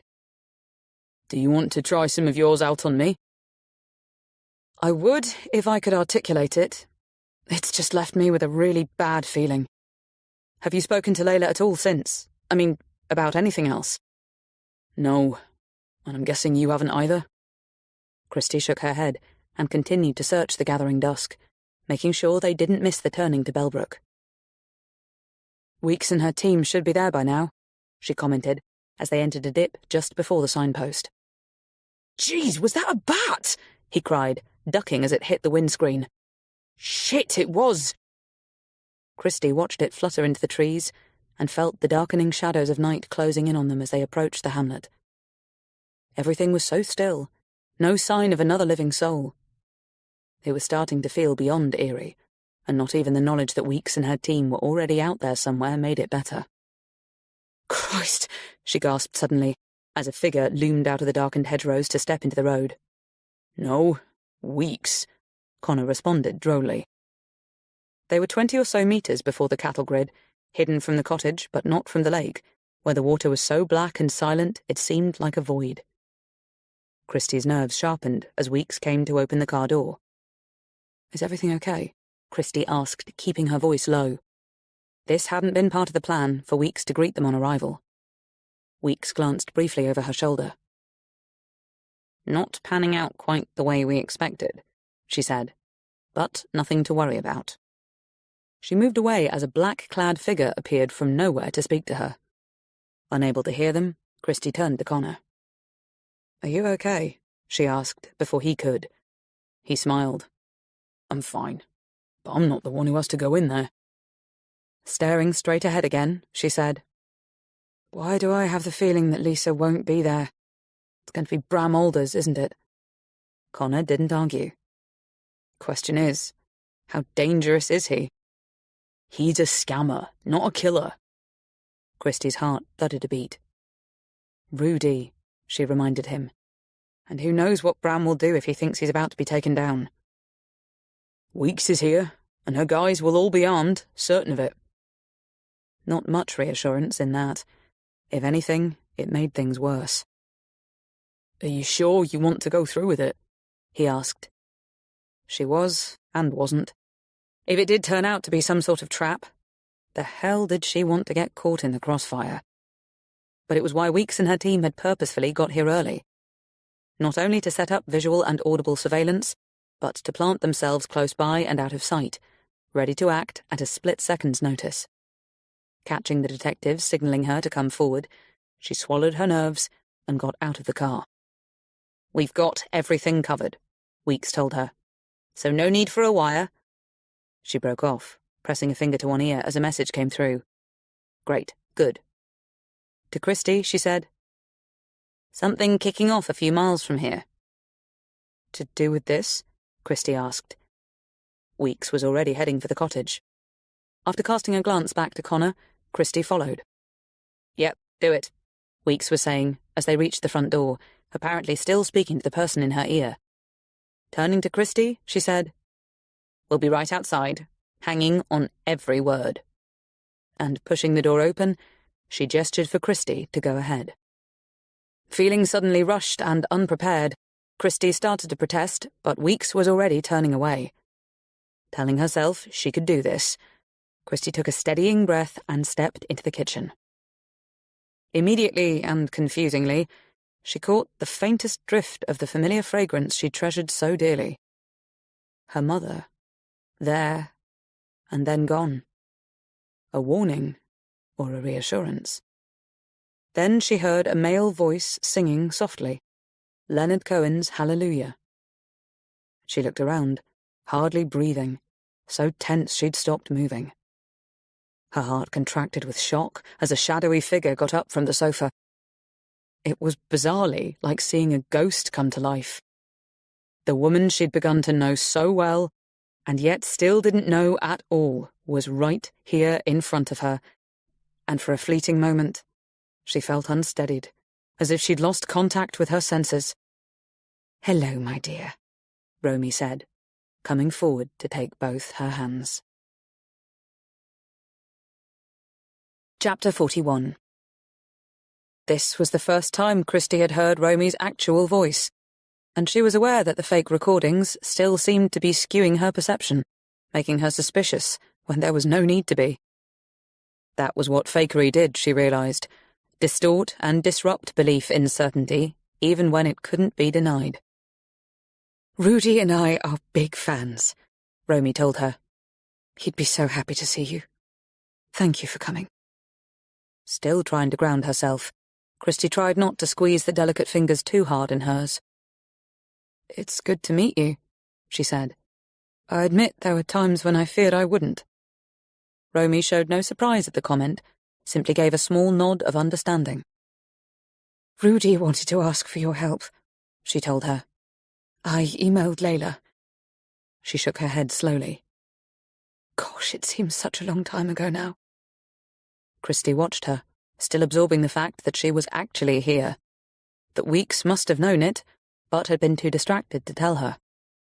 She thought of Lisa McIlvoy, her nervousness, and the way she'd suddenly fled. Where was she now? Did it matter? "Will you have a drink with me?" Romy asked. "There's some very good brandy, one of Rudy's favourites." "I'd like that," Christie said, feeling she'd probably never needed one more. "Thank you." Romy directed her to a sofa, and Christie noticed that a decanter and 2 glasses had already been set on the coffee table. "I hoped you'd say yes," Romy said, and sat down to pour. When they both had a generous shot each, Romy raised hers and said, "Thank you again for coming, and for trying to help Layla. It was comforting to hear that she and Beth had you to lean on." She glanced up, and Christie followed her eyes to a camera indiscreetly positioned in front of the hearth, angled in a way to capture them both. "I told Detective Inspector Weeks that I don't mind this being recorded," Romy said, and added in a faintly distracted way. "She was quite surprised earlier when she found me here instead of Lisa." She turned back to Christie. "Don't worry. We guessed you'd informed the police, and it's fine. They have to be involved. Lisa understood that. I'm afraid they might already have arrested her." As Christie struggled again to understand, even to know what to say, she took another gulp of her drink. It seemed a lot had happened in the last hour that she sorely needed to catch up on. "We had a nice little chat, the detective and I," Romy said. "But by the time I finished telling you everything, she's very happy for me to do that, by the way, you'll understand why you won't be able to use the recording for a podcast." Christie simply looked at her, not thinking about hindsight now, only of how disorientatingly compromised her sense of reality still seemed. Romy's eyes drifted, and as she touched a hand to her head, Christie said, "Are you okay?" Romy nodded. "Just tired, and desperate for all this to end." Her smile was so faint that it wasn't a smile at all. "The only way it can," she said, "is for something truly awful to happen. And there's been so much already." Her eyes went to Rudy's portrait, then closed as if it hurt simply to look at him. "Layla has always been so special to me," she said. "And Beth, of course." Christie heard herself saying, "You mean the world to them too?" Romy nodded, blinked, and took a sip of her drink. "Rudy will want some of this when he gets here," she said. "When he gets here? Of course he won't be coming. But I like to pretend sometimes that none of this has happened. That I'm just waking up from a bad dream." Understanding, even without knowing the full story, Christie said gently, "Will it help if I tell you that I think I know how you met Lisa McIlvoy?" Romy's eyes came to hers, seeming both puzzled and hopeful, as if Christie might somehow have the power to change it all simply by knowing.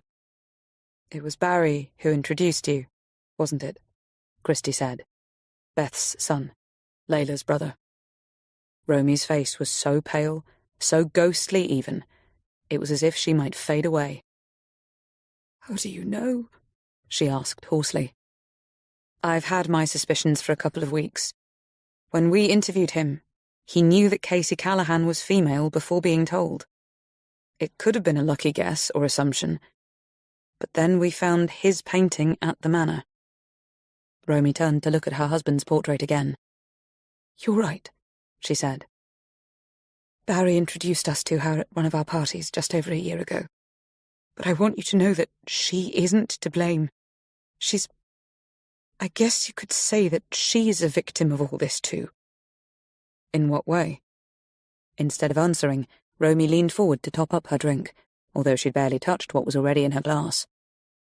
"I've had a lot of time to think about this," she said, putting the decanter down again. "And I see now, in a way I didn't before, that it all comes down to neglect in the end. For Lisa, and for Barry." When she didn't continue, Christie said gently, "Tell me." Yes, I will. I've written it all down. It might make more sense on the page when I had so much more time to think before putting it into words. But I will tell you now. That way the police will have a full statement in my own hand and in a video recording. I'm sorry that you won't be able to use it, but I think, by the time I've finished, you will understand why." Fairly certain that she already understood, at least some of it, Christie said, "I won't be doing anything to make things any harder for you." Romy's eyes came gratefully to hers, and as they filled with tears, she took a tissue from her sleeve and dabbed them. As far as I know," she began haltingly, "Barry met Bram Alders online. It's what Lisa told me, and I've no reason to doubt it. Anyway, it hardly matters how they met. It's what they did that counts. I still don't understand the methods they used, how they were able to manipulate and clone our accounts. I'm simply not well versed enough in these things. I only know that we didn't fully realize what was going on until it was too late. Even then we had no idea that Barry was involved, or Lisa. And we'd never met Bram, so we couldn't have known it was him who'd taken control of our lives. All we knew was that things were happening we simply didn't understand. Instructions were being given to brokers that Rudy hadn't provided himself, but they conformed to his normal activity, so no alarms were raised at the broker's end. Funds were transferred out of our accounts to others that had been set up in our names, but that we had no access to. It was all very organized, but for us terribly confusing. We could see details of transfers being made to Rudy Kaplan, but we couldn't find out how to get into the new accounts. Every time Rudy contacted someone to ask for advice or information, he was assured everything was happening according to his specific requests, and proof was provided. He was made to feel as if he was losing his mind. And I have to admit, we thought for a while that he might be. I wish I could say it all came clear a few weeks after Lisa left, when she turned up out of the blue one day with Bram Alders. Even when he told us, quite openly, that he'd changed all our passwords and taken control of everything, we still didn't fully realise the extent of his reach or the kind of power he had over us. That only came when we tried to contact the police, and every call we made went straight to Alders. He'd taken over our phones as well as our computers. We realised we had to go to the authorities in person, but when we went to the car, we found him barring the way. He didn't turn violent. Not then. She pressed a hand to her mouth, gave a fast, shallow breath, and pushed herself on. Rudy tried so hard to stand up to him, but we soon realised we were trapped in our own home. Bram Alders was quite openly running our emails, our social media accounts, our credit cards, Rudy's entire portfolio. He was even paying our taxes to make sure no alarms were raised on that front. It is, a very complex operation that I still don't fully understand, and I doubt I ever will. But we felt sure that a much bigger organisation had to be involved. Some truly awful predators that we couldn't see or even name. We only knew that Alders was a part of it. To them, to him, we were, I suppose, like a gift that kept on giving. And as long as they were operating in our names, using our accounts and businesses to generate funds for their own purposes, it was necessary for them to control our every move. I sometimes think it would have been easier if they'd taken everything and just disappeared. But that's not what happened. Maybe it would have eventually. I mean, they couldn't go on using us like that forever, could they? No. It was more likely Rudy and I kept telling ourselves that they'd find someone else to prey on, and we'd finally be left alone. A lot poorer, probably, but at least we'd have our lives back. How naive we were. How ignorant of the way things worked, at least in their world. Have I already told you there were devices all over the manor picking up our conversations, so that Alders would know if we were planning some sort of escape? Of course, we kept trying to send texts and iMessages to our friends and Rudy's financial advisors, but everything was set up to go straight to Alders. He even showed us emails he'd sent on our behalf, responding to friends, turning down invitations due to diary conflicts, or just keeping in touch. He played us recordings of Rudy leaving instructions for his brokers. It sounded so like Rudy that even I wouldn't have known it wasn't him if they'd been played to me any other way. It was a terrible and terrifying time, hearing and seeing ourselves in some sort of parallel existence. You can't imagine what it's like. Alders seemed to have no conscience about what he was doing, and we started to feel as though we were being buried alive, submerged in something so awful it might actually erase us altogether, so only our replicated selves existed.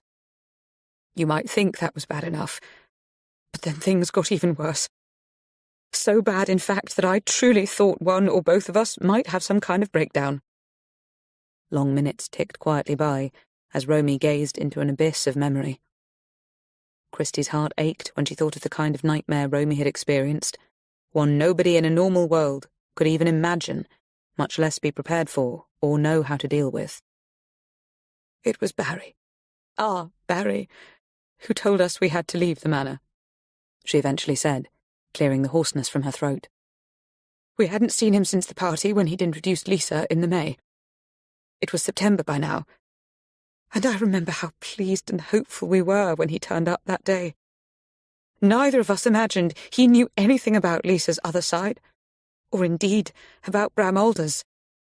We felt sure he'd find a way to help us as soon as he found out. But then we realised what he was saying. We could hardly believe it.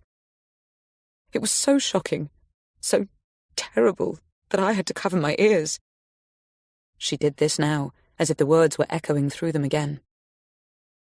He told us that if we didn't follow the instructions laid out for us by Bram Alders. She caught her breath. He explained how easy it would be for Alders to make up accusations against our friends that could devastate their lives, and everything would look as though it was coming from us. We had absolutely no understanding of the technology involved, but we knew it was possible, because we'd seen enough already to know what harm could be done. Christie realised that Rudy's letter apologising to Theo Crush must have been part of the deceit, that the threats made against Crush, whatever they were, had probably never actually been sent, only shown to Rudy. She could only feel sickened by the cruelty involved. How many more letters and threats like it had there been? How tormented and stricken poor Rudy must have felt to have his innate kindness and respect for others used against him in such an evil way. Romy was still speaking. This was when we woke up to the fact that Barry, the boy we'd known since his birth, was a part of this terrible thing. He had led Bram Alders to our door. Of course, I threatened to tell his parents what he was doing, but he told me that I'd do everything in my power to protect his mother while she was in such a vulnerable state. He was right, of course. How could I tell her that her precious son was a fraudster, a cheat, someone who'd got caught up in some dreadful scheme to terrorise and impersonate people he'd known all his life? What parent would want to know that about their child? Now, with the benefit of hindsight, I can see in a way I couldn't at the time that even he probably didn't know the extent to which he was being used, manipulated, taken for a fool even. But he came to know later, I'm sure of that. Anyway, we ended up agreeing to leave our home. They were going to rent the place out, we were told, and take the proceeds. We thought, once we were out of the manor, it would be much easier to contact the police. Unfortunately, that didn't turn out to be the case. They couldn't risk us exposing them, so the threats to create chaos and hardship for our friends continued. We saw letters claiming to have proof that Rudy was an embezzler, and that I had stolen from charities. Goodness, the things they made up about us. Was Barry involved in these letters? Christie asked. Romy swallowed dryly. I think so. Of course I didn't want to believe it. I still don't. But he's a very mixed-up and misguided soul. Christie pictured the red-headed young man with navy eyes and scruffy beard, his easy insouciance and willingness to talk to them, the convincing front that hadn't betrayed even a hint of his part in Romy's disappearance. She realised now that all the information he'd gained about their investigation had come from Layla, or from her. He'd known how she and Connor were thinking virtually every step of the way, how much they'd uncovered, who they were intending to speak to next, even where they were planning to go. Everything, right up to when they'd contacted the police. So this was why Lisa McIlvoy had instructed them to say nothing to Layla. Romy was gazing at Rudy's portrait again, as if, Christie thought, she was taking energy or even guidance from the man himself. Once we came to this cottage, she said. We didn't see them often, hardly at all in fact, but we knew we were being monitored. We could feel their presence, like they were ghouls in the shadows. Of course, there were opportunities for us to raise the alarm, but we needed to be certain that when we did, no one was going to get hurt or ruined in whatever chaos followed. We still hadn't suffered any physical harm, but the threat of it, our certainty of it, was always there. Lisa acted as a kind of go-between when it was necessary. She entered through the back so as not to be seen, and it soon became clear that she was almost as upset as we were about what was happening. She was racked with guilt for having got close to us in order to provide Alders with an account of our day-to-day routines, of who our closest friends were.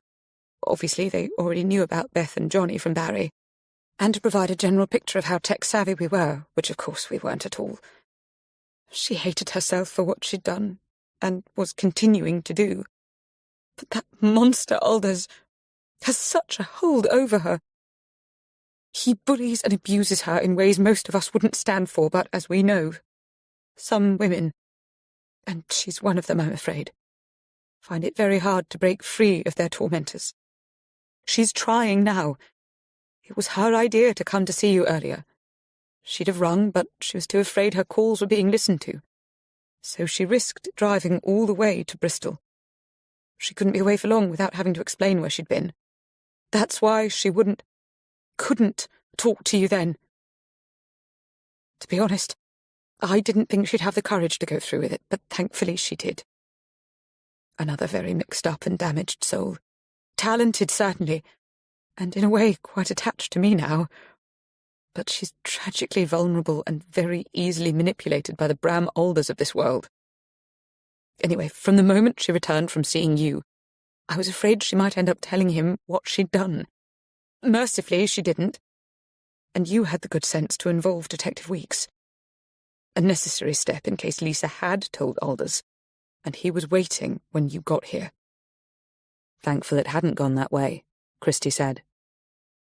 So how did you get here this evening? Lisa brought me, dropped me at the top of the hill behind, and drove off again. I'd hoped to convince her to stay, but she wouldn't. So I walked down through the trees, and was met by one of Detective Weeks's team in the garden. It was quite startling at first, but of course a big relief when I realised who he was. Imagining the scene, a burly stranger stepping out of the shadows, maybe even holding a firearm, Christie almost felt her own heart contract. "And what about Barry?" she asked. "Where is he now?" Romy took a breath and let it out slowly. I haven't seen him for a while, so I'm afraid I don't know for certain where he is. Christie nodded, and decided his location might not be important for the moment. "Do you have any idea why he did this to you?" she asked. "I mean, apart from the money. It seemed so much more spiteful, even vengeful than that." I'm afraid the why, Romy said shakily, is yet another heartbreaking aspect of it all.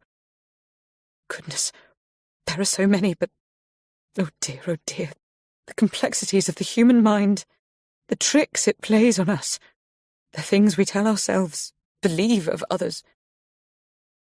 I have no proof, of course, that his misdeeds have backfired on him horribly, but I'm fairly certain they have. Meaning? Her hand shook a little as she lifted it to her head and let it drop again. As I mentioned earlier, I think he's almost certainly realised by now that he's a victim too. But it's too late to go back. He's unable to escape these predators out of fear of what they might do to him or us or his mother. I'm not sure who I'm trying to keep safe anymore. Him or Beth. Actually, it's both, of course. Because when all is said and done, I can't allow any harm to come to him, even though you might think he deserves it. She leaned forward, picked up her brandy, and after taking a sip, said, "Let me tell you a little something about Barry. It might help to explain things, or at least to cast a new light on them for you." Intrigued to hear more, and hoping that the police outside had allowed Connor to listen in, Christie waited for her to go on. "He was never an easy boy to understand," Romy began, glancing down at her clenched hands as though not quite comfortable with what she was saying, while determined to do it. "Beth will tell you herself that he always had a problematic way with him. He was often destructive as a child, could fly into a rage at the drop of a hat, and he never made friends easily, which was hard to watch when you could see that all he really wanted was to be included. The trouble was, he had to win, to be the best, to make everyone else feel small. He was vindictive and derisive of others, not all the time, but it was there, lurking in the background, ready to flare up at the slightest provocation, or what he perceived as a provocation. I don't know what made him like that, but he did seem to get better as he got older. His confidence seemed to grow, and he could be sweet and charming when he chose to be. He was always clever, perhaps not top of his class, but close, and he did well at uni. That was when the change for the better became more noticeable. He'd left home, of course, was living his own life, had girlfriends, was taking part in sports and other group activities. After graduating, he got a good job. At least he had one for a while, but then... Well, I don't know exactly when or how he became involved in internet scams. But I believe it started out quite small time until he connected with Bram Alders.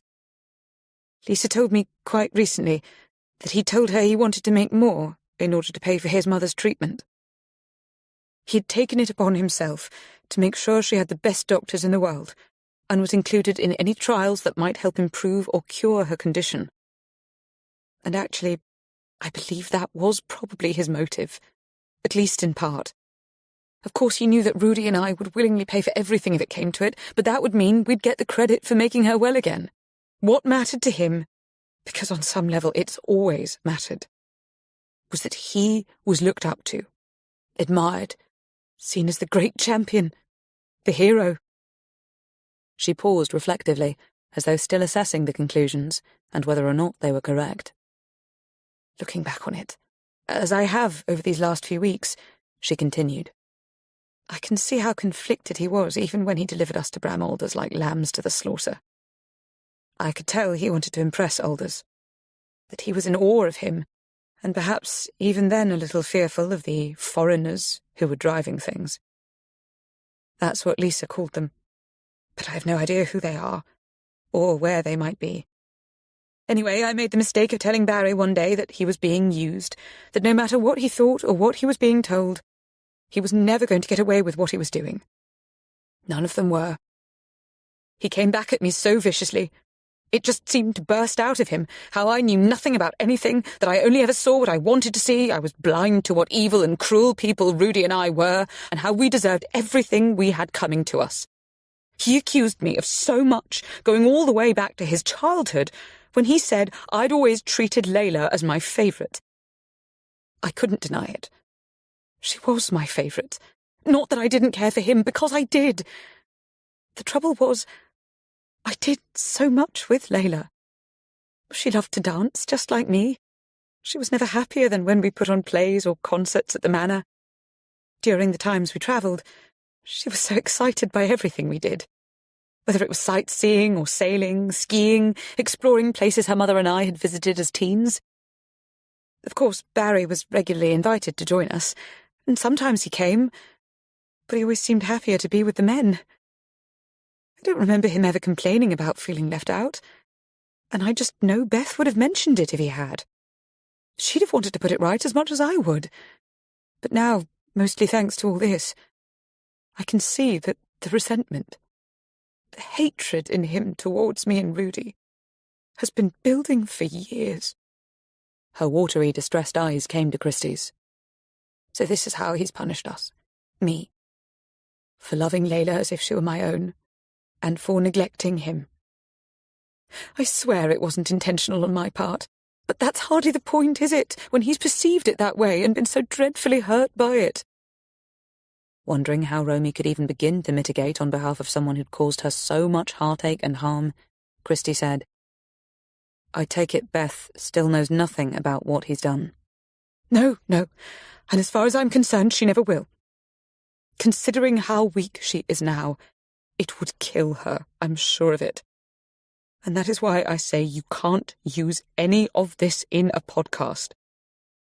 I just want you to know the truth and why it matters so much to me that Beth doesn't suffer for her son's actions. Christie was uncertain how that would be got around once he'd been arrested, and he surely would be when they found him. She watched Romy get up and go to the piano, where an old-fashioned tape deck had finished playing a while ago. She took out a cassette, turned it over, and the music began again. It was only when she turned to Rudy's portrait and gazed at it with such love and sadness that Christie realised it was him singing. This time, it was a jazz rendition of My Girl. He had a beautiful voice, Romy said softly as she sat down again. He used to sing to me all the time, and we danced. Not so much in recent times.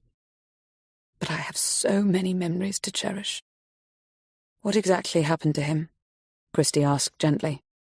Romy swallowed hard and turned back to the painting. I still don't know, she replied hoarsely. I try to tell myself it was an accident, because the alternative, that someone came here and did that to him. Why would they? Her gaze returned to Christie. They knew we'd considered coming to you for help. We thought we were so careful, not discussing it indoors. But then I emailed Layla, asking for your details. How stupid of me. How could I have forgotten that they were seeing everything, and blocking it, of course? I realised my mistake as soon as we were confronted with it. We were reminded of how much they could hurt the people we know if we tried to alert anyone to what was happening to us. They, Aldous made physical threats as well, not only against us, but also against Barry. I don't know if Barry was aware of that, but obviously we couldn't allow any harm to come to him in spite of what he'd done.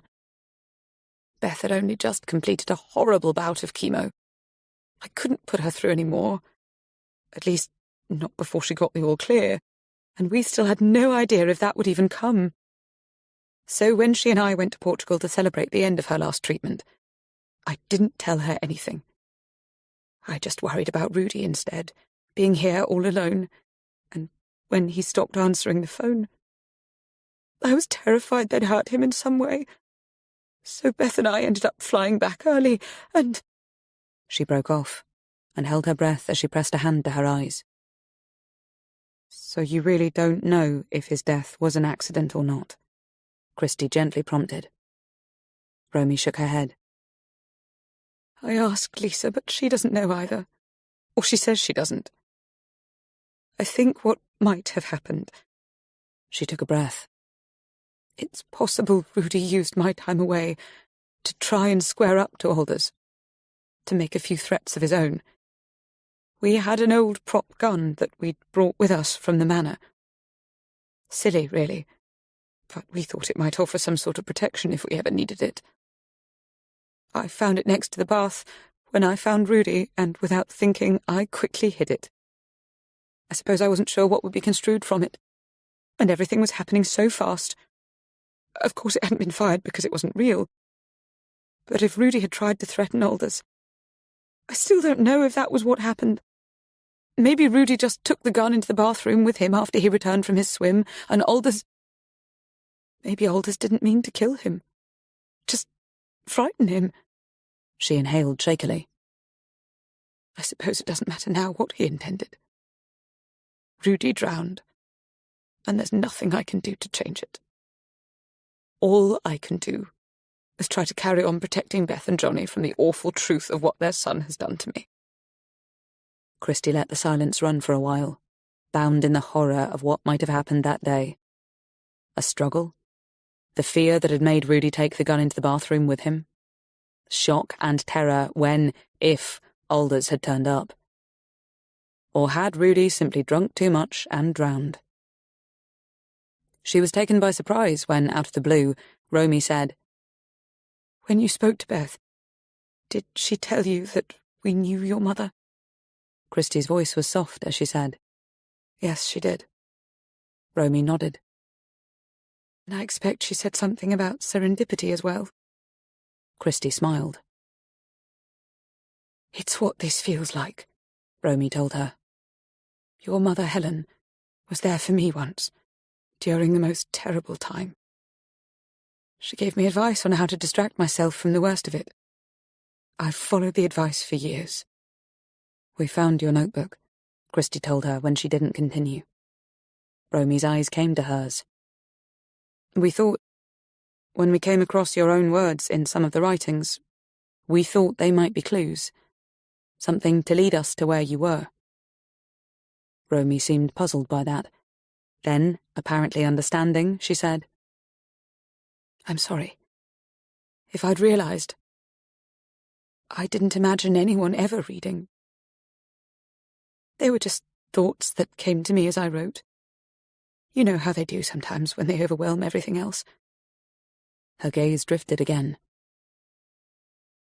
Dear Helen, she whispered almost to herself. All these years later, her advice still holds good for me, most of the time. And now, it's as if she's sent you, her daughter, to help me out of the darkness again. Her eyes were full of feeling as they came back to Christy. You're so very like her, my dear. So like her, I can almost believe she is right here with us. Chapter 42. It was past 11 o'clock when Catherine Weeks came quietly into the room to join them. They were shrouded in night shadow by now, only 2 small lamps lit each side of the hearth, while Rudy's beautiful voice continued to serenade them hauntingly, movingly from the cassette player. During the past hour, after talking about Christy's mother and what a lasting impression she'd made on 13-year-old Romy, Romy had gone on to explain much of what had happened to her since the terrible day when Rudy had died. She'd spoken softly, mostly coherently, although once in a while the horror and trauma of her ordeal slowed her down and almost swallowed her words completely. Christie had mostly listened, occasionally guiding her to the many still unanswered questions, all of which continued to be captured by Weekes's recording devices. None of it was usable for hindsight, but maybe they could put it into their own words, explain something of Romy's ordeal since leaving the cottage, how she'd fought the confusion and fear by filling page after page of another one of her notebooks with lyrics from her favourite songs. "I have that notebook with me now," she told Christie as Weekes came in. "It kept my mind active, and my heart strong to think of Rudy singing the words. Broken, but strong, if such a thing is possible." They turned to Weekes as she said, "Maybe it's time to finish for the night." Christie looked at Romy. It was hard to tell with so little light, but she surely had to be exhausted by now. Showing little sign of that, even if she felt it, Romy set aside her empty glass and got to her feet. "I thought you'd like to know that 3 arrests have been made," Weekes told them as Christie stood too. "Bram Alders, Lisa McIlvoy, and Barry Cates." Romy's eyes closed as she put a hand to her head, taking a moment to deal with what Christie could only presume was a profound conflict of emotions. Surely only relief over Alders. As for McIlvoy, how complicated those feelings must be in light of the peculiar bond that had apparently developed between her and Romy during the past 2 months of Romy's captivity. And heaven only knew what she felt about her best friend's son, although there had to be a sense of relief on some level to know that they'd found him, presumably unharmed. Finally, seeming more resolute than anxious, Romy said to Christie, "Beth is very sick, isn't she?" Before Christie could even think how to answer that, Romy said, "I'm sorry I shouldn't have asked so bluntly. Not when I already know. I can feel it here." She touched a hand to her heart. Christie could only feel moved by how much they clearly meant to one another. This was the connection that had allowed Beth to know that Romy needed help. Addressing Weekes, Romy said, "Is there any way to stop Barry Cates' mother finding out about all this? She doesn't deserve to die with it on her conscience, and that's what will happen if she's told. She will blame herself as surely as I have." "You don't know if she's going to die," Weekes pointed out. "I do," Romy told her. "And she is." Christie's throat tightened as Romy turned back to her. "I need to see her before she goes," she said. "She'll want to know I'm safe. I can at least give her that." Christie didn't argue, nor did she point out the complications that were likely to arise when she tried to explain where she'd been and why. "Do you want to go now?" she asked. "Tomorrow," Romy answered. "You'll be needing to get home, and I will probably deal with everything better if I've managed to get some sleep." As they moved to the door, Christie said, "Will you stay here tonight?" Romy nodded. "Silly, I know, after everything that's happened. But I feel closer to Rudy here. Probably because he's right there watching me." "In spite of what having your portraits done eventually led to?" Christie couldn't help asking. "Yes, in spite of that. Lisa isn't a bad person at heart, I'm certain of that. She's just weak and frightened. If you knew her... Well, you don't. And maybe you never will. But she's been through a great deal in her short life. The kind of things most of us wouldn't survive. Or that would turn us into victims the way it did her. But, like I said, she brought me here tonight, so I guess we can say she did the right thing in the end." Having to agree with that, Christie asked, "Do you think Alders would have let you go eventually?" "I really don't know the answer to that. Although Lisa told me that he started making plans to move on right after you and Layla turned up at the gates to the manor the first time, and he realised who you were. Quite how he intended to deal with me, well, thankfully we'll never find out." Turning to hug her, Christie said, "I understand now why Beth and Layla love you so much. And I'm proud to know that my mother was there for you all those years ago when you lost yours. Romy hugged her back. I'll call Johnny and Layla tonight to let them know I'll be there in the morning, she said. Will you come? Surprised, Christy said. Do you want me to? Yes, I do. It seems right somehow. Not to record it, just to be there for us, if you don't mind. Deeply touched by this, Christy said, I don't mind at all. In fact, I'll be happy to come and pick you up. It's rather out of your way. Doesn't matter. I'll be here by 9 unless you want to make it any later. 9 will be fine. Gazing into her lovely eyes, Christy put a hand tenderly to her face. Are you sure you're going to be all right here on your own tonight? I'm sure. And if I'm not, well, I expect Nuala will be happy to come to keep me company. Chapter 43. After agreeing with Catherine Weeks on the way out that they'd catch up in the morning, Christy walked to Connor's car to find him dozing in the driver's seat. Coming fully awake as she opened the passenger door, he said, Hey, are you okay? As she got in, she let out an enormous sigh, as though expelling some of the pent-up, emotion-filled tension that had built in her over the past 2 hours. Fine, she assured him. Have you called Jodie? She must be wondering where you are. She's good. Sends love. He allowed a few moments to pass, watching her closely, clearly keen to do or say the right thing, while having no idea what that might be. Did you listen to any of it? She asked, reaching for her seatbelt as he started the engine. The first hour or so, he confirmed. Then Nuala showed up, and I was sent to distract her. How far did you get? To when Romy talked about your mother. That was kind of moving. Must have meant a lot to you. Christy smiled as she nodded. Yes, it really had. But she wasn't keen to discuss it right now, even if she could find the right words, and she wasn't sure she could. So there's still quite a bit to fill you in on, she said. I guess you heard they've made some arrests? I did. Apparently all 3 of them were found in some farmhouse near the Wiltshire border. Turns out, one of the officers who was at the manor yesterday clocked the Aston's number plate on its way out. ANPR picked it up on the Cirencester Ring Road, and it was tracked from there. She nodded thoughtfully, and reached down to pick up his work bag. Let's record a chat between us now, she said, while the part you didn't hear is still fresh in my mind. Good idea, if you're up to it. I guess there's no chance the police will give us access to their recording? They might not be able to for legal reasons, but we can always try further down the line. Meanwhile, we'll have this. When everything was ready, they began. OK, I'll start with where Romy has been since she left the cottage. It was going to be my first question. Well, mostly she was at the manor. With the Kessingers hardly using the place, Alders kind of took it over and moved her out when his so-called employers came to stay. For those short spells, she was, to quote her, in a large, musty-smelling place in the countryside, which I'm going to guess was the farmhouse where the arrests happened. Any idea why they held her?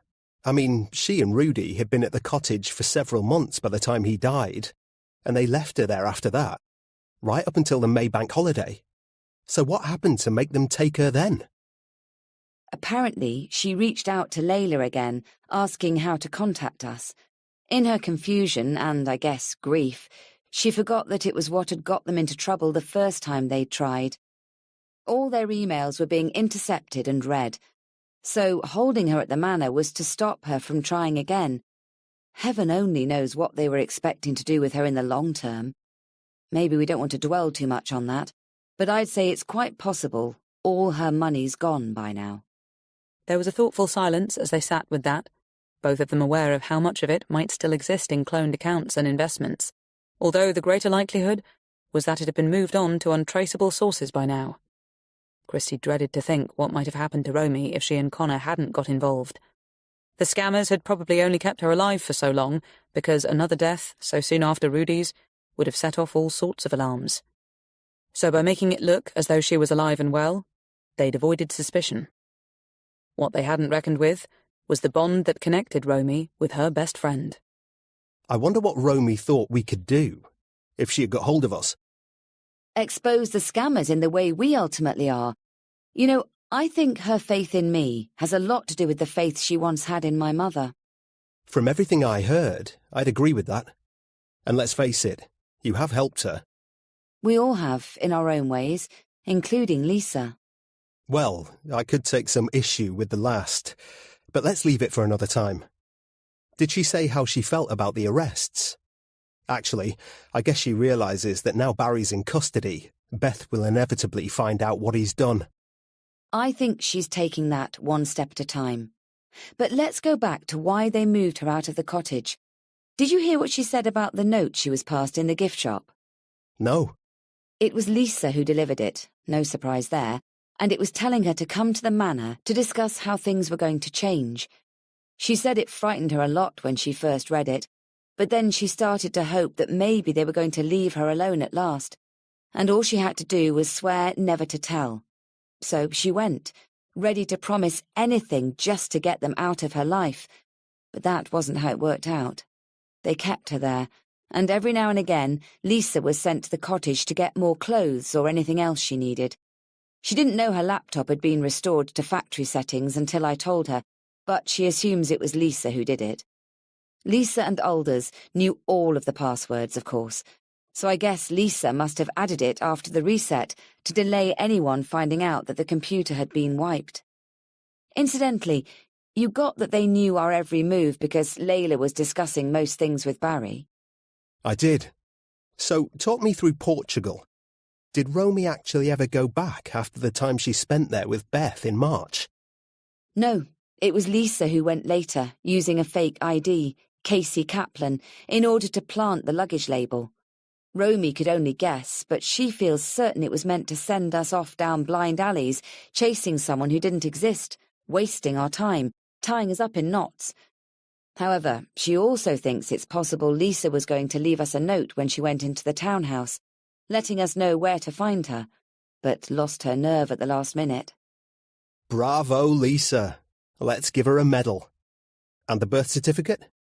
Same as the baggage receipt. They created a fake and got Lisa to go to the cottage to put it with the Kaplan's personal papers in order to fire us off in meaningless directions again. That's what she was doing the night Quentin, the neighbour, heard someone moving around, searching through everything. She was looking for the real certificates, and while she was there, she took Romy's portrait. Why? The answer to that is almost as pathetic as it's bizarre. Apparently, Romy reminds Lisa of her mother, or she wished Romy was her mother. I couldn't quite get to the bottom of that. Anyway, the portrait was a mix of them both, and Lisa wanted it. So she took it, assuming no one would notice, and hung it in Romy's studio at the manor, which, as we know, she'd turned into her artist's workroom.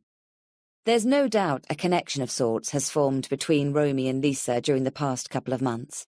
I think they call it Stockholm Syndrome.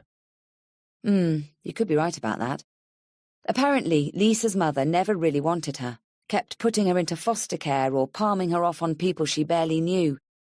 It's possible she even tried to sell her once to get money for drugs.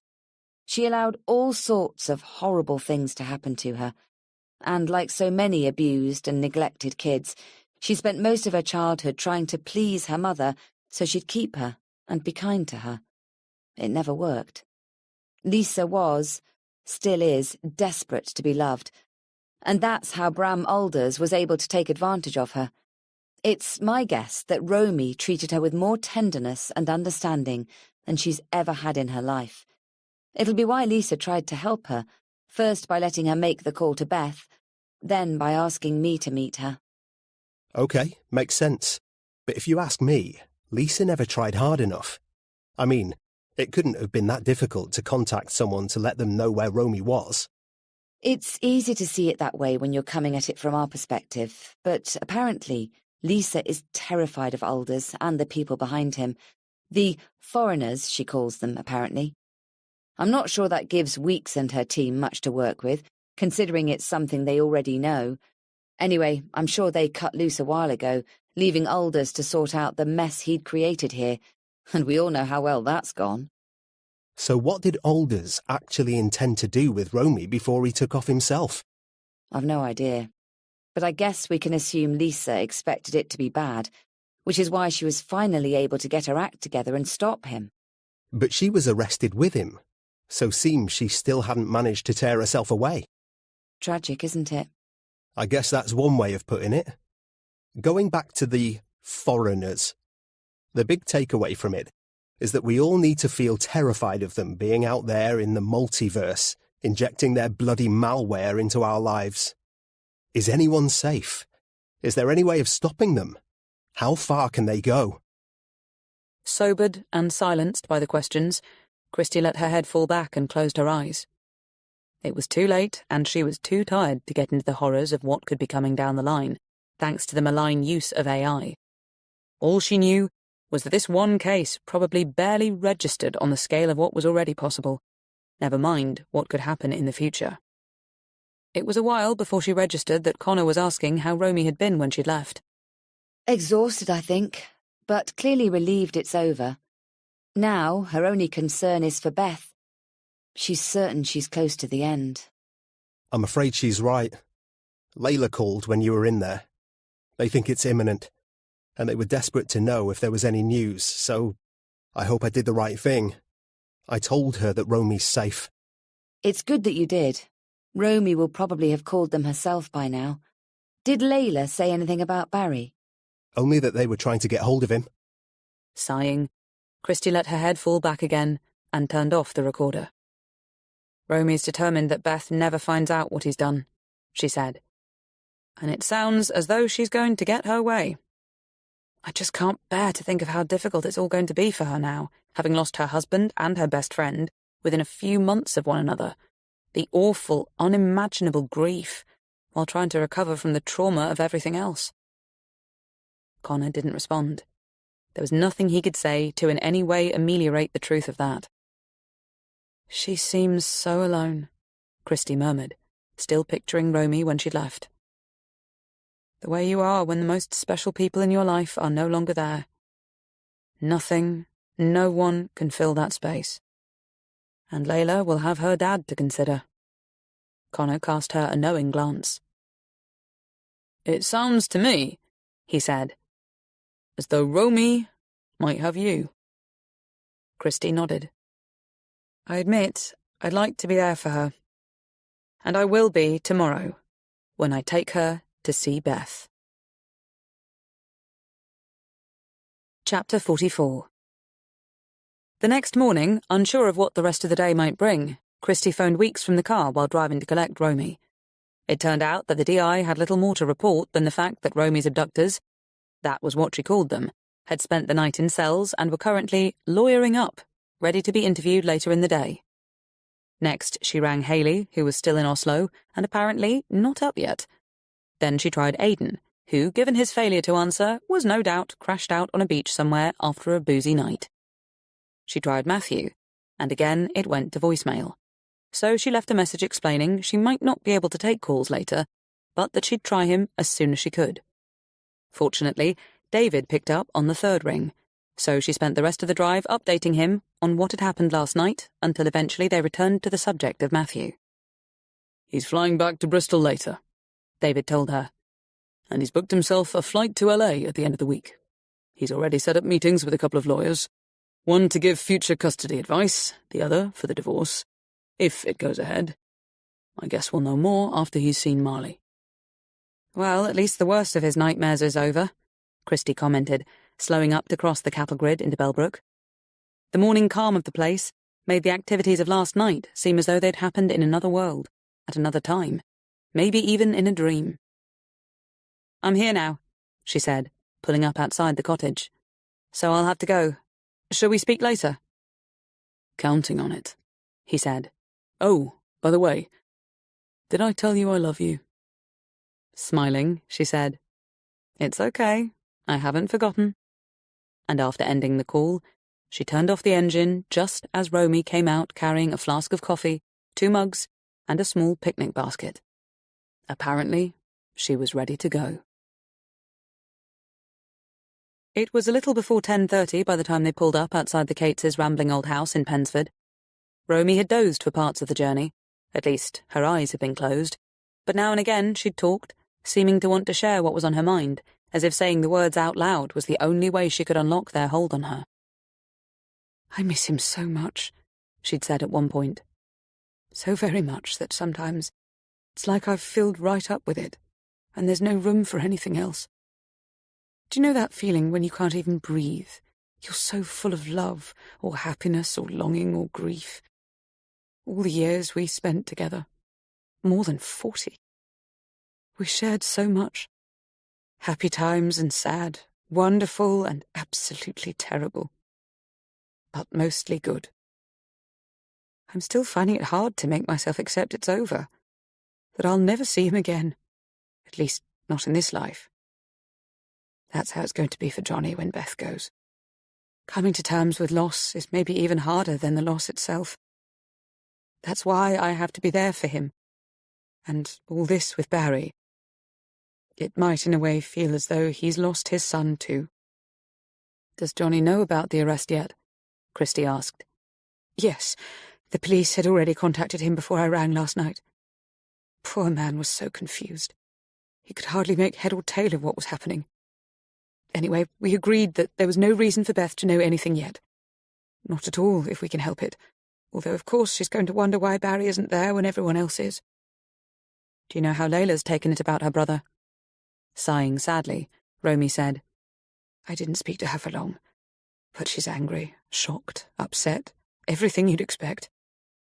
Knowing it was probably still taking its time to sink in, Christie said, But mostly she was relieved that you're all right? Yes, she was that too. They drove on quietly for a while, each with their own thoughts as they sped along the M4 towards Bristol, until Romy said, There's a lot to sort out now with the banks and everything.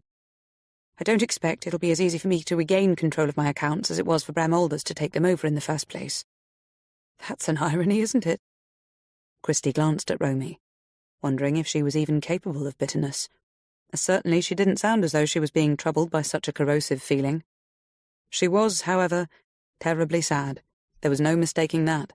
And if she had a selfish bone in her body, it certainly wasn't activating now. Romy said, I keep thinking about Lisa. Poor thing is probably terrified. Do you know if she's been charged with anything yet? I haven't heard, Christie replied. But I'll be sure to let you know when I do. Good. Thank you. Then, perhaps I should help to find her a lawyer? I know plenty, so yes, that's what I'll do. She doesn't have anyone else, and she needs someone on her side. We all do in times of difficulty. What about you? Christie asked gently. Who's going to be there for you? I shall be fine, as long as I keep busy.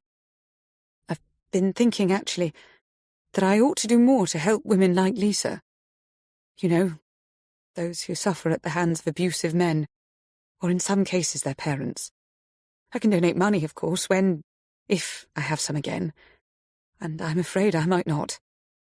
Gosh, that's a shocking prospect, isn't it? Anyway, if there is anything left, I wonder if we can convert a couple of the outbuildings in the grounds at the manor into some sort of refuge. A safe space for abused women and their children. I know those sorts of places already exist, but that's no reason not to build more. I believe Rudy would approve of the idea, and I know Beth will when I tell her. Of course, she'll want to be involved. If she was going to get better, I'd love to do it with her, but maybe Layla will be interested. She's very good with people, just like her mother. But, of course, she has her own life to lead in Dubai. I wonder when she'll go back. Probably not right away. She won't want to leave her father to deal with everything on his own. I'll be doing my best to help him, of course. I'll tell Beth that when we get there. She'll want to know I'm on the case, taking care of things. I won't be gloomy about anything. She won't enjoy that. So I've been collecting up memories to share with her. Ones that'll make us both laugh. We've laughed a lot in our lives, and cried. But mostly we've tried to have fun and do the right thing, and be there for one another. That's why it means so much to me that I can be there for her now. Understanding how close Romy was to the edge, how hard she was trying to talk herself away from it, Christie reached out for her hand and gave it a comforting squeeze. She wasn't surprised when Romy clung to it. It probably felt like a lifeline, which was what Christie had intended. They were still holding hands right up until Christie turned off the engine and Layla came running out to tear open the car door and wrap Romy in her arms. Glad to have a moment to collect herself, Christie watched as they held one another so tightly it seemed they might never let go.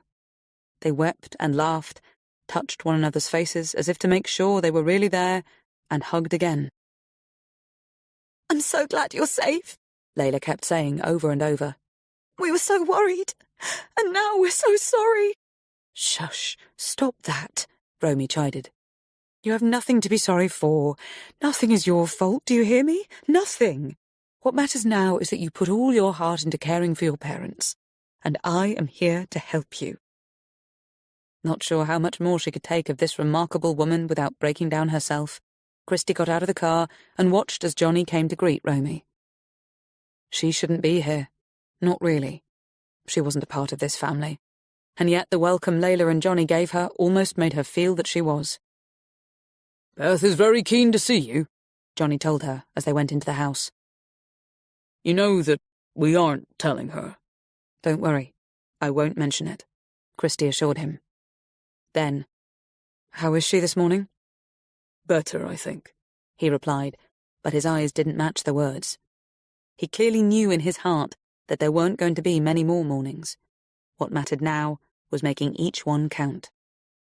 Romy went into the bedroom first with Layla, while Christie helped Johnny to make coffee. As he seemed not to want to talk about his son, she didn't mention him either, until eventually he said, "We're telling Beth that he's too upset to come, that he can't face it." Unable to imagine how Beth felt about that, Christie said, "Have you spoken to him yourself?" "Only briefly. He wanted me to recommend a lawyer, so I did. I suppose there'll be a lot of conversations between us in the future, but right now, I'm not sure I know what to say to him." Understanding that, Christie said, "Have you been told anything about possible charges?" "No, not yet. Although I believe they might come later today or tomorrow." He glanced away awkwardly, showing how difficult it was for him to talk about this. "Apparently things could go better for him if he's prepared to help bring down those who were behind it, including this Alders fellow." "Does he actually know who the others are?" "He says not, but maybe he's just too afraid to name them. Regardless, he still has a great deal to answer for, and right now I'm not sure what to do if he's let out on bail. I don't want him here, upsetting his mother. But at the same time, he's her son. She wants to see him." Christie put a comforting hand on his arm, aware of how torn he must feel between the need to protect his wife and whatever fatherly concerns he presumably still felt for his son. Perhaps there was guilt, too, for the role he might have played in turning Barry into someone who could behave the way he had.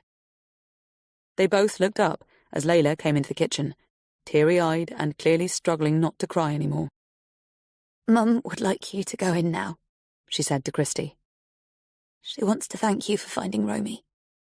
To Christie's surprise and relief, the room Layla took her to was filled with sunlight, and the slight figure on the bed, though clearly frail and only able to breathe with assistance, still had a faint sparkle in her eyes and enough strength to summon part of a smile.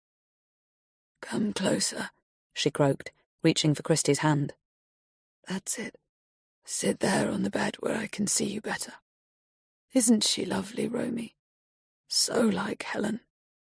Do you remember Helen?" "Of course I remember Helen. How could I ever forget?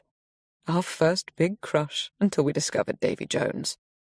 Beth made a noise like a laugh, and her jaundiced eyes fluttered closed. "Thank you for believing me, Christie," she said softly. "You kept going when others probably wouldn't have." Knowing she didn't need to hear how close Christie had come to giving up herself, at least at the start, she simply said, "I'm glad I did keep going." Beth was quiet after that, her breath shallow, her eyes still closed, and remaining closed as Romy began to speak. It was a few moments before Christie realised Romy was sharing memories of her and Beth's past at school. First loves, crazy adventures they'd been warned against but plunged themselves into anyway. She talked about their weddings, Beth's terrible food poisoning on honeymoon, a time in Moscow when they'd all got very drunk, and Rudy had pretended to be James Bond. They'd found it even more hilarious when he'd been expelled from the embassy a few weeks later.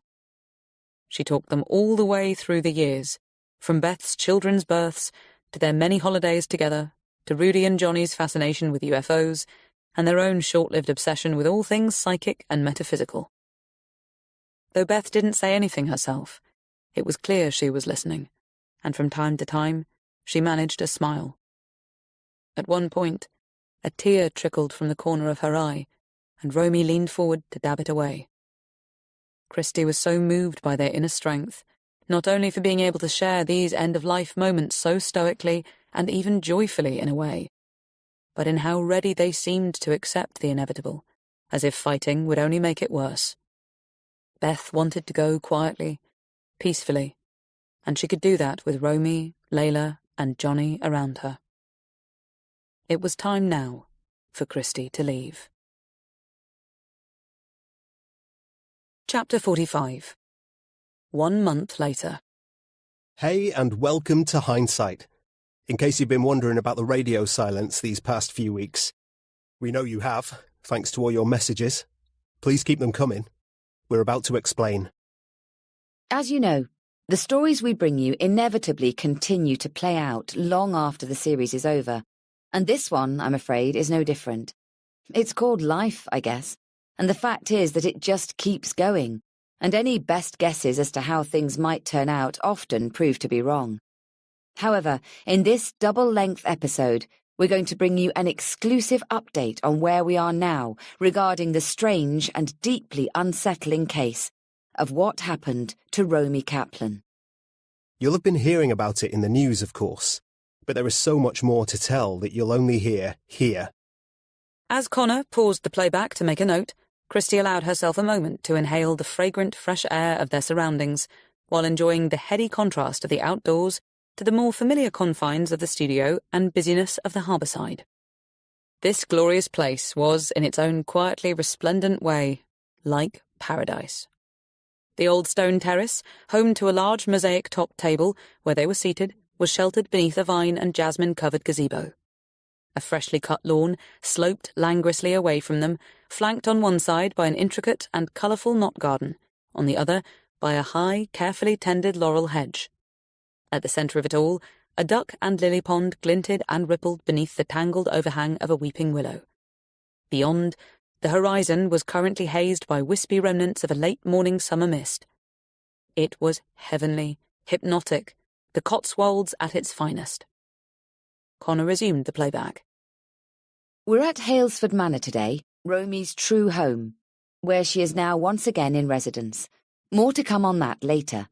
Quite unlike our last visit here, all the doors and windows are wide open, as if to welcome in the world. Or to let out the ghosts that have no place here. In a minute, you'll be hearing from Romy herself. For now, we're going to play a recap of her story, including some police recordings, to bring everyone up to date.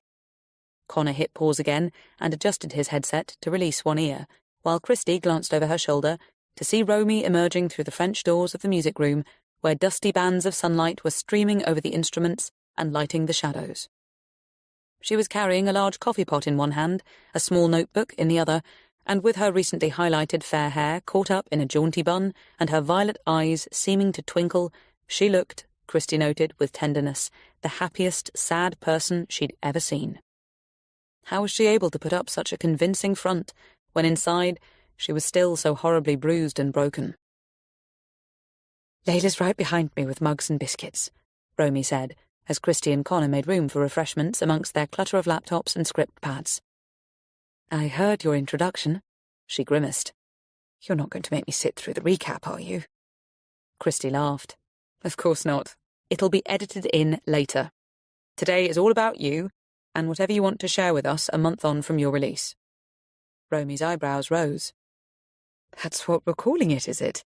she asked, seeming both perplexed and entertained. "Yes, well, I suppose that's what it was. A release and a relief to finally bring it all to an end. At least the abduction part of it. Have you recorded anything about Beth yet?" "We have something for you to listen to," Connor told her. If you or Layla want any changes, just say and we'll redo it. Would you like us to play it back now? While we drink our coffee? Romy mused. I suppose so. Maybe we should ask Layla. Ask me what? Layla said, coming along the terrace with a large, fully laden wooden tray. Going to take the burden, Connor repeated the suggestion, adding, But if you'd rather wait... No, let's do it now, Layla insisted. I'm keen to hear it. You didn't make it too long, I hope. We don't want to all end up in tears. I think we've shed enough for a while. There'll be plenty more, I'm sure. But no shame in that. Will you do the honours, sweetheart? As Layla poured and Christy passed around the cookies, Connor called up the link on his laptop, ready to play. Oh, I need to tell you, Romy said, settling into a thickly padded chair opposite Christy. Johnny rang just now and asked me to send his apologies. He won't be able to join us today after all. Barry's lawyer called last night, so that's where they are this morning. Knowing they'd get onto the detail of all that during the next couple of hours, Christy said, Will Lisa be here at some point? Romy wrinkled her nose uncertainly. She says she'll join us, so let's wait and see. My brother is still too ashamed to face you, Layla informed them tartly. So let's not count on him turning up at any time to do the decent thing and explain himself. You're being too harsh, Romy scolded. His lawyer is probably advising him not to go on the record with anything at this stage, and the same goes for Lisa. So I'm not sure how much she'll tell us if she does come along. But don't worry, I have full permission to speak on her behalf if you think it'll help. Christy was still amazed by the bond that had formed between Romy and McIlvoy. While mindful of Connor's suspicion of Stockholm Syndrome, one shared by Weeks and her team, she said to Connor, I think after you've played the piece about Beth, we should go on to the other pre-recordings that Romy and Layla haven't heard yet. Agreed, he said, and after hitting a few keys on his laptop to line everything up, he checked everyone was ready. As the playback began, Christy watched Romy's hand reaching for Layla's. She could almost feel their connection, the love that was going to help them through the grief and heartache they would share for a long time to come. As I'm sure you'll remember, the first we knew about Romy Kaplan was when her goddaughter Layla came to alert us to the fact that she was missing. Layla's biggest fear at the time wasn't only for Romy, it was also for her mother, Beth, Romy's lifelong best friend. Beth was dying and desperate to know Romy was safe before it was too late. The two women were as close as any sisters I've ever met, perhaps even closer. Beth knew in her heart that Romy hadn't just gone off without telling anyone. She knew something was wrong because she sensed it. She could hear and see beyond the videos we now know were fake to a reality she couldn't explain, only feel. In much the same way, after we found Romy, she knew that Beth didn't have much longer to live because Romy sensed it. Beth passed 3 weeks ago, with Romy at her side. Of course, the rest of Beth's family was also there, but in those final few days, Romy spent many hours talking to Beth, reliving with her all the good times they'd shared, and promising to take care of everyone after she'd gone. Romy didn't divulge to Beth the most painful part of the truth of what had happened to her during her time at the cottage, and afterwards, when she was held captive by Beth's own son, amongst others. It meant everything to Romy that Beth was never troubled by it. And in the end, she got her wish. Romy Kaplan is a remarkable woman by anyone's standards. And when you consider what she's endured this past year at the hands of truly malignant operators, and how she's coping now, your opinion of her can only grow. Every one of us here at Hindsight has developed a very real affection for her, not to mention a great admiration and respect. It's our hope that we'll always be in touch. As the playback stopped, Romy laughed at her own tears and seemed almost startled when Layla drew her into an encompassing embrace. I don't know about you, Layla said, teary-eyed too, but I don't want to change a word of that. Using a napkin to dab her eyes, Romy said to Christy, I think you're being a little too kind about me, but I'm very happy to know I have your affection. Christy smiled and thought fleetingly of her mother, who'd cared so much for this lovely woman when she was still a child. She wondered if Helen and Beth were together somewhere now, maybe even looking down on this. Of course, it was fanciful to think that way, but there was no doubt a swift glance up to the perfect blue sky made it seem possible. Before we line up any more playbacks, Connor began, consulting his notes. He stopped, seeming uncertain for a moment, and looked over at Christie.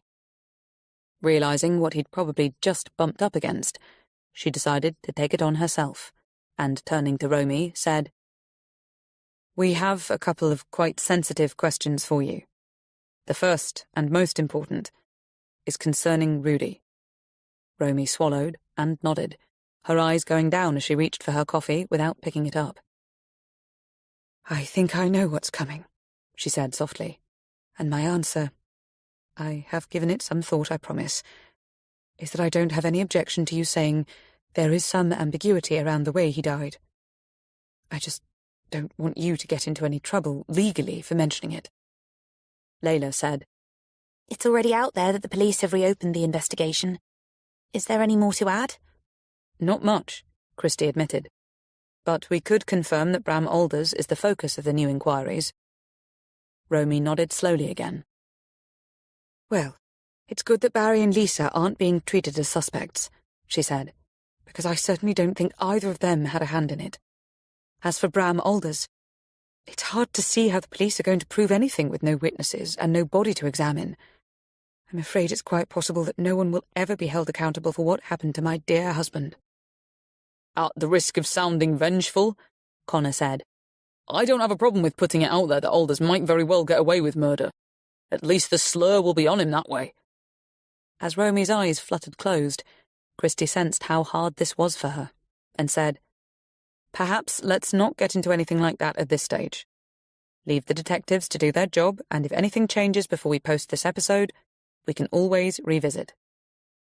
Apparently happy with that, Romy said, "Have you recorded anything yet about the charges they're facing? Maybe we could listen to that." Of course, Connor agreed.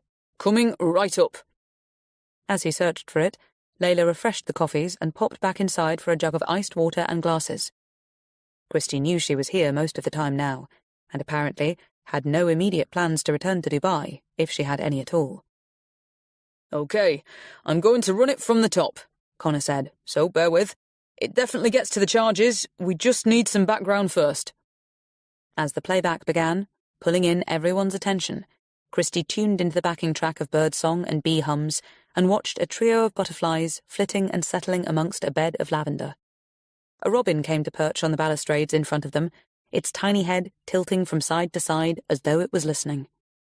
She immediately thought of Rudy, and could see from the look in Romy's eyes that she was thinking the same. When a robin appears, a loved one is near. So, we're going to tell you how our search for Romy led us into working with a team of special investigators from the cyber section of the National Crime Agency. No, we didn't see that coming either when we started out on the series, but when we discovered that Romy's image and social media posts had either been digitally generated or old ones had been repurposed to create an artificial pattern of activity, the police finally took note. The aim of these false posts was to mislead or reassure Romy's friends and loved ones that she was alive and well, and there was no need to worry. You could say she, and all her accounts, had been cloned, so she now existed in two parallel worlds, one her reality, the other a virtual one that she had absolutely no control over. Romy herself will be sharing some details of her ordeal. The police are allowing us to use some of her recorded statements, which include the little she knows about the amorphous network of foreign internet scammers who basically masterminded the takeover of her life. The only known faces from this network, at least known to us, the police aren't sharing any information on the wider investigation at this stage, belong to Bram Alders, Lisa McIlvoy, and Barry Cates. You've probably already heard about them in the news. If you haven't, you can find headshots and bios of all three on our website, plus details of the crimes they've now been charged with.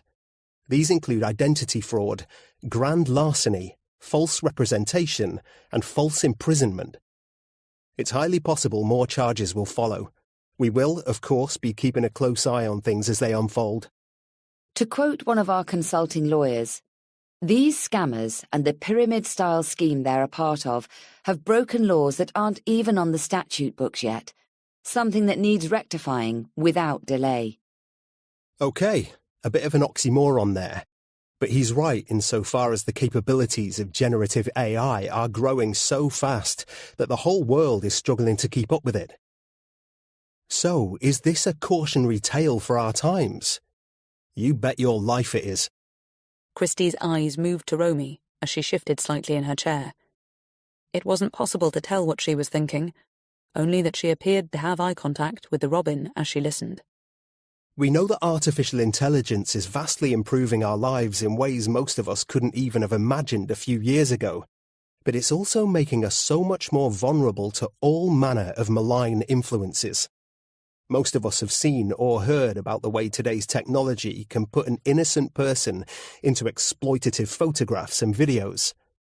But some of you might not be aware of how it can trick your family and friends into believing they're having actual conversations with you. Even some developers find the use of their inventions terrifying and are issuing warnings about how AI, if unchecked or regulated, could quite literally take over the world. All that is for another pod. For this one, we're going to focus on how it was used against Rudy and Romy, and how any one of us could be a similar target at any time. Noticing that Romy was starting to seem uncomfortable, Christie raised a hand for Connor to stop. "Is everything okay?" she asked gently. Romy attempted a smile. "Yes, I suppose it's hearing it phrased that way. Of course I don't imagine everyone is as gullible as me and Rudy." "You weren't gullible," Layla protested. "You were tricked and deceived in ways no one in a normal world could have foreseen. And let's not forget that you allowed a lot of it to continue to try and protect Mum. Which you did in the end, but honestly, she probably could have coped a lot better with the truth than you think." "Well, I wasn't prepared to take that risk," Romy told her. "We all know what happens to the messenger, and she meant too much to me to lose her. Or to hurt her. I just felt sure Rudy and I would work it out somehow. He did, too. And I think we would have if things hadn't gone the way they did." Pulling her into a hug, Layla said softly, "I know, and I'm sure you would have. I'm just sorry we didn't realize what was happening long before you lost him." "You have nothing to apologize for," Romy said hoarsely. "I'm just being a little emotional. I'll be fine." To Christie, she said, "If there's more, I'd like to hear it." Christie gave Connor the nod, and she noticed Romy's eyes return to the robin as the playback started again. According to our tech expert, Professor Jared Grinner of the University of the West of England, what happened to the Kaplans wasn't even a particularly sophisticated fraud in tech terms.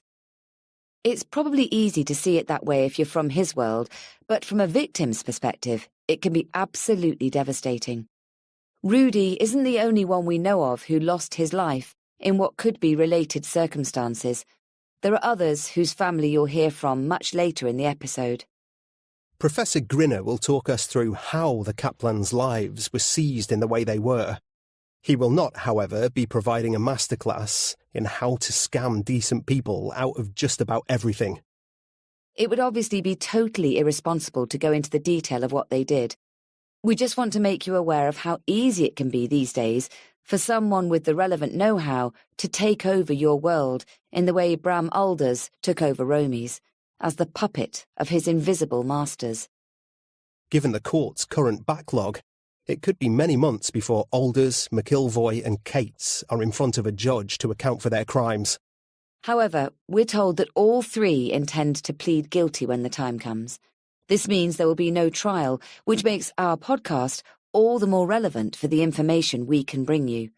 For now, the offenders are out on bail, with conditions that include daily attendance at a local police station and no internet use.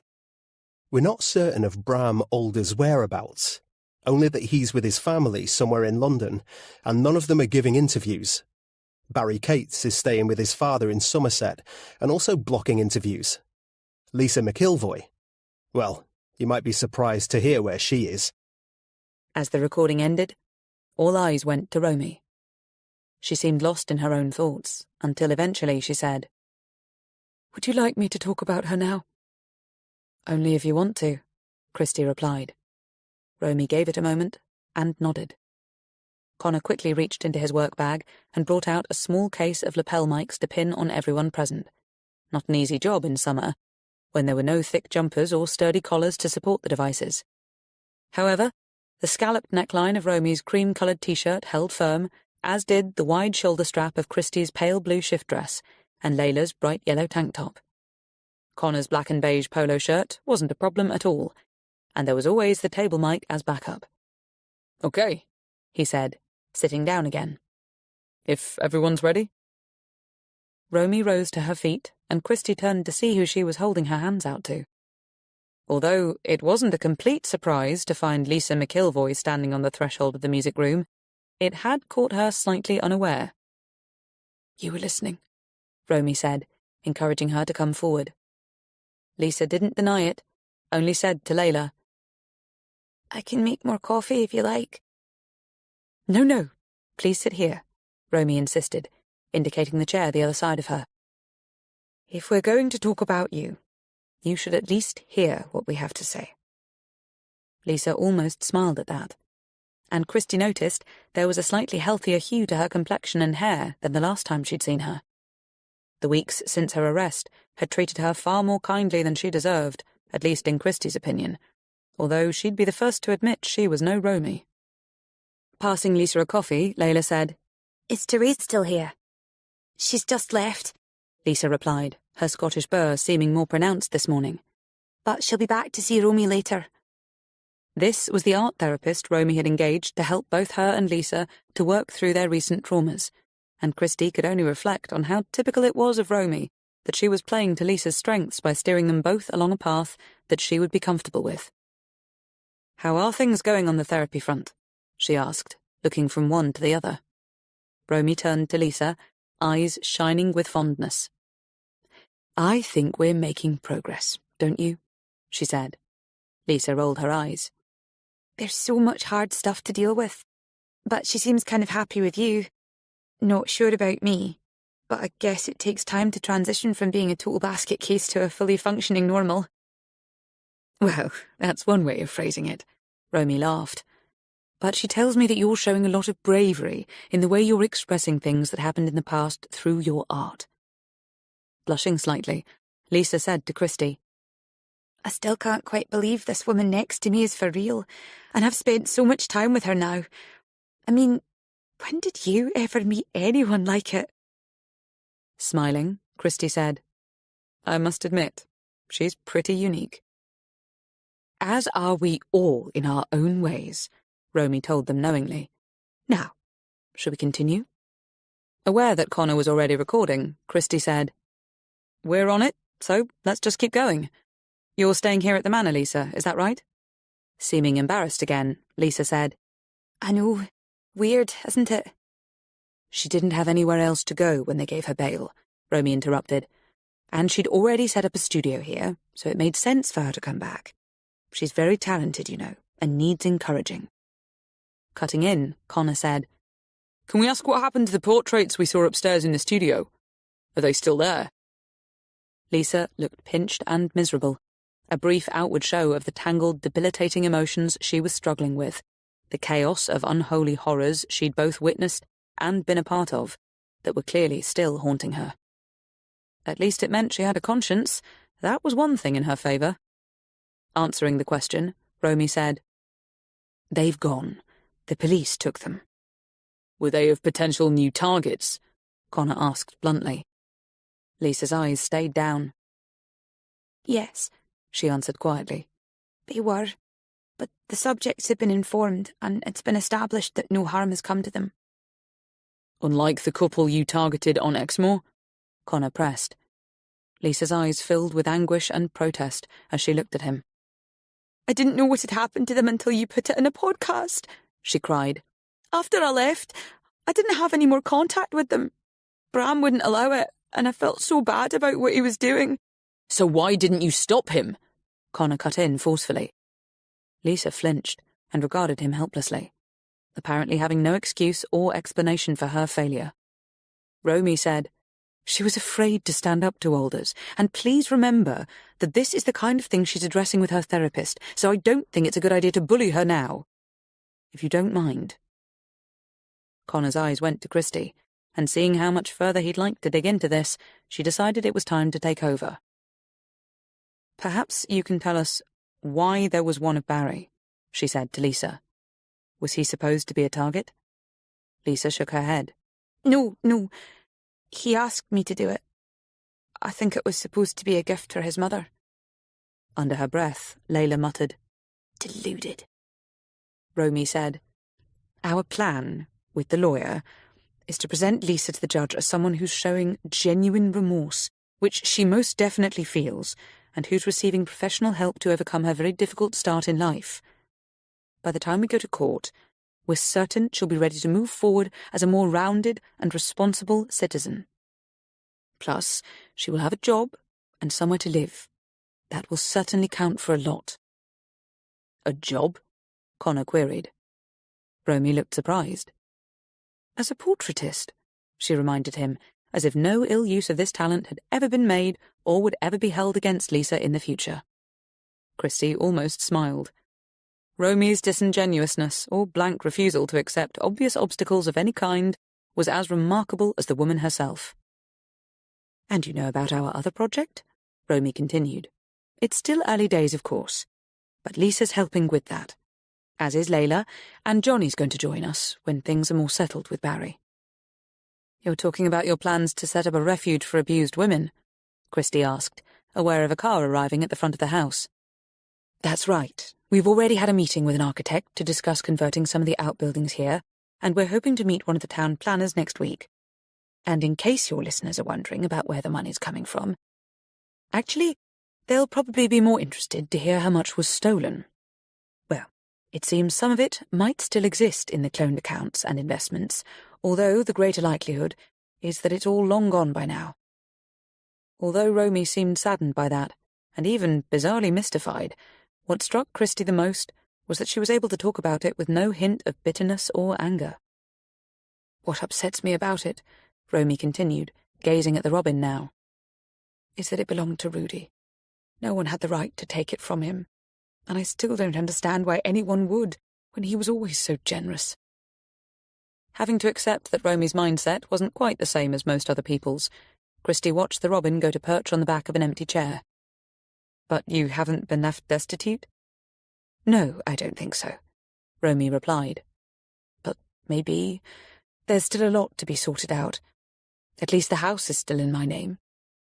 Christy's eyes moved to Lisa, who was also watching the robin.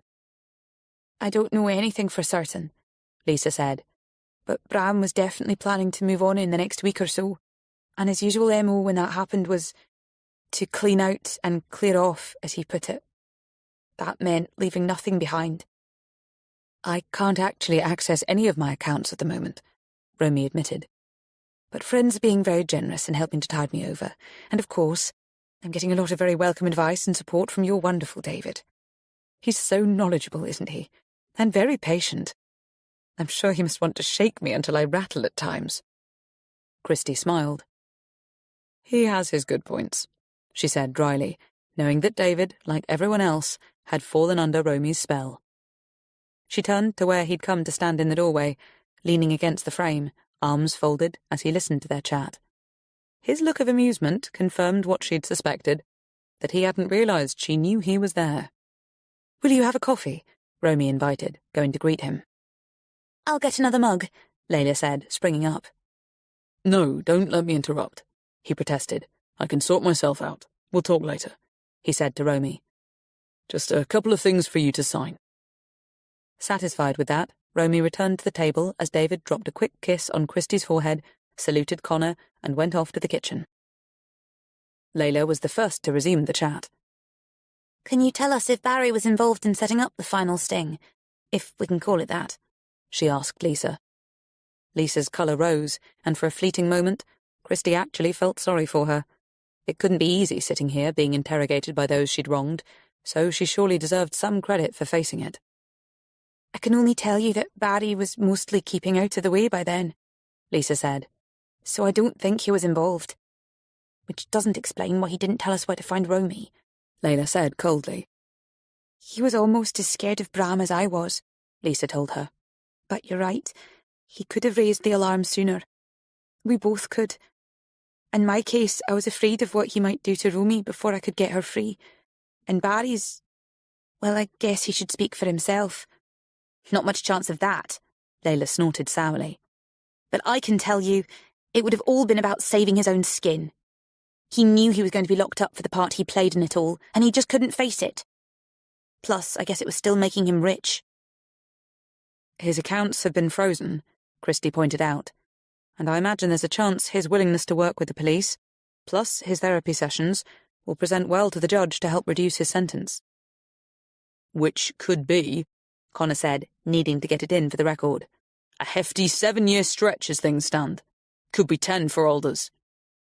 As far as I'm concerned, Layla stated, it's no more than either of them deserves, much less in fact, especially in Alders's case. In my opinion, he should be going down for life. Barry too, for what he did. Layla, Romy chided. I mean it, Layla told her. Poor boy didn't get enough attention when he was younger, wasn't made to feel special enough, so thought it would be a good idea to make himself look big by stealing your and Rudy's money to help pay for Mum's treatment. What the actual fuck? Having very little sympathy for Barry herself, but not wanting to dwell on him any longer, Christie said, I guess what really matters now is that Romy has been able to return to her home. Are you still in touch with the Kessingers? She asked Romy. Now and again, Romy replied, refilling her glass with water. Apparently they're pursuing a case of their own to try and get back the $750,000 they paid in rent since they took the place on. Can you imagine charging them such a sum? Can you imagine being able to pay it? Connor muttered. Romy smiled, and both she and Christie watched as the robin finally flew off. Okay. Anything we haven't covered yet? Connor asked, checking his script. Christie glanced at Romy's notebook on the table. Is there something you'd like to share with us? She asked. Seeming surprised, Romy put a hand on it and said, No. I'd just like to keep it with me, that's all. Sorry if I misled you again. Christie smiled and said to Connor, Maybe play the closing link? Quickly calling it up on his laptop, he hit play and sat back in his chair to listen along with everyone else. Before we go, we've been given clearance from the police to share some information that could well be related to this case. No confirmation of that yet, but apparently, in the last few days, hundreds of arrests have been made in Nigeria at an office block on the outskirts of the capital, where it's believed a very well-organised gang of online scammers were operating. It's likely Bram Alders was working with them, remotely, of course. Most of those arrested are presumed to have been recruited for their computer skills. Unfortunately, the dark forces behind them, thought to be from China and the Philippines, remain at large. He paused the recording to see if anyone had anything to say about the news, but for the moment, it seemed they were all still taking it in, and maybe thinking, as Christie was, of Weekes' warning that the taking down of gangs was one thing, but dealing with the dark forces another altogether. They were Hydra-like. Remove one head, and another would spring up to replace it. We need Hercules and his nephew, Romy said, proving that she was indeed thinking along the same lines as Christie. But at least these arrests are going to save someone. That's what's important. Maybe hundreds, even thousands, Layla added hopefully. Deciding not to mention the fortunes that had probably already been lost to these people and the lives ruined, Christie signalled for Connor to let the tape run. That's it for this truly chilling episode of Hindsight, detailing how artificial intelligence can be, and is being, used by an ever-growing number of malign players to come for you and yours. We'd like to thank... Frowning, Christie held up a hand for him to stop. Does that sound sinister enough? She asked. It needs to really hit home just how vulnerable we all are to what's coming down the line. It might have been your delivery, she told him. It needs more emphasis on you and yours. Connor tried it out, played it back, and nodded in agreement. I think I scared myself there, he said, only half jokingly. It's true, though. We really do need to hammer it home, because we never think these things will happen to us. All the really bad stuff is what happens to somebody else. Unless you're Romy, Layla reminded him grimly. Realising his mistake, he quickly offered an apology. Christie watched Lisa bow her head, and she wondered if she was as overcome with shame as she appeared. She wanted to believe it, and, in Lisa's favour, she was at least still here listening, and even, to a degree, taking part. Romy said cheerily, I hope you, Connor and David are still planning to stay for lunch, Christie. Layla and I have prepared some cold plates and salads. There's plenty to go round. Sounds perfect. Christie smiled, spotting David carrying a coffee over to the balustrades while talking to someone on his mobile. To her amusement, the Robin reappeared to join him. And will the others be coming? Romy asked, starting to clear the table. Clove and Jax? They should be here any minute, Christie assured her. She inhaled deeply and closed her eyes, finding she needed a moment to release herself from the encompassing demands of the podcast, the pressures of telling Romy's story in a way to both resonate and inform. She had spent so much time with it over the past few weeks, had immersed herself almost exclusively in the horror and sadness of it, not to mention the threats everyone with a computer and smartphone was facing, that she knew she'd been neglecting her own world. But it was okay. Matthew was back at work, and the children were where they were supposed to be, so she had no need to worry about them. At least not today. Becoming aware of the continuing birdsong, the distant sound of a farm machine, the squeal and clang of a nearby kissing gate as a gardener came in from the next field, she opened her eyes again. No one had left the table. They were discussing the various sound bites Connor had begun to play back, their favourite so far being the part when he'd announced that this was a cautionary tale for our times. Deciding to leave them to it, she wandered across the terrace to join David. The Robin was still there, its tiny head tilted to one side as it watched her come. Hey, David said, putting his phone away as she reached him. Enjoying the intimacy of his tone, and the way his eyes seemed to shut out everyone but her, she said, Romy's right about your patience. He nodded, clearly agreeing, and it took only a moment for her to realise he wasn't thinking about Romy. She smiled. You know I do, don't you? Do what? He countered. Love you. He frowned as if assessing. Could do better, he told her. Wanting to laugh, while wishing they were completely alone, Christie said, Okay, David Gordian, I love you. He raised a hand to her face, and as his mouth came to hers, Connor called from the table, FYI, we're still recording. Everyone laughed, and Christie turned to treat them to a meaningful look, while David pulled her back against him and wrapped her in his arms. I'll take it, he shouted over her shoulder as the Robin hopped along the balustrade. I can always use it to remind her any time she forgets.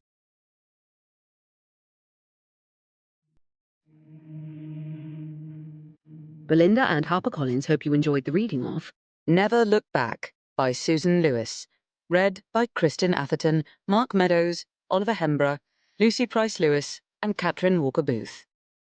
If you want to hear more about our award-winning range of audiobook titles, please visit us online at shop.belinda.com or be inspired by our story at belinda.com. Thanks for listening, and always take a Belinda audiobook with you. Text copyright Susan Lewis 2025. Production copyright 2025 by HarperCollins Publishers. All rights reserved.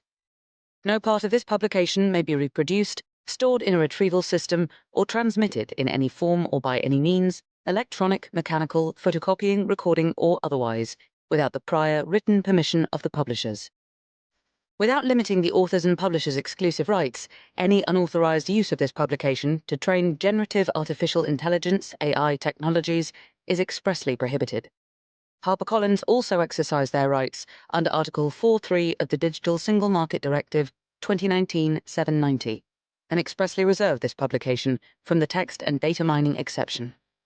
Susan Lewis asserts the moral right to be identified as the author of this work.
Walders, and please remember that this is the kind of thing she's addressing with her therapist, so I don't think it's a good idea to bully her now. If you don't mind. Connor's eyes went to Christie, and seeing how much further he'd like to dig into this, she decided it was time to take over. Perhaps you can tell us why there was one of Barry, she said to Lisa. Was he supposed to be a target? Lisa shook her head. No. He asked me to do it. I think it was supposed to be a gift for his mother. Under her breath, Layla muttered, Deluded. Romy said, Our plan, with the lawyer, is to present Lisa to the judge as someone who's showing genuine remorse, which she most definitely feels, and who's receiving professional help to overcome her very difficult start in life. By the time we go to court, we're certain she'll be ready to move forward as a more rounded and responsible citizen. Plus, she will have a job and somewhere to live. That will certainly count for a lot. A job? Connor queried. Romy looked surprised. As a portraitist, she reminded him, as if no ill use of this talent had ever been made or would ever be held against Lisa in the future. Christie almost smiled.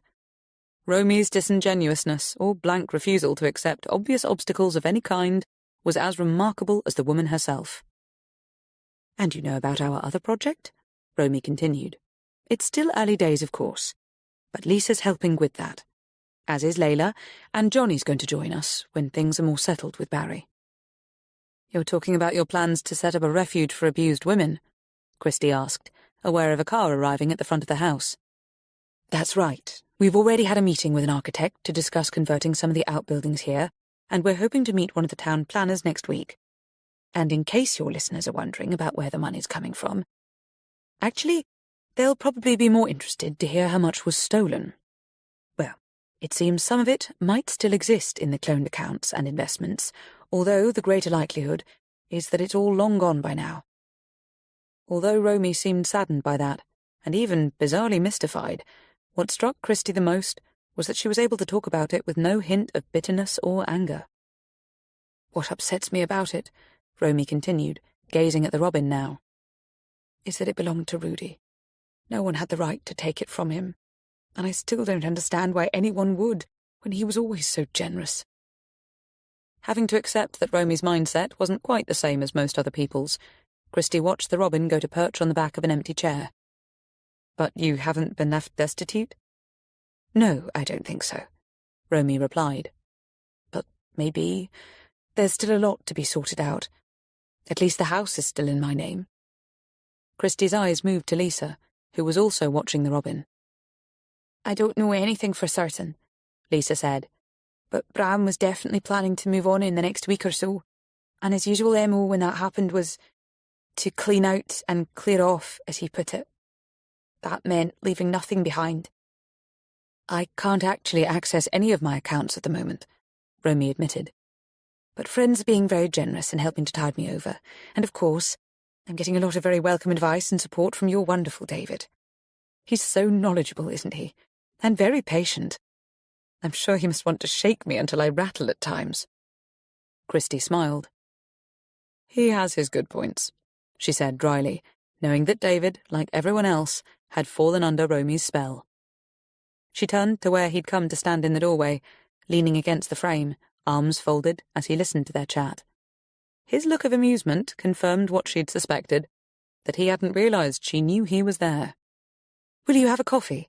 Romy invited, going to greet him. "I'll get another mug," Layla said, springing up. "No, don't let me interrupt," he protested. "I can sort myself out. We'll talk later," he said to Romy. "Just a couple of things for you to sign."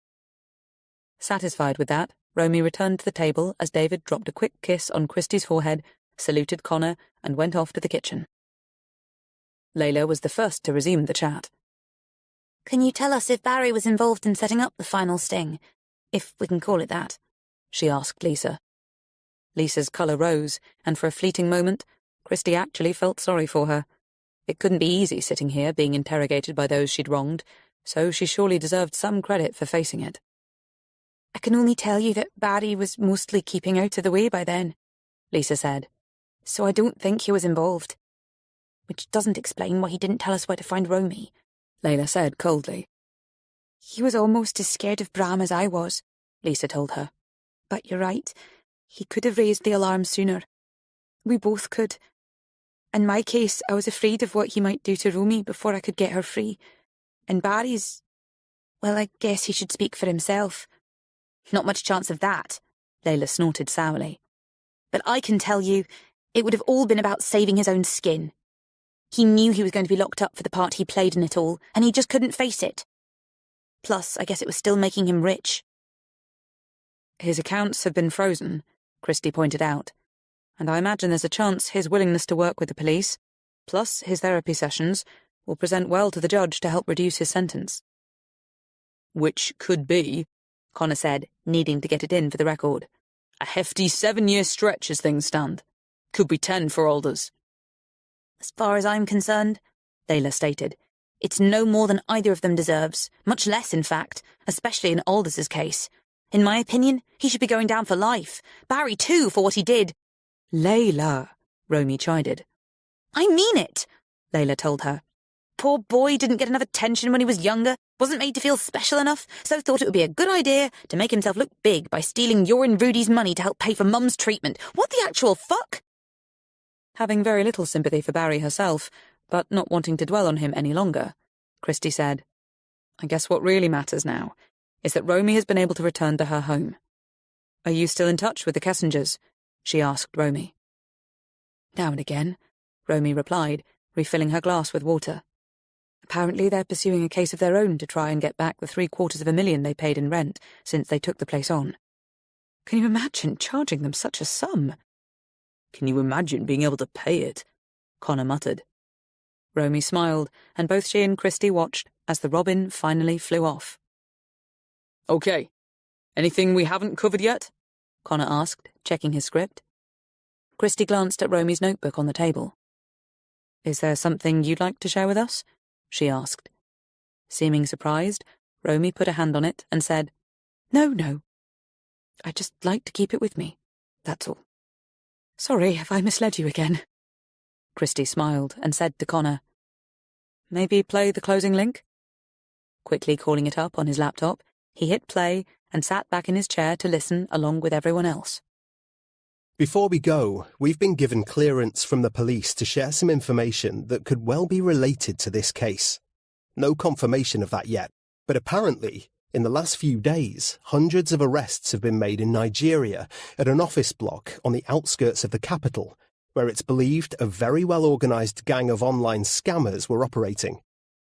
It's likely Bram Alders was working with them, remotely, of course. Most of those arrested are presumed to have been recruited for their computer skills.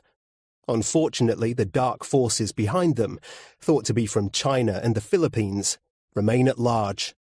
He paused the recording to see if anyone had anything to say about the news, but for the moment, it seemed they were all still taking it in, and maybe thinking, as Christie was, of Weekes' warning that the taking down of gangs was one thing, but dealing with the dark forces another altogether. They were Hydra-like. Remove one head, and another would spring up to replace it. "We need Hercules and his nephew," Romy said, proving that she was indeed thinking along the same lines as Christie. "But at least these arrests are going to save someone. That's what's important." Maybe hundreds, even thousands, Layla added hopefully. Deciding not to mention the fortunes that had probably already been lost to these people and the lives ruined, Christie signalled for Connor to let the tape run. That's it for this truly chilling episode of Hindsight, detailing how artificial intelligence can be, and is being, used by an ever-growing number of malign players to come for you and yours. We'd like to thank... Frowning, Christie held up a hand for him to stop. "Does that sound sinister enough?" she asked. "It needs to really hit home just how vulnerable we all are to what's coming down the line." "It might have been your delivery," she told him. "It needs more emphasis on you and yours." Connor tried it out, played it back, and nodded in agreement. "I think I scared myself there," he said, only half jokingly. "It's true, though. We really do need to hammer it home, because we never think these things will happen to us. All the really bad stuff is what happens to somebody else." "Unless you're Romy," Layla reminded him grimly. Realising his mistake, he quickly offered an apology. Christie watched Lisa bow her head, and she wondered if she was as overcome with shame as she appeared. She wanted to believe it, and, in Lisa's favour, she was at least still here listening, and even, to a degree, taking part. Romy said cheerily, "I hope you, Connor and David are still planning to stay for lunch, Christie. Layla and I have prepared some cold plates and salads. There's plenty to go round." "Sounds perfect." Christie smiled, spotting David carrying a coffee over to the balustrades while talking to someone on his mobile. To her amusement, the Robin reappeared to join him. "And will the others be coming?" Romy asked, starting to clear the table. "Clove and Jax?" "They should be here any minute," Christie assured her.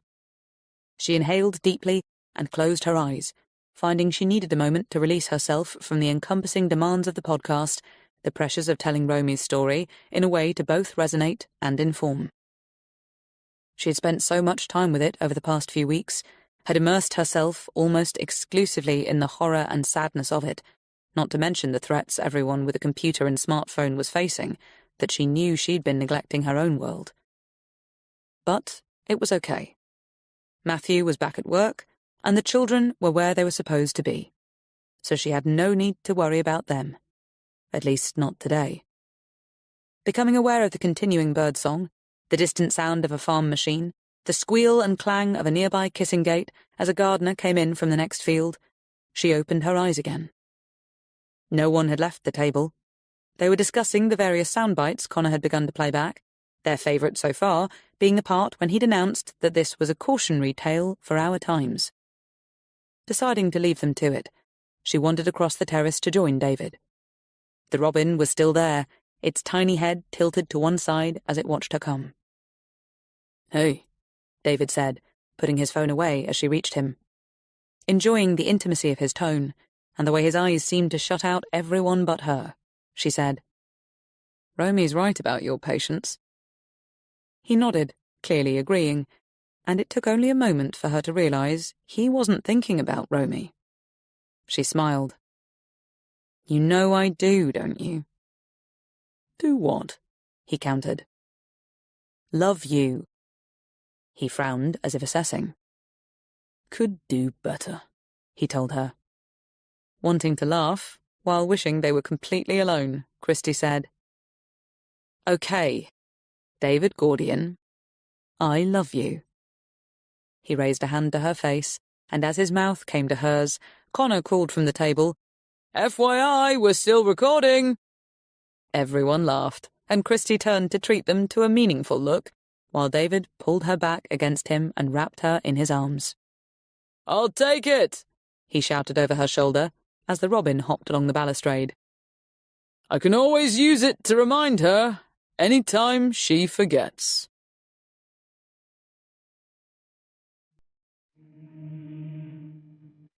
Belinda and HarperCollins hope you enjoyed the reading of Never Look Back by Susan Lewis, read by Kristen Atherton, Mark Meadows, Oliver Hembrough, Lucy Price-Lewis, and Catherine Walker-Booth. If you want to hear more about our award-winning range of audiobook titles, please visit us online at shop.belinda.com or be inspired by our story at belinda.com. Thanks for listening, and always take a Belinda audiobook with you.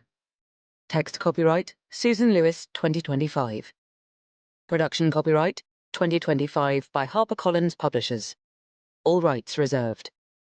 No part of this publication may be reproduced, stored in a retrieval system, or transmitted in any form or by any means, electronic, mechanical, photocopying, recording, or otherwise, without the prior written permission of the publishers.